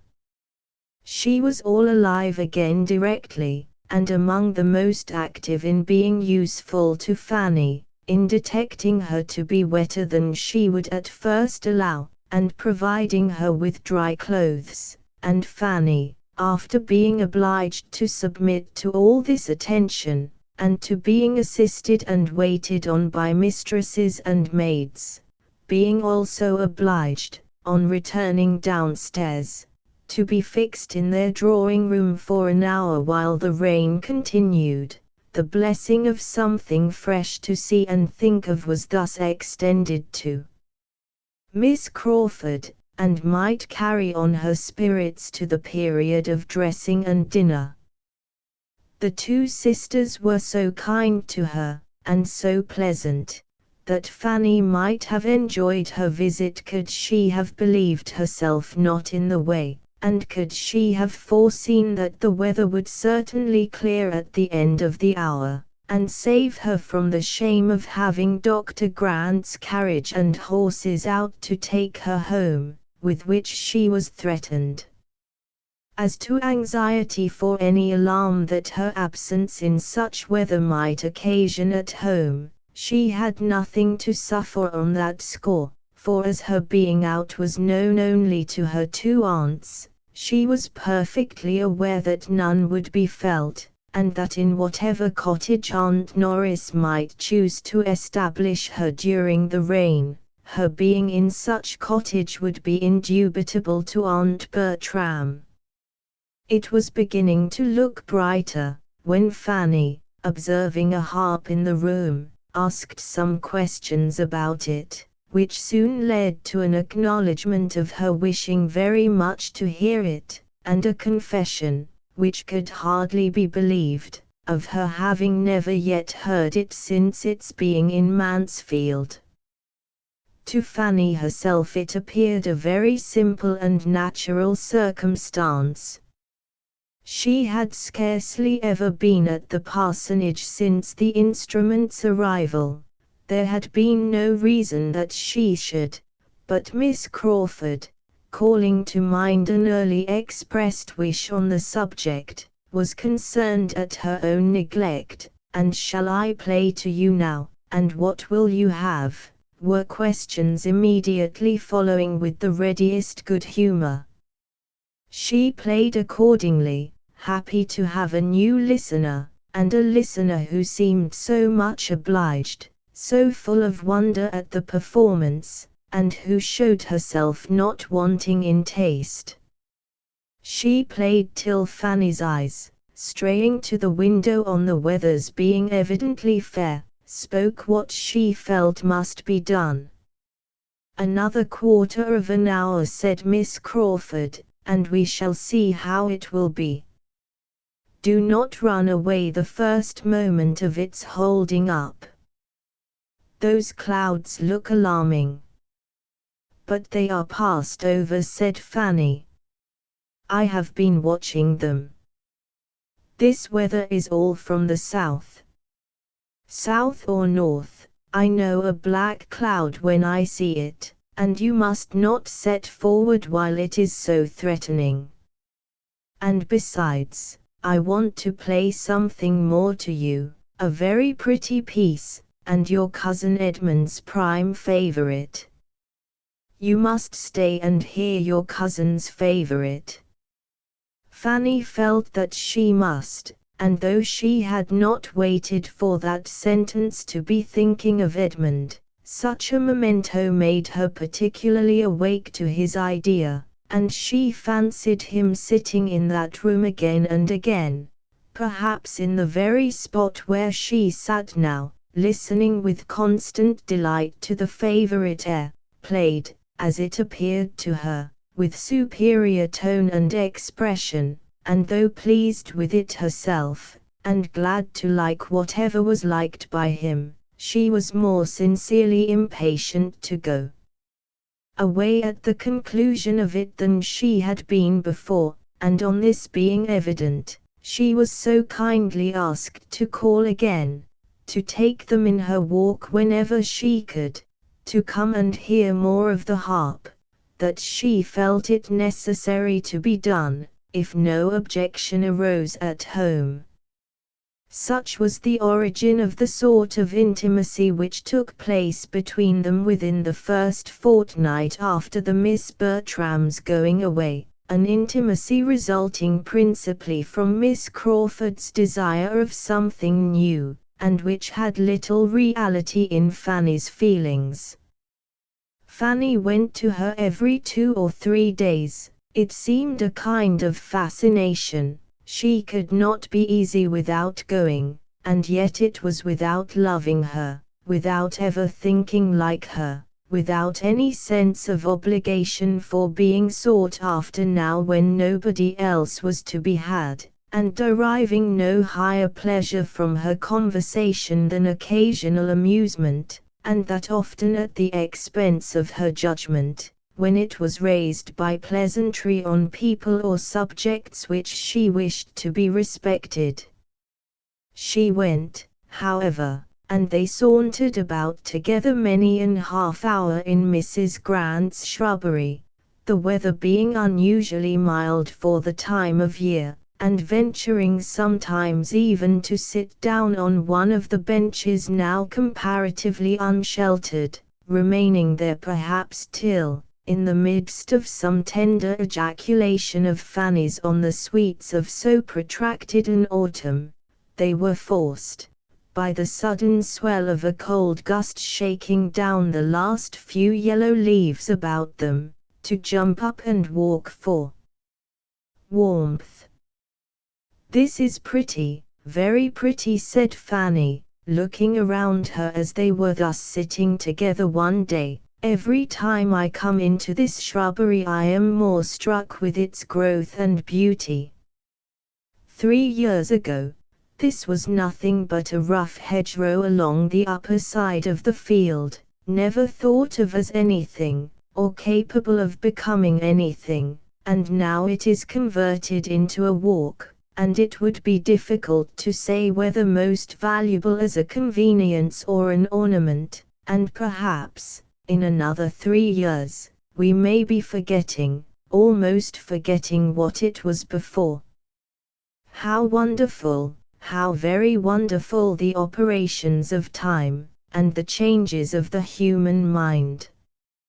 And following the latter train of thought, she soon afterwards added, if any one faculty of our nature may be called more wonderful than the rest, I do think it is memory. There seems something more speakingly incomprehensible in the powers, the failures, the inequalities of memory, than in any other of our intelligences. The memory is sometimes so retentive, so serviceable, so obedient, at others, so bewildered and so weak, and at others again, so tyrannic, so beyond control. We are, to be sure, a miracle every way, but our powers of recollecting and of forgetting do seem peculiarly past finding out. Miss Crawford, untouched and inattentive, had nothing to say, and Fanny, perceiving it, brought back her own mind to what she thought must interest. It may seem impertinent in me to praise, but I must admire the taste Mrs. Grant has shewn in all this. There is such a quiet simplicity in the plan of the walk. Not too much attempted. Yes, replied Miss Crawford carelessly, it does very well for a place of this sort. One does not think of extent here, and between ourselves, till I came to Mansfield, I had not imagined a country parson ever aspired to a shrubbery, or anything of the kind. I am so glad to see the evergreens thrive, said Fanny, in reply. My uncle's gardener always says the soil here is better than his own, and so it appears from the growth of the laurels and evergreens in general. The evergreen. How beautiful, how welcome, how wonderful the evergreen! When one thinks of it, how astonishing a variety of nature! In some countries we know the tree that sheds its leaf is the variety, but that does not make it less amazing that the same soil and the same sun should nurture plants differing in the first rule and law of their existence. You will think me rhapsodizing, but when I am out of doors, especially when I am sitting out of doors, I am very apt to get into this sort of wondering strain. One cannot fix one's eyes on the commonest natural production without finding food for a rambling fancy. To say the truth, replied Miss Crawford, I am something like the famous Doge at the court of Louis XIV, and may declare that I see no wonder in this shrubbery equal to seeing myself in it. If anybody had told me a year ago that this place would be my home, that I should be spending month after month here, as I have done, I certainly should not have believed them. I have now been here nearly 5 months, and, moreover, the quietest 5 months I ever passed. Too quiet for you, I believe. I should have thought so theoretically myself, but and her eyes brightened as she spoke, take it all and all, I never spent so happy a summer. But then with a more thoughtful air and lowered voice, there is no saying what it may lead to. Fanny's heart beat quick, and she felt quite unequal to surmising or soliciting anything more. Miss Crawford, however, with renewed animation, soon went on, I am conscious of being far better reconciled to a country residence than I had ever expected to be. I can even suppose it pleasant to spend half the year in the country, under certain circumstances, very pleasant. An elegant, moderate-sized house in the center of family connections, continual engagements among them, commanding the first society in the neighborhood, looked up to, perhaps, as leading it even more than those of larger fortune, and turning from the cheerful round of such amusements to nothing worse than a tête-à-tête with the person one feels most agreeable in the world. There is nothing frightful in such a picture, is there, Miss Price? One need not envy the new Mrs. Rushworth with such a home as that. Envy Mrs. Rushworth, was all that Fanny attempted to say. Come, come, it would be very handsome in us to be severe on Mrs. Rushworth, for I look forward to our owing her a great many gay, brilliant, happy hours. I expect we shall be all very much at so certain another year. Such a match as Miss Bertram has made is a public blessing, for the first pleasures of Mr. Rushworth's wife must be to fill her house, and give the best balls in the country. Fanny was silent, and Miss Crawford relapsed into thoughtfulness, till suddenly looking up at the end of a few minutes, she exclaimed, "Ah, here he is." It was not Mr. Rushworth, however, but Edmund, who then appeared walking towards them with Mrs. Grant. "My sister and Mr. Bertram. I am so glad your eldest cousin is gone, that he may be Mr. Bertram again." There is something in the sound of Mr. Edmund Bertram so formal, so pitiful, so younger brother-like, that I detest it. "How differently we feel," cried Fanny. "To me, the sound of Mr. Bertram is so cold and nothing meaning, so entirely without warmth or character. It just stands for a gentleman, and that's all. But there is nobleness in the name of Edmund. It is a name of heroism and renown, of kings, princes, and knights, and seems to breathe the spirit of chivalry and warm affections. I grant you the name is good in itself, and Lord Edmund or Sir Edmund sound delightfully, but sink it under the chill, the annihilation of a Mr., and Mr. Edmund is no more than Mr. John or Mr. Thomas. Well, shall we join and disappoint them of half their lecture upon sitting down out of doors at this time of year, by being up before they can begin?" Edmund met them with particular pleasure. It was the first time of his seeing them together since the beginning of that better acquaintance which he had been hearing of with great satisfaction. A friendship between two so very dear to him was exactly what he could have wished, and to the credit of the lover's understanding, be it stated, that he did not by any means consider Fanny as the only, or even as the greater gainer by such a friendship. "Well," said Miss Crawford, "and do you not scold us for our imprudence? What do you think we have been sitting down for but to be talked to about it, and entreated and supplicated never to do so again?" "Perhaps I might have scolded," said Edmund, "if either of you had been sitting down alone, but while you do wrong together, I can overlook a great deal." "They cannot have been sitting long," cried Mrs. Grant, "for when I went up for my shawl I saw them from the staircase window, and then they were walking."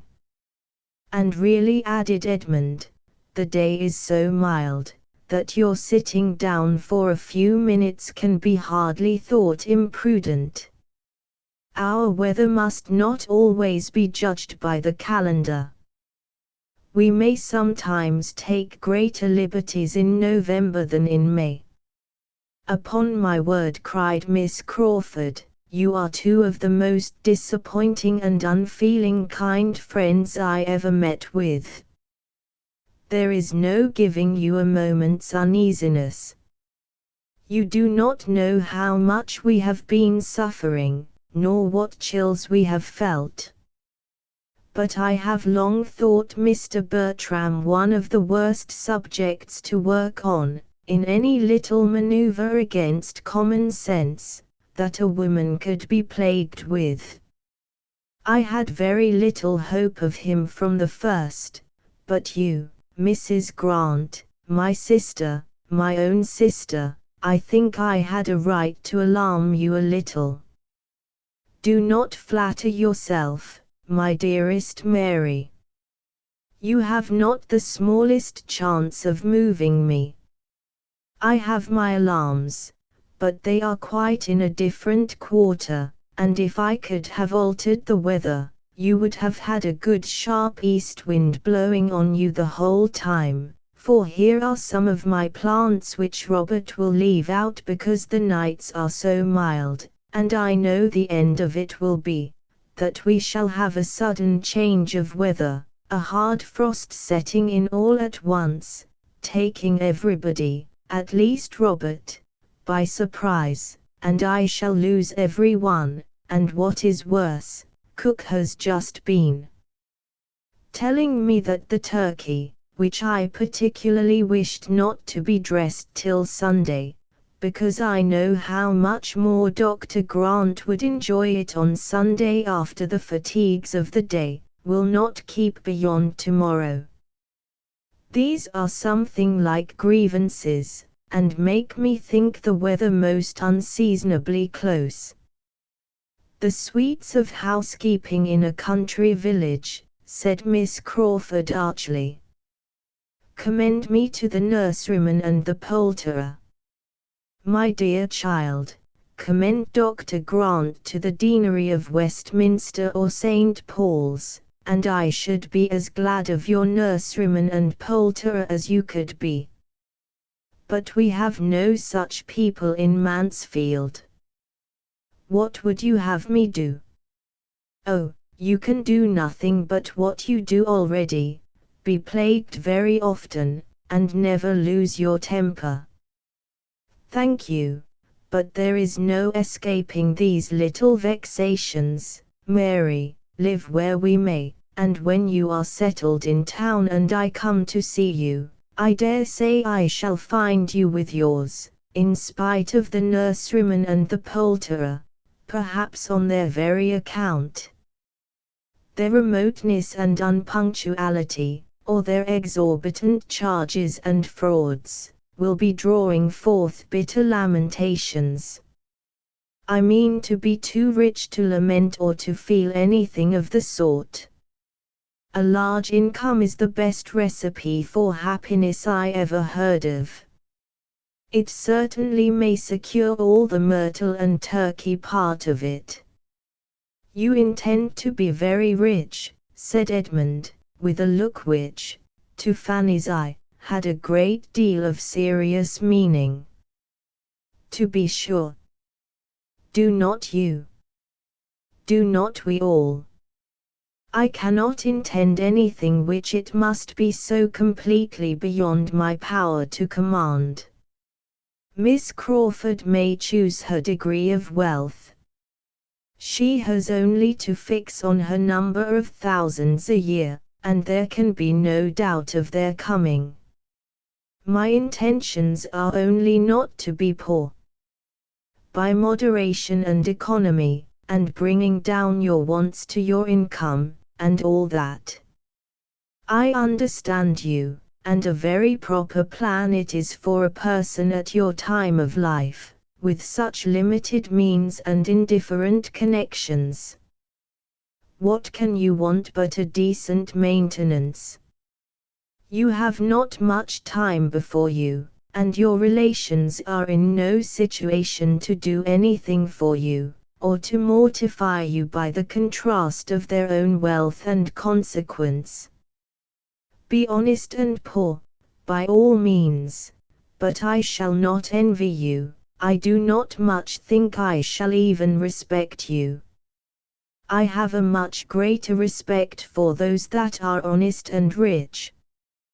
Your degree of respect for honesty, rich or poor, is precisely what I have no manner of concern with.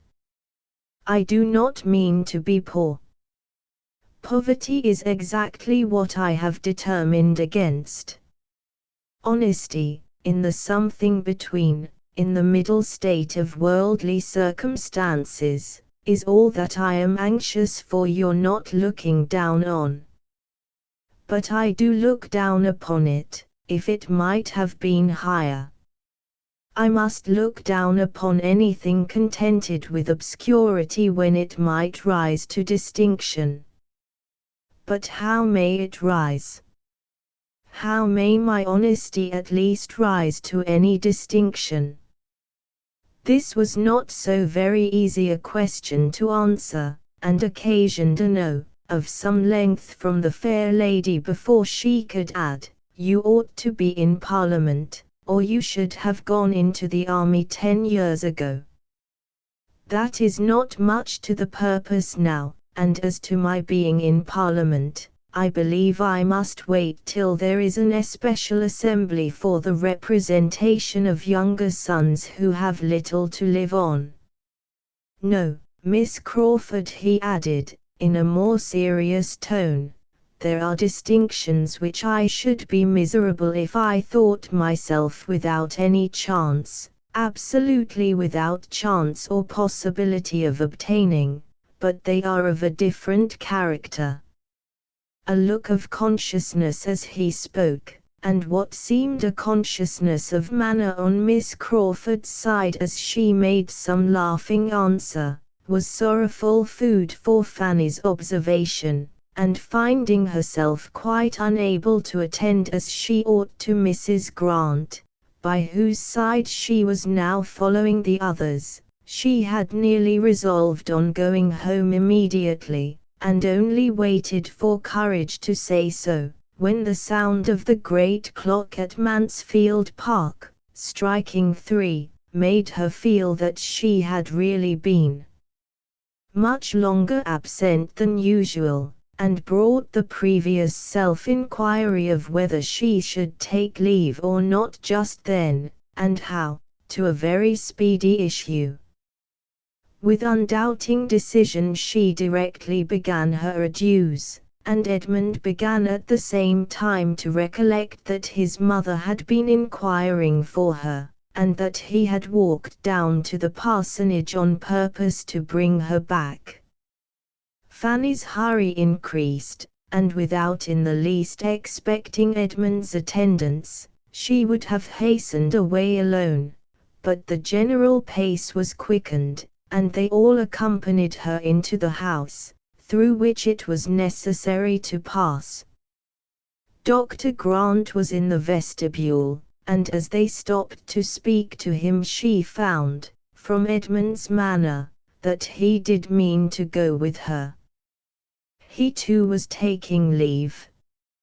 She could not but be thankful.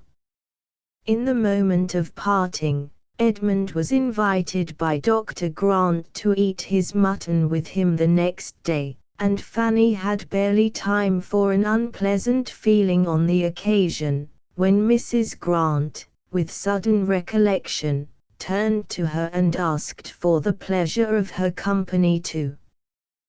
This was so new an attention, so perfectly new a circumstance in the events of Fanny's life, that she was all surprise and embarrassment, and while stammering out her great obligation, and her but she did not suppose it would be in her power, was looking at Edmund for his opinion and help.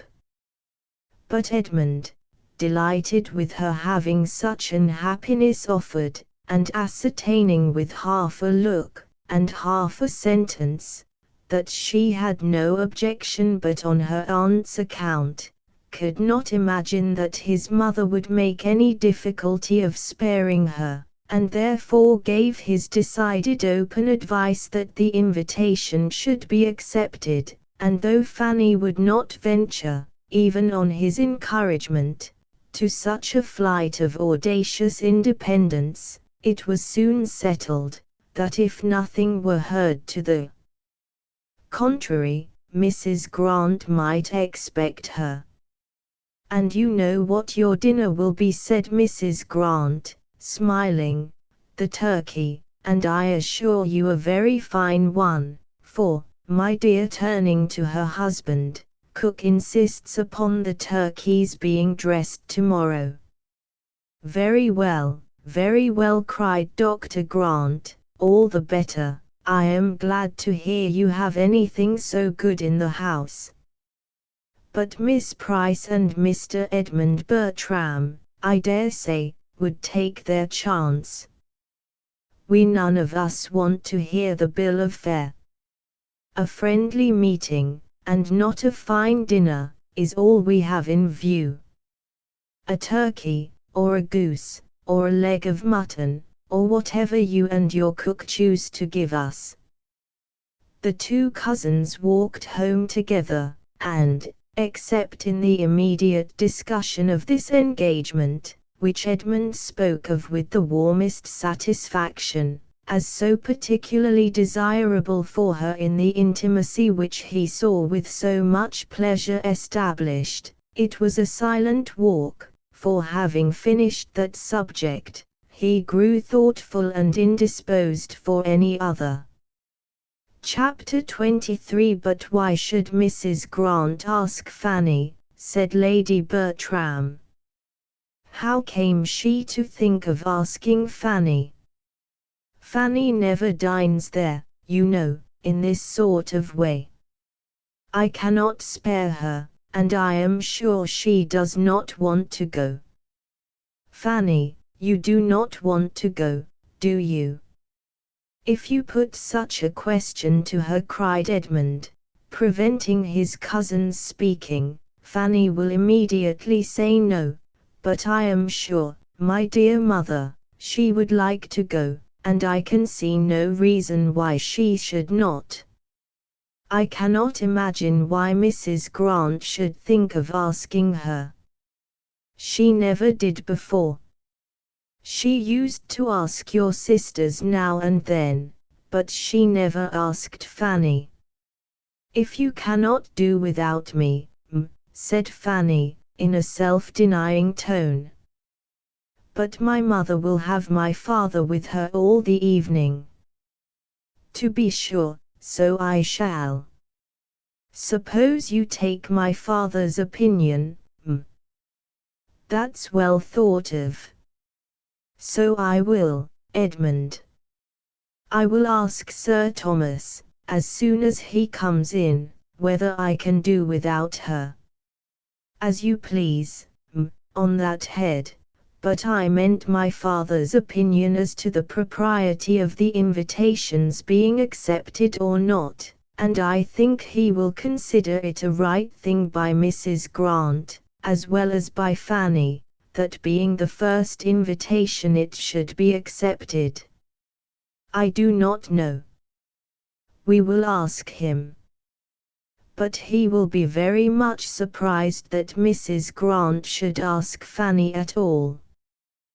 There was nothing more to be said, or that could be said to any purpose, till Sir Thomas were present, but the subject involving, as it did, her own evening's comfort for the morrow, was so much uppermost in Lady Bertram's mind, that half an hour afterwards, on his looking in for a minute in his way from his plantation to his dressing-room, she called him back again, when he had almost closed the door, with Sir Thomas, "Stop a moment, I have something to say to you." Her tone of calm languor, for she never took the trouble of raising her voice, was always heard and attended to, and Sir Thomas came back. Her story began, and Fanny immediately slipped out of the room, for to hear herself the subject of any discussion with her uncle was more than her nerves could bear. She was anxious, she knew, more anxious perhaps than she ought to be, for what was it after all whether she went or stayed? But if her uncle were to be a great while considering and deciding, and with very grave looks, and those grave looks directed to her, and at last decide against her, she might not be able to appear properly submissive and indifferent. Her cause, meanwhile, went on well. It began, on Lady Bertram's part, with, "I have something to tell you that will surprise you. Mrs. Grant has asked Fanny to dinner." "Well," said Sir Thomas, as if waiting more to accomplish the surprise. "Edmund wants her to go." "But how can I spare her?" "She will be late," said Sir Thomas, taking out his watch. "But what is your difficulty?" Edmund found himself obliged to speak and fill up the blanks in his mother's story. He told the whole, and she had only to add, "So strange, for Mrs. Grant never used to ask her." "But is it not very natural," observed Edmund, "that Mrs. Grant should wish to procure so agreeable a visitor for her sister?" "Nothing can be more natural," said Sir Thomas, after a short deliberation, "nor, were there no sister in the case, could anything, in my opinion, be more natural. Mrs. Grant's showing civility to Miss Price, to Lady Bertram's niece, could never want explanation. The only surprise I can feel is, that this should be the first time of its being paid." Fanny was perfectly right in giving only a conditional answer. She appears to feel as she ought. But as I conclude that she must wish to go, since all young people like to be together, I can see no reason why she should be denied the indulgence. "But can I do without her, Sir Thomas?" "Indeed I think you may. She always makes tea, you know, when my sister is not here. Your sister, perhaps, may be prevailed on to spend the day with us, and I shall certainly be at home." "Very well, then, Fanny may go, Edmund." The good news soon followed her. Edmund knocked at her door in his way to his own. "Well, Fanny, it is all happily settled, and without the smallest hesitation on your uncle's side. He had but one opinion. You are to go." "Thank you, I am so glad," was Fanny's instinctive reply, though when she had turned from him and shut the door, she could not help feeling, "And yet why should I be glad, for am I not certain of seeing or hearing something there to pain me?" In spite of this conviction, however, she was glad. Simple as such an engagement might appear in other eyes, it had novelty and importance in hers, for excepting the day at Southerton, she had scarcely ever dined out before, and though now going only half a mile, and only to 3 people, still it was dining out, and all the little interests of preparation were enjoyments in themselves. She had neither sympathy nor assistance from those who ought to have entered into her feelings and directed her taste, for Lady Bertram never thought of being useful to anybody, and Mrs. Norris, when she came on the morrow, in consequence of an early call and invitation from Sir Thomas, was in a very ill humour, and seemed intent only on lessening her niece's pleasure, both present and future, as much as possible. "Upon my word, Fanny, you are in high luck to meet with such attention and indulgence.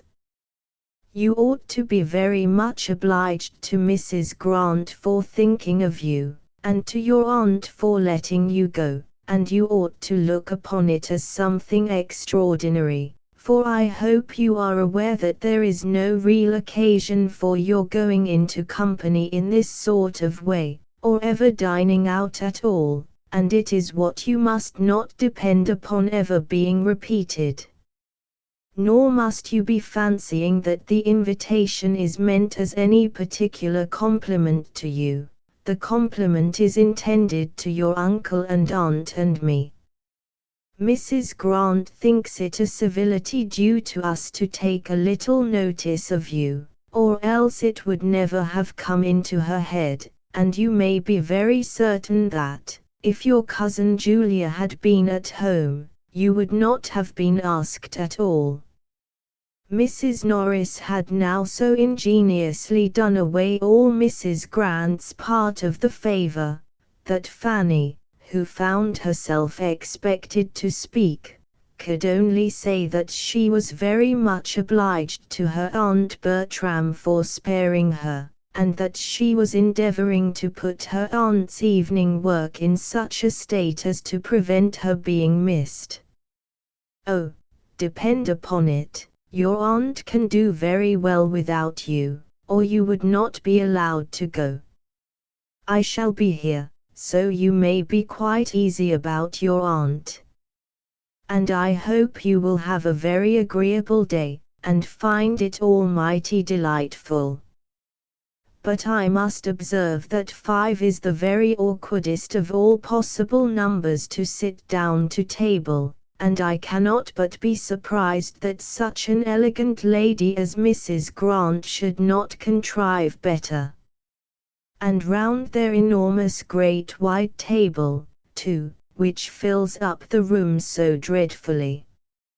Had the doctor been contented to take my dining table when I came away, as anybody in their senses would have done, instead of having that absurd new one of his own, which is wider, literally wider than the dinner table here, how infinitely better it would have been. And how much more he would have been respected. For people are never respected when they step out of their proper sphere. Remember that, Fanny. 5, only 5 to be sitting round that table. However, you will have dinner enough on it for 10, I dare say.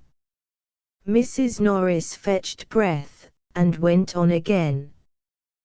The nonsense and folly of people stepping out of their rank and trying to appear above themselves, makes me think it right to give you a hint, Fanny, now that you are going into company without any of us, and I do beseech and entreat you not to be putting yourself forward, and talking and giving your opinion as if you were one of your cousins, as if you were dear Mrs. Rushworth or Julia. That will never do, believe me. Remember, wherever you are, you must be the lowest and last, and though Miss Crawford is in a manner at home at the parsonage, you are not to be taking place of her. And as to coming away at night, you are to stay just as long as Edmund chooses. Leave him to settle that. Yes, I should not think of anything else. And if it should rain, which I think exceedingly likely, for I never saw it more threatening for a wet evening in my life, you must manage as well as you can, and not be expecting the carriage to be sent for you. I certainly do not go home tonight, and, therefore, the carriage will not be out on my account. So you must make up your mind to what may happen, and take your things accordingly. Her niece thought it perfectly reasonable. She rated her own claims to comfort as low even as Mrs. Norris could, and when Sir Thomas soon afterwards, just opening the door, said, "Fanny, at what time would you have the carriage come round?" she felt a degree of astonishment which made it impossible for her to speak. "My dear Sir Thomas," cried Mrs. Norris, red with anger, Fanny can walk. Walk, repeated Sir Thomas, in a tone of most unanswerable dignity, and coming farther into the room. My niece walk to a dinner engagement at this time of the year. Will 20 minutes after 4 suit you? Yes, sir, was Fanny's humble answer, given with the feelings almost of a criminal towards Mrs. Norris, and not bearing to remain with her in what might seem a state of triumph. She followed her uncle out of the room, having stayed behind him only long enough to hear these words spoken in angry agitation. Quite unnecessary, a great deal too kind. But Edmund goes. True, it is upon Edmund's account. I observed he was hoarse on Thursday night. But this could not impose on Fanny. She felt that the carriage was for herself, and herself alone, and her uncle's consideration of her, coming immediately after such representations from her aunt, cost her some tears of gratitude when she was alone.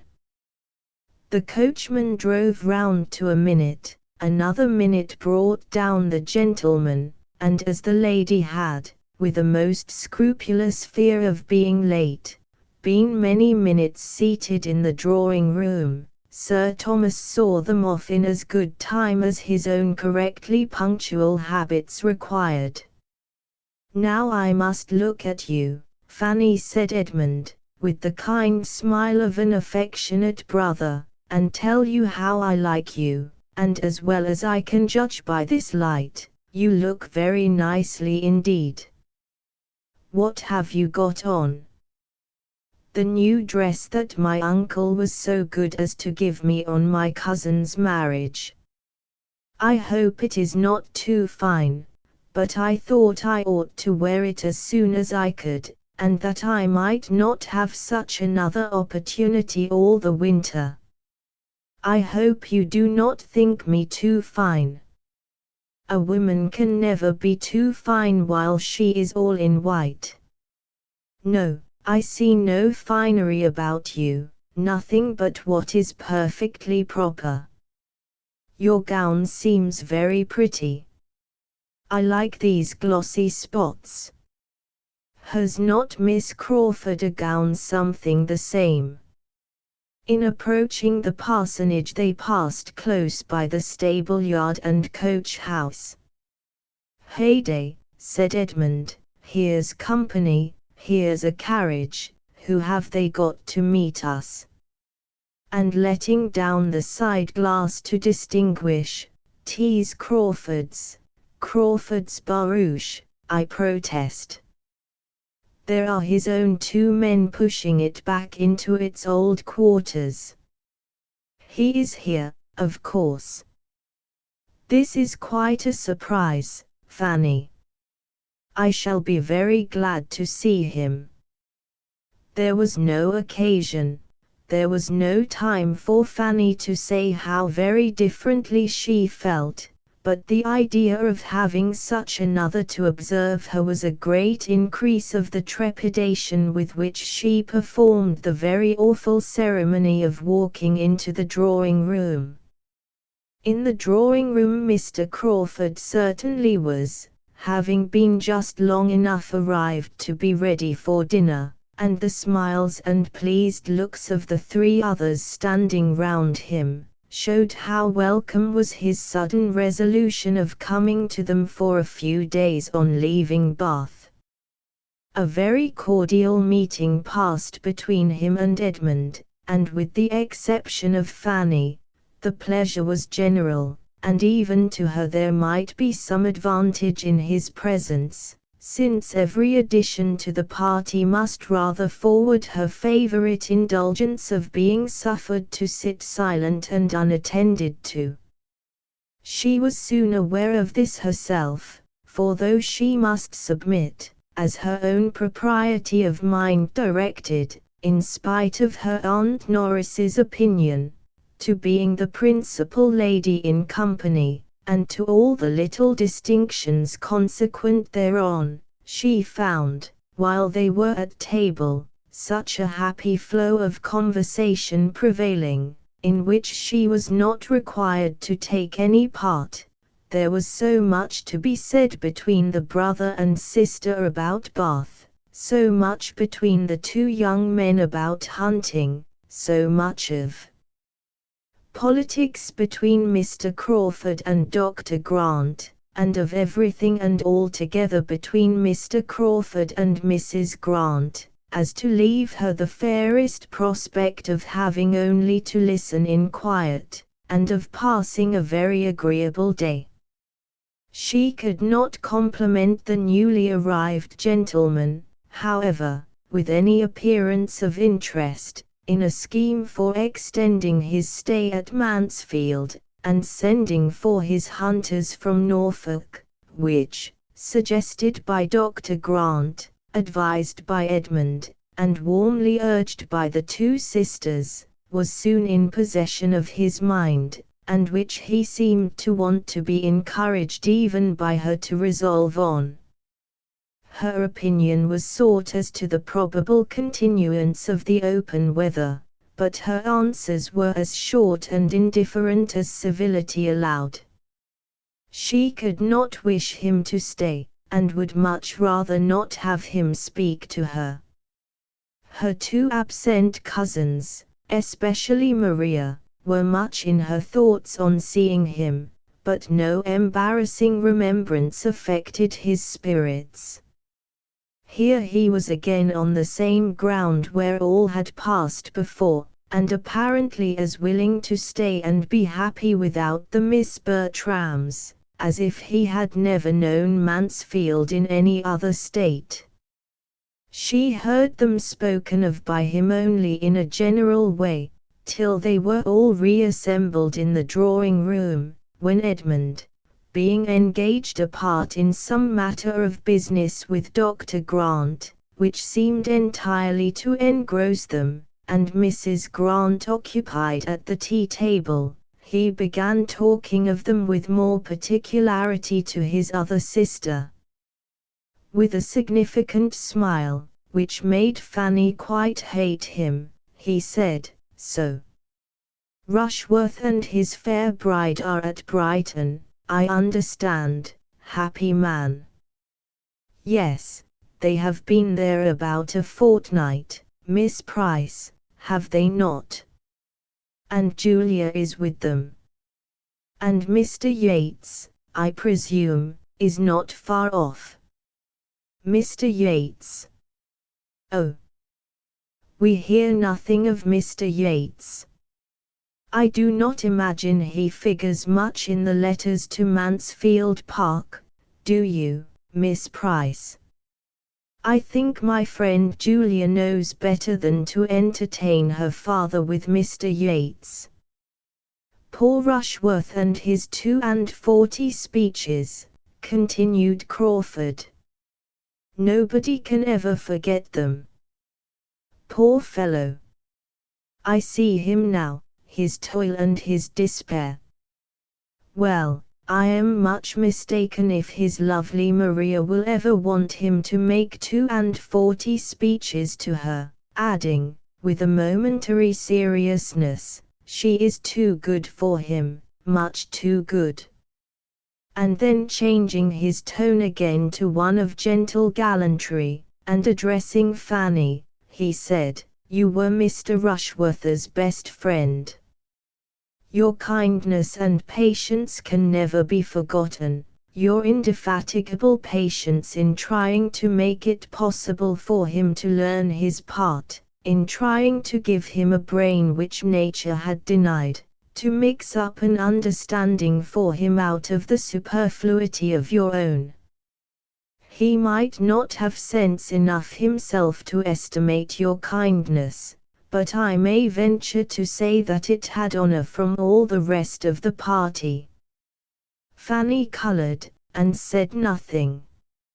"It is as a dream, a pleasant dream," he exclaimed, breaking forth again, after a few minutes' musing. I shall always look back on our theatricals with exquisite pleasure. There was such an interest, such an animation, such a spirit diffused. Everybody felt it. We were all alive. There was employment, hope, solicitude, bustle, for every hour of the day. Always some little objection, some little doubt, some little anxiety to be got over. I never was happier. With silent indignation Fanny repeated to herself, never happier than when doing what you must know was not justifiable, never happier than when behaving so dishonorably and unfeelingly. Oh, what a corrupted mind! We were unlucky, Miss Price, he continued, in a lower tone, to avoid the possibility of being heard by Edmund, and not at all aware of her feelings. We certainly were very unlucky. Another week, only one other week, would have been enough for us. I think if we had had the disposal of events, if Mansfield Park had had the government of the winds just for a week or two, about the equinox, there would have been a difference. Not that we would have endangered his safety by any tremendous weather, but only by a steady contrary wind, or a calm.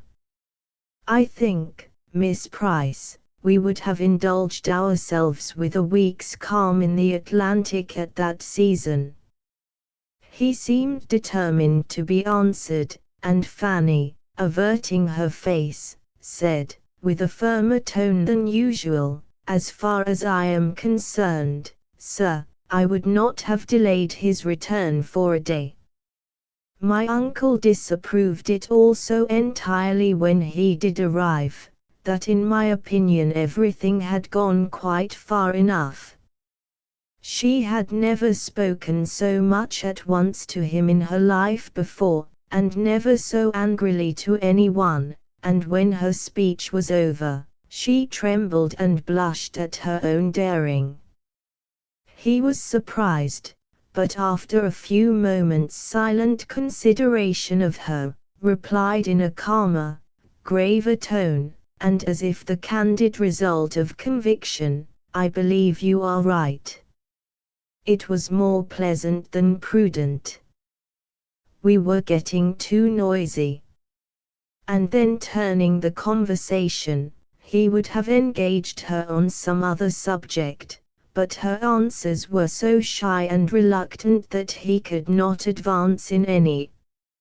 Miss Crawford, who had been repeatedly eyeing Dr. Grant and Edmund, now observed, those gentlemen must have some very interesting point to discuss. The most interesting in the world, replied her brother, how to make money, how to turn a good income into a better. Dr. Grant is giving Bertram instructions about the living he is to step into so soon. I find he takes orders in a few weeks. They were at it in the dining parlour. I am glad to hear Bertram will be so well off. He will have a very pretty income to make ducks and drakes with, and earned without much trouble. I apprehend he will not have less than 700 a year. 700 a year is a fine thing for a younger brother, and as of course he will still live at home, it will be all for his menus plaisers, and a sermon at Christmas and Easter, I suppose, will be the sum total of sacrifice. His sister tried to laugh off her feelings by saying, nothing amuses me more than the easy manner with which everybody settles the abundance of those who have a great deal less than themselves. You would look rather blank, Henry, if your menus plaisers were to be limited to 700 a year. Perhaps I might, but all that you know is entirely comparative. Birthright and habit must settle the business. Bertram is certainly well off for a cadet of even a baronet's family. By the time he is 4 or 25 he will have 700 a year, and nothing to do for it. Miss Crawford could have said that there would be a something to do and to suffer for it, which she could not think lightly of, but she checked herself and let it pass, and tried to look calm and unconcerned when the two gentlemen shortly afterwards joined them. "Bertram," said Henry Crawford, "I shall make a point of coming to Mansfield to hear you preach your first sermon. I shall come on purpose to encourage a young beginner." "When is it to be?" "Miss Price, will not you join me in encouraging your cousin? Will not you engage to attend with your eyes steadily fixed on him the whole time, as I shall do, not to lose a word, or only looking off just to note down any sentence preeminently beautiful? We will provide ourselves with tablets and a pencil." "When will it be?" "You must preach at Mansfield, you know, that Sir Thomas and Lady Bertram may hear you."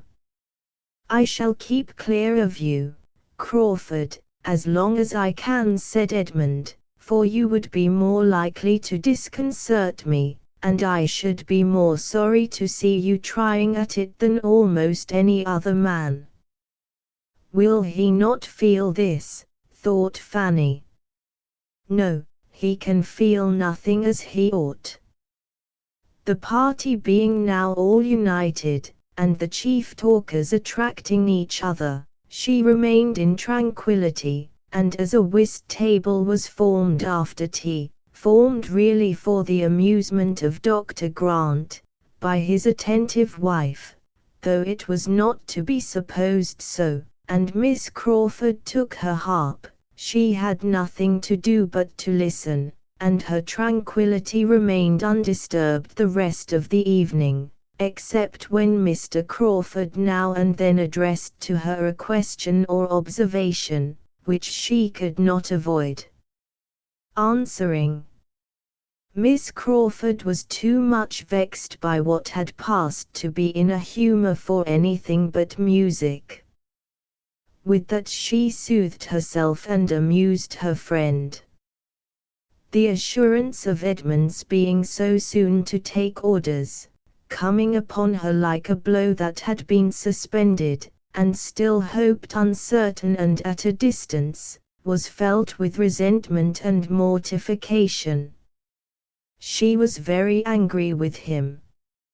She had thought her influence more. She had begun to think of him, she felt that she had, with great regard, with almost decided intentions, but she would now meet him with his own cool feelings. It was plain that he could have no serious views, no true attachment, by fixing himself in a situation which he must know she would never stoop to. She would learn to match him in his indifference. She would henceforth admit his attentions without any idea beyond immediate amusement. If he could so command his affections, hers should do her no harm.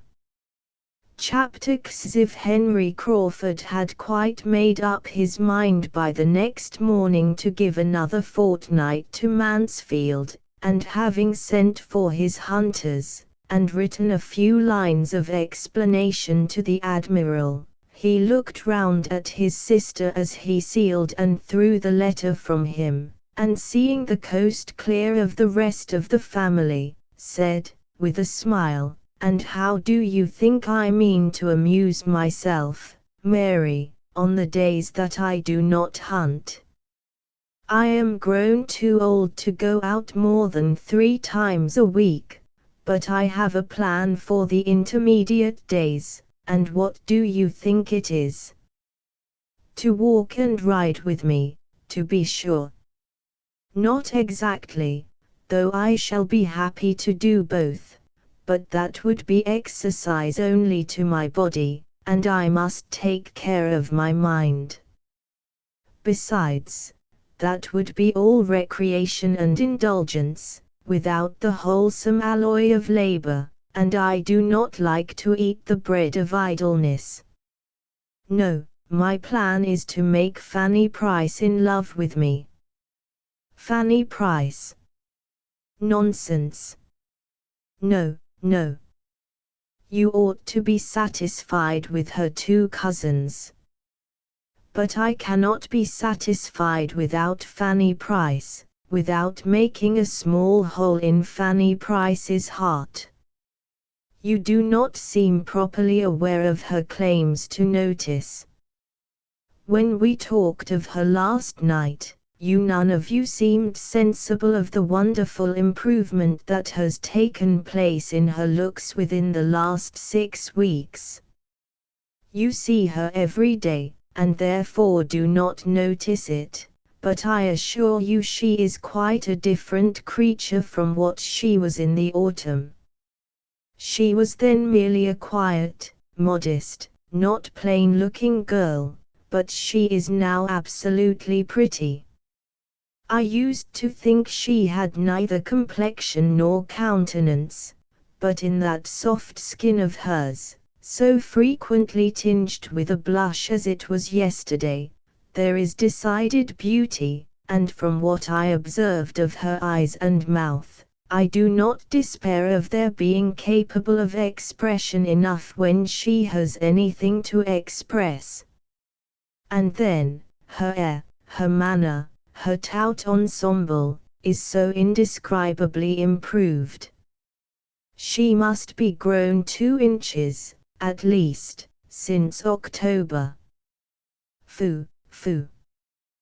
This is only because there were no tall women to compare her with, and because she has got a new gown, and you never saw her so well dressed before. She is just what she was in October, believe me. The truth is, that she was the only girl in company for you to notice, and you must have a somebody. I have always thought her pretty, not strikingly pretty, but pretty enough as people say, a sort of beauty that grows on one. Her eyes should be darker, but she has a sweet smile. But as for this wonderful degree of improvement, I am sure it may all be resolved into a better style of dress, and your having nobody else to look at, and therefore, if you do set about a flirtation with her, you never will persuade me that it is in compliment to her beauty, or that it proceeds from anything but your own idleness and folly.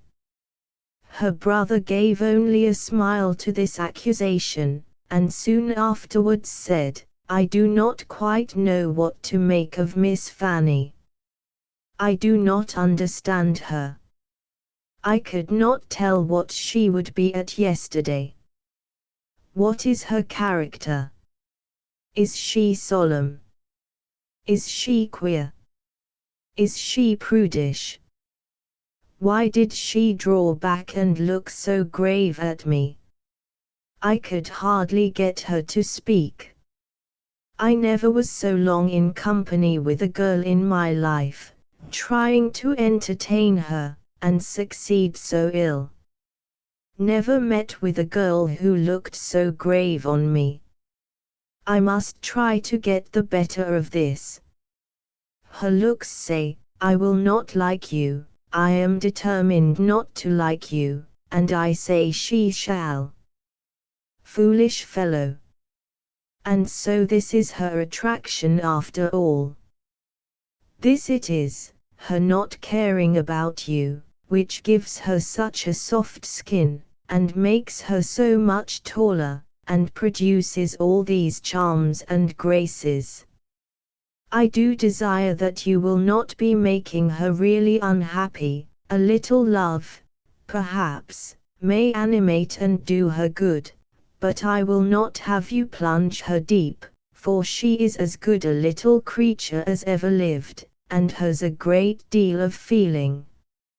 It can be but for a fortnight, said Henry, and if a fortnight can kill her, she must have a constitution which nothing could save. No, I will not do her any harm, dear little soul. I only want her to look kindly on me, to give me smiles as well as blushes, to keep a chair for me by herself wherever we are, and be all animation when I take it and talk to her, to think as I think, be interested in all my possessions and pleasures, try to keep me longer at Mansfield, and feel when I go away that she shall be never happy again. I want nothing more. Moderation itself, said Mary. I can have no scruples now. Well, you will have opportunities enough of endeavoring to recommend yourself, for we are a great deal together. And without attempting any farther remonstrance, she left Fanny to her fate, a fate which, had not Fanny's heart been guarded in a way unsuspected by Miss Crawford, might have been a little harder than she deserved, for although there doubtless are such unconquerable young ladies of 18, or one should not read about them, as are never to be persuaded into love against their judgment by all that talent, manner, attention, and flattery can do, I have no inclination to believe Fanny one of them, or to think that with so much tenderness of disposition, and so much taste as belonged to her, she could have escaped heart-whole from the courtship, though the courtship only of a fortnight, of such a man as Crawford, in spite of there being some previous ill opinion of him to be overcome, had not her affection been engaged elsewhere. With all the security which love of another and disesteem of him could give to the peace of mind he was attacking, his continued attentions, continued, but not obtrusive, and adapting themselves more and more to the gentleness and delicacy of her character, obliged her very soon to dislike him less than formerly. She had by no means forgotten the past, and she thought as ill of him as ever, but she felt his powers, he was entertaining, and his manners were so improved, so polite, so seriously and blamelessly polite, that it was impossible not to be civil to him in return. A very few days were enough to effect this, and at the end of those few days, circumstances arose which had a tendency rather to forward his views of pleasing her, inasmuch as they gave her a degree of happiness which must dispose her to be pleased with everybody. William, her brother, the so long absent and dearly loved brother, was in England again. She had a letter from him herself, a few hurried happy lines, written as the ship came up Channel, and sent into Portsmouth with the first boat that left the Antwerp at anchor in Spithead, and when Crawford walked up with the newspaper in his hand, which he had hoped would bring the first tidings, he found her trembling with joy over this letter, and listening with a glowing, grateful countenance to the kind invitation which her uncle was most collectedly dictating in reply. It was but the day before that Crawford had made himself thoroughly master of the subject, or had in fact become at all aware of her having such a brother, or his being in such a ship, but the interest then excited had been very properly lively, determining him on his return to town to apply for information as to the probable period of the Antwerp's return from the Mediterranean, etc., and the good luck which attended his early examination of ship news the next morning seemed the reward of his ingenuity in finding out such a method of pleasing her, as well as of his dutiful attention to the admiral, in having for many years taken in the paper esteemed to have the earliest naval intelligence. He proved, however, to be too late. All those fine first feelings, of which he had hoped to be the exciter, were already given. But his intention, the kindness of his intention, was thankfully acknowledged, quite thankfully and warmly, for she was elevated beyond the common timidity of her mind by the flow of her love for William. This dear William would soon be amongst them. There could be no doubt of his obtaining leave of absence immediately, for he was still only a midshipman, and as his parents, from living on the spot, must already have seen him, and be seeing him perhaps daily, his direct holidays might with justice be instantly given to the sister, who had been his best correspondent through a period of 7 years. And the uncle who had done most for his support and advancement, and accordingly the reply to her reply, fixing a very early day for his arrival, came as soon as possible, and scarcely 10 days had passed since Fanny had been in the agitation of her first dinner visit, when she found herself in an agitation of a higher nature, watching in the hall, in the lobby, on the stairs, for the first sound of the carriage which was to bring her a brother. It came happily while she was thus waiting, and there being neither ceremony nor fearfulness to delay the moment of meeting, she was with him as he entered the house, and the first minutes of exquisite feeling had no interruption and no witnesses, unless the servants chiefly intent upon opening the proper doors could be called such. This was exactly what Sir Thomas and Edmund had been separately conniving at, as each proved to the other by the sympathetic alacrity with which they both advised Mrs. Norris's continuing where she was, instead of rushing out into the hall as soon as the noises of the arrival reached them.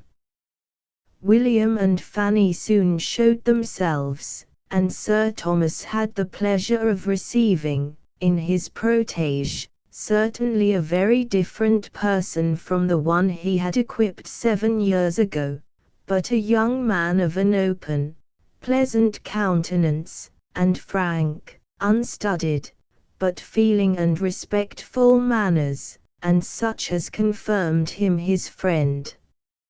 It was long before Fanny could recover from the agitating happiness of such an hour as was formed by the last 30 minutes of expectation, and the first of fruition. It was some time even before her happiness could be said to make her happy, before the disappointment inseparable from the alteration of person had vanished, and she could see in him the same William as before, and talk to him, as her heart had been yearning to do through many a past year.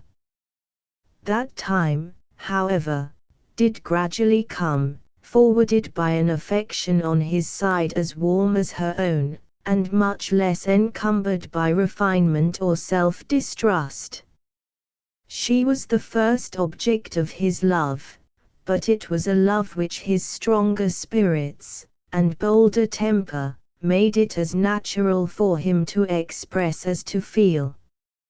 On the morrow they were walking about together with true enjoyment, and every succeeding morrow renewed a tête-à-tête which Sir Thomas could not but observe with complacency, even before Edmund had pointed it out to him. Excepting the moments of peculiar delight, which any marked or unlooked for instance of Edmund's consideration of her in the last few months had excited, Fanny had never known so much felicity in her life, as in this unchecked, equal, fearless intercourse with the brother and friend who was opening all his heart to her, telling her all his hopes and fears, plans, and solicitudes respecting that long thought of, dearly earned, and justly valued blessing of promotion, who could give her direct and minute information of the father and mother, brothers and sisters, of whom she very seldom heard, who was interested in all the comforts and all the little hardships of her home at Mansfield, ready to think of every member of that home as she directed, or differing only by a less scrupulous opinion, and more noisy abuse of their Aunt Norris, and with whom, perhaps the dearest indulgence of the whole, all the evil and good of their earliest years could be gone over again, and every former united pain and pleasure retraced with the fondest recollection. An advantage this, a strengthener of love, in which even the conjugal tie is beneath the fraternal. Children of the same family, the same blood, with the same first associations and habits, have some means of enjoyment in their power, which no subsequent connections can supply, and it must be by a long and unnatural estrangement, by a divorce which no subsequent connection can justify, if such precious remains of the earliest attachments are ever entirely outlived. Too often, alas, it is so. Fraternal love, sometimes almost everything, is at others worse than nothing. But with William and Fanny Price it was still a sentiment in all its prime and freshness, wounded by no opposition of interest, cooled by no separate attachment, and feeling the influence of time and absence only in its increase. An affection so amiable was advancing each in the opinion of all who had hearts to value anything good. Henry Crawford was as much struck with it as any. He honored the warm-hearted, blunt fondness of the young sailor, which led him to say, with his hands stretched towards Fanny's head, "Do you know, I begin to like that queer fashion already.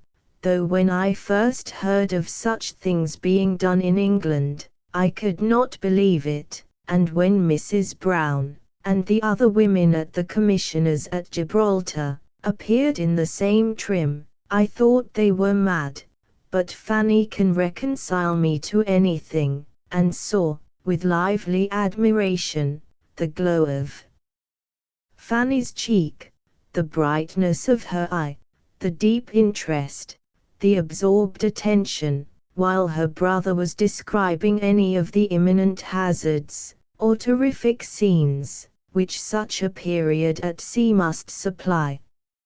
It was a picture which Henry Crawford had moral taste enough to value.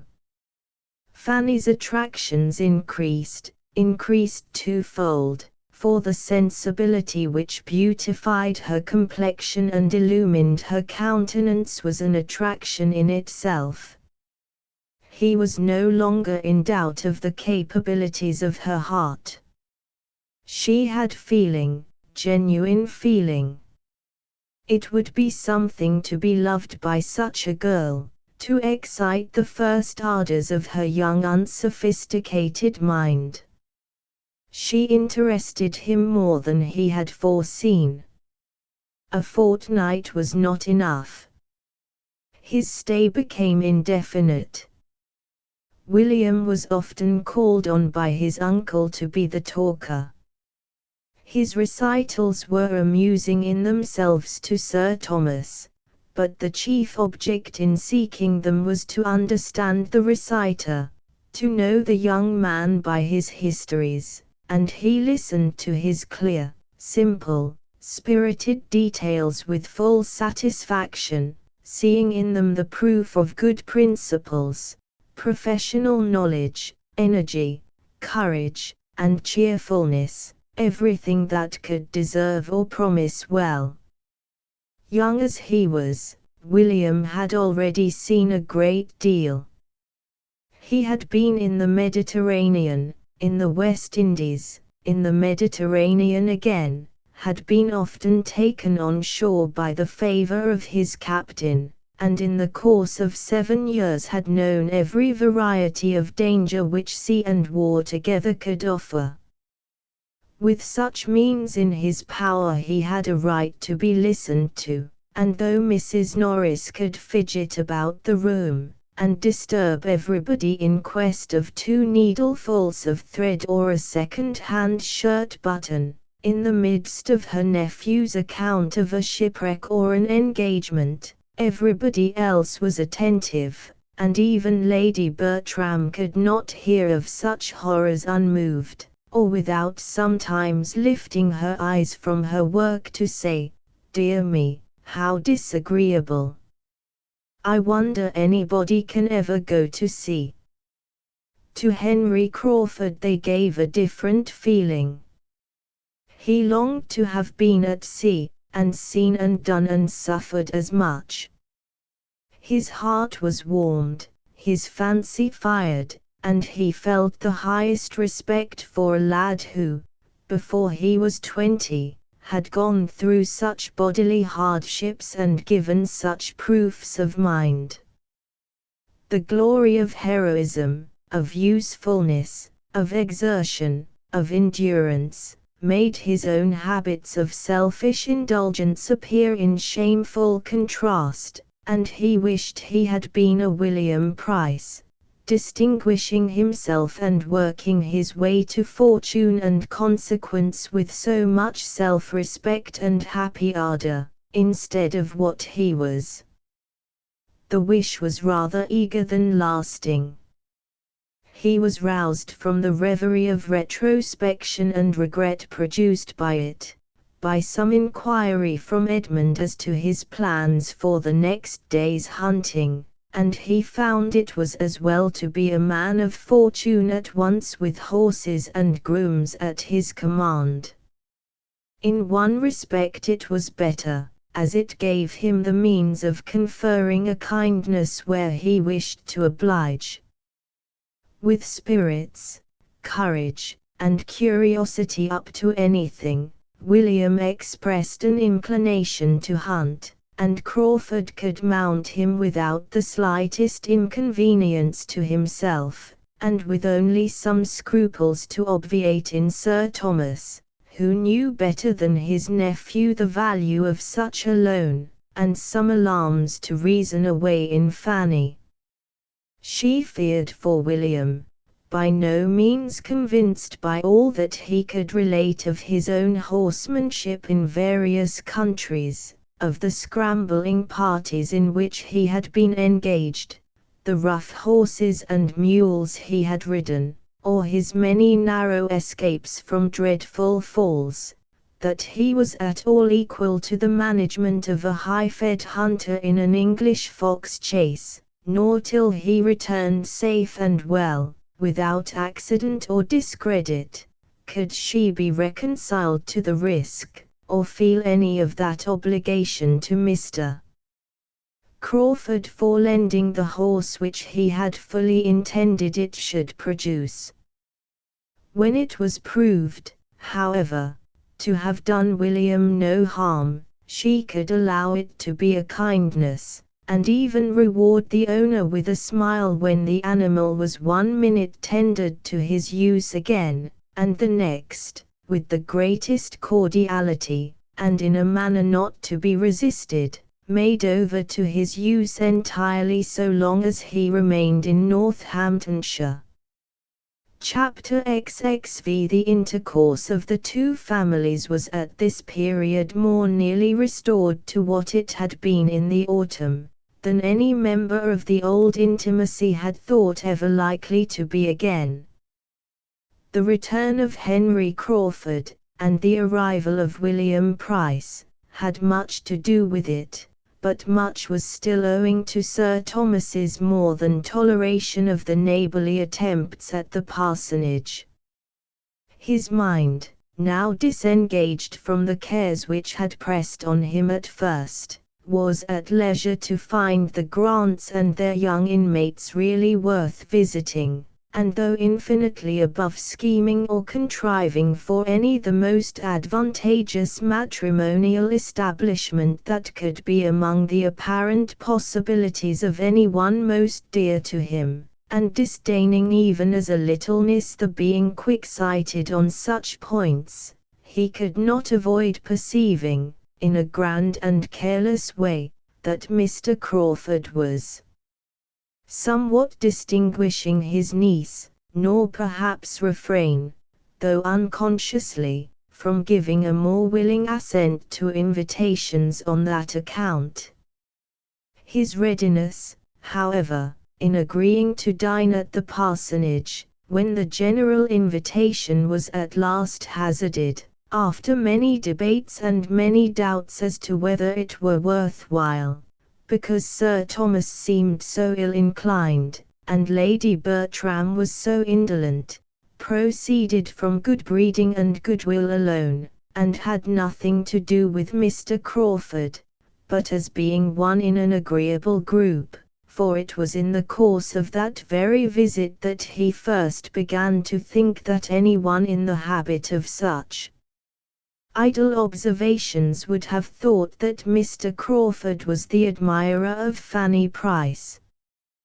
The meeting was generally felt to be a pleasant one, being composed in a good proportion of those who would talk and those who would listen, and the dinner itself was elegant and plentiful, according to the usual style of the Grants, and too much according to the usual habits of all to raise any emotion except in Mrs. Norris, who could never behold either the wide table or the number of dishes on it with patience, and who did always contrive to experience some evil from the passing of the servants behind her chair, and to bring away some fresh conviction of its being impossible among so many dishes but that some must be cold. In the evening it was found, according to the predetermination of Mrs. Grant and her sister, that after making up the whist table there would remain sufficient for a round game, and everybody being as perfectly complying and without a choice as on such occasions they always are, speculation was decided on almost as soon as whist, and Lady Bertram soon found herself in the critical situation of being applied to for her own choice between the games, and being required either to draw a card for whist or not. She hesitated. Luckily Sir Thomas was at hand. "What shall I do, Sir Thomas?" "Whist and speculation, which will amuse me most." Sir Thomas, after a moment's thought, recommended speculation. He was a whist player himself, and perhaps might feel that it would not much amuse him to have her for a partner. "Very well," was her ladyship's contented answer, "then speculation, if you please, Mrs. Grant. I know nothing about it, but Fanny must teach me." Here Fanny interposed, however, with anxious protestations of her own equal ignorance. She had never played the game nor seen it played in her life, and Lady Bertram felt a moment's indecision again, but upon everybody's assuring her that nothing could be so easy, that it was the easiest game on the cards, and Henry Crawford's stepping forward with a most earnest request to be allowed to sit between her ladyship and Miss Price, and teach them both, it was so settled, and Sir Thomas, Mrs. Norris, and Dr. and Mrs. Grant being seated at the table of prime intellectual state and dignity, the remaining 6, under Miss Crawford's direction, were arranged round the other.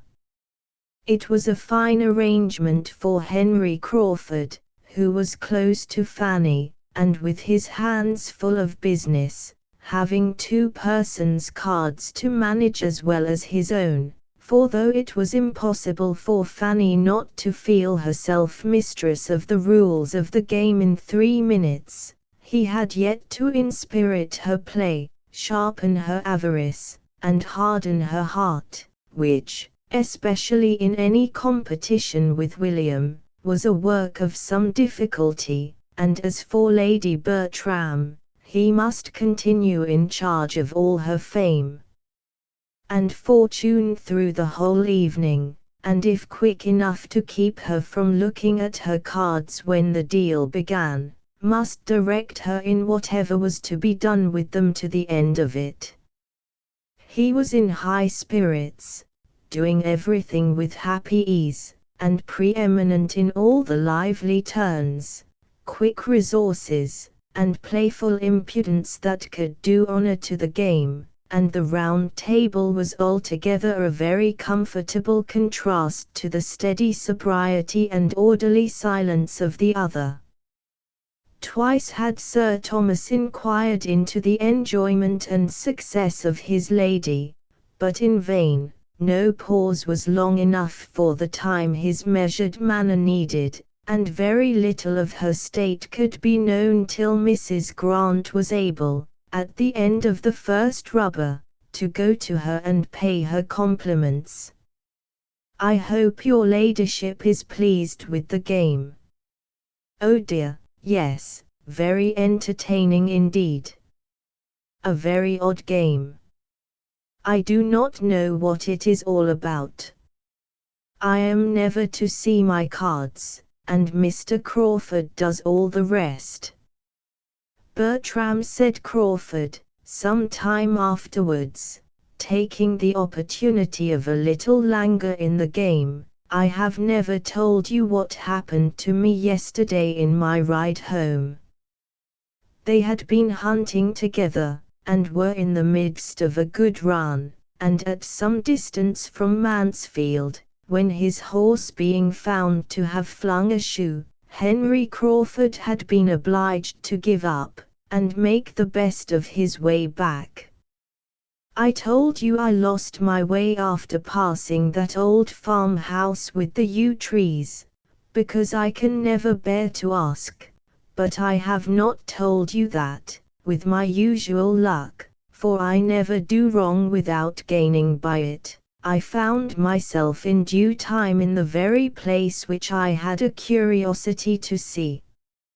I was suddenly, upon turning the corner of a steepish downy field, in the midst of a retired little village between gently rising hills, a small stream before me to be forded, a church standing on a sort of knoll to my right, which church was strikingly large and handsome for the place, and not a gentleman or half a gentleman's house to be seen excepting one, to be presumed the parsonage, within a stone's throw of the said knoll and church. I found myself, in short, in Thornton Lacey. "It sounds like it," said Edmund, "but which way did you turn after passing Sewell's farm?" "I answer no such irrelevant and insidious questions, though were I to answer all that you could put in the course of an hour, you would never be able to prove that it was not Thornton Lacey, for such it certainly was." "You inquired, then?" "No, I never inquire. But I told a man mending a hedge that it was Thornton Lacey, and he agreed to it." "You have a good memory." "I had forgotten having ever told you half so much of the place." Thornton Lacey was the name of his impending living, as Miss Crawford well knew, and her interest in a negotiation for William Price's knave increased. "Well," continued Edmund, "and how did you like what you saw?" very much indeed. You are a lucky fellow. There will be work for 5 summers at least before the place is livable. No, no, not so bad as that. The farmyard must be moved, I grant you, but I am not aware of anything else.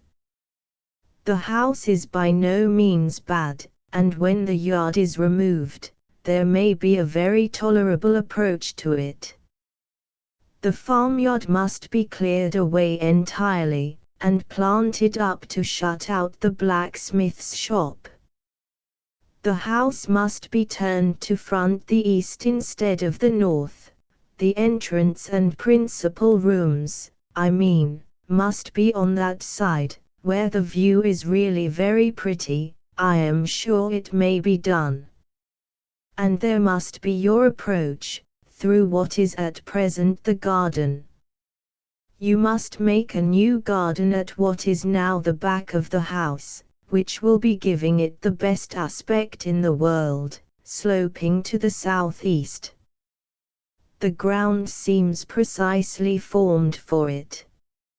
I rode 50 yards up the lane, between the church and the house, in order to look about me, and saw how it might all be. Nothing can be easier. The meadows beyond what will be the garden, as well as what now is, sweeping round from the lane I stood into the northeast, that is, to the principal road through the village, must be all laid together. Of course, very pretty meadows they are, finely sprinkled with timber. They belong to the living, I suppose. If not, you must purchase them.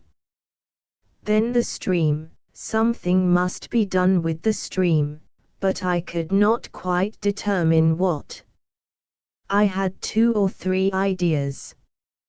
And I have 2 or 3 ideas also, said Edmund, and one of them is, that very little of your plan for Thornton Lacey will ever be put in practice.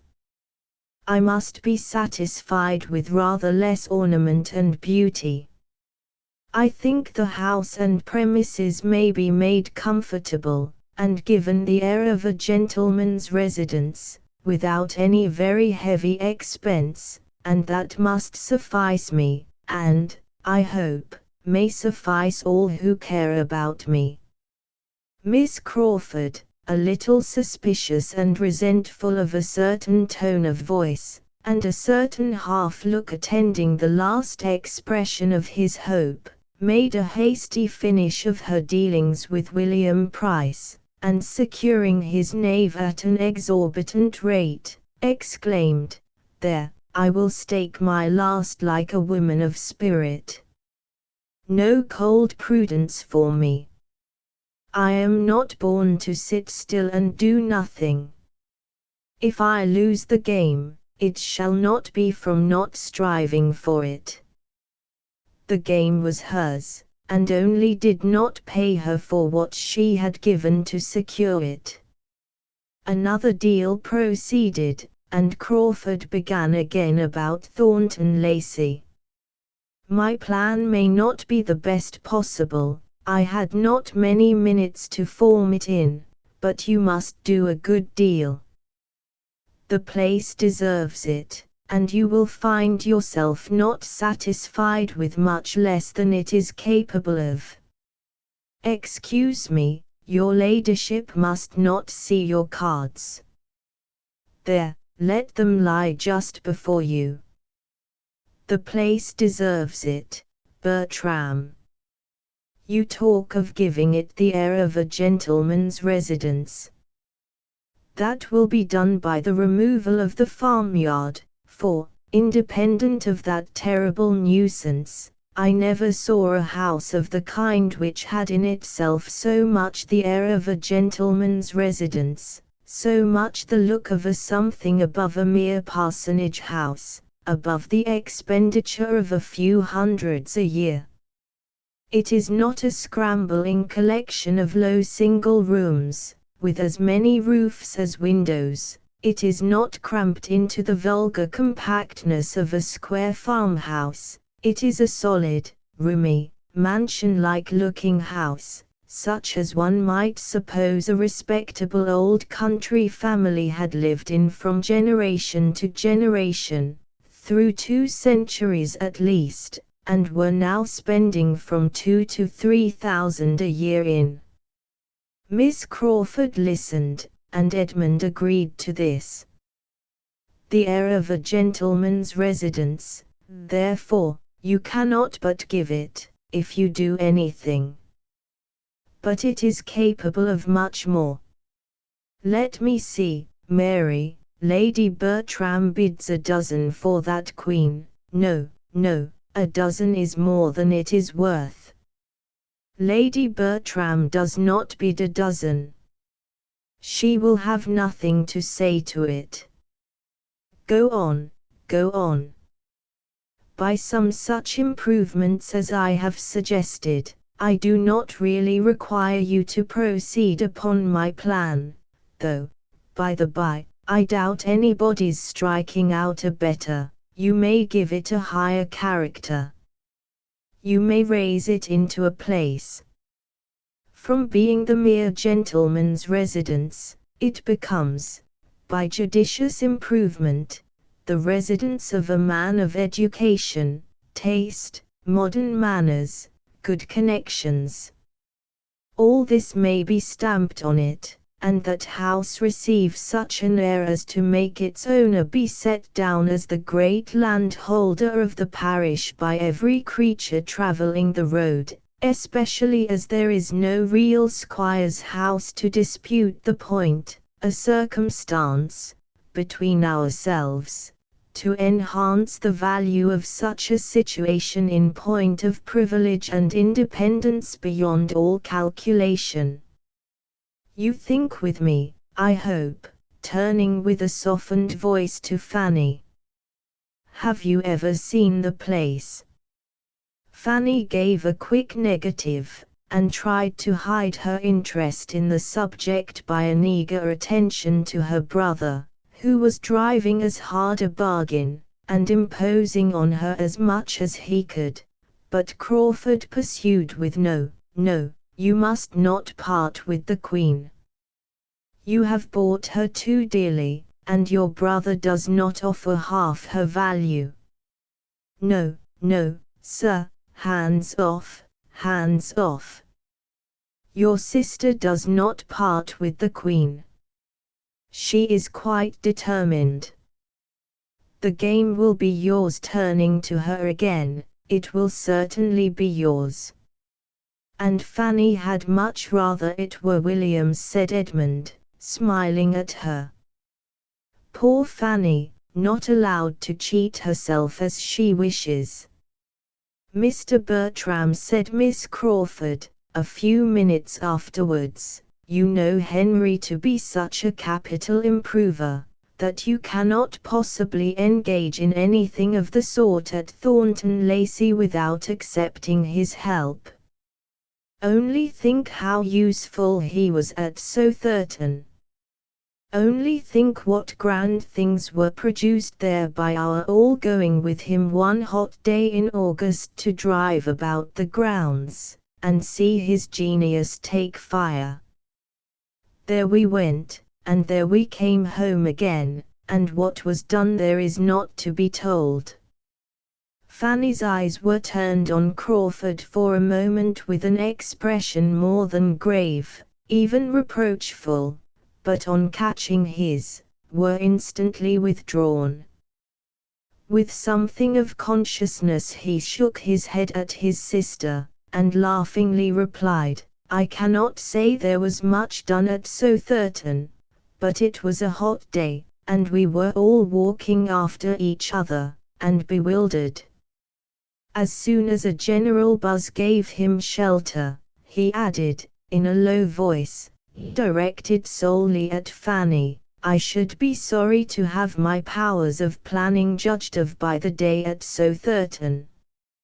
I see things very differently now. Do not think of me as I appeared then. So Thurton was a word to catch Mrs. Norris, and being just then in the happy leisure which followed securing the odd trick by Sir Thomas's capital play and her own against Dr. and Mrs. Grant's great hands, she called out, in high good humour, "So Thurton! Yes, that is a place, indeed, and we had a charming day there. William, you are quite out of luck, but the next time you come, I hope dear Mr. and Mrs. Rushworth will be at home, and I am sure I can answer for your being kindly received by both. Your cousins are not of a sort to forget their relations, and Mr. Rushworth is a most amiable man. They are at Brighton now, you know, in one of the best houses there, as Mr. Rushworth's fine fortune gives them a right to be. I do not exactly know the distance, but when you get back to Portsmouth, if it is not very far off, you ought to go over and pay your respects to them, and I could send a little parcel by you that I want to get conveyed to your cousins. I should be very happy, aunt, but Brighton is almost by Beachy Head, and if I could get so far, I could not expect to be welcome in such a smart place as that, poor scrubby midshipman as I am."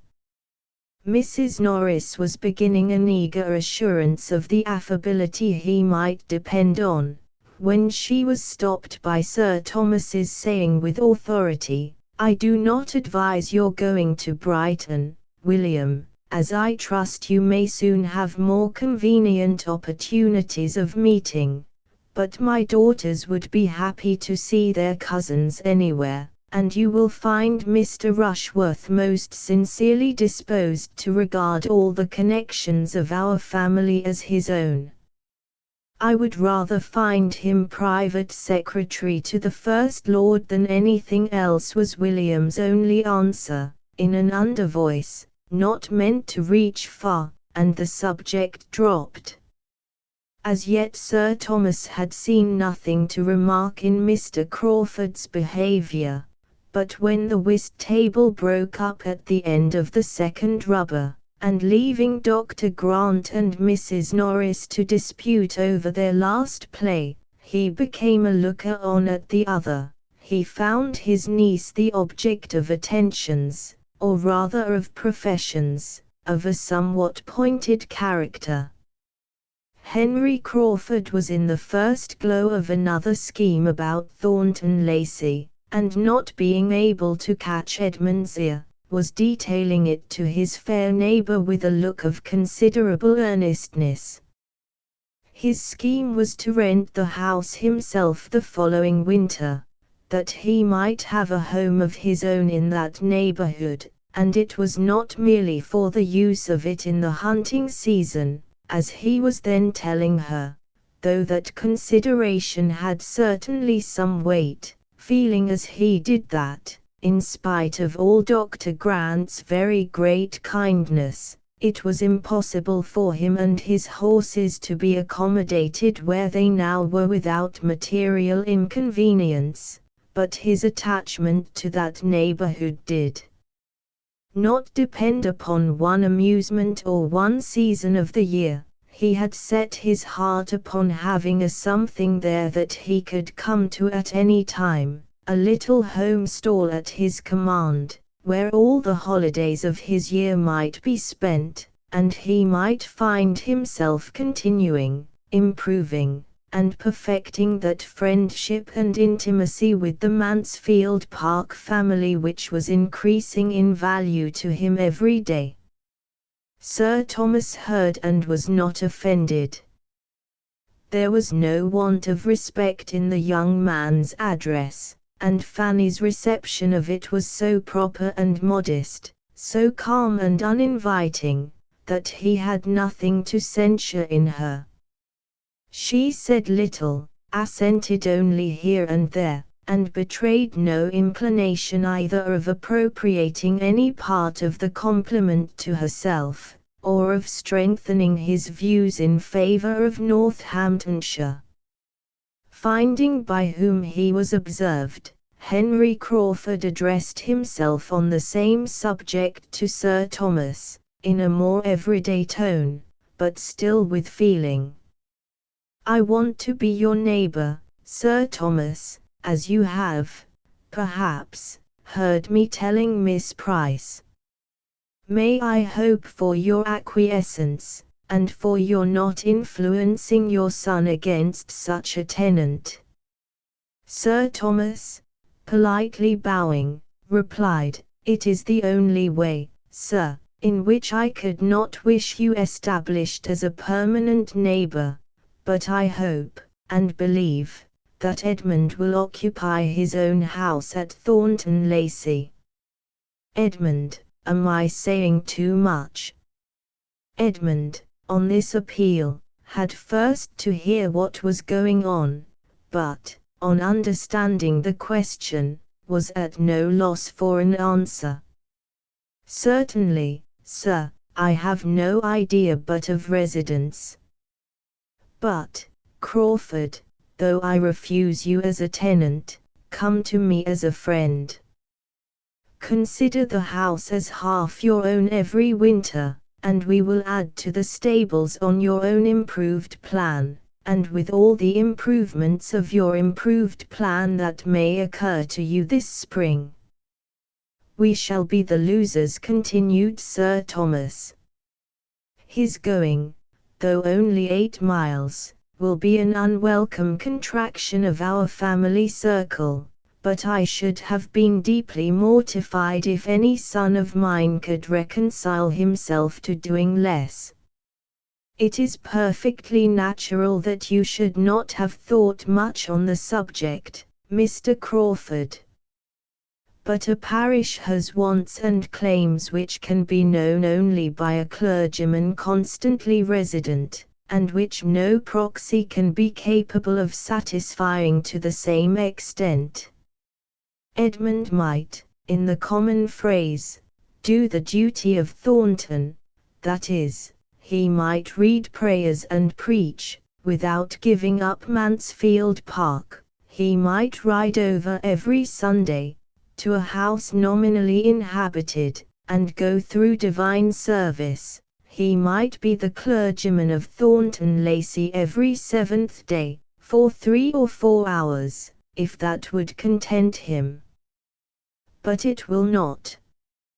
He knows that human nature needs more lessons than a weekly sermon can convey, and that if he does not live among his parishioners, and prove himself, by constant attention, their well-wisher and friend, he does very little either for their good or his own. Mr. Crawford bowed his acquiescence. "I repeat again," added Sir Thomas, "that Thornton Lacey is the only house in the neighbourhood in which I should not be happy to wait on Mr. Crawford as occupier." Mr. Crawford bowed his thanks. "Sir Thomas," said Edmund, "undoubtedly understands the duty of a parish priest. We must hope his son may prove that he knows it too."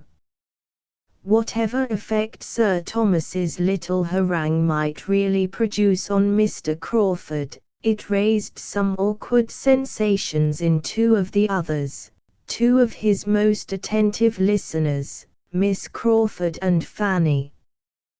One of whom, having never before understood that Thornton was so soon and so completely to be his home, was pondering with downcast eyes on what it would be not to see Edmund every day, and the other, startled from the agreeable fancies she had been previously indulging on the strength of her brother's description, no longer able, in the picture she had been forming of a future Thornton, to shut out the church, sink the clergyman, and see only the respectable, elegant, modernized, and occasional residence of a man of independent fortune, was considering Sir Thomas, with decided ill will, as the destroyer of all this, and suffering the more from that involuntary forbearance which his character and manner commanded, and from not daring to relieve herself by a single attempt at throwing ridicule on his cause. All the agreeable of her speculation was over for that hour.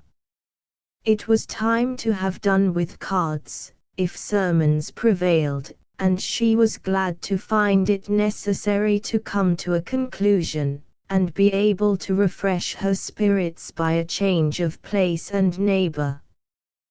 The chief of the party were now collected irregularly round the fire, and waiting the final break-up.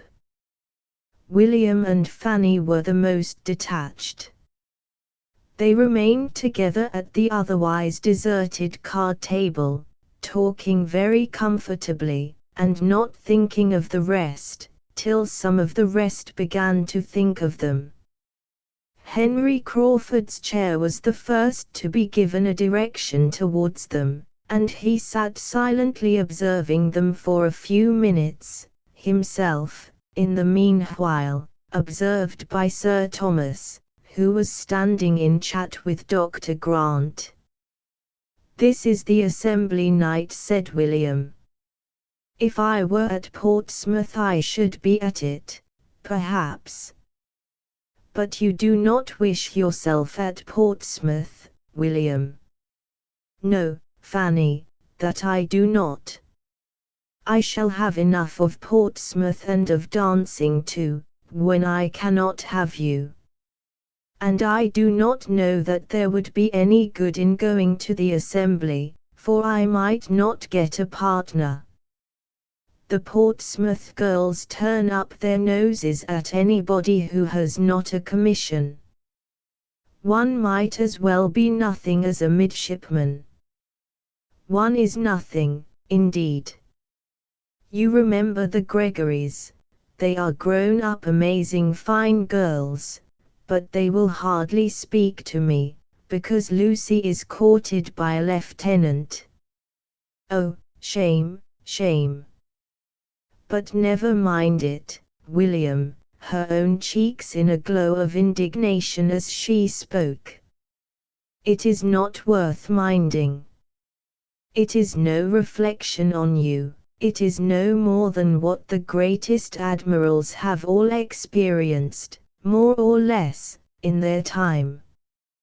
You must think of that, you must try to make up your mind to it as one of the hardships which fall to every sailor's share, like bad weather and hard living, only with this advantage, that there will be an end to it, that there will come a time when you will have nothing of that sort to endure. When you are a lieutenant. Only think, William, when you are a lieutenant, how little you will care for any nonsense of this kind. I begin to think I shall never be a lieutenant, Fanny. Everybody gets made but me. Oh, my dear William, do not talk so, do not be so desponding. My uncle says nothing, but I am sure he will do everything in his power to get you made. He knows, as well as you do, of what consequence it is." She was checked by the sight of her uncle much nearer to them than she had any suspicion of, and each found it necessary to talk of something else. "Are you fond of dancing, Fanny?" "Yes, very, only I am soon tired. I should like to go to a ball with you and see you dance." "Have you never any balls at Northampton?" "I should like to see you dance, and I'd dance with you if you would, for nobody would know who I was here, and I should like to be your partner once more. We used to jump about together many a time, did not we? When the hand organ was in the street. I am a pretty good dancer in my way, but I dare say you are a better." And turning to his uncle, who was now close to them, "Is not Fanny a very good dancer, sir?" Fanny, in dismay at such an unprecedented question, did not know which way to look, or how to be prepared for the answer. Some very grave reproof, or at least the coldest expression of indifference, must be coming to distress her brother, and sink her to the ground. But, on the contrary, it was no worse than, "I am sorry to say that I am unable to answer your question. I have never seen Fanny dance since she was a little girl, but I trust we shall both think she acquits herself like a gentlewoman when we do see her, which, perhaps, we may have an opportunity of doing ere long. I have had the pleasure of seeing your sister dance, Mr. Price," said Henry Crawford, leaning forward, "and will engage to answer every inquiry which you can make on the subject, to your entire satisfaction.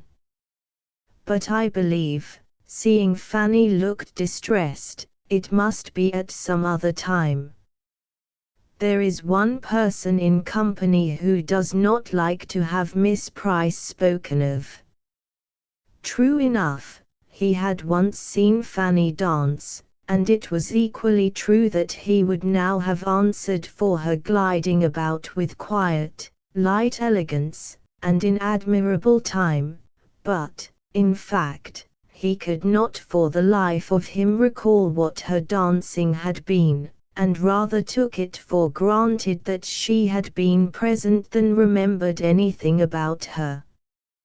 He passed, however, for an admirer of her dancing, and Sir Thomas, by no means displeased, prolonged the conversation on dancing in general, and was so well engaged in describing the balls of Antigua, and listening to what his nephew could relate of the different modes of dancing which had fallen within his observation, that he had not heard his carriage announced, and was first called to the knowledge of it by the bustle of Mrs. Norris. "Come, Fanny, Fanny, what are you about? We are going. Do not you see your aunt is going? Quick, quick. I cannot bear to keep good old Wilcox waiting. You should always remember the coachman and horses. My dear Sir Thomas, we have settled it that the carriage should come back for you, and Edmund and William." Sir Thomas could not dissent, as it had been his own arrangement, previously communicated to his wife and sister, but that seemed forgotten by Mrs. Norris, who must fancy that she settled it all herself. Fanny's last feeling in the visit was disappointment, for the shawl which Edmund was quietly taking from the servant to bring and put round her shoulders was seized by Mr. Crawford's quicker hand, and she was obliged to be indebted to his more prominent attention. Chapter XXVI. William's desire of seeing Fanny dance made more than a momentary impression on his uncle. The hope of an opportunity, which Sir Thomas had then given, was not given to be thought of no more.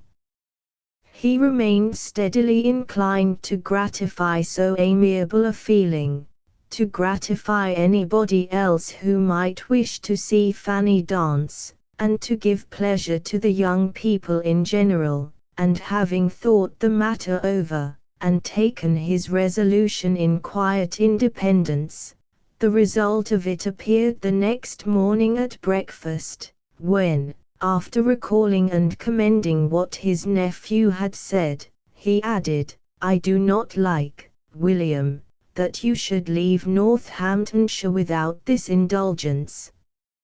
It would give me pleasure to see you both dance. You spoke of the balls at Northampton. Your cousins have occasionally attended them, but they would not altogether suit us now. the fatigue would be too much for your aunt. I believe we must not think of a Northampton ball. A dance at home would be more eligible, and if, my dear Sir Thomas, interrupted Mrs. Norris, I knew what was coming. I knew what you were going to say. If dear Julia were at home, or dearest Mrs. Rushworth at Southerton, to afford a reason, an occasion for such a thing, you would be tempted to give the young people a dance at Mansfield. I know you would. If they were at home to grace the ball, a ball you would have this very Christmas. Thank your uncle, William, thank your uncle. My daughters, replied Sir Thomas, gravely interposing, have their pleasures at Brighton, and I hope are very happy, but the dance which I think of giving at Mansfield will be for their cousins. Could we be all assembled, our satisfaction would undoubtedly be more complete, but the absence of some is not to debar the others of amusement. Mrs. Norris had not another word to say. She saw decision in his looks, and her surprise and vexation required some minutes' silence to be settled into composure. A ball at such a time. His daughters absent and herself not consulted. There was comfort, however, soon at hand. She must be the doer of everything. Lady Bertram would of course be spared all thought and exertion, and it would all fall upon her. She should have to do the honours of the evening, and this reflection quickly restored so much of her good humour as enabled her to join in with the others, before their happiness and thanks were all expressed. Edmund, William, and Fanny did, in their different ways, look and speak as much grateful pleasure in the promised ball as Sir Thomas could desire. Edmund's feelings were for the other two. His father had never conferred a favour or shewn a kindness more to his satisfaction. Lady Bertram was perfectly quiescent and contented, and had no objections to make. Sir Thomas engaged for its giving her very little trouble, and she assured him that she was not at all afraid of the trouble, indeed, she could not imagine there would be any. Mrs. Norris was ready with her suggestions as to the rooms he would think fittest to be used, but found it all prearranged, and when she would have conjectured and hinted about the day, it appeared that the day was settled too. Sir Thomas had been amusing himself with shaping a very complete outline of the business, and as soon as she would listen quietly, could read his list of the families to be invited, from whom he calculated, with all necessary allowance for the shortness of the notice, to collect young people enough to form 12 or 14 couple, and could detail the considerations which had induced him to fix on the 22nd as the most eligible day. William was required to be at Portsmouth on the 24th. The 22nd would therefore be the last day of his visit, but where the days were so few it would be unwise to fix on any earlier. Mrs. Norris was obliged to be satisfied with thinking just the same, and with having been on the point of proposing the 22nd herself, as by far the best day for the purpose. The ball was now a settled thing, and before the evening a proclaimed thing to all whom it concerned. Invitations were sent with dispatch, and many a young lady went to bed that night with her head full of happy cares as well as Fanny. To her the cares were sometimes almost beyond the happiness, for young and inexperienced, with small means of choice and no confidence in her own taste. The how she should be dressed was a point of painful solicitude, and the almost solitary ornament in her possession, a very pretty amber cross which William had brought her from Sicily, was the greatest distress of all, for she had nothing but a bit of ribbon to fasten it to, and though she had worn it in that manner once, would it be allowable at such a time in the midst of all the rich ornaments which she supposed all the other young ladies would appear in, and yet not to wear it? William had wanted to buy her a gold chain too, but the purchase had been beyond his means, and therefore not to wear the cross might be mortifying him.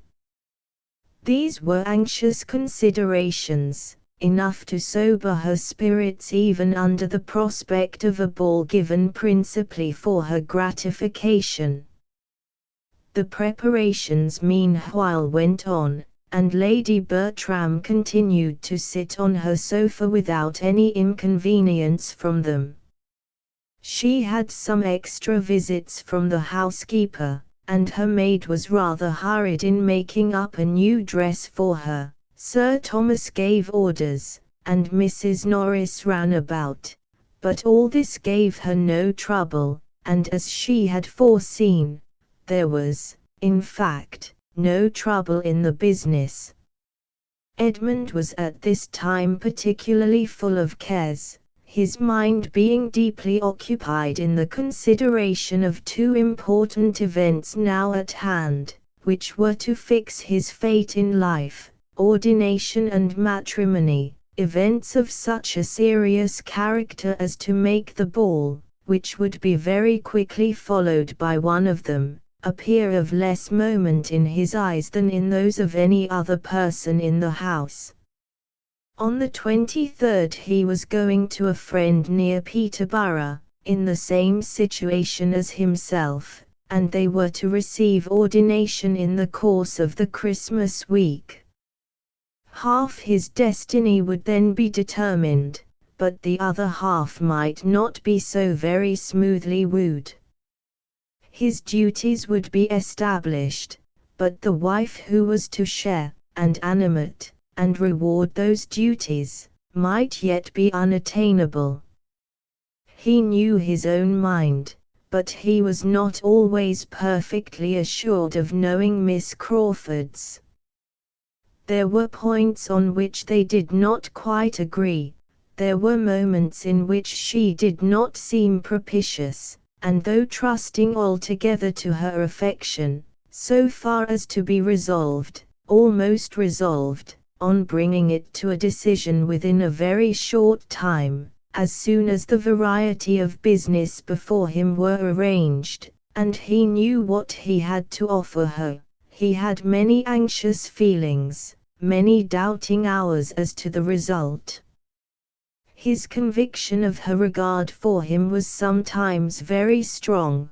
He could look back on a long course of encouragement, and she was as perfect in disinterested attachment as in everything else.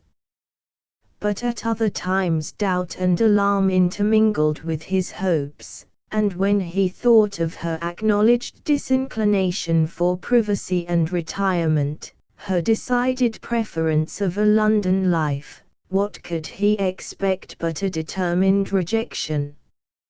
Unless it were an acceptance even more to be deprecated, demanding such sacrifices of situation and employment on his side as conscience must forbid. The issue of all depended on one question. Did she love him well enough to forego what had used to be essential points? Did she love him well enough to make them no longer essential? And this question, which he was continually repeating to himself, though oftenest answered with a yes, had sometimes its no. Miss Crawford was soon to leave Mansfield, and on this circumstance the no and the yes had been very recently in alternation.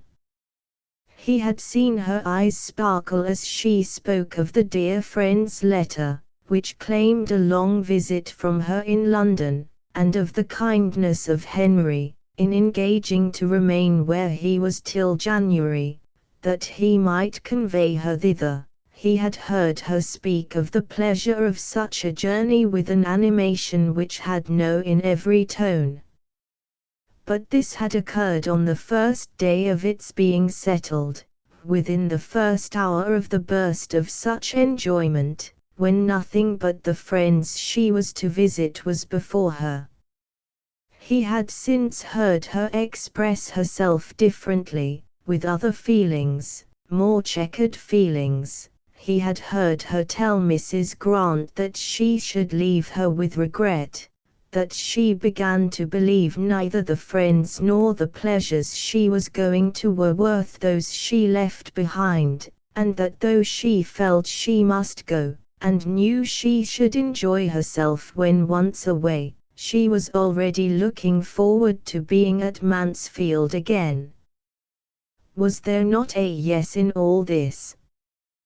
With such matters to ponder over, and arrange, and rearrange, Edmund could not, on his own account, think very much of the evening which the rest of the family were looking forward to with a more equal degree of strong interest. Independent of his two cousins' enjoyment in it, the evening was to him of no higher value than any other appointed meeting of the two families might be. In every meeting there was a hope of receiving farther confirmation of Miss Crawford's attachment, but the whirl of a ballroom, perhaps, was not particularly favorable to the excitement or expression of serious feelings. To engage her early for the two first dances was all the command of individual happiness which he felt in his power, and the only preparation for the ball which he could enter into, in spite of all that was passing around him on the subject, from morning till night.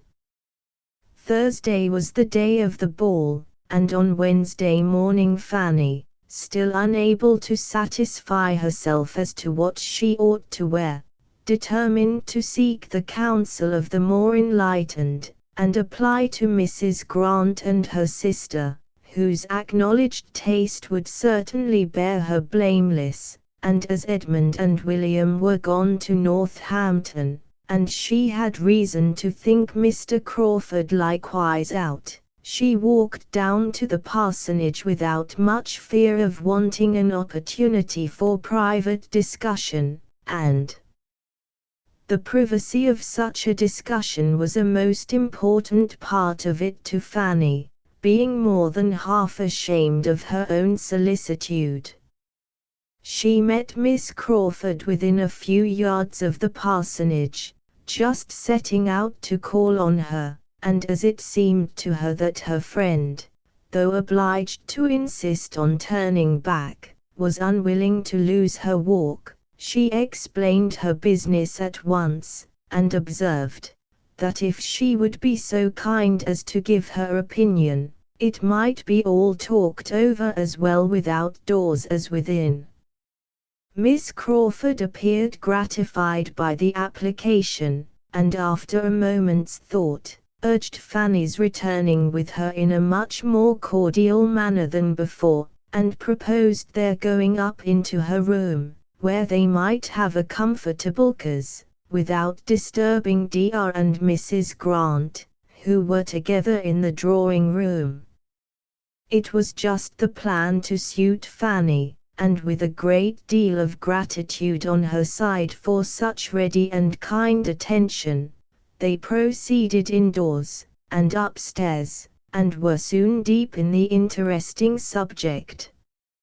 Miss Crawford, pleased with the appeal, gave her all her best judgment and taste, made everything easy by her suggestions, and tried to make everything agreeable by her encouragement. The dress being settled in all its grander parts, "But what shall you have by way of necklace?" said Miss Crawford. shall not you wear your brother's cross?" And as she spoke she was undoing a small parcel, which Fanny had observed in her hand when they met. Fanny acknowledged her wishes and doubts on this point. She did not know how either to wear the cross, or to refrain from wearing it. She was answered by having a small trinket box placed before her, and being requested to choose from among several gold chains and necklaces. Such had been the parcel with which Miss Crawford was provided, and such the object of her intended visit, and in the kindest manner she now urged Fanny's taking one for the cross and to keep for her sake, saying everything she could think of to obviate the scruples which were making Fanny start back at first with a look of horror at the proposal. "You see what a collection I have," said she, "more by half than I ever use or think of. I do not offer them as new. I offer nothing but an old necklace. You must forgive the liberty, and oblige me." Fanny still resisted, and from her heart. The gift was too valuable. But Miss Crawford persevered, and argued the case with so much affectionate earnestness through all the heads of William and the cross, and the ball, and herself, as to be finally successful. Fanny found herself obliged to yield, that she might not be accused of pride or indifference, or some other littleness, and having with modest reluctance given her consent, proceeded to make the selection. She looked and looked, longing to know which might be least valuable, and was determined in her choice at last, by fancying there was one necklace more frequently placed before her eyes than the rest. It was of gold, prettily worked, and though Fanny would have preferred a longer and a plainer chain as more adapted for her purpose, she hoped, in fixing on this, to be choosing what Miss Crawford least wished to keep. Miss Crawford smiled her perfect approbation, and hastened to complete the gift by putting the necklace round her, and making her see how well it looked. Fanny had not a word to say against its becomingness, and, excepting what remained of her scruples, was exceedingly pleased with an acquisition so very apropos. She would rather, perhaps, have been obliged to some other person. But this was an unworthy feeling. Miss Crawford had anticipated her wants with a kindness which proved her a real friend. "When I wear this necklace I shall always think of you," said she, "and feel how very kind you were." "You must think of somebody else too, when you wear that necklace," replied Miss Crawford. "You must think of Henry, for it was his choice in the first place. He gave it to me, and with the necklace I make over to you all the duty of remembering the original giver. It is to be a family remembrancer. The sister is not to be in your mind without bringing the brother too." Fanny, in great astonishment and confusion, would have returned the present instantly. To take what had been the gift of another person, of a brother too, impossible. It must not be. And with an eagerness and embarrassment quite diverting to her companion, she laid down the necklace again on its cotton, and seemed resolved either to take another or none at all. Miss Crawford thought she had never seen a prettier consciousness. "My dear child," said she, laughing, "what are you afraid of? Do you think Henry will claim the necklace as mine, and fancy you did not come honestly by it? Or are you imagining he would be too much flattered by seeing round your lovely throat an ornament which his money purchased 3 years ago, before he knew there was such a throat in the world? Or perhaps, looking archly, you suspect a confederacy between us, and that what I am now doing is with his knowledge and at his desire." With the deepest blushes Fanny protested against such a thought. "Well, then," replied Miss Crawford more seriously, but without at all believing her, "to convince me that you suspect no trick, and are as unsuspicious of compliment as I have always found you, take the necklace and say no more about it. Its being a gift of my brother's need not make the smallest difference in your accepting it, as I assure you it makes none in my willingness to part with it. He is always giving me something or other. I have such innumerable presents from him that it is quite impossible for me to value or for him to remember half. And as for this necklace, I do not suppose I have worn it 6 times. It is very pretty, but I never think of it, and though you would be most heartily welcome to any other in my trinket box, you have happened to fix on the very one which, if I have a choice, I would rather part with and see in your possession than any other. Say no more against it, I entreat you. Such a trifle is not worth half so many words." Fanny dared not make any farther opposition, and with renewed but less happy thanks accepted the necklace again, for there was an expression in Miss Crawford's eyes which she could not be satisfied with. It was impossible for her to be insensible of Mr. Crawford's change of manners. She had long seen it. He evidently tried to please her, he was gallant, he was attentive, he was something like what he had been to her cousins. He wanted, she supposed, to cheat her of her tranquillity as he had cheated them, and whether he might not have some concern in this necklace, she could not be convinced that he had not, for Miss Crawford, complaisant as a sister, was careless as a woman and a friend. Reflecting and doubting, and feeling that the possession of what she had so much wished for did not bring much satisfaction, she now walked home again, with a change rather than a diminution of cares since her treading that path before. Chapter 6.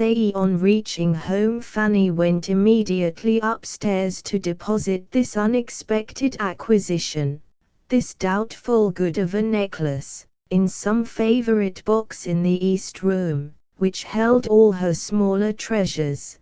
But on opening the door, what was her surprise to find her cousin Edmund there writing at the table.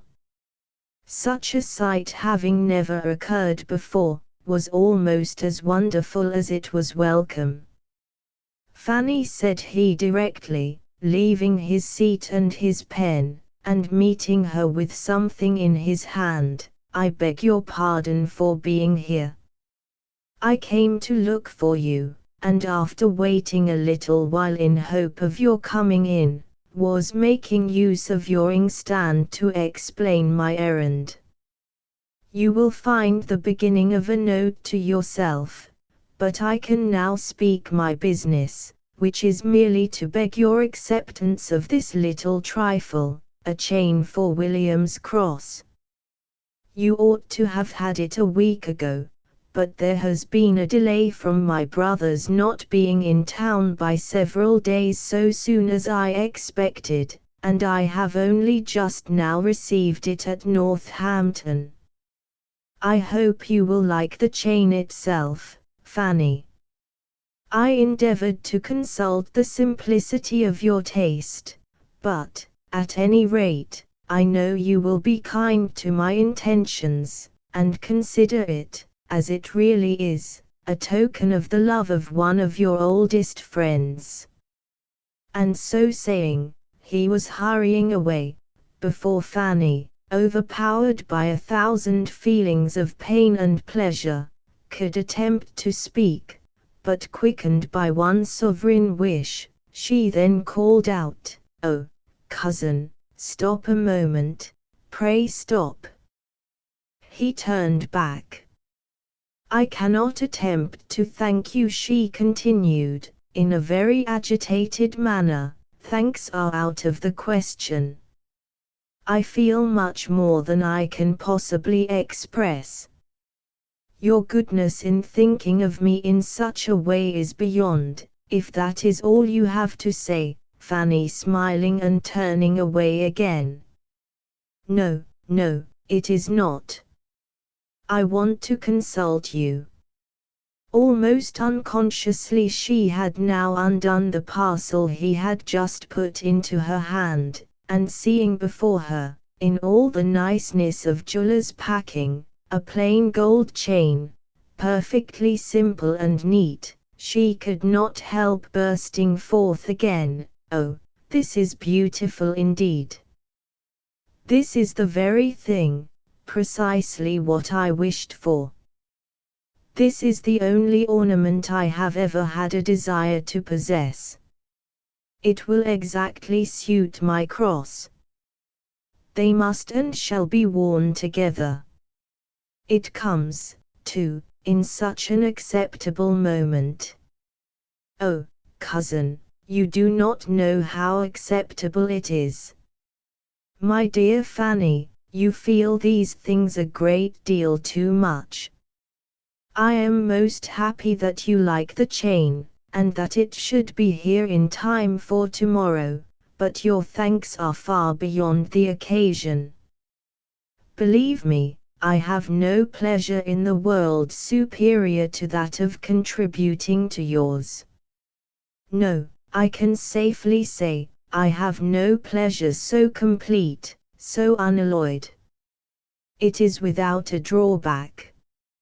Upon such expressions of affection Fanny could have lived an hour without saying another word, but Edmund, after waiting a moment, obliged her to bring down her mind from its heavenly flight by saying, "But what is it that you want to consult me about?" It was about the necklace, which she was now most earnestly longing to return, and hoped to obtain his approbation of her doing. She gave the history of her recent visit, and now her raptures might well be over, for Edmund was so struck with the circumstance, so delighted with what Miss Crawford had done, so gratified by such a coincidence of conduct between them, that Fanny could not but admit the superior power of one pleasure over his own mind, though it might have its drawback. It was some time before she could get his attention to her plan, or any answer to her demand of his opinion. He was in a reverie of fond reflection, uttering only now and then a few half-sentences of praise, but when he did awake and understand, he was very decided in opposing what she wished. "Return the necklace? No, my dear Fanny, upon no account. It would be mortifying her severely. There can hardly be a more unpleasant sensation than the having anything returned on our hands which we have given with a reasonable hope of its contributing to the comfort of a friend. Why should she lose a pleasure which she has shewn herself so deserving of?" "If it had been given to me in the first instance," said Fanny, "I should not have thought of returning it, but being her brother's present, is not it fair to suppose that she would rather not part with it, when it is not wanted? She must not suppose it not wanted, not acceptable, at least, and its having been originally her brother's gift makes no difference, For as she was not prevented from offering, nor you from taking it on that account, it ought not to prevent you from keeping it. No doubt it is handsomer than mine, and fitter for a ballroom.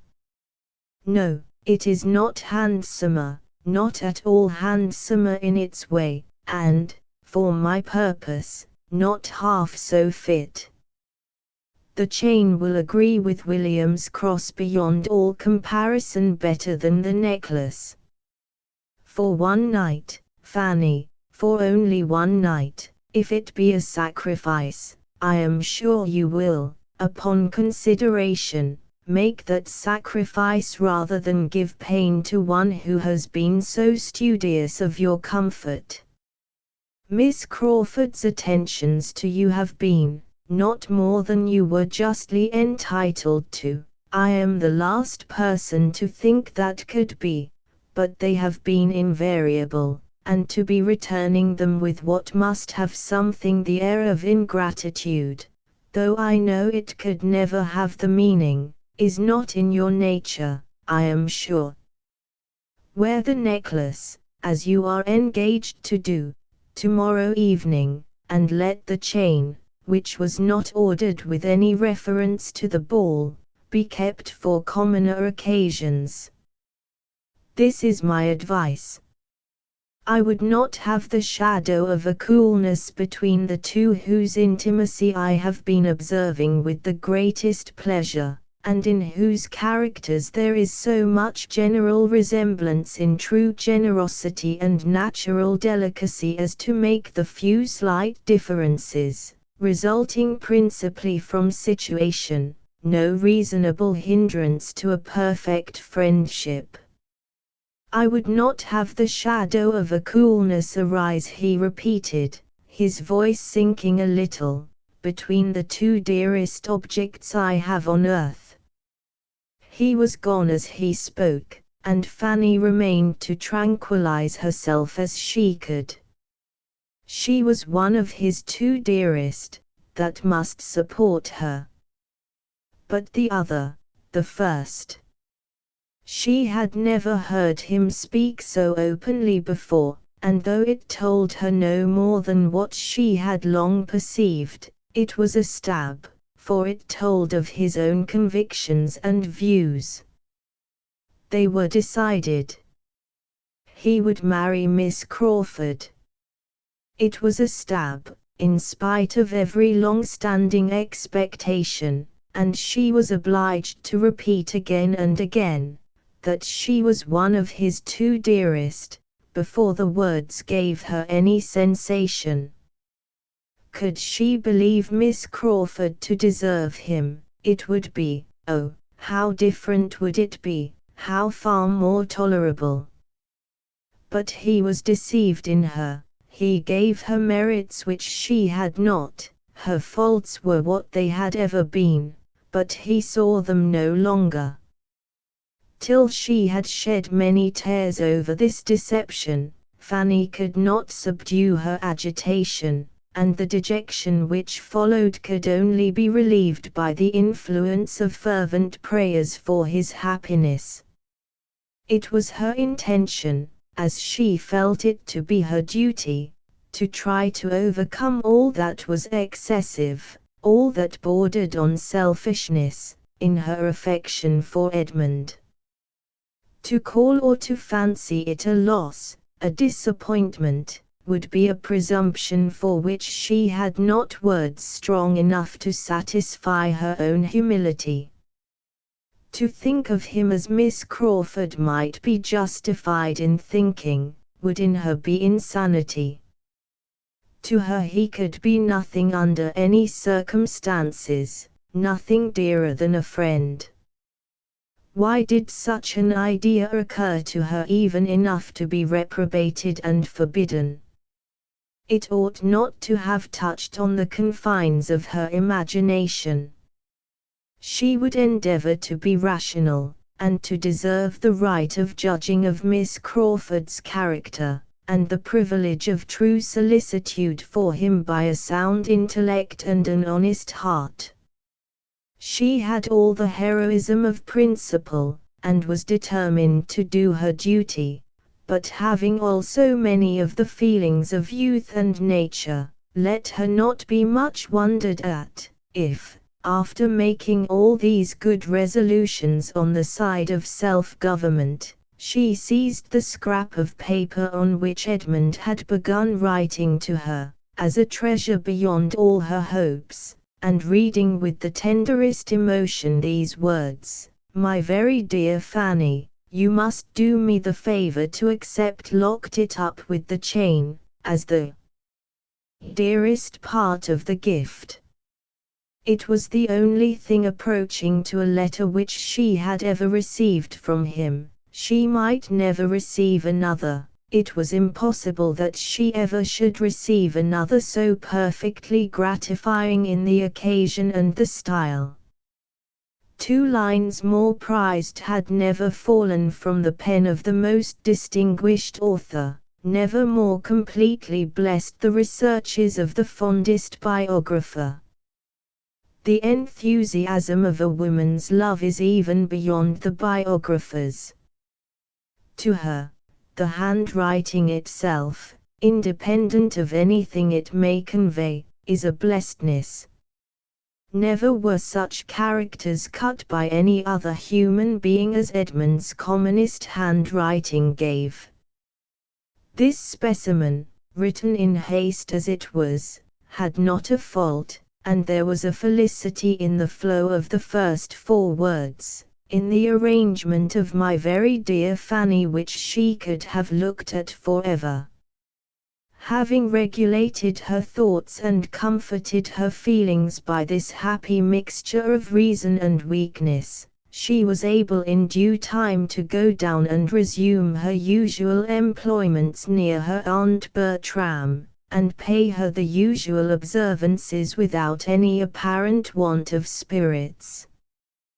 Thursday, predestined to hope and enjoyment, came, and opened with more kindness to Fanny than such self-willed, unmanageable days often volunteer, for soon after breakfast a very friendly note was brought from Mr. Crawford to William, stating that as he found himself obliged to go to London on the morrow for a few days, he could not help trying to procure a companion, and therefore hoped that if William could make up his mind to leave Mansfield half a day earlier than had been proposed, he would accept a place in his carriage. Mr. Crawford meant to be in town by his uncle's customary late dinner hour, and William was invited to dine with him at the Admiral's. The proposal was a very pleasant one to William himself, who enjoyed the idea of travelling post with 4 horses, and such a good-humoured, agreeable friend, and, in likening it to going up with dispatches, was saying at once everything in favour of its happiness and dignity which his imagination could suggest, and Fanny, from a different motive, was exceedingly pleased, for the original plan was that William should go up by the mail from Northampton the following night, which would not have allowed him an hour's rest before he must have got into a Portsmouth coach, and though this offer of Mr. Crawford's would rob her of many hours of his company, she was too happy in having William spared from the fatigue of such a journey, to think of anything else. Sir Thomas approved of it for another reason. His nephew's introduction to Admiral Crawford might be of service. The Admiral, he believed, had interest. Upon the whole, it was a very joyous note. Fanny's spirits lived on it half the morning, deriving some accession of pleasure from its writer being himself to go away. As for the ball, so near at hand, she had too many agitations and fears to have half the enjoyment in anticipation which she ought to have had, or must have been supposed to have by the many young ladies looking forward to the same event in situations more at ease, but under circumstances of less novelty, less interest, less peculiar gratification, than would be attributed to her. Miss Price, known only by name to half the people invited, was now to make her first appearance, and must be regarded as the queen of the evening. Who could be happier than Miss Price? But Miss Price had not been brought up to the trade of coming out, and had she known in what light this ball was, in general, considered respecting her, it would very much have lessened her comfort by increasing the fears she already had of doing wrong and being looked at. To dance without much observation or any extraordinary fatigue, to have strength and partners for about half the evening, to dance a little with Edmund, and not a great deal with Mr. Crawford, to see William enjoy himself, and be able to keep away from her Aunt Norris, was the height of her ambition, and seemed to comprehend her greatest possibility of happiness. As these were the best of her hopes, they could not always prevail, and in the course of a long morning, spent principally with her two aunts, she was often under the influence of much less sanguine views. William, determined to make this last day a day of thorough enjoyment, was out snipe shooting. Edmund, she had too much reason to suppose, was at the parsonage, and left alone to bear the worrying of Mrs. Norris, who was cross because the housekeeper would have her own way with the supper, and whom she could not avoid though the housekeeper might. Fanny was worn down at last to think everything an evil belonging to the ball, and when sent off with a parting worry to dress, moved as languidly towards her own room, and felt as incapable of happiness as if she had been allowed no share in it.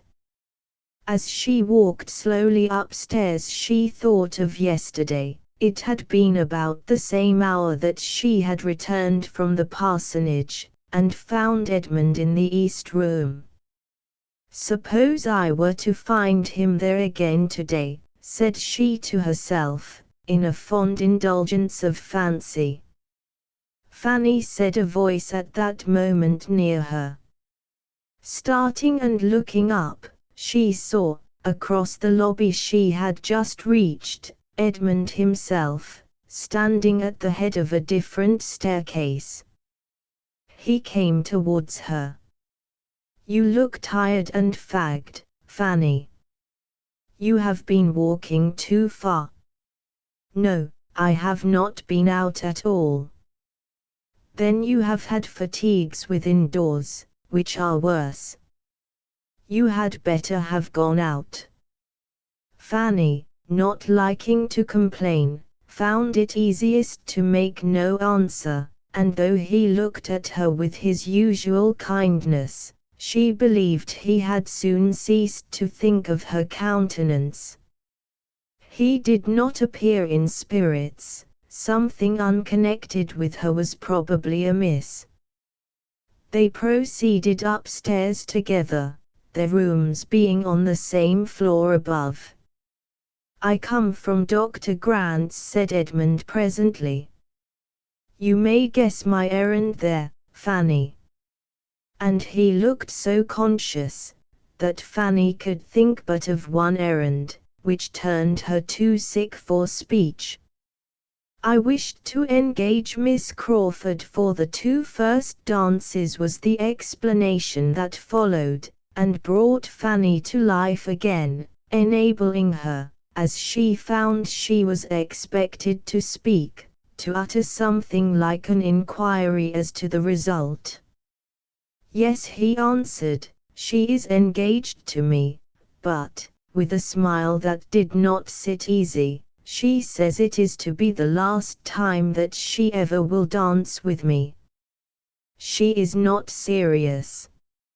I think, I hope, I am sure she is not serious, but I would rather not hear it. She never has danced with a clergyman, she says, and she never will. For my own sake, I could wish there had been no ball just I mean not this very week, this very day. Tomorrow I leave home. Fanny struggled for speech, and said, I am very sorry that anything has occurred to distress you. This ought to be a day of pleasure. My uncle meant it so. Oh yes, yes, and it will be a day of pleasure. It will all end right. I am only vexed for a moment. In fact, it is not that I consider the ball as ill-timed, what does it signify? But, Fanny stopping her, by taking her hand, and speaking low and seriously, you know what all this means. You see how it is, and could tell me, perhaps better than I could tell you, how and why I am vexed. Let me talk to you a little. You are a kind listener. I have been pained by her manner this morning, and cannot get the better of it. I know her disposition to be as sweet and faultless as your own, but the influence of her former companions makes her seem, gives to her conversation, to her professed opinions, sometimes a tinge of wrong. She does not think evil, but she speaks it in playfulness, and though I know it to be playfulness, it grieves me to the soul. The effect of education, said Fanny gently. Edmund could not but agree to it. Yes, that uncle and aunt. They have injured the finest mind, for sometimes, Fanny, I own to you, it does appear more than manner, it appears as if the mind itself was tainted. Fanny imagined this to be an appeal to her judgment, and therefore, after a moment's consideration, said, if you only want me as a listener, cousin, I will be as useful as I can, but I am not qualified for an adviser. Do not ask advice of me. I am not competent. You are right, Fanny, to protest against such